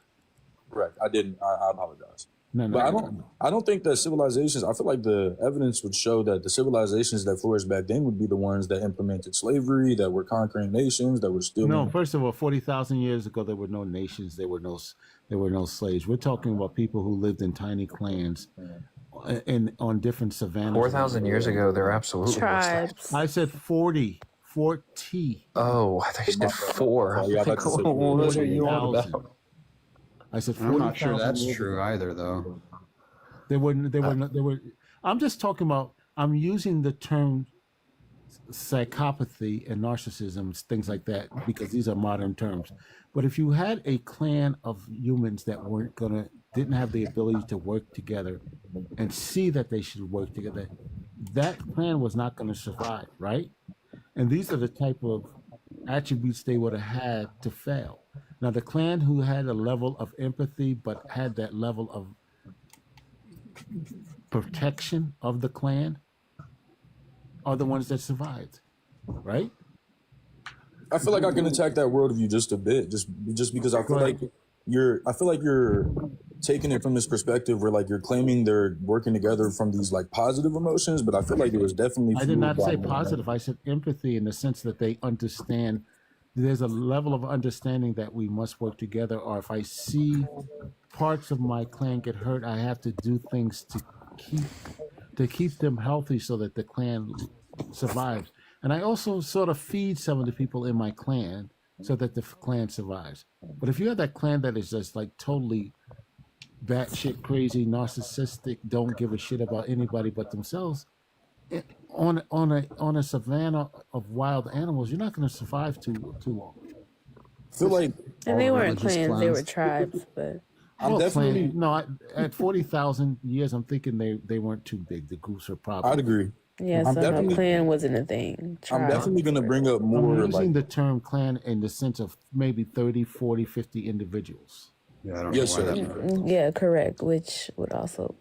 Okay, I'm probably going to use examples of more modern history, but like when you look at like the Mongolians, when you look at the Mesopotamian Empire, when you look at Rome, I mean, these civilizations succeeded because, again, slavery, because they were great at war, great at capturing territories. They were also great. They were also great at protecting themselves when they needed to protect themselves. So there was a level. And when I use the word empathy, I'm not talking about touchy feeling, just the sense that I have to understand that my neighbor has to survive because I have to survive. I'm taking it down. Yeah, this is not the touchy feely stuff. Is subjectivist or objectivist? Wait, how do you mean that? I'm not. I mean, morally. Everything's mind. Oh, morally? Everything is mind dependent, so it's subjective. Okay. I don't want to do to like too much each of mind. the Philbo stuff. I'm not. I mean, yeah. I guess maybe I was strongman in your position of empathy, and I'm sorry to keep like interrupting. I want other people to join in too, but The bottom maybe I line was is everything that we do is subjective. Basically, everything is out of our mind. We make decisions. I agree. So I think we ought to let John speak. Even Yane said, "Is that how you say your name, Yane?" Yana. Yana. We can't run around as individuals depending on only our own morality, because actually morality is a standard, right? Isn't that a standard? So it's not. I don't know if you can really get a standard out of an individual. There is no standard, because you can have someone that that unaliving someone is wrong, and you can have somebody that think unaliving someone is great, right? Yanni, let me finish my statement. My gosh. Oh yeah, go off. No, I wasn't finished my statement. I said you have to have a level of a moral is a standard, right? A standard of behavior, a standard of a condition. You're not. If you're on an island by yourself, there's no morality.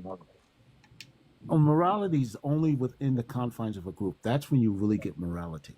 I disagree. Yeah, I'd have to disagree on that because. Okay, so go on. Tell me the good and bad that you do on an island. It's just morality is a lot simpler if you're alone. But like, do I unalive myself, or do that's what I was gonna say. Suffer the slings and arrows of the island? But it's not.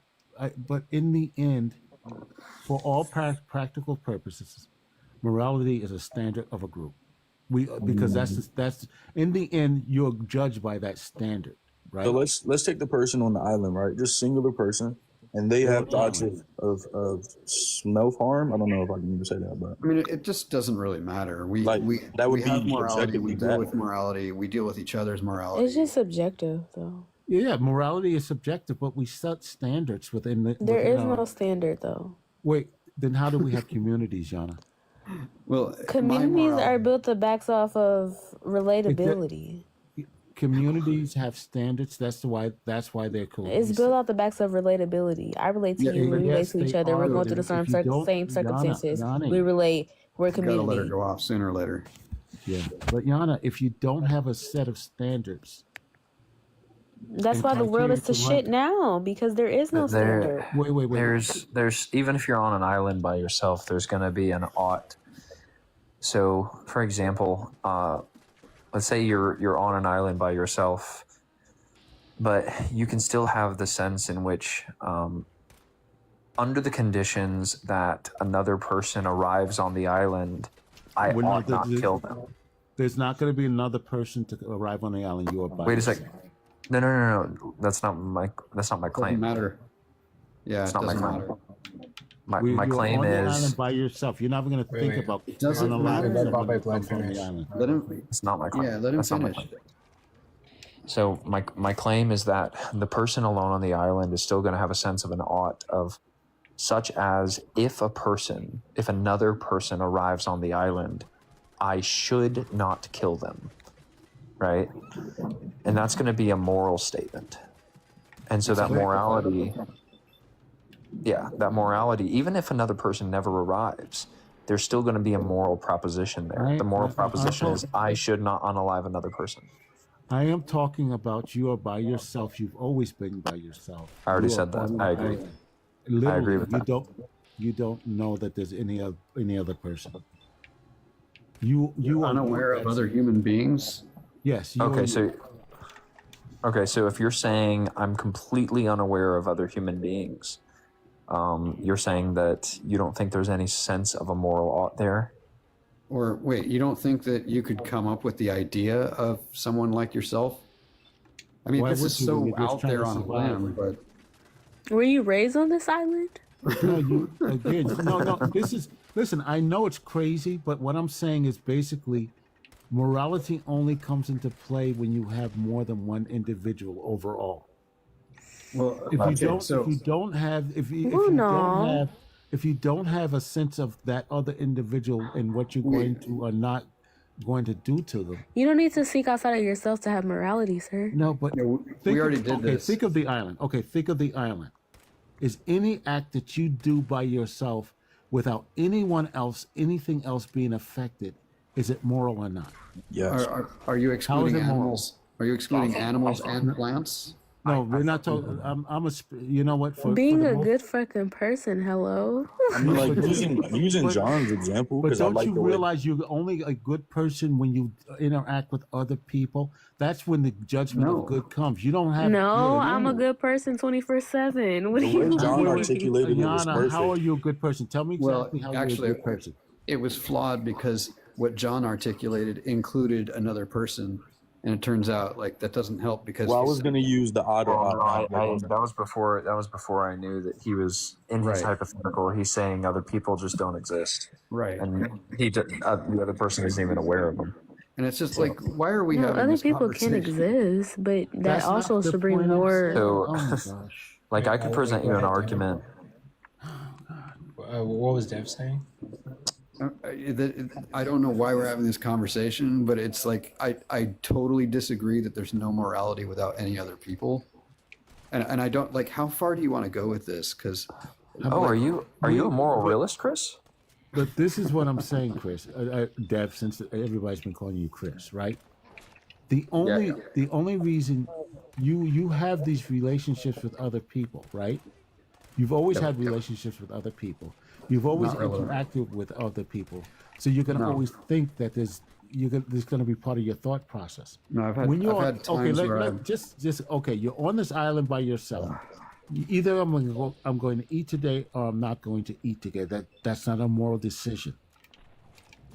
Yeah, it I'm is. going to What be about safe. It is. Do so you? are there no animals? Because on I'm the starving, island? I'm not going to eating or kill not eating a somebody moral or decision unalive about somebody. You're just Wait a look, second. you're just asserting that morality doesn't exist without two or more people. It's just not true. How do you know this? If I see someone in the wild and I'm in the wild, hold I'm on. not going to Hold on. unalive them because Hold I'm on. hungry. Wait, define Does the morality. hypothetical also stipulate that there's no animals on the island? We did that.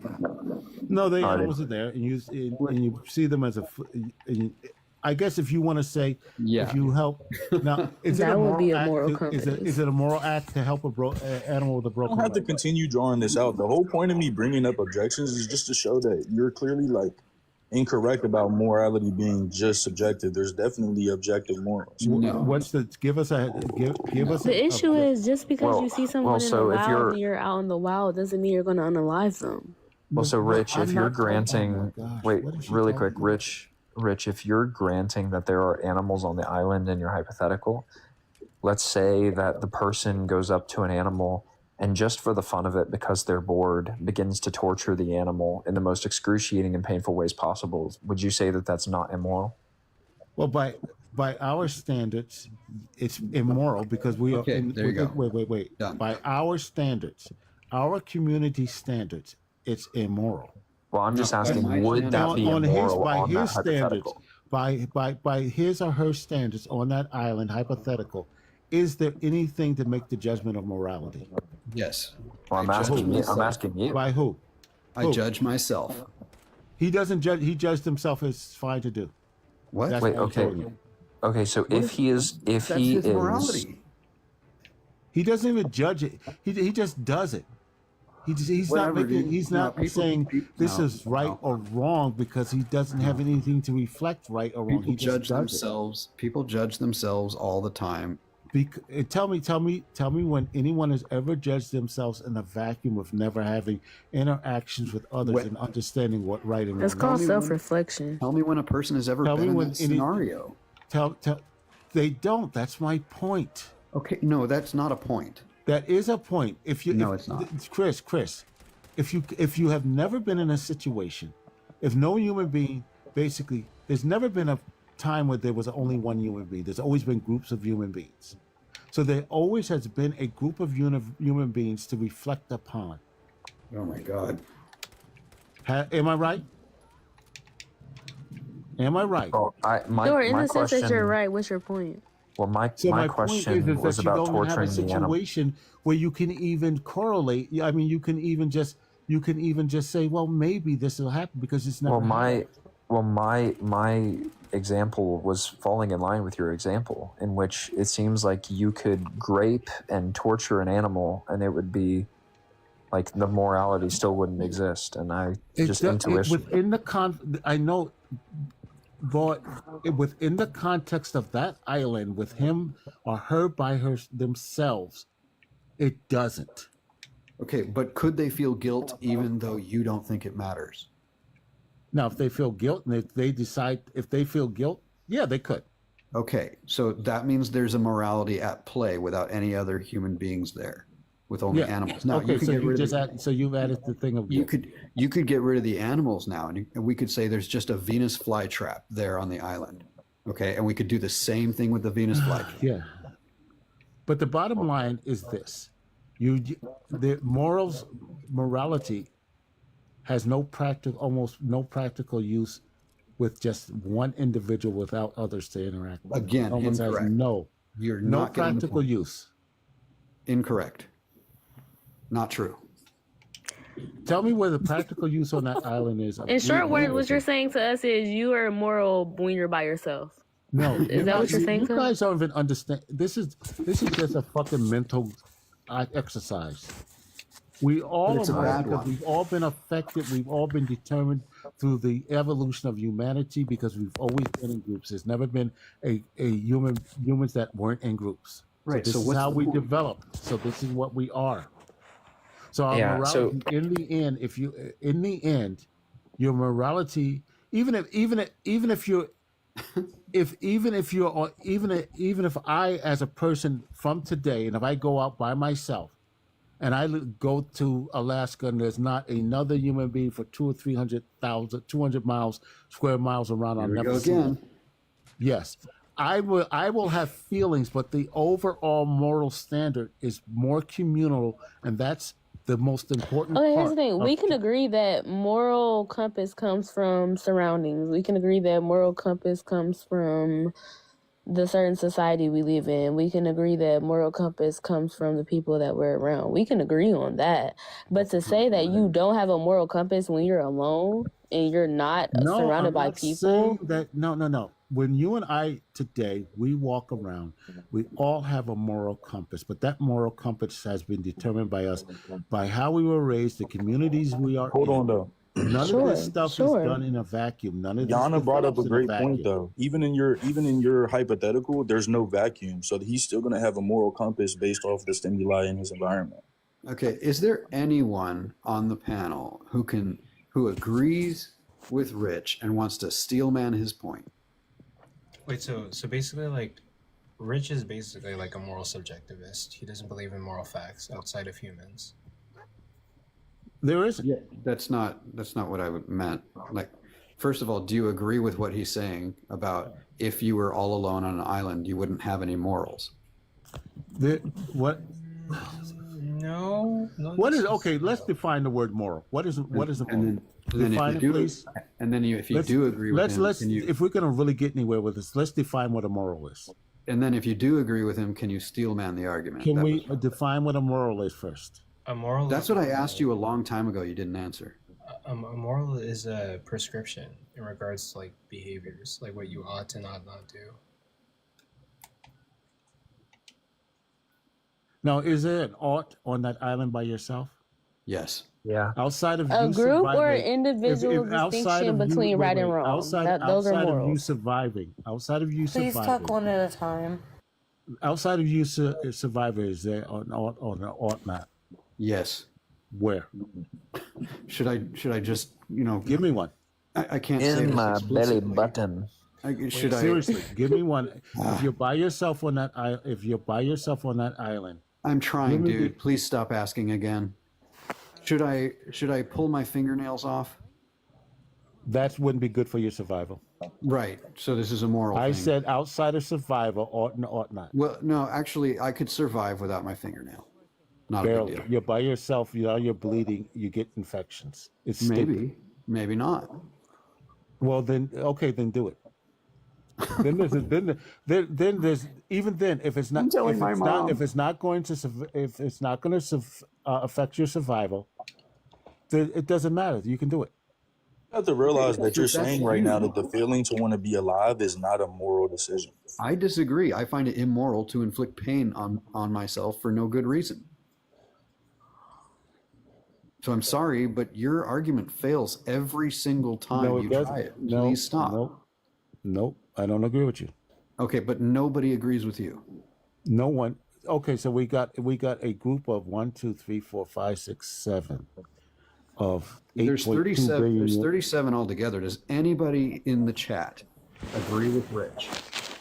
I believe in God. So that's gonna be a no from me. There are people who actually agree with me. Where? You look in the chat. You ask, look. Wait, but you ignored what I said, though. You're claiming... Yep, they agree with him. You tried to add the stipulation of outside of survival, but, like, even that animalistic instinct in humans is still a moral decision. You're choosing to keep yourself alive. You're deciding what you ought or Who ought says, not to do. wait. You've just... See, He said outside of survival. All of a sudden, survival isn't a moral. I don't know why, but it's not, because Rich doesn't want it to be. It's just such a weird stipulation, man. Yep. Now, I can only see one, maybe two that are actually just an I agree. I'm not sure that the first... No, I've seen a bunch of them. A bunch of them agree with him. I'm not sure. Well, I'm trying to make sure they're all clear what they're talking about. The first one that I see is Cole, and he said, I actually agree with that at me, and I'm not sure if he was saying he agrees with me about something. No, he's agreeing with Rich. He put it, and then so is Kaz, and so is Alchemist, and so is Gavez. You might be right, but you're making assumptions. they're saying it. Read what they're saying, Chris. No, they need to say, This is how you do it. This is how you get clarity. I agree with Rich. That's what you need to They say. did say it. If you just look down there, they actually say that. One person says, I agree with Rich. Somebody else says, I understand. That's not an agreement. Oh my gosh. Kaz says I agree with Rich. Anyway, their agreement doesn't really Whether they agree with him or not, I mean, here's the everybody's thing. not If critical thinkers. you're a moral realist, So because wait, Giannis, really so quick, you say really because quick. I don't agree with you, I'm not a critical thinker. Or really quick. No, that's not what I said. That's your I said whether they agree with you or that's not. your insinuation. One at a Everyone is time, not a critical please. thinker. That is your insinuation. Look, wait. Look at what Cole said now. Look at what Cole said. There are going to people who disagree with me. Wait. So what? No. I'm talking to John. John, do you see what Cole said now? Oh, I see. Yeah. You see what I mean? I rescind my statement. This is why I asked them to be clear, because we can't tell. If you just say, I agree, we can't be certain. Maybe you didn't hear the question. Maybe you're agreeing with some random thing you heard. Just by saying, I agree, doesn't... I mean, I'm sorry it is what it is, but it is what it is. We need clarity. And that's just a demonstration of what I was saying. Very clearly, you got to say, I agree with Rich, otherwise we don't know if that's what you're saying. Now, several people did at this point. I totally admit, I see it. But they don't agree. I'd like one of them to steel man your argument, whether they text it or whether they come up here and say it. Well, okay, I made that point. But let's get back to... No, you haven't. Let's get back. you could just... the community that I was talking about. Within the confines of the world that we live in, the realistic world we live in, communal standards is what drive us, not our emotional single standard. Not true. Well, I might have a reductio for that. So I'd be curious what you say about this, Rich. Let's say you have an individual that is entirely racist, right? Yep. They discriminate on people in virtue of the color of their skin, but this discrimination is internal, that they are immoral in virtue of their racism. They haven't done anything wrong. Well, so I think intuitionally, I would say that there is something wrong with I didn't say hating there's not another anything person. wrong with the person. People can walk around. You said they haven't done anything as if they're actually. I think they are actively doing something wrong by hating another group of individuals based off the color of their skin. I think that's wrong. But if all their actions, if you can see no glint of that hate in their actions, what does that mean? Yeah, I would still say they're doing something wrong. Oh. Because they have an active. Glint. They have